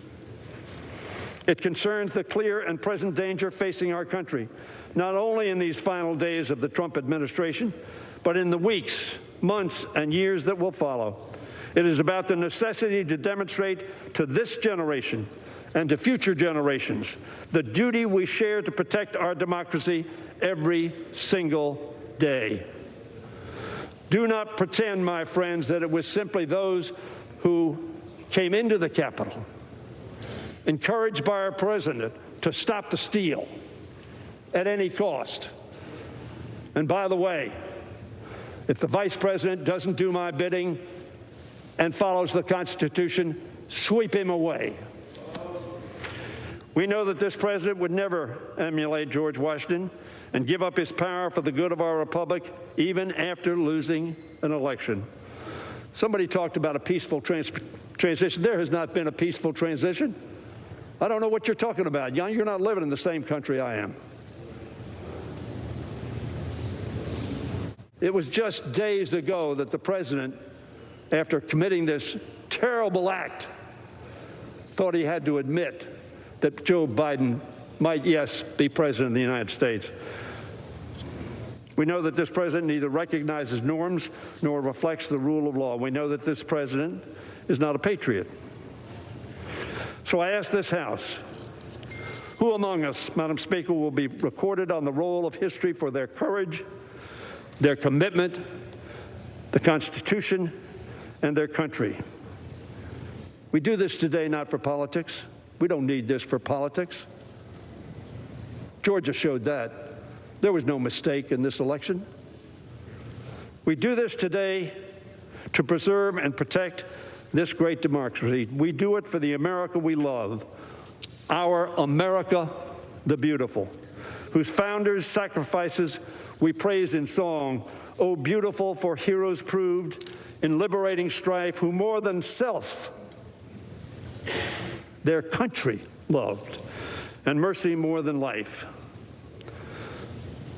Sadly, Madam Speaker, as our current president, the appropriate words would be, who less than self his country loved, and victory more than truth. Vote for this, for America, for our Constitution, for democracy, for history. I yield back the balance of my time. All time for debate has expired. Pursuant to House Resolution 41, the previous question is ordered on the resolution. The question is on adoption of the resolution. Those in favor say aye. Those opposed say no. In the opinion of the chair, the ayes have it. The gentleman from Ohio is recognized. For what reason? Thank you, Madam Speaker. We'd ask for a roll call vote. Pursuant to Section 3S of House Resolution 8, the yeas and nays are ordered. Members will record their votes by an electronic device. The debate is over. The vote is called on the impeachment resolution of Donald J. Trump. It was just 1 week ago that House chamber right there was overrun by a mob of rioters incited by President Trump, and that's why he isn't being impeached today by House Democrats. They say he incited insurrection, betrayed his oath of office. You heard during that debate, the mantra for the Democrats today is that the president is a clear and present danger to the republic, even though he still has only 7 days left in office. They say they have no choice but to impeach. They can't turn back away from the actions we saw last week, the encouragement of President Trump. You heard the Republicans as well saying this is a rush to judgment, a snap impeachment, that the Democrats are dividing the country by pursuing this impeachment against the president with only 7 days left in office, an impeachment they say they wanted from the day the president took office. There was some scattered partisan debate, as you would imagine, over the course of the several hours. Every Democrat spoke in favor of impeachment. Only 2 Republicans, both from Washington State, spoke for impeachment. Missing from the debate, Liz Cheney, the highest-ranking Republican to come out for impeachment. She's the number 3 Republican in the House, but you heard Democrats cite her again and again over the course of the debate, saying what the president did was a great betrayal of his office, the greatest ever by a president in American history. One thing you didn't hear too much from the Republicans today was defense of the president's actions or condemnation of the president's actions. They tried not to talk about the president too much at all. David Muir, one big exception you saw there, though, was the leader of the House Republicans, Kevin McCarthy, who's been a strong ally of the president throughout his 4 years.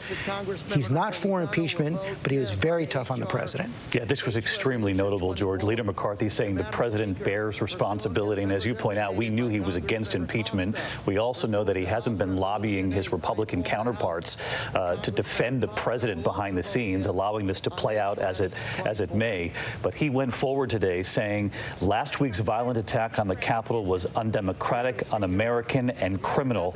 He went on to say something similar to what other Republicans have been saying all along. I believe impeaching the president, he said, in such a short time frame, the timing of this would be a mistake. But he said that doesn't mean the president is free from fault. And this was something we did not hear from the other Republicans on the floor today. He said the president bears responsibility for Wednesday's attack on Congress by the mob.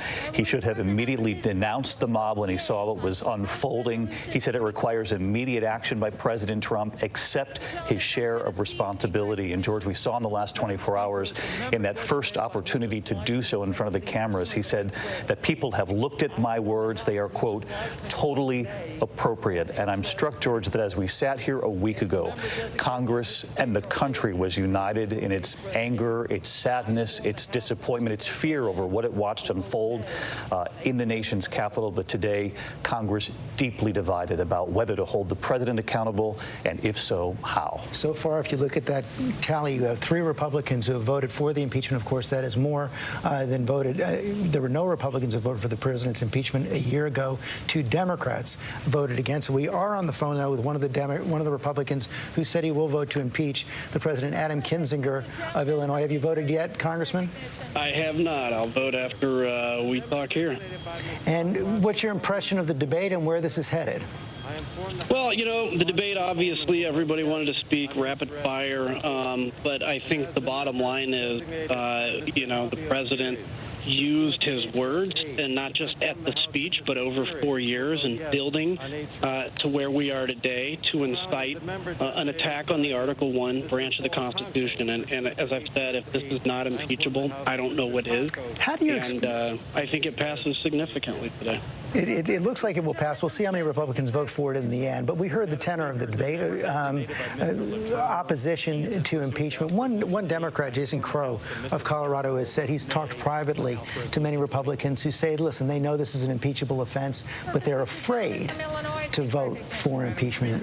Is that your sense of your colleagues? I hate to say it, but I do think that there's a sense of that. I don't know how widespread, but, I think it's fear for safety. I think it's fear for the politics, right? I think, and that's what's unfortunate. I don't want to cast disparity on any of them. It's a personal and tough decision, but the bottom line is, this is beyond any kind of political comfort zone. This is an oath, I think, an oath-keeping decision. And the president violated his by what he did. I get the arguments about process, but we don't have the luxury of time to go through a very long process on this. And quite honestly, we all lived exactly what we're impeaching the president on today.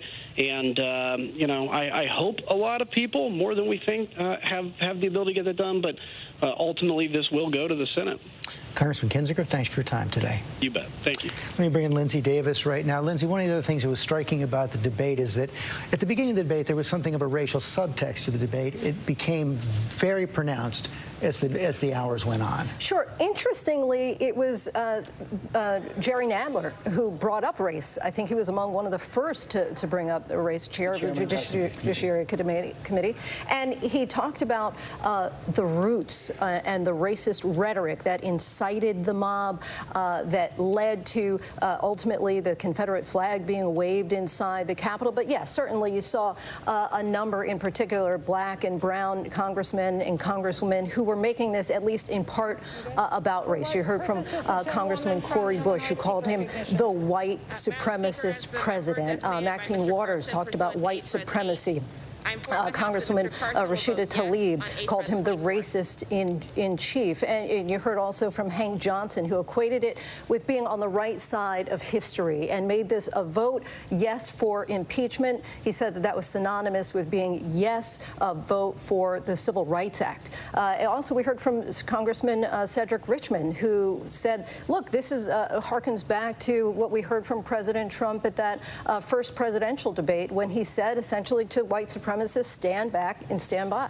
And he's, of course, going to be joining the Biden White House. Lindsay, thanks very much. I want to go to Mary Bruce up on Capitol Hill. Mary, it's hard to overstate just how extraordinary what we're seeing here is. The events of the last week leading to the impeachment today. A week from now, Joe Biden is going to be at that Capitol getting inaugurated as President of the United States. Just give us a sense. We all saw the debate. Give us a sense behind the scenes of what it feels like up there on Capitol Hill today.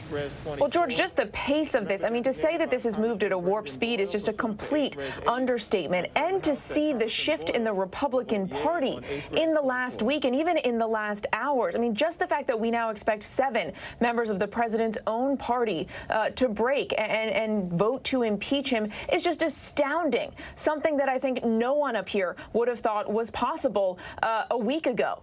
And, you know, of course, we're watching closely to see if those numbers rise. And, of course, it is a huge, sharp contrast to what we saw just 2 years ago when, of course, in 2019, when Trump was impeached for the first time. What strikes me so much, though, in listening to this debate and listening to the differences in tone that you are hearing from Republicans is, of course, even though you did have some, like McCarthy, of course, coming out and being the most forceful here, most are making this about process. Of course, it's not personal to President Trump. They're not defending his actions outright. But the argument that impeachment isn't necessary because it would simply divide the country more going forward, given the timing, given the fact that in just a week we will have a new administration. Yet that argument is coming from so many Republicans who themselves just last week voted to overturn the results of this election, who have spent weeks continuing to sow the doubt that the president had been spreading about the election and undermining our electoral process. And on the flip side, of course, you have Democrats who argue that if you want to unite, you have to have accountability. It is also astounding how much this process in and of itself has united the Democratic Party in bringing them together in this common cause here. So the speed at which this has moved is astounding, and just the tectonic shift in politics up here. Because for Republicans right now, as they cast this vote, they are facing a huge political test. You heard Adam Kinzinger saying that this is not about a political comfort zone. And yet for so many it is. It is a calculus on the president's power going forward, whether it politically is better to stand with him or to abandon him going forward. And I think it is also why you heard so many today take a step back and say that you have to view this vote within the lens of history and thinking about legacy going forward, George. No question about that, Mary Bruce. And I want to pick up that with John Call right now. John, I think one thing that is probably safe to say that the debate we heard on the floor doesn't really reflect the feelings inside the Republican Party, the unrest inside the Republican Party. Probably the greatest evidence of that is the fact that the Senate Republican leader, Mitch McConnell, has not said how he's going to vote on impeachment. That in and of itself, that indecision is remarkable. Yeah, for the Senate Republican leader to come out and say that he has not made his mind up on impeachment. In other words, George, that he is leaving open the possibility that he would vote to convict the president in a Senate impeachment trial is really something. And also a closer look at Kevin McCarthy's speech. I mean, not only, as David pointed out, did he say that the president bears responsibility, not only did he call on the president to acknowledge that he bears that responsibility, but look at the words he used to say that he was against this impeachment. He didn't say that he thinks the president didn't commit impeachable acts. He said, I believe impeaching the president in such a short time frame would be a mistake.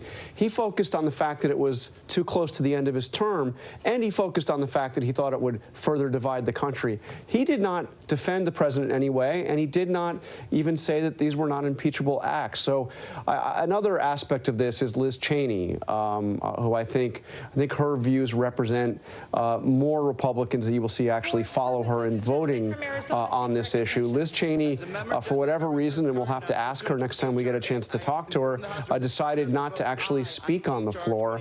And shortly after she released that statement, George, you started seeing a movement within Republicans in the House to oust her from her leadership position, including Jim Jordan, who led the debate today, is now gone on the record saying that there should be another vote on leadership. And Liz Cheney, who was elected, by a voice vote, should be ousted from leadership. So there's a real price to pay in this Republican Party still for crossing Donald Trump. Thank you, John. 5 Republicans have now voted yes on this impeachment. That matches the number of Democrats who voted in the House to impeach Bill Clinton in the first modern impeachment of modern times. I want to bring in right now Cecilia Vega as well. And Cecilia, the president took several hours last week to come out and condemn the violence in a very soft statement as it was unfolding on Capitol Hill last Wednesday. He decided to release the statement right in the middle of the debate this week. He released that statement, George, obviously through the White House because he doesn't have access to Twitter, where he is denouncing violence, denouncing lawbreaking, no vandalism of any kind. He says, this is not what I stand for. This is not what America stands for. He's calling on people to help ease the tensions. I keep going back to the president yesterday. He took this trip to the border wall there in Texas where he signed an autograph on it. And this is the accomplishment that he is hoping to project right now. This is the legacy that he wants out there, that he was this president, a law and order president.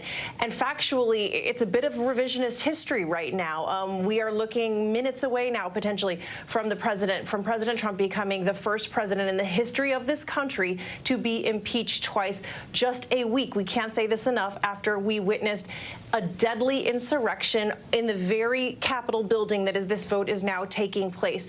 We think so much in our country in terms of tarnished legacies of presidents, and President Nixon, former President Nixon, comes to mind. I think a lot of people would say that Donald Trump and the legacy that he is leaving behind after this week surpasses that undistinguished legacy that Nixon has left. And now Donald Trump is looking at a legacy that it includes a second impeachment. Never happened before. As you say, you heard many Democrats say they believe he will go down as the worst president in American history. I want to bring in Terry Moran as well. And Terry, I was struck over the course of the several hours.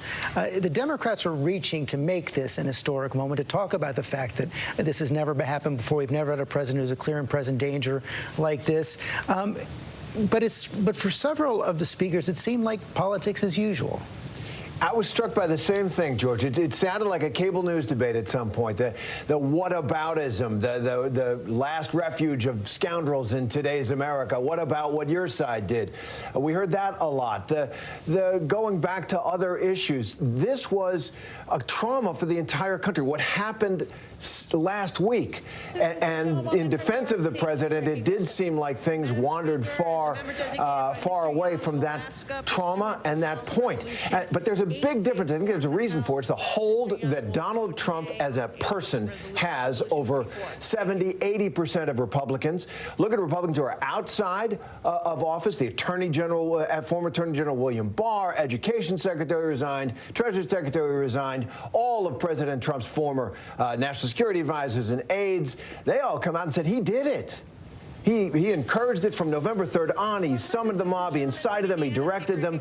But those in power cannot get to that point. And I do think that reminds me of what happened inside the Capitol 7 days ago. It wasn't the American flag that you saw so much. It was the Trump flag. They took down the American flag to fly the Trump flag, and that is what's happening in the Republican Party. He has a hold on it such that what you see is politics as usual, even after the catastrophe of last week. Trump flag and sadly the Confederate flag as well in the halls of Congress. I want to bring in Rahm Emanuel. Rahm, you served in that institution. Have you ever seen a debate like this? I've seen, no. The short end of it is I have not seen this, and you got to combine it with the other impeachment debate.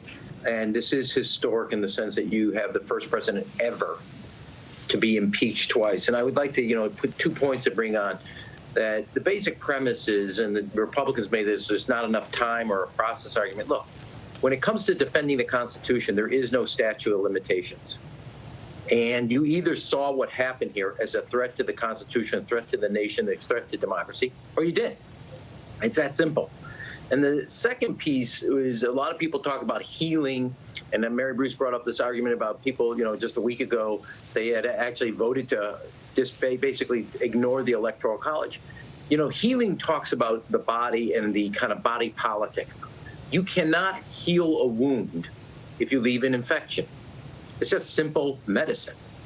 And the notion that you're going to begin healing by leaving this open wound and with an infection is wrong. And this is why I keep coming back to this notion that you have to, with a moral judgment, make sure that we're clear with one voice that what happened here and those that instigated it are going to be held accountable. Because if you don't, it's a permission slip to the next time. And I come up with this one last thing about in crime, there's this notion of broken windows. The small incidents create a permissible environment for the other ones. That is true when it comes to the violation of the Constitution. Every infraction by Donald Trump was a permission slip for a bigger infraction. And that's why he's going to be the only president of the United States to be impeached twice. And that will be a stigma on his record. And right now it appears that at least 7 Republicans have voted yes on impeachment right now. Now I want to bring in the Democratic leader, Steny Hoyer, who's joined us. He closed out the debate for the Democrats. Congressman Hoyer, thanks for joining us right now. Your impression of the debate and where you think this is headed next. Well, I think unfortunately the debate reflected the rationalization of Trump's behavior that has been the norm, frankly, so often when we've had these debates, and the refusal of the Republican Party to hold him accountable. I made that point in my speech that yes, they all lamented the violence. They lamented the attack on the Capitol and on democracy and what happened inside the Capitol. What they did not condemn was the inspiration for that action. As Liz Cheney said, and that's why I quoted her twice, she said the President of the United States summoned the mob, assembled the mob, and lit the flame of this attack. It's clearly that he incited this mob to, in the mob's word, stop the steal. Now, how do they stop the steal? They wanted to stop the operations of the government of the United States, in this case, exercising our constitutional responsibility to accept and confirm the findings of the Electoral College, which were that Joe Biden and Kamala Harris had been elected president and vice president. So I thought the debate was unfortunate. I thought Liz Cheney showed extraordinary courage in making this statement. Others did as well. As you pointed out, there's 6 others. Hopefully there will be more Republicans standing up for their country and Constitution. But I think a lot of the Republicans have mentioned working together and creating a better atmosphere. I think we ought to do that. I've worked towards doing that, but I found the irony to be that so many of them were people who have done exactly the opposite over the course of their careers. What happens next, Congressman? We heard the Senate Republican leader, Mitch McConnell, say that he is not going to take this up early, will not take this up on Friday. So what's the plan for when to send these articles of impeachment over to the Senate and for the trial to begin?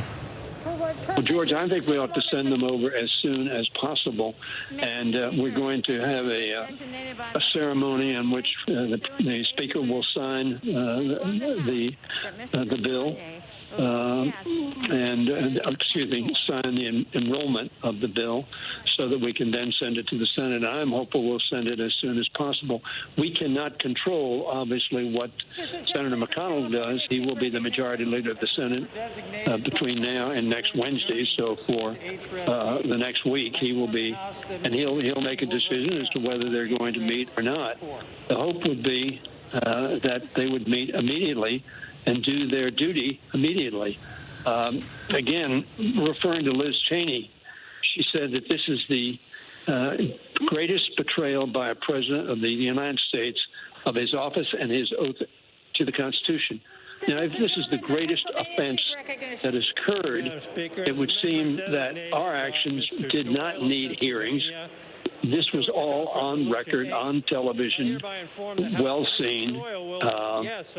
And the Senate chose not to have a real trial last time, as you recall. They didn't call witnesses. They didn't have, they had arguments on both sides, but really not a trial in the sense of the word that we fully understand it from a civil or criminal perspective.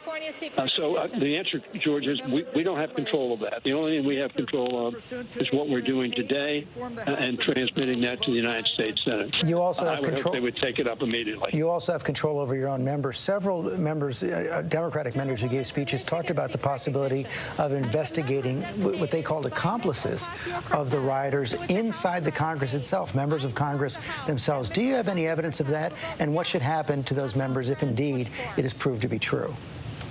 Well, there are a number of the members who spoke to the crowd that was assembled outside the Capitol prior to their attack on the Capitol building itself. And many members believe they used very insightful words, egging on the mob, as is referred to by Liz Cheney. And I think that's what some of our members are referring to, and appearing with them, taking selfies with them, encouraging them.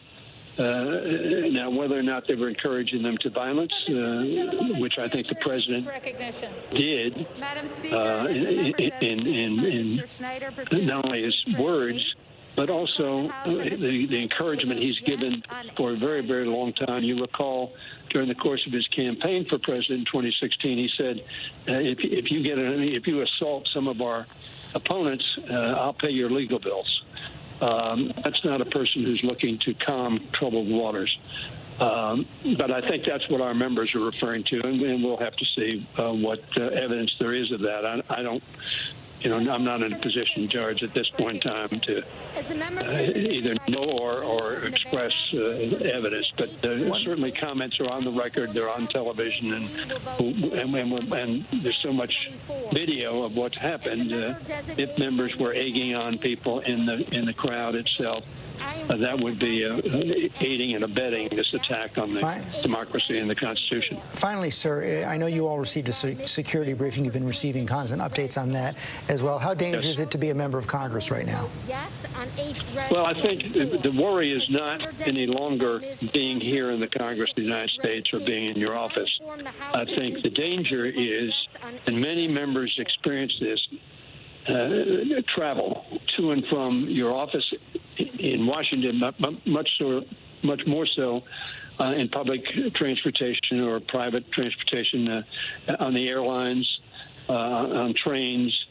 Obviously, if you're in a private car, you're in pretty good shape. But I think there is a concern of members who were confronted by MAGA hat-wearing individuals who verbally assaulted our members. I don't know that there were any physical confrontations, but there was no doubt that our members were very, very concerned and uncomfortable on planes with people who recognized them, or even if they didn't recognize them, talking boisterously about how proud they were of committing this seditious act in the Congress of the United States, on the Congress of the United States, trying to intimidate the Congress of the United States and prevent them from doing their jobs. So I think the answer, George, is I think here on this campus, I think this campus is pretty tucked down right now. We have thousands of National Guard, armed National Guard, our Capitol Police, FBI, Maryland and Montgomery County, Fairfax, Arlington, I think are also cooperating. I don't know that any of them are on the ground now. They were on the night of the 6th and the morning of the 7th.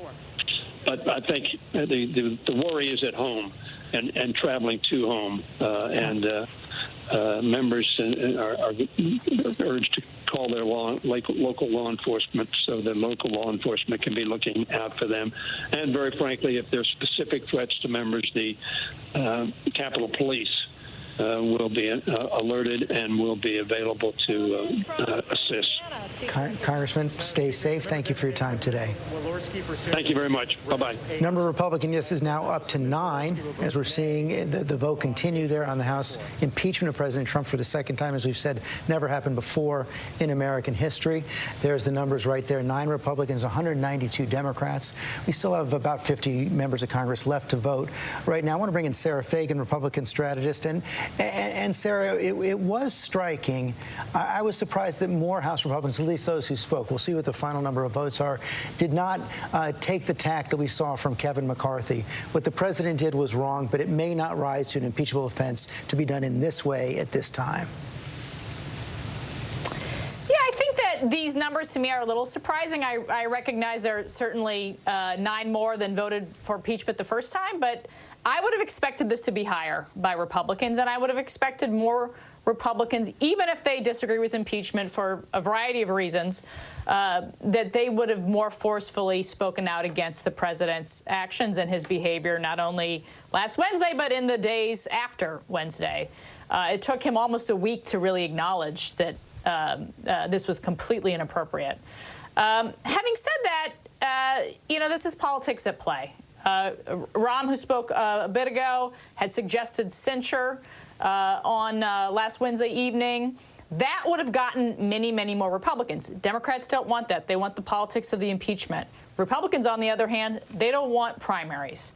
And one thing that I am certain of is if you pop your head up and raise your hand, even if it's the right thing to do, you are asking for a primary. These members of Congress will be firing up the election machine here in about 2 months for the next election, and that is top of mind, unfortunately. We'll see it play out differently in the Senate, where people have 6 years in between cycles. They have a longer time to sort of get past some of these tougher issues. Okay, Sarah Fagan, thanks very much. As you pointed out, this is a political process. It's basically, he's got legal trappings inside a political institution, so let's bring in our legal team for more on this as well. And Dan Abrams, I try to assess it from that perspective. If you're looking ahead to the trial in the Senate, assess the arguments you were seeing from each side. Which were the strongest points? Well, first let me focus on what we didn't hear. Not a single Republican member of Congress said this election was stolen from Donald Trump, that that's a travesty. Why is that important? Because that's why the rioters were there. They were there because the president told them the election was stolen. And yet not one member of Congress today said the election was stolen. Matt Gaetz said there were concerns, et cetera. And that's significant on the argument about the double standard. And something we heard again and again about, well, why didn't Democrats condemn their own? That's a fair conversation to have, but not all incendiary language is created equal. And that's clear, because when you allege that literally the democracy is broken, that the guy who actually won the election isn't getting to stay there, you are stirring up a lot of trouble. And not a single member of that House today was willing to go that far. And so I think when evaluating the arguments, as we see what's going to come in the Senate, I do think you're going to hear a little less of the invective, a little bit less of the Matt Gaetz type arguments in the Senate, and more of the sort of process argument. More, I think you're going to see arguments about federal law and the law of incitement, saying that it didn't reach that level, rather than the sort of some of the purely political arguments we heard today. But I do think it's so important to focus on that, because more than half of Republicans still believe that the election was stolen from Donald Trump. It's a lie. It's not true, and it's incredibly incendiary, and that's the reason you didn't hear it today. And that's a good point. Let me bring that to Kate Shaw as well. Kate, I would imagine the Democrats, when they go to the trial, will be talking a lot more about that pattern of lies since Election Day, that phone call to the Georgia Secretary of State, in addition to the inciting of the riot last week. I would expect one more thing you're going to hear from Republicans is, especially if this starts after Joe Biden is inaugurated, basically, what's the point? He's out of office now. It's not proper to have this kind of a trial after the president leaves office. That's right. I think that the Senate trial arguments will probably largely track what's in the impeachment article, and that is, really a focus on the events of January 6th, but situating those events in the context of the president's conduct and rhetoric over the course of the past 2 months. So it wasn't just January 6th. It's essentially everything that's happened since the election. So I do think you'll hear arguments like that. I do think we heard today a lot of kind of what is the point? It's just politics from the president's supporters. And I think the Democrats actually have, and Republicans who will support impeachment, have a lot of responses to that. Some kind of decisive repudiation of the conduct is important, even if there's only a week left in the term, might be important even after inauguration. Two, deterrence of future recurrence of this kind of conduct, and then potentially disqualification from future office holding. So all of those things, I think, are answers to the kind of what is the point question, whether that question is raised prior to January 20th, or even if we do find ourselves in a situation of having a Senate trial, as it looks like we will after inauguration. Well, there is a majority now. You see it right there, 228 so far, with 11 still to vote for the impeachment resolution. So it has enough votes to pass. You saw 10 Republicans have voted for it as well. So Donald Trump has indeed been impeached for a second time, the only American president to impeach twice. There are the numbers right there, 228 to 194. It's not the final numbers yet, but they have crossed over the threshold of a majority to impeach Donald Trump, which means a Senate trial of some form is coming. I want to bring in a former senator to talk about that now, Heidi Heitkamp, former Democratic senator from North Dakota. Heidi, looking forward to this impeachment trial that is going to be probably coming in the next couple of weeks. Assess the prospects in the Senate. Well, George, if I can just kind of go back to Liz Cheney and think about what her father did 2 weeks ago. He orchestrated a letter to be put for former secretaries of defense to warn the Pentagon, do not engage, do not do things that are unconstitutional. And then she comes out and makes a very strong statement. I think Congress doesn't know what they don't know. And that's really the danger of people assuming that everything you're going to know about the president's behavior is on the table. I find it interesting that Mitch McConnell is now waiting to have this trial. I think he expects there's going to be more very, very difficult facts coming out for the president. I think he has refused to say that he would not support impeachment. I think that he feels like his caucus would be in a better position to analyze all of this after the more facts are known. And let's put on top of that the warning that we received yesterday from the acting U.S. attorney, who said, we are going to be shocked by what we hear. We can't be shocked by the behavior of renegades and insurgents. We will be shocked by the behavior of people within this government, whether it's in Congress or whether it is in the White House and surrounding the president, whether they were complicit in these attacks. And so I expect that we're going to find out more information. And once we do, a number of those congressional people who voted no today are going to be quite embarrassed. Heidi Heitkamp, thanks very much. We have one of those members of Congress with us right now, Dusty Johnson, Republican of South Dakota. I don't know if you were able to hear Heidi Heitkamp right there, but she made the point that she believes that those who voted no today are going to be embarrassed as more facts come out, even more damning facts come out in the days and weeks ahead. Tell us about your vote, why you voted no. Well, I would say to Senator Heitkamp that I think that's why a snap impeachment was such a bad idea. If there are new facts that will be coming out in the next day or two or three, I think lots of members of the House on both sides of the aisle would have been interested in understanding that. I mean, this is the first impeachment process in history that didn't have a single hearing. Nobody was able to call witnesses. I mean, with 7 days left in the president's term, I do think we still need to be concerned about things like due process if we want to convince ourselves this is a legal process rather than just a political one. Do you agree with your leader, Kevin McCarthy, who said that the president bears responsibility for the events of last Wednesday?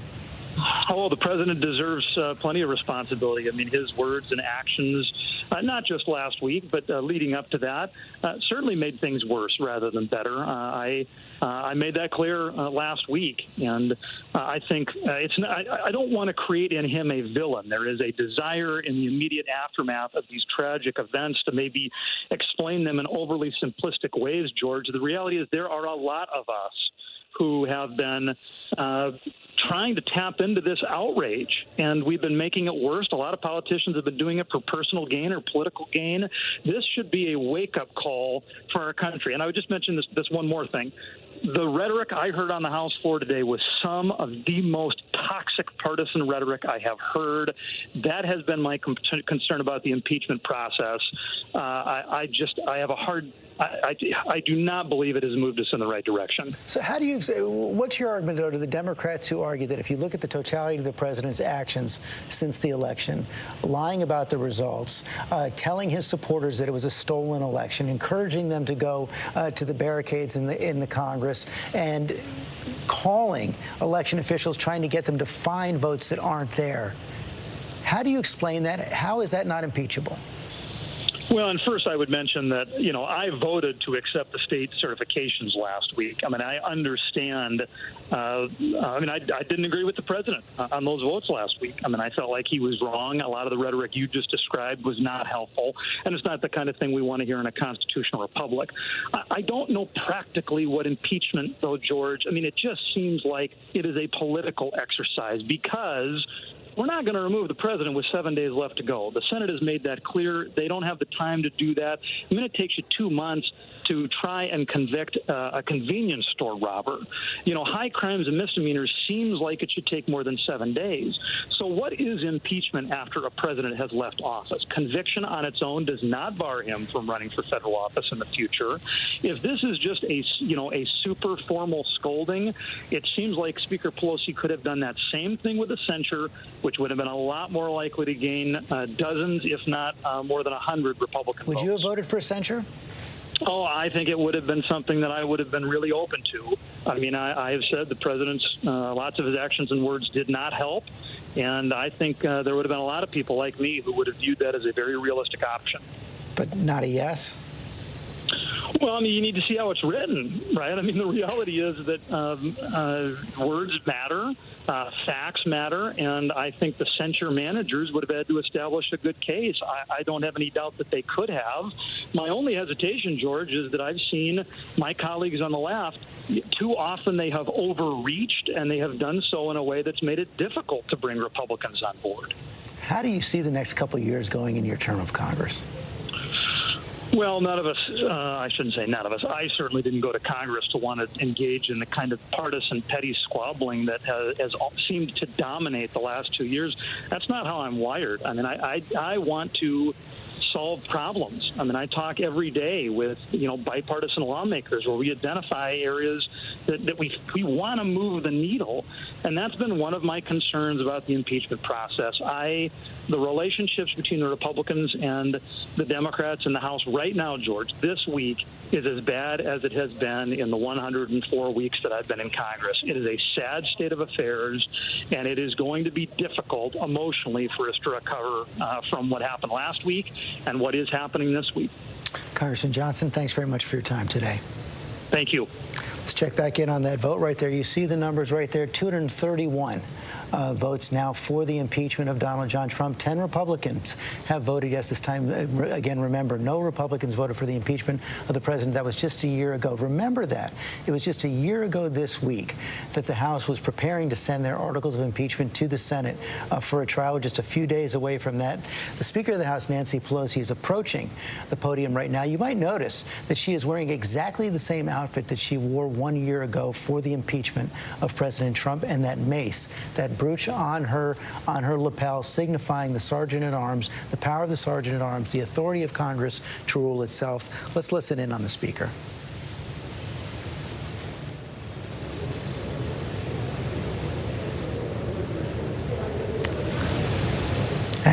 She's not quite prepared to talk right now, but you see the numbers, the votes are there right now for the impeachment. She has not said, I asked Congressman Hoyer when the articles are going to be sent to the Senate. She has not made that final decision yet. We wouldn't expect she would make it from the podium, but likely before the close of business today, she will announce, certainly by tomorrow, when she will be intending to send this over. A big question will be when the Senate can accommodate that, of course, at least for the next several days.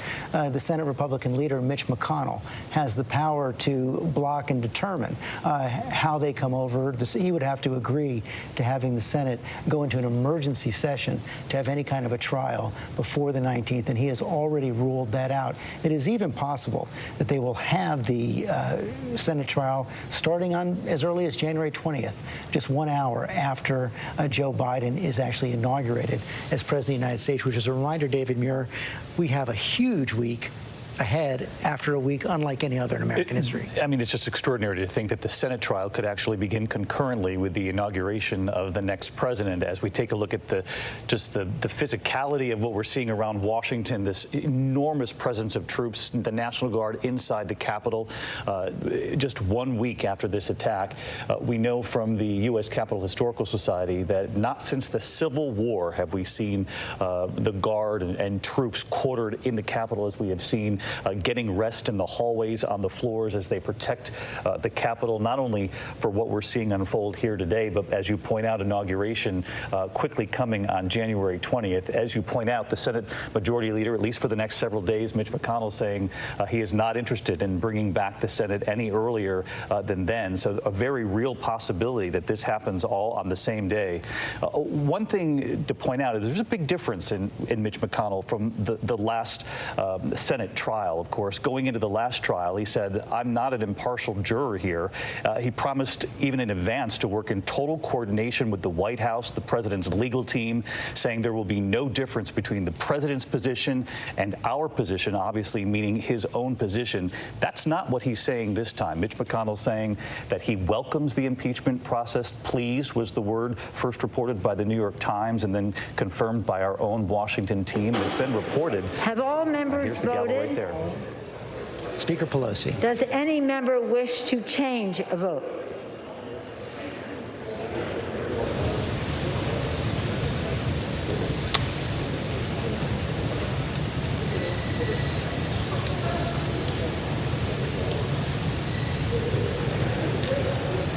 Where's she coming from?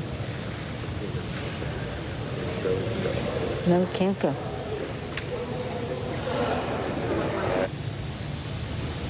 Speaker's asked if any member wants to change their vote. Appears to be a little indecision right now. Right now, 231 to 197. You see it right there.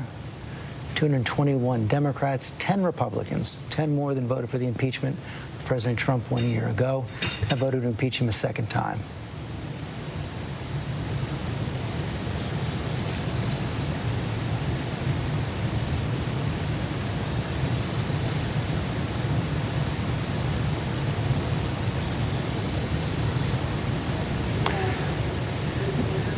As Congressman Hoyer was saying, it will be the Speaker's job then to sign the enrollment papers, to send it over to the Senate, and then they will start to negotiate the terms, whatever trial is going to happen in the Senate. On this vote, the ayes are 232.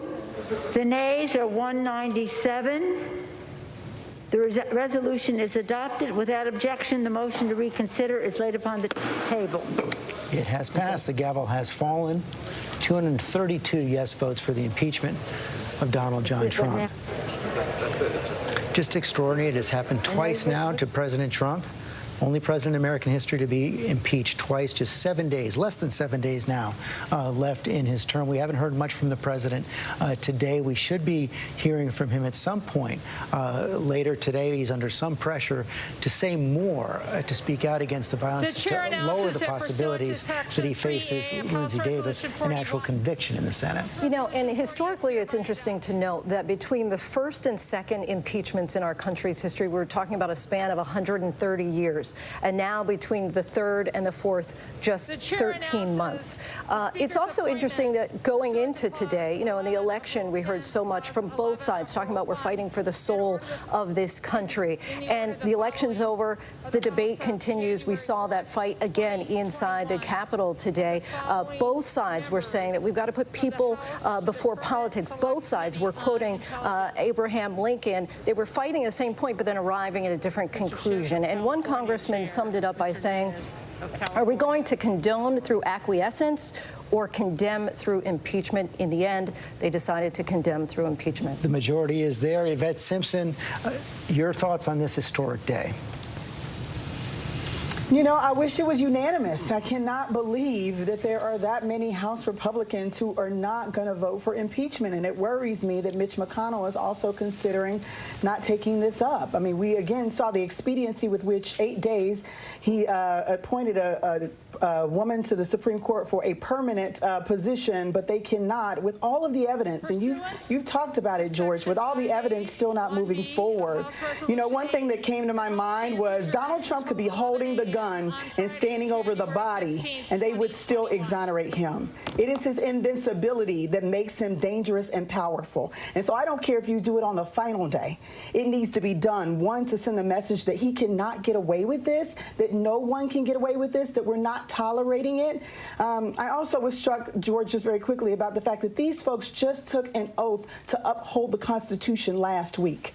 And today, 195 of them have decided that they're gonna not keep that oath. As a lawyer, as a former public officer, you know, official, I know that oath is important. And to watch our leaders, after taking that oath, not do the thing that they know that the oath requires is really shameful. Thank you, It's Yvette. a sad day. Thank you, Yvette. Mary Bruce, let's talk about what happens next. As I said, we have not heard from the Speaker about when she intends to send these articles of impeachment over to the Senate. We don't know much about how a trial is going to take place, but I know it's something they've been discussing up there on Capitol Hill, you know, pretty much around the clock.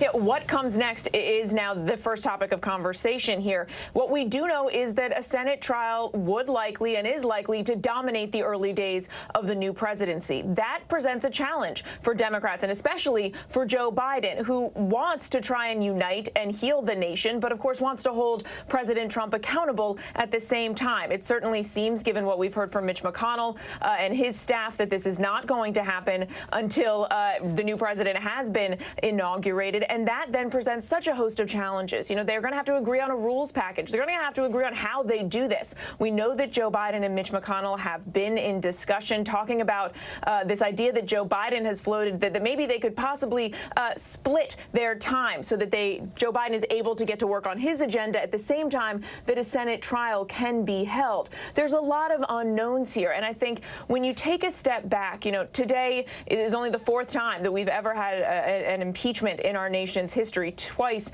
now for President Trump. And this is the most bipartisan impeachment of them all. But yet it exposes how divided this country is right now. And while those who support this impeachment will argue, yes, this is an important step to accountability, regardless of politics, you know, this is a difficult day for democracy. No American, I think, wants to see a president impeached. And it does just go to show, I think, the challenges ahead as the new administration and both parties are going to have to find a way to work together to try and heal the country and get some important work done. One of the big X factors, thank you, Mary, is what the president's going to do, how he's going to handle it. John Karl, I know the president has been meeting with an increasingly smaller circle inside the White House about his options, which are all pretty bleak at this point. But what's the latest thinking on the president's approach to the next 7 days and how he might handle a trial?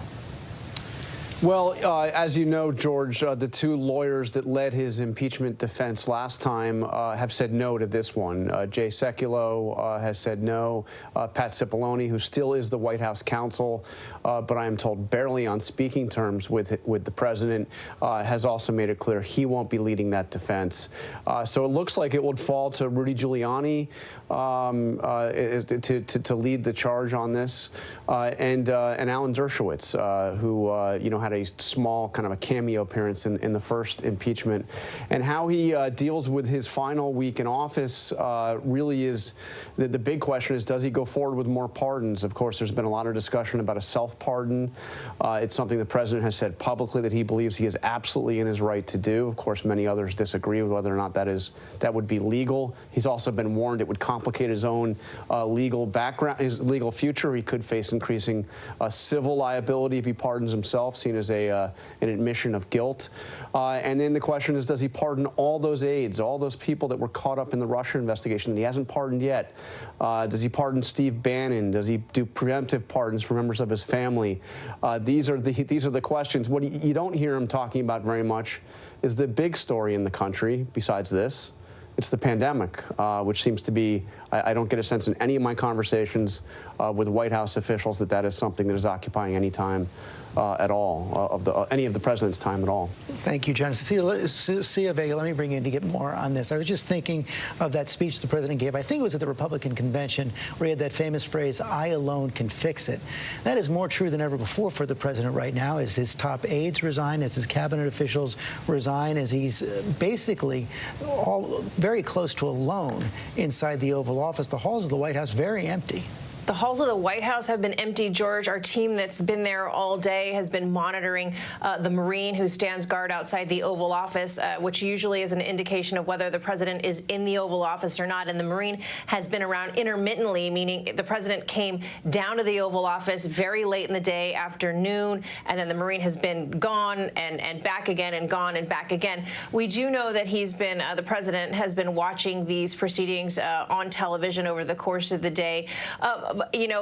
We got that statement from him, again, issued through the White House. We are hearing that he could be planning to release some kind of video this evening, something taped internally there at the White House. So we'll definitely await that. But you said it. I mean, we can't emphasize enough how alone Donald Trump is right now. And I just keep thinking back to the impeachment last year when the White House had a rapid-fire response team to combat every Democrat statement that was read into the House record, into the chamber record. That is not happening right now. His campaign, there is still a very small, minuscule team left, but releasing very few statements over the course of the day, essentially just retweeting what Republicans there have said. This, as the president is in the political fight for his life, the final few days of potentially his last run in politics, and his legacy is on the line, and he is there alone with aides who have quit, with cabinet members who have quit.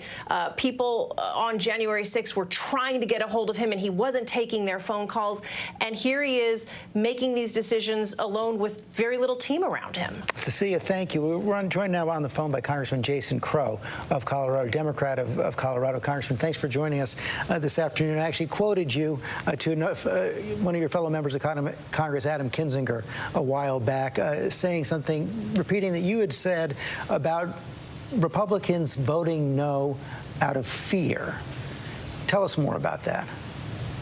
Yeah, that's right. I mean, I think there's different categories of, you have those who are so morally bankrupt that have gone down the rabbit hole of Donald Trump that they continue to incite violence and supported the insurrection.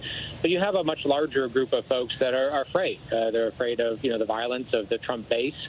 And I've had a number of conversations along those lines. And my point to them has been, we've been warning you about this. We've been ringing the alarm bells for many years that this is the direction we're going down and seeing which way this would end.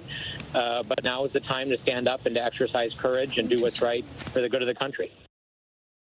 Talk about, Congressman, I mean, you guys had this vote today. It's just 1 week after those extraordinary events. You were in the middle of the floor. We see you on the floor of the House right there as the protesters, the rioters were breaching the barricades, heading towards the floor itself. What does it feel like to be a member of Congress right now?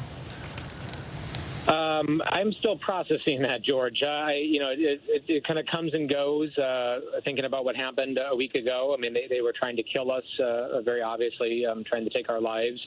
And I actually gave my speech this afternoon at exactly the same time that a week ago today. I was staying in the gallery, holding the doors back, and helping to defend the House chamber and the lives of my colleagues. Never in a million years would I think that I would have been in that position. So giving that speech, I think, was the important thing to do. This is the first step today, the impeachment in the House of Donald Trump, the first step to truth, to accountability, but also healing for our nation. And there are many steps ahead, and there's a lot of hard work, because we saw the birth of a domestic terror movement last week that will continue. We have our work cut out for us in the months and years ahead. What are the biggest things you all have to do? I mean, you're still going to be investigating what happened last week. Several of your colleagues have talked about their belief that these protesters these rioters had a much larger network of support, including even, perhaps, they suggest, from members of Congress. Yeah, we're still looking at that. I mean, we've launched investigations. I actually requested a General Accountability Office investigation, IG investigation over the weekend. They have since launched that investigation, so we're working with IG's office to scope it and to continue. There's going to be many other investigations that are going to have to happen, so we're going to collect all the facts. But we have an immediate near-term concern, and that is there are 3 very substantial terrorist plots against the inauguration, against members of Congress, against Capitol Hill. So we're working closely with law enforcement and the military. I've had a discussion with Secretary of the Army McCarthy to request that certain immediate measures are taken to ensure the integrity of the force and to bolster that force. We are on the path to making that happen, but we have some immediate issues that need to be addressed. And then we have to make sure that we're getting President-elect Biden the team that he needs to address this crisis and both the domestic and foreign threats. And then we will figure out where we go from there.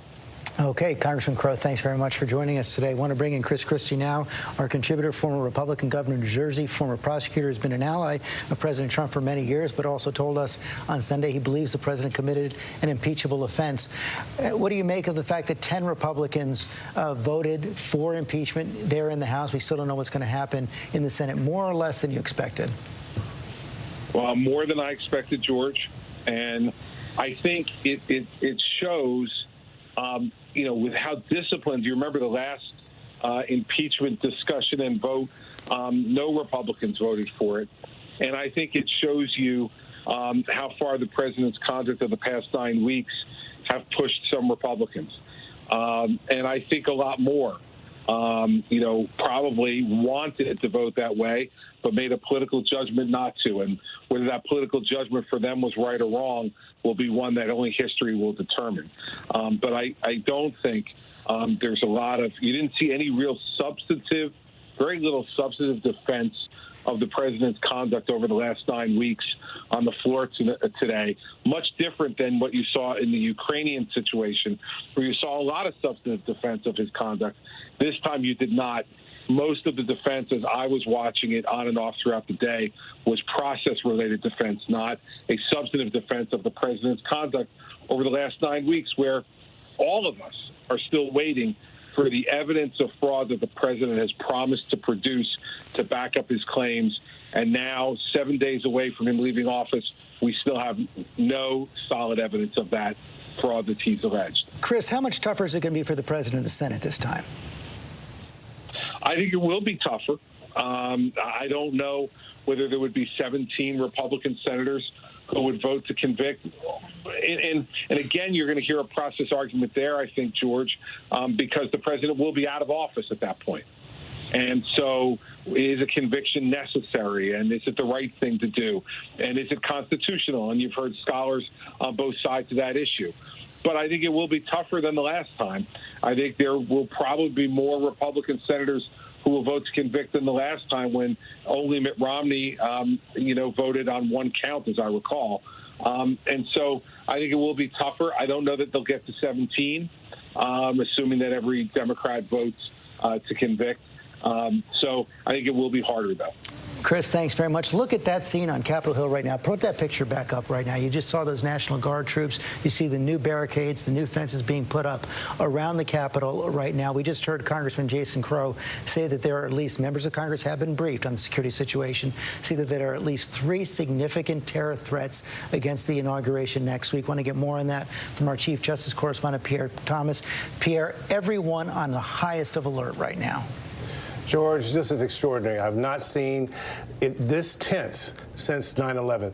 We got word of several bulletins today about the fear that armed Trump supporters, including radical right members, are planning to do more acts of violence. In fact, one of the briefings talked about the fact that 2 people who were in Washington, a part of that mob last week, are contemplating coming back to Washington. That's how serious it is, George. And also that there are concerns about all the state capitals around the country, all 50 states, and that law enforcement officials fear that they are so-called soft targets because they don't have nearly the security that you're seeing brought forth here in Washington. George, right now, law enforcement officials say the likelihood has increased since the impeachment proceedings started because people are so angry and they have so many guns out there available to them, George. And Pierre, we know they had warnings. The FBI had warnings before the demonstrations last week, before the riots last week, but they weren't acted on in the proper way.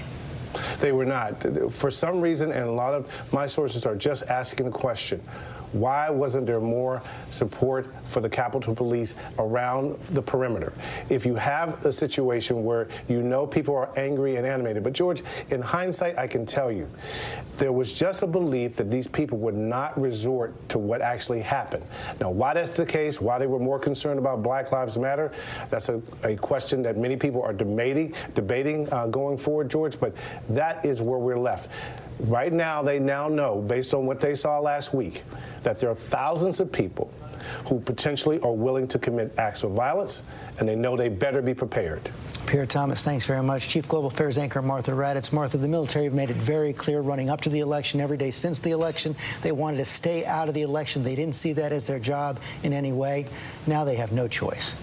They have absolutely no choice. And as you said, George, that image is quite extraordinary. You have inside the President of the United States getting impeached for the second time, and outside his legacy as well. The Capitol surrounded by National Guard carrying M4 rifles. And there will be 20,000 National Guard in this city by this weekend because of what they are expecting. The military did not want to get involved, but they would have been there, the National Guard, last week at this very time, had they been requested. Going forward, there are concerns. 20,000 National Guard plus law enforcement. These are citizen soldiers. They come from homes all over the region, and they've been called up. We've seen pictures of them taking a break inside the Capitol today, trying to grab some sleep anytime they can. But the Army and the Joint Chiefs of Staff have also reinforced the idea these troops must remain apolitical. Surely there are a lot of Trump supporters among the National Guard, among the military. They have reminded all of them they took an oath to the Constitution. We all saw former military members arrested over the past week who took part in the siege of the Capitol, which is extraordinary in itself after taking that oath to the Constitution. But as Pierre said, there are very, very real threats out there. There are threats to members. And I'm telling you, George, the supporters I met last week, the Trump supporters, whether they were violent or not violent, still believe that Donald Trump won that election. Nothing, they say, will change their minds. And they were parroting Donald Trump's speech, even before the siege on the Capitol, even before his speech, they were saying exactly what he had been saying to them. And I think if there's some sort of message tonight, they will probably say the same thing, and they will probably say the same thing those Republican members said today who did not support impeachment. They will say it's political, and the people I've talked to say exactly that. Martha Raddatz, thank you. Kenneth Moton, you were on the streets of Washington during the riots last week. You're there today. Talk about then and now. A stark difference, George. A remarkable scene right here. You heard the numbers from Martha.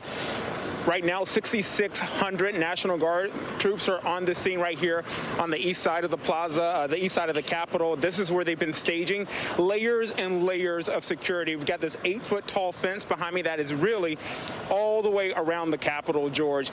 We talked about when it comes to these National Guard troops, some are armed, some are not. Those who are armed, George, they've been given those rules of engagement, and they've been told to protect this Capitol, George. And that is what they were doing. It's nice to at least see a beautiful sunset behind the Capitol right now. Rachel Scott, also up on Capitol Hill right now. You were in the middle of the demonstrations last week. You've been on the halls of Congress this week. We've heard so much about the fear inside the halls of Congress right now. Members of Congress have to go through metal detectors right now. They are fighting over masks, all in the middle of this impeachment debate. And it is an eerie feeling here, George, after what happened just 7 days ago. I can tell you after walking into that perimeter right around that fence that wraps around the entire U.S. Capitol grounds, I just started counting how many National Guardsmen I saw that were armed, and I counted at least 10 until the entrance right here. Walking through the halls of Congress and seeing National Guardsmen taking a break, resting after their rounds and after their shifts, trying to get a little bit of sleep in. And those are normally the areas where you see school kids come on tours here in Congress. And then you have all of the stories from lawmakers. Susan Collins saying that she initially thought that it was an attack from Iran, that it was Iranians making good on their threat to attack the U.S. Capitol, but it was actually Americans. You heard Congressman Alexandria Ocasio-Cortez saying how traumatic it was to be running down a hallway not knowing whether or not Capitol Police would be there at the end of it. You have to think that that is going to be on the minds of lawmakers, especially in the Senate, as they decide whether or not to convict President Trump, George. Rachel Scott, thanks very much. I want to bring in Rahm Emanuel for a final word. Rahm, we haven't talked much about Joe Biden, but in 1 week from right now, he is going to be president of the United States, facing an array of challenges unlike any president has ever faced before. Economic recession, pandemic, coming off this impeachment, deep divisions in the country. We just heard 3 terrorist threats to his inauguration. Yeah, I mean, that's the understatement that you haven't said. We haven't seen anything. And there are moments at times that have one of these things. There's a book out called On the Verge, which is about Lincoln's 13 days and the threats under here. You have the economic area. You have 1918 that was under Wilson.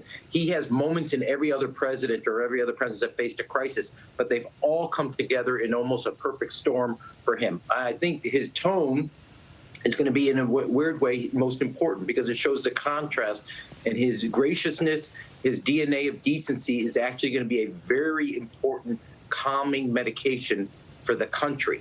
And this is where, Franklin Teddy Roosevelt's notion of a bully pulpit, of how the president speaks to the country, that's going to be important. Second, like a laser on the COVID and getting the vaccine into the country, distributed and actually administered, and then also then seeing both the relief economically and then the stimulus. And he has coming at him, he has to get the stimulus done, he has to get the impeachment done, the impeachment will happen, and then reconciliation. So it's a perfect storm that we have not seen for another president except for individual things like this in other presidents' history. That is the job ahead for Joe Biden. For today, Donald John Trump impeached for a second time by the United States Congress. Coverage continues on ABC News Live. World News Tonight with David Muir coming up at 6:30. This has been a special report from ABC.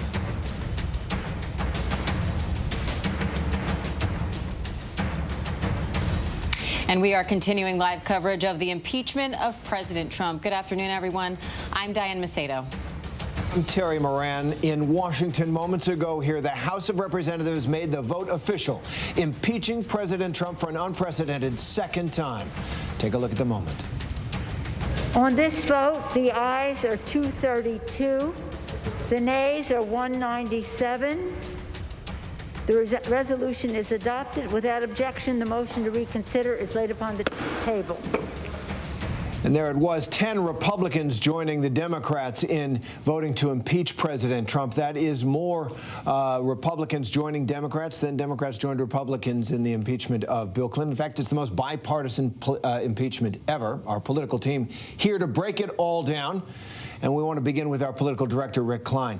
Rick, this impeachment is getting bipartisan support today. As I say, it is a stunning rebuke with those Republicans turning on their own party's leader. What are we hearing from them on the floor today? Have you seen the Republican Party more divided than it is right now?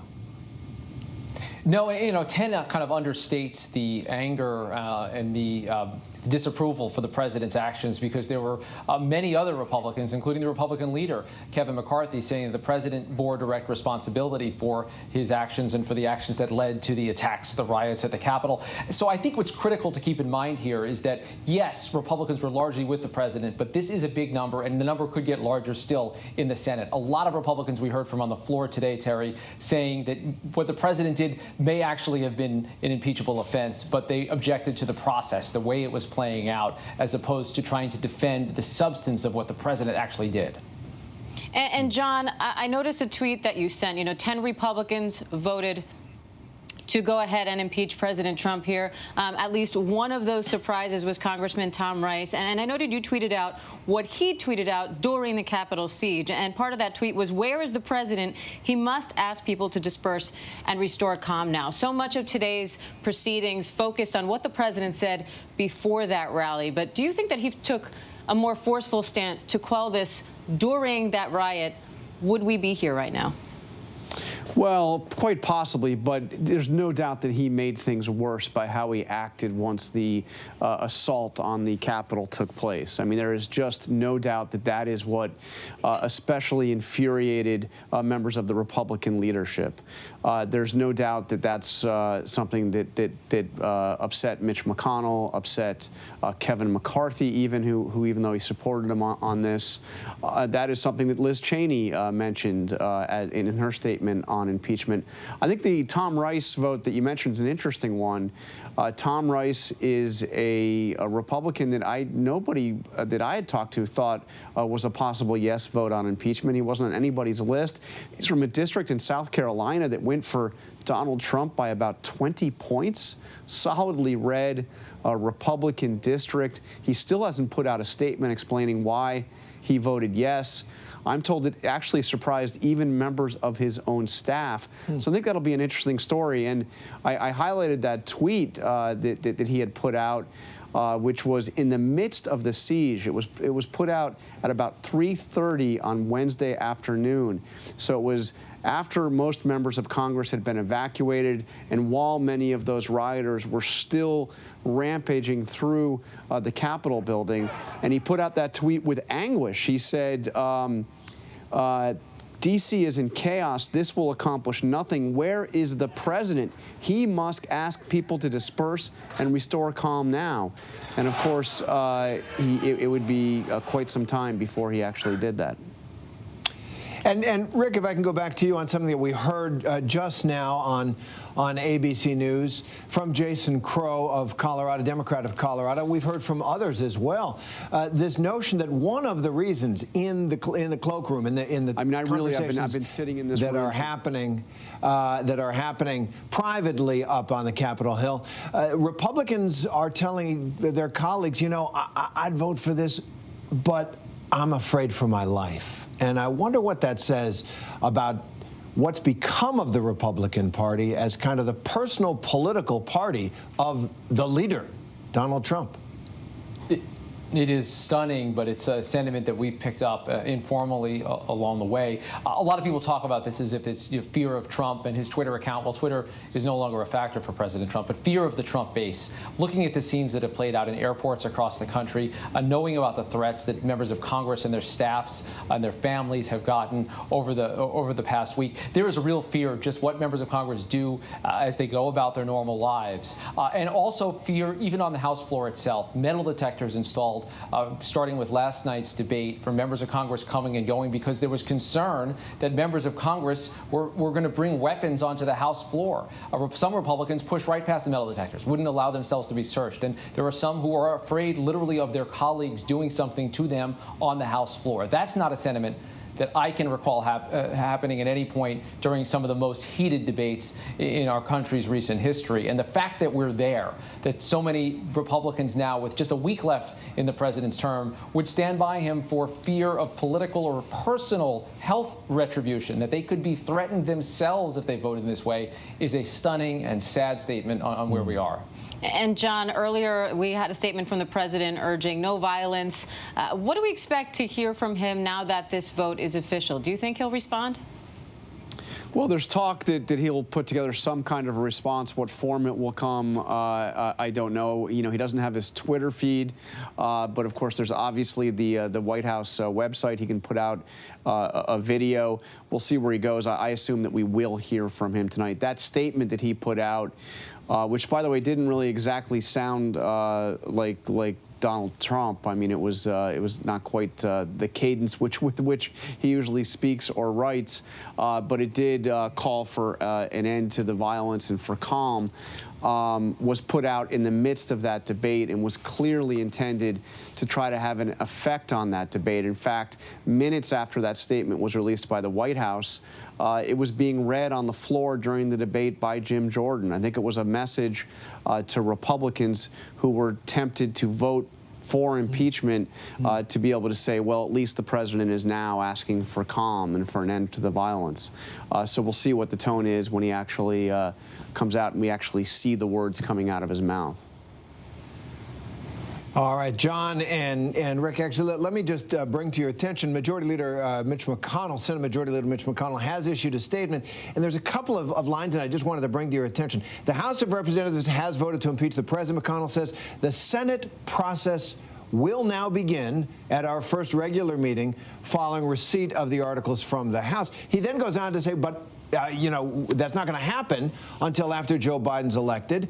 And he believes that it will best serve our nation if Congress and the executive branch spend the next 7 days completely focused on facilitating a safe inauguration and an orderly transfer of power. And so it sounds as if we're not going to see a trial, but that Mitch McConnell is open to trying the president, the current president, after he leaves office, perhaps so that some of that evidence can develop out of this very broad investigation. Rick, what do you make of McConnell's statement?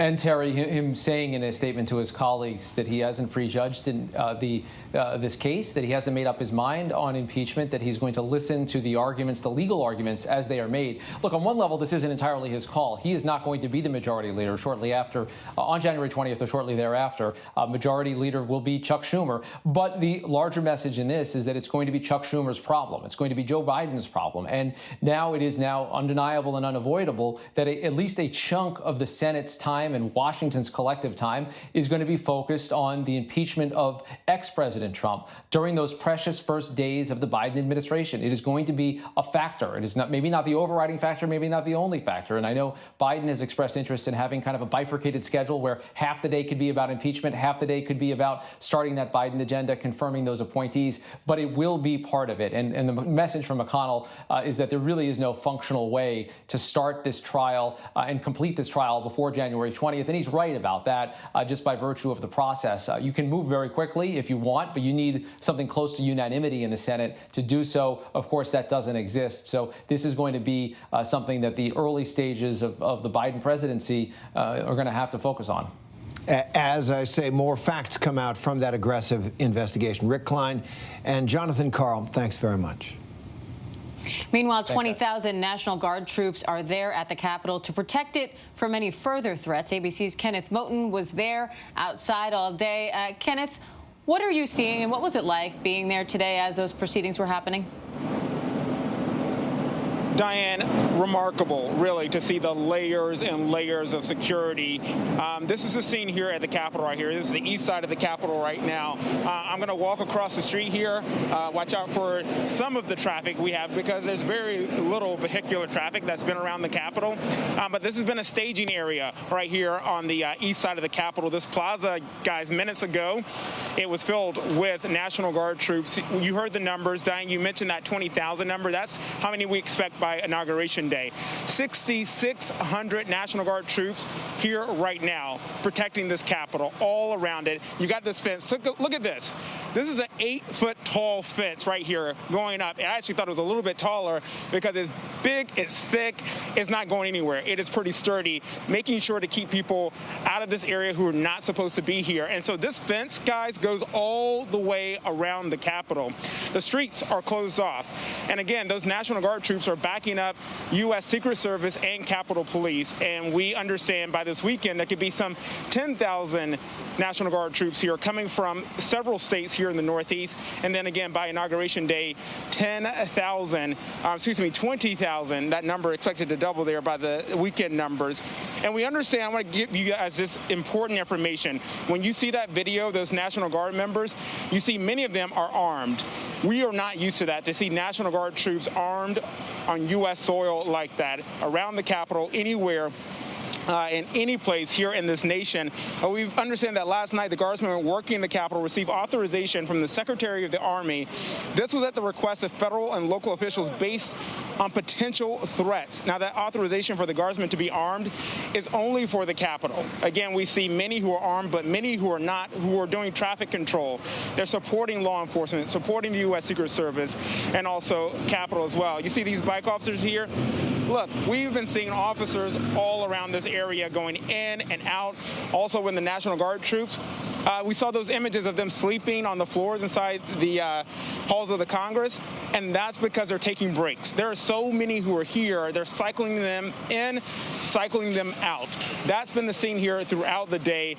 Again, several layers of security for us to even get to this location where we are right now. That's how it is. They're actually checking badges, IDs. You go to one checkpoint, you go a few feet, and you think you're good. You're not good. They're going to check your ID again because they want to make sure that the people who are supposed to be in here are in here, and those who are not are not. We did see some demonstrations earlier today. They were very small. You would think they were pro-Trump demonstrations. They were actually Black Lives Matter demonstrators and protesters who were upset. I heard one person yell, "So now you show up." Because obviously we know the differences between what we saw here last week and what we saw over the summer when it came to dealing with Black Lives Matter demonstrators here in this city and across the nation. And so that's the scene here, guys. A lot of security, unprecedented. Again, 20,000 National Guard troops expected by Inauguration Day. An incredible scene there. Kenneth Moton, stay safe. Thank you. Looks like an armed camp up there. Well, incitement was a word that we heard a lot today from House Democrats. It means speech or action that encourages unlawful behavior. Listen to Congressman Jim McGovern, who's the Democratic chairman of the House Rules Committee from Massachusetts, as he spoke of this. Mr. Speaker, when my friends talk about the president being committed to a peaceful transition, I just point to what happened on Wednesday when his words launched a violent attack against this Capitol, where 5 people lost their lives and many more were injured. So give me a break. You know, I will remind everybody here that words have consequences. And ignoring words that are wrong also have consequences. You know, what happened would never have happened if everybody stood up in unity and called out the president when he was not telling the American people the truth, when he was pushing a big lie. We will never have unity without truth and also without accountability. This impeachment resolution outlines the truth of what Trump did. It is time that this Congress now holds him accountable for his words and for their devastating impact. Congressman Jim McGovern of Massachusetts joins us live on the phone right now with more on this. Congressman McGovern, thanks for being with us. And let me just ask a question that may be in the minds of a lot of Americans. Why now, just a week away from the end of President Trump's term? Do you think it is imperative to put the country through an impeachment and trial and removal from office, even though he's only got a week left? Well, I think the better question is, was it fair and appropriate for the President of the United States to put the nation through what he did last Wednesday? Look, he instigated what amounts to an insurrection, a violent attack on the United States Capitol. People died. People were injured. The property was destroyed. So, look, we have an obligation to respond. To do nothing, to simply do as some of my Republican colleagues have suggested, well, let him just finish the term out and it's almost over. Well, he would do it again. This is unprecedented, and it deserves a strong and a meaningful response, and that is what this is. And so, look, we passed impeachment today. I would like the Senate to take it up as soon as possible because, I don't believe it is safe for our country or for the world to have him in the White House for one more minute. But at a very minimum, we responded in a way that I think is appropriate, and he is now the first president in U.S. history to ever be impeached twice. And it was a bipartisan vote. Right, with 10 Republicans. Let me ask you, in your speech, Congressman, you talked about having worked as a staffer on Capitol Hill and now serving the people of Massachusetts there and having experienced this attack and trying to take up the responsibility of figuring out what accountability looks like after it. Can you reflect on that, on how you feel about that place, that building, that community, and what you're doing now in relation to that? Look, I love this place. I began as a college intern back in the late 1970s working for Senator George McGovern, no relation. And then I worked for Congressman Joe Moakley of South Boston, and then I got elected myself. I had some incredible experiences up here. I met my wife working on Capitol Hill. She was working for another Massachusetts congressman. And I have seen some incredible great's occur in the House and the Senate, and I have such reverence for the Capitol. I was in the Speaker's chair on Wednesday when this mob infiltrated the Capitol, and I remember waiting until everybody was out of the chamber, and I walked into the Speaker's lobby, which is right off the floor, and I saw this angry mob, trying to break the glass doors in the Speaker's lobby to get access to the House floor. And when I looked into their eyes, I literally saw evil. It was these people were not protesters here to make a political point. They were here to destroy property, to desecrate this incredible symbol of our freedom and democracy, and they were here to hurt people. This is a temple of freedom and justice. Staff that work here, want to make this country better, and they were at risk. All the support people that work here, from the cafeteria workers to the parliamentarians, they are all they are all essential here. But people were sending text messages to say goodbye to their loved ones. This was unconscionable what happened here. And Congressman, I wonder if you could take up the argument that the Republicans were making, that Democrats are using a double standard because supposedly Democrats insufficiently criticized the violence surrounding the Black Lives Matter protests of last summer. How do you answer that? Yeah, that's just nuts. These are false equivalencies. The Capitol was occupied for the first time since 1812 by people who wanted to null and void the people's voice in the last election. The President of the United States, called together a mob, and those are the words of Liz Cheney. But this mob that they included, white supremacists and neo-Nazis and people who are not interested in anything, in any way supportive of our democracy. But these people will get up and engage in whataboutism. Do not diminish what happened on the Capitol campus on Wednesday. It was a horrifying event. It was an attack on our democracy. It has made us look diminished in the eyes of the world. I mean, we're the beacon of democracy, and here we are with this terrible display. And now, as we're talking, I mean, I'm in my Capitol office,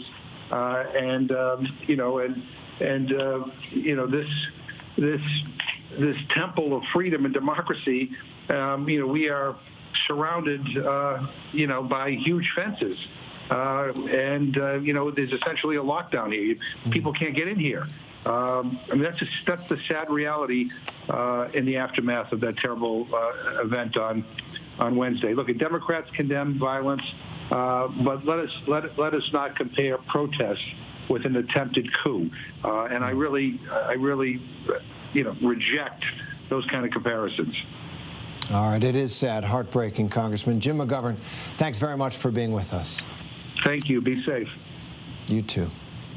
Well, for more on this, I want to bring in Brandeis University American History professor Leah Wright Rigueur, who's been with us throughout this and so many other things. We're living in times of extraordinary politics, right? Ordinary politics are they're kind of dull and frustrating. They're passing bills. Sometimes we like it, sometimes we don't. Extraordinary politics are exhausting and traumatic. So we've heard a lot about what will unite or divide the country today. Well, as you look at history and the present situation, what do you think about that? What could bring us together? Well, I think the important thing to keep in mind here is that I'm not really sure why we're talking about calls for unity in the face of insurrection. That's just wholly inappropriate in a moment where we're trying to process and bring to accountability those who would seek to undo freedom, right? So in order for us to even think about the possibility of unity, of reconciliation, of moving forward, there actually has to be an accounting for what went wrong and historically what has gone wrong. So what we've seen in the past is that the moments where we've come together the most as a nation have been the times when we've actually recognized, right, how our shortcomings as a country and expanded democracy to be more inclusive for all, including those people who have been marginalized, who have been ostracized, who have been left out of citizenship in the nation at large. So I think we have to put those things together in order to be able to move on in a moment like this. And Leah, the Senate historian noted that National Guard troops stayed overnight in the Capitol only twice before, during World War II and after the assassination of Martin Luther King Jr. So what does that say about the new threats that law enforcement is watching right now and just in general where we are right now? I think about that story that Ayanna Pressley told, I think, earlier today, where she recounted how she and her staff ran back to her office and looked for the emergency button, and that systematically emergency buttons had been ripped out of Congresspeople's offices across, the halls of Congress, across the Capitol. And to me, that is a violent assault, and it's an indication of the kind of violence that was intended to be, to be perpetrated against these individuals. So I think what we're seeing right now is finally a recognition of the seriousness of the issue at hand and of the problematics at hand. Part of the problem with the Capitol riots that we saw is that no one took this seriously. Nobody took it seriously when they heard calls for insurrection, when they heard calls to overthrow the government, when they heard calls to overthrow, congressional individuals because the results of the election were something that people didn't like. And so finally, I think what we're beginning to see is an acknowledgement of just how serious and just how dangerous our current moment is. There are Congresspeople who are afraid, they're saying, to do the right thing, to do the moral thing, to do the ethical thing because of death threats that they've been receiving in the last week. And I think this is an indication that we are in a dark place in this nation. And, the guards sleeping on the floor overnight is just one example and one illustration of just how deep and how dark this moment is for us. And Leah, so much of this president and presidency has been unprecedented, which is part of the reason his supporters love him so much. But now a big one is going to be here. He is a one-term president and the only one in history to ever be impeached twice. What is this going to do for Donald Trump's legacy? Well, his legacy is January 6th. It is the Capitol riots. But I also think that his legacy is much bigger than that. It's the trajectory that led us to January 6th. It's Charlottesville. Right? It's, saying things like, when the looting starts, the shooting starts. It's this kind of constant, kind of aggressive and angry heightening, this divisiveness that really was instilled, was the base of the Trump presidency. That's his legacy. And I think what else is important here, too, is that for a lot of people in this country, the reason why they were attracted to Donald Trump was not because of this idea of winning, so to speak. In fact, much of the Trump presidency has been about losing, and being impeached twice is a great example of that. But it was about being able to project these long-held grievances onto a figure who amplified them and spoke to them, right? So when he says things like, "I love you, you're very special people," or "there are very fine people on both sides," this is what we're talking about. In Trump, people could see a figure, almost a religious-like fervor around him, and say, "This is someone who speaks to my grievance." And so it's a much longer history that has been perpetuated within this country, right? This is directly connected to ideas of, inequality and racism and white supremacy. So what we're seeing here is just an example of this, and that's going to be Trump's legacy. Well, let's bring in for more on that Mark Updegrove, presidential historian. And Mark, you heard from Leah Wright-Rigueur there what she thinks Trump's legacy might be. But I'd like you to look backwards for a little bit as we try to understand together what's going on in our country. Has there ever been a political figure like Donald Trump? We've had strong presidents, weak presidents, presidents with bad tempers, presidents who were mild. Can you think of a parallel political figure, president or not, in American history? Not a single one, Terry. And when Donald Trump was inaugurated, we can remember him saying, "This American carnage will end here, and it will end now." And of course, his legacy, as Leah alludes, will be about the American carnage that we saw on the Capitol on January 6th. But he also talked about America first. And the big difference, Terry, is that Donald Trump never put America first. Donald Trump always put Donald Trump first. There isn't a president I can think of who failed to put the needs of the office, and by extension, the needs of the American people, over his own personal and political interests. That's the difference here, Terry. We simply haven't seen that before, and I hope we'll never see it again. All right, our thanks to Leah Wright-Rigueur and Mark Updegrove. Thank you both.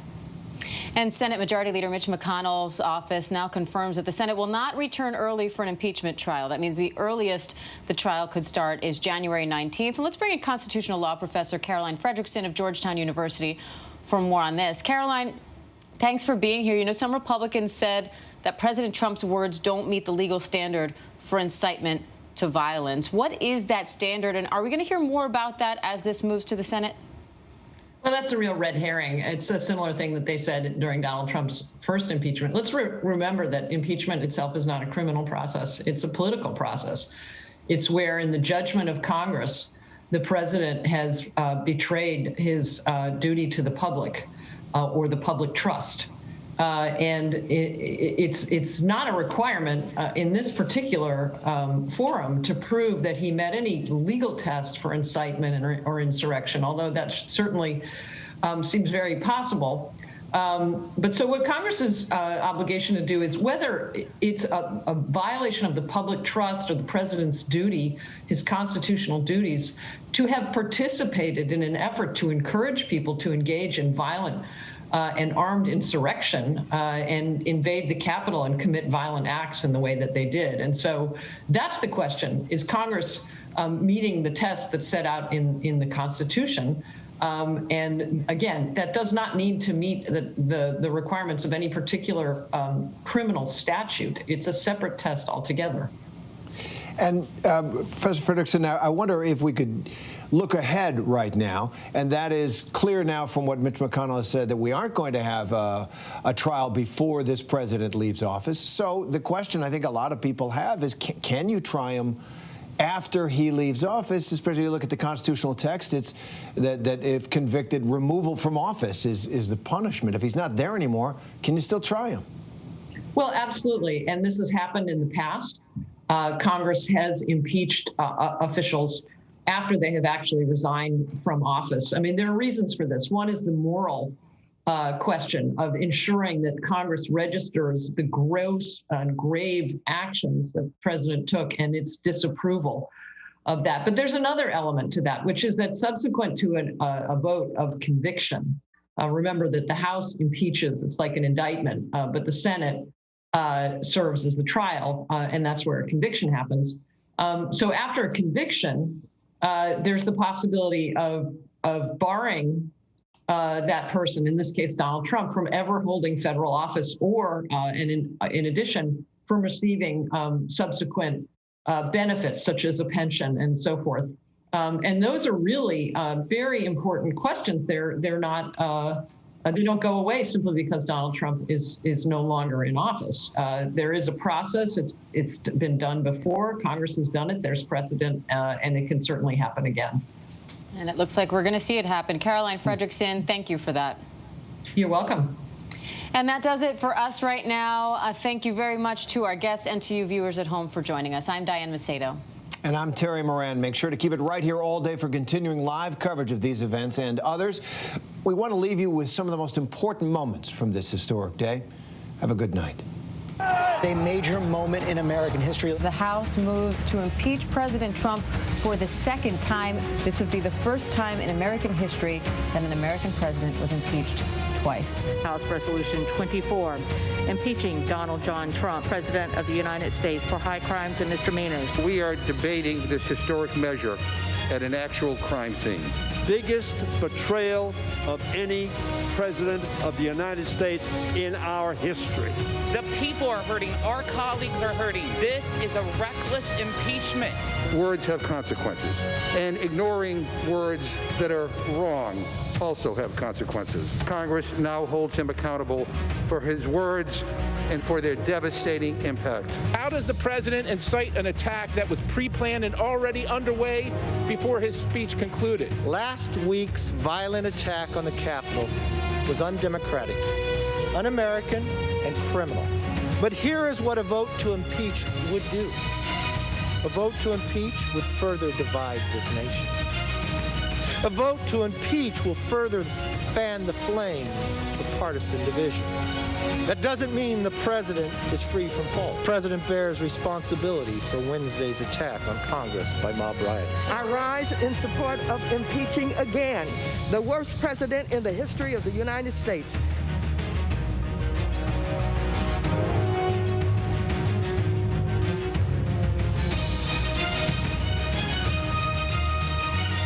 Now, when it matters most, the straightforward facts. ABC News is America's #1 news. #1 in the morning, #1 in the evening, with America's most watched newscast. #1 in late night versus the competition. The #1 news magazine on Friday nights. #1 in politics across this historic election versus the competition. The #1 daytime talk show. And #1 in streaming news. ABC News is America's #1 news.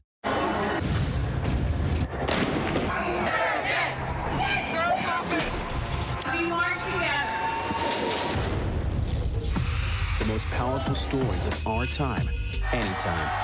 Nightline.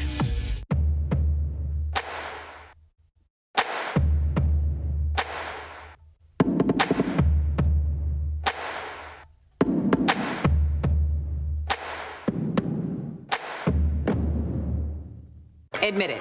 These days, what you need to know seems to change just about every day. What is it that you really want to know, need to know? To help you not just get through your day, but to make the most of it. Feel smarter. Feel better. Feel happier. Well, how about a third hour of Good Morning America in the afternoon? GMA 3, what you need to know. Lunchtime at 1 Eastern, 12 Central and Pacific on ABC. It's all about you. What you're seeing right now, this is part of the eye wall. This procession of migrants goes back 2 miles. There is going to be catastrophic damage. This fire has made a run. You can see those flames shooting up into the sky. We are on the jam-packed red carpet. To the right, guys. So this is the 4th weekend of protest.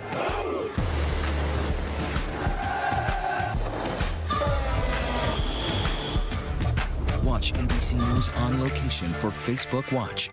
Breaking news, context, analysis. With today's extraordinary news cycle, Now is the perfect time for ABC News Live. A streaming news game changer. The time is now for ABC News Live. Get it, streaming everywhere. The world may feel out of your control, but your happiness doesn't have to be. Learn the secrets to happiness. Listen to the 10% Happier podcast, free on Apple Podcasts. More Americans choose ABC News, America's #1 news source.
He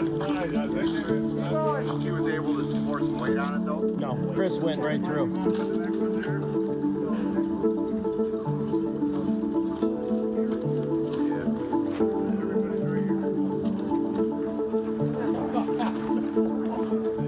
Yeah, right, I know. You know, I'm going to grab this one from Chris.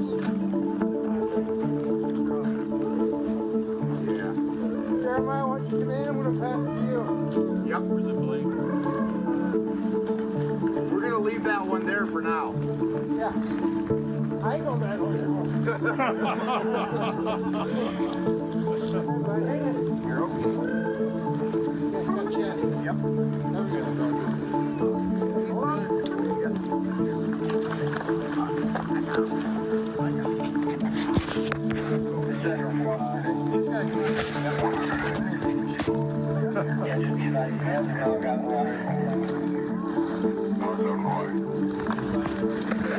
You got a blanket?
reality is our country can collapse from within. You see the white power movement on the march. You will not replace us! Klansmen and neo-Nazis, skinheads, it's meant to incite war. From the KKK to Oklahoma City to Charlottesville, the new documentary event special. We just need to start talking about race. Homegrown Hate, The War Among Us. This is a real wake-up call. Streaming now on ABC News Live. What you're seeing right now, this is part of the eye wall. This procession of migrants goes back 2 miles. There is going to be catastrophic damage. This fire has made a run. You can see those flames shooting up into the sky. We are on the jam-packed red carpet. To the right, guys. So this is the 4th weekend of protest.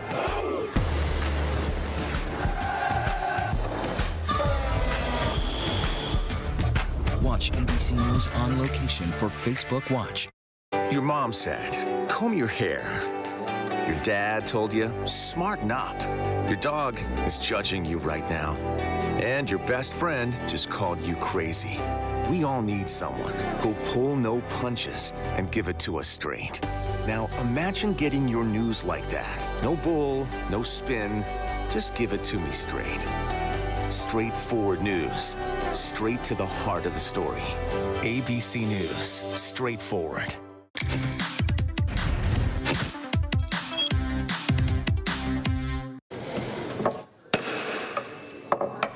The chair would ask that all members and staff present in the chamber and throughout the Capitol please rise for a moment of silence in honor and remembrance of the dedication and service of the fallen United States Capitol Police officers Brian D. Sicknick and Howard Liebengood.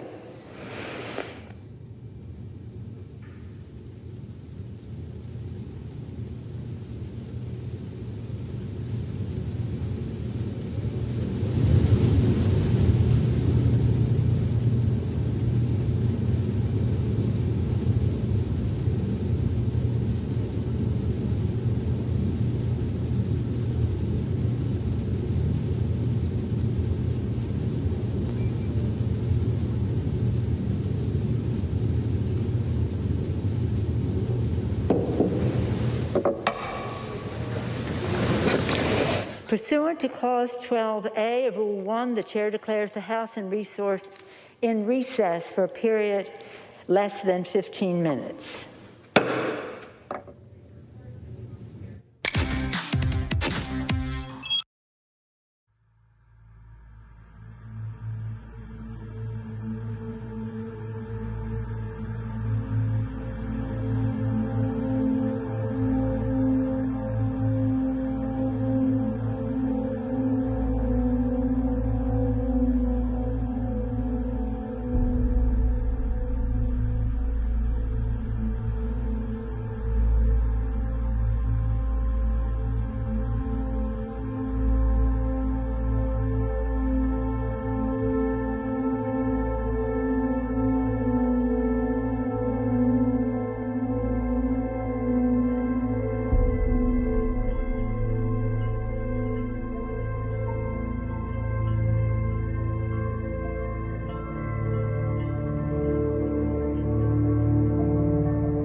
there's two conversations going on in your head. One's trying to talk you out of it, and the other one's trying to talk you into it. And you start listening more to the one that's trying to talk you into it and less to the one that's talking you out of it.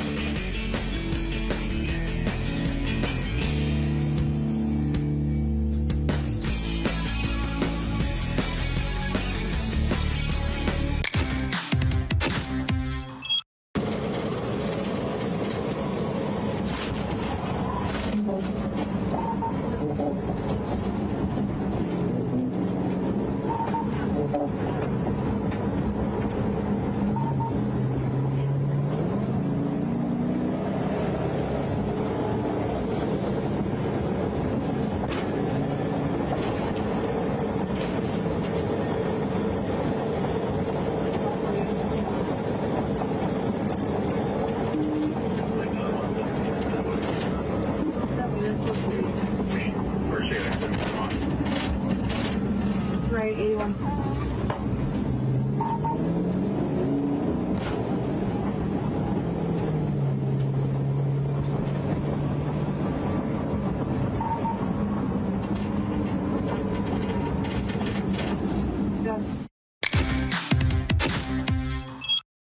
I want to get your response really quickly to something I saw online where black people were basically talking about the hypocrisy and the double standard, and a few people who I presume were not black responded back, not everything is a race war. Why are you always making this about race? Can you kind of educate people as far as why the belief that this impeachment and what we saw on January 6th, how this relates to racism in this country?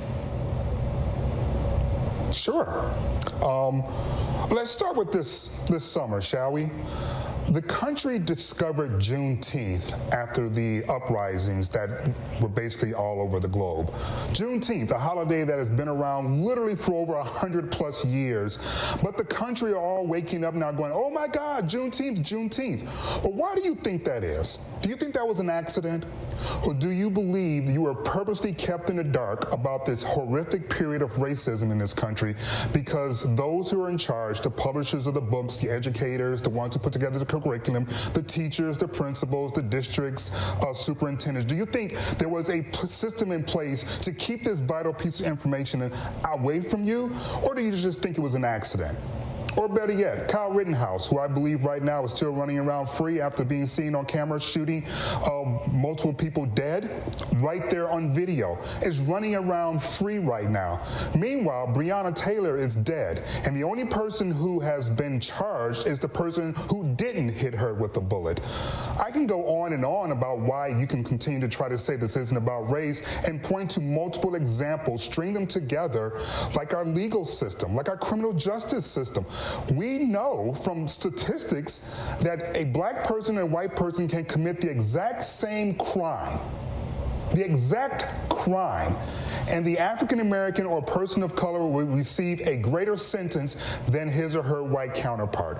We can look at education. We can look at healthcare, which is coming to focus during this pandemic. There are so many examples of how there is a racial disparity in this nation, that the idea that any white person feels comfortable saying, why do you make everything about race, when this entire nation was founded on white supremacy, is not only disingenuous, it is dangerous.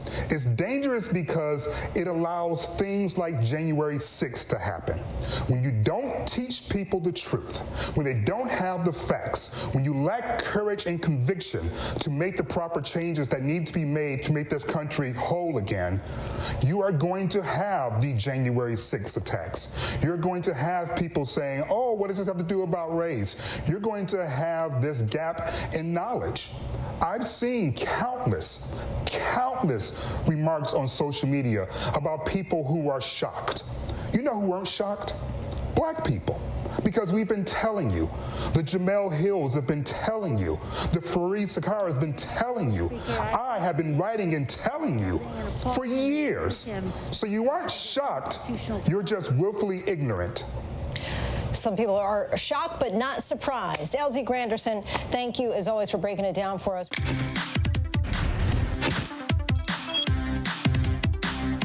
Admit it. These days, what you need to know seems to change, well, like every day. So what is it that you really need to know? Want to know to help you not just get through your day, but make the most of it. Feel smarter, feel better, feel happier. Well, how about a third hour of Good Morning America in the afternoon? GMA 3, what you need to know. It's all about you. Lunchtime at 1 Eastern, 12 Central and Pacific on ABC. This is going to be so good. The reality is our country can collapse from within. You see the white power movement on the march.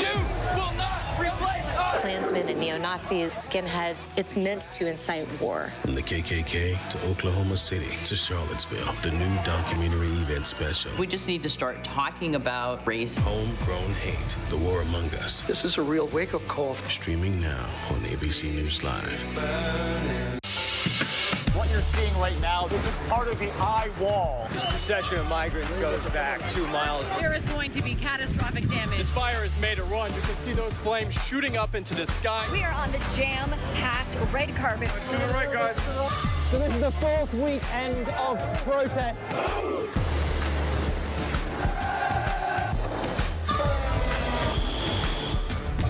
Watch ABC News on location for Facebook Watch. Your mom said, comb your hair. Your dad told you, smarten up. Your dog is judging you right now. And your best friend just called you crazy. We all need someone who'll pull no punches and give it to us straight. Now imagine getting your news like that. No bull, no spin, just give it to me straight. Straightforward news, straight to the heart of the story. ABC News, straightforward. What's the most innovative daily news podcast out there to listen to every day? Well, the Edward R. Murrow Awards say it's Start Here, the daily news podcast from ABC News. Even the New York Times calls us a top news podcast worth listening to. So if you like getting behind the biggest news stories of the day, inside all the details, the backstory, and what will happen next, then listen to Start Here, the daily news podcast from ABC News. It's like no other news podcast out there. Even the critics agree. Listen free on Apple Podcasts.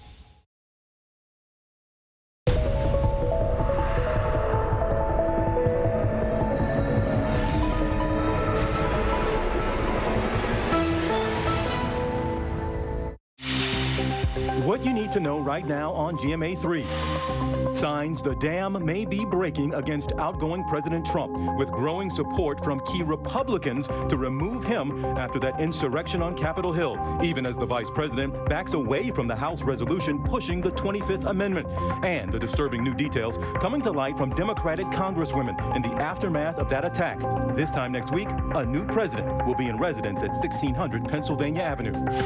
As the nation marks its deadliest day yet in the coronavirus pandemic, caring for America's caregivers, getting frontline nurses those life-saving vaccines, the president of the American Nurses Association is here. The mom turning the heartbreak of her baby's heart surgery into creative kindness. I was able to alter clothes to accommodate Georgia in the hospital, but not every baby has a mom that can sew. Making comfy clothes for babies in the NICU and hospital-grade PPE when the pandemic hit. Plus, new year, new turn of the page. Football's Tim Tebow scoring new fans with his children's book, Bronco and Friends, A Party to Remember. And we'll revisit the New Jersey couple seeding future community abundance and rewards with their work on an urban garden feeding many hungry neighbors and their families throughout this pandemic. And we'll go behind the scenes of the Apple TV Plus offering Servant with star Lauren Ambrose. Now from Times Square, TJ Holmes and Amy Robach with what you need to know. Look, you stop making that face. Hey there, everybody. Welcome to What You Need to Know. Robach and I had a robust conversation before the show started here. Look at that face, though. Amy, you won. I see nothing but smiles and joy coming from me. Watch the show later. There's some disdain on that face. You're going to see it. No, I just so wholeheartedly disagree. Well, welcome everybody to this Wednesday for What You Need to Know. Wednesday, also known as what? Impeachment Part 2, I guess we have today in D.C. We'll keep an eye on that. It does begin, and of course, we'll have the very latest on that. Also, of course, we have ABC Chief Medical Correspondent Dr. Jen Ashton joining us as always. And this is really a horrific headline. We have just learned more Americans died of COVID-19 last week alone than died from the flu over the entire last season. So here are the latest case numbers from Johns Hopkins University. Now, at least 91.6 million cases confirmed worldwide, and 22.8 million of those infections right here in the U.S., with now more than 380,000 American lives lost. Okay, we have all the COVID news here, but there's news that threw me off when I first saw it, but news of the virus infecting gorillas. Yeah. Why is that something we should pay attention to? And you guys, if this pandemic has shown us one thing, it's that we have to pay attention to what's going on in the animal world as it may affect us in the human world. So news coming out of San Diego that there are now 3 gorillas from the San Diego Zoo testing positive for COVID-19. They are showing symptoms. This represents the 7th animal species to have contracted COVID-19, including tigers, lions. We've talked about that on here before. Minks, snow leopards, dogs, and domestic cats.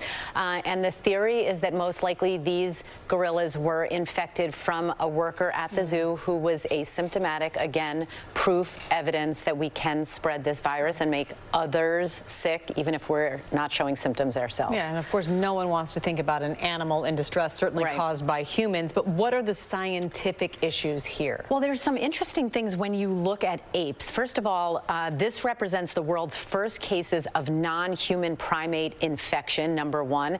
The similarity between that ACE2 receptor, which is how the virus gets into our cells, is identical between human and gorillas, so that's significant. And then respiratory viruses are a leading cause of death amongst apes. And in the zoo, they are getting amazing veterinary care, but in the wild, there are less than 5,000 gorillas left in existence, so there is real concern that this virus can spread and affect them too. But we have to pay attention what's going on in the animal world when we talk about emerging infectious diseases. All right, Dr. Jen Ashton, we will be checking back in with you later in the show. Thank you. We're going to turn now to ABC's Ariel Reshef, who has our latest headlines today. Good afternoon, Ariel. Good afternoon to you, Amy. We have a lot to get to. We begin with President Trump losing key support among the Republican ranks as calls for his removal intensify. People close to the president telling our Jonathan Karl that the soon-to-be ex-president is, quote, divorced from reality, showing no remorse and taking no responsibility for the deadly siege at the U.S. Capitol and making new veiled threats in his first public appearance since the insurrection. Trump is about to be the first president in American history to be impeached twice after Vice President Pence refused a House resolution to invoke the 25th Amendment. The acting U.S. attorney saying new revelations about that deadly mob attack on the Capitol will shock Americans in the coming days and weeks. Officials are looking at significant cases tied to sedition and conspiracy, and now new allegations by at least 2 female representatives accusing Republican colleagues of threats to their safety before and during that siege. The Capitol now becoming a fortress ahead of next week's inauguration.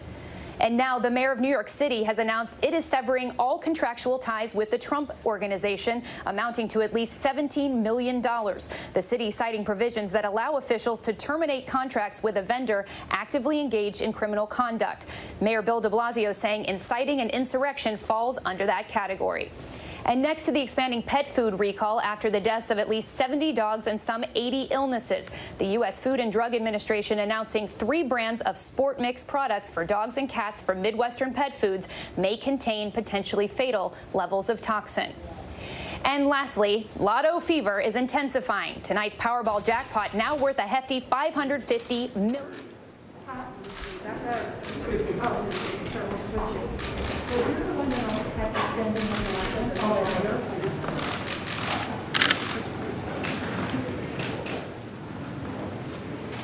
Good evening, everyone. It is my honor to be here with members of the House leadership, Leader Hoyer, Whip Clyburn, Assistant Speaker Catherine Clark, also with our managers for the impeachment, our lead manager, Jamie Raskin, Diana DeGette, David Cicilline, Joaquin Castro, Eric Swalwell, Madeline Dean, and Joe Neguse. I think Ted Lieu and Stacey Paskett are in here electronically, one way or another. But we're very proud that they have accepted the responsibility, a responsibility we did not think 1 week ago we would have. Today, in a bipartisan way, the House demonstrated that no one is above the law, not even the President of the United States. That Donald Trump is a clear and present danger to our country, and that once again, we honored our oath of office to protect and defend the Constitution of the United States. So help us God. And now, I sadly, and with a heart broken over what this means to our country, of a president who would incite insurrection, will sign the engrossment of the article of impeachment.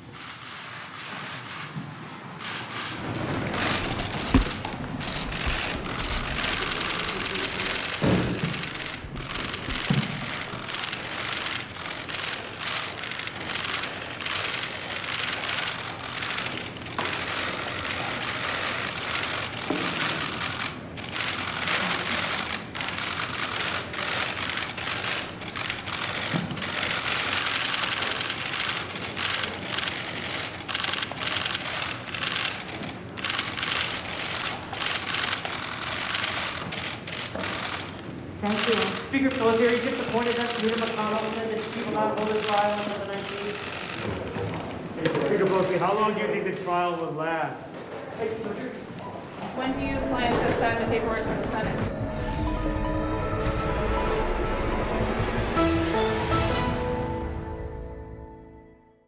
This is what being live is all about. This is ABC News Live, the 24/7 streaming news source from ABC News. Breaking news, live events as they happen, streaming live, non-stop, straight to you. Original, on the edge, breakthrough storytelling from ABC News, National Geographic, ESPN, all designed differently for you to stream straight to any screen whenever you want, free. And imagine the most celebrated, epic live events and moments, all playing out right before your eyes. See those flames behind me? And go deeper inside the groundbreaking exclusives from the campaign trail only ABC News gets. Watch ABC News Live right now and anytime. Streaming on Roku, Hulu, Facebook, and abcnews.com. ABC News Live, streaming everywhere, right to you. ABC News Live. The Americans here on the ground and the Iraqis. 18,000 tons. Patatas. Ismail? David. For ground zero from Hurricane Michael. You can see just home after home. David, thanks to meet you. This was your view. My favorite view. Thank you very much. Thank you. Yes, mornings may look different these days, but where you start your day, where you spend your mornings, where you get connected to everything that's happening. And face it, there's a whole lot happening in our world these days. Where you get all the breaking new information of the day to help you navigate through these times. That's why we're here. Good morning, sunshine. And making sure you start your day off with a smile and some sunshine. Good morning, America. Good morning, America. Good morning, America. Oh, how I love saying that. Wake me up. The world may feel out of your control, but your happiness doesn't have to be. Learn the secrets to happiness. Listen to the 10% Happier podcast, free on Apple Podcasts. ABC News honored winner for the second straight year with the Edward R. Murrow Award for Overall Excellence in Television. ABC News, America's #1 news source. This is GMA3, what you need to know. GMA3. A third hour of Good Morning America in the afternoon. It's all about you. Lunchtime on ABC. Welcome back to GMA3. After a much slower than expected COVID-19 vaccine rollout, the Trump administration announced it would release all of its available vaccine supply and then instructed states to begin providing vaccinations to anyone over the age of 65. So to discuss this now with us, this vaccine rollout, other issues affecting our brave nurses on the pandemic front lines, President of the American Nurses Association, Dr. Ernest Grant. Dr. Grant, thank you so much for being with us. And frontline workers, healthcare workers, are supposed to be the first in line, some of the first in line, but we keep hearing these reports of so many not wanting the vaccine right now, or at least choosing to wait. Why is it that so many of our nurses right now are a little hesitant, at least initially, to take it? Well, thank you for having me. Actually, nurses are getting vaccinated. And in fact, one of the first Americans to be vaccinated was a nurse several weeks ago. And we're hearing from our State Nurses Association that nurses have very high confidence in the vaccines, and many have gotten their first vaccines and are eagerly waiting their second one. But for those who are not getting vaccinated, there could be a number of reasons, such as allergies or maybe health concerns or health conditions that they may have that may prevent them from taking the vaccine at this time. So, Dr. Grant, we've seen numbers that 40, 50%, even 80% in some places are saying that they don't want to take it initially. You're saying you don't find that to be the case with a lot of nurses?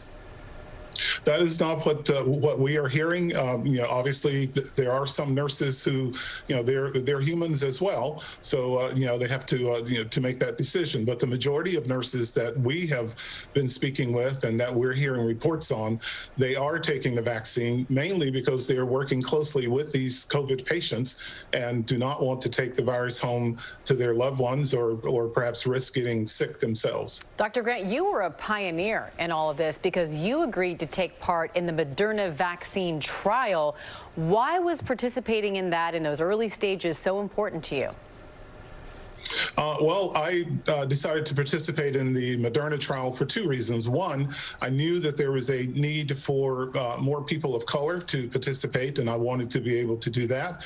And the other, as the leader of the nation's 4.3 million registered nurses, I wanted to set an example for my colleagues, and so that once the vaccines would be approved, that they would not have any hesitancy about that if they realized that their national leader was also willing to take the vaccine during the clinical trials. Dr. Grant, so much talk early on in the pandemic was about nurses not having enough PPE.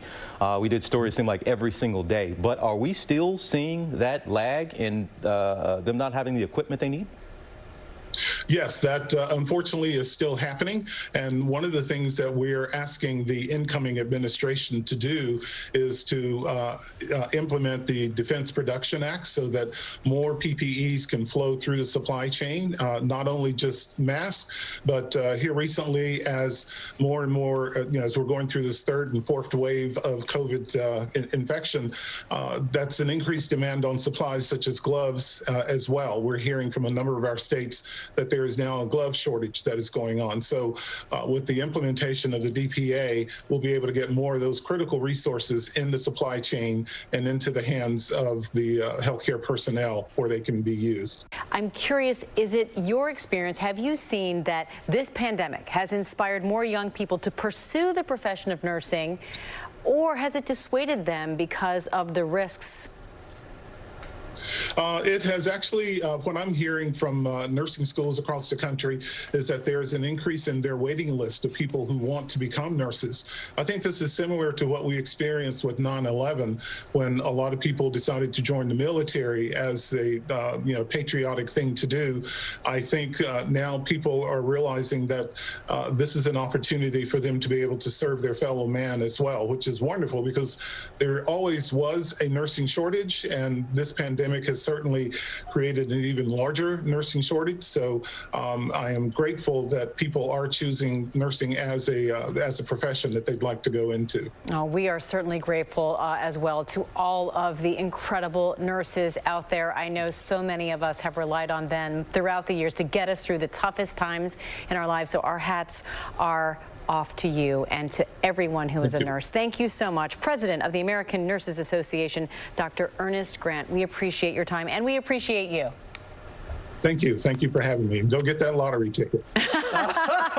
See, I will. in. Thank you. All right, Dr. Grant told me to. I'm doing it. All right, up next, right here, when we come back, the mom sewing magic with her needle and thread. Inspired by her own family's difficult time in the NICU when her tiny daughter faced heart surgery. Now in the business of comforting others. Stay with us, folks, on GMA3. We are right back.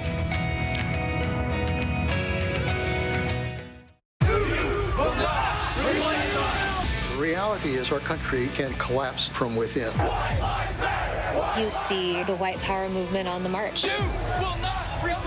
Klansmen and neo-Nazis, skinheads, it's meant to incite war. From the KKK to Oklahoma City to Charlottesville, the new documentary event special. We just need to start talking about race. Homegrown Hate, the war among us. This is a real wake-up call. Streaming now on ABC News Live. Now, when it matters most, the straightforward facts. ABC News is America's #1 news. #1 in the morning, #1 in the evening, with America's most watched newscast. #1 in late night versus the competition. The #1 news magazine on Friday nights. #1 in politics across this historic election versus the competition. The #1 daytime talk show. And #1 in streaming news. ABC News is America's #1 news. What's the most innovative daily news podcast out there to listen to every day? Well, the Edward R. Murrow Awards say it's Start Here, the daily news podcast from ABC News. Even the New York Times calls us a top news podcast worth listening to. So if you like getting behind the biggest news stories of the day, inside all the details, the backstory, and what will happen next, then listen to Start Here, the daily news podcast from ABC News. It's like no other news podcast out there. Even the critics agree. Listen free on Apple Podcasts. Yes, mornings may look different these days, but where you start your day, Where you spend your mornings, where you get connected to everything that's happening. And face it, there's a whole lot happening in our world these days. where you get all the breaking new information of the day to help you navigate through these times. That's why we're here. Good morning, sunshine. And making sure you start your day off with a smile and some sunshine. Good morning, America. Good morning, America. Good morning, America. Oh, how I love saying that. Wake me up.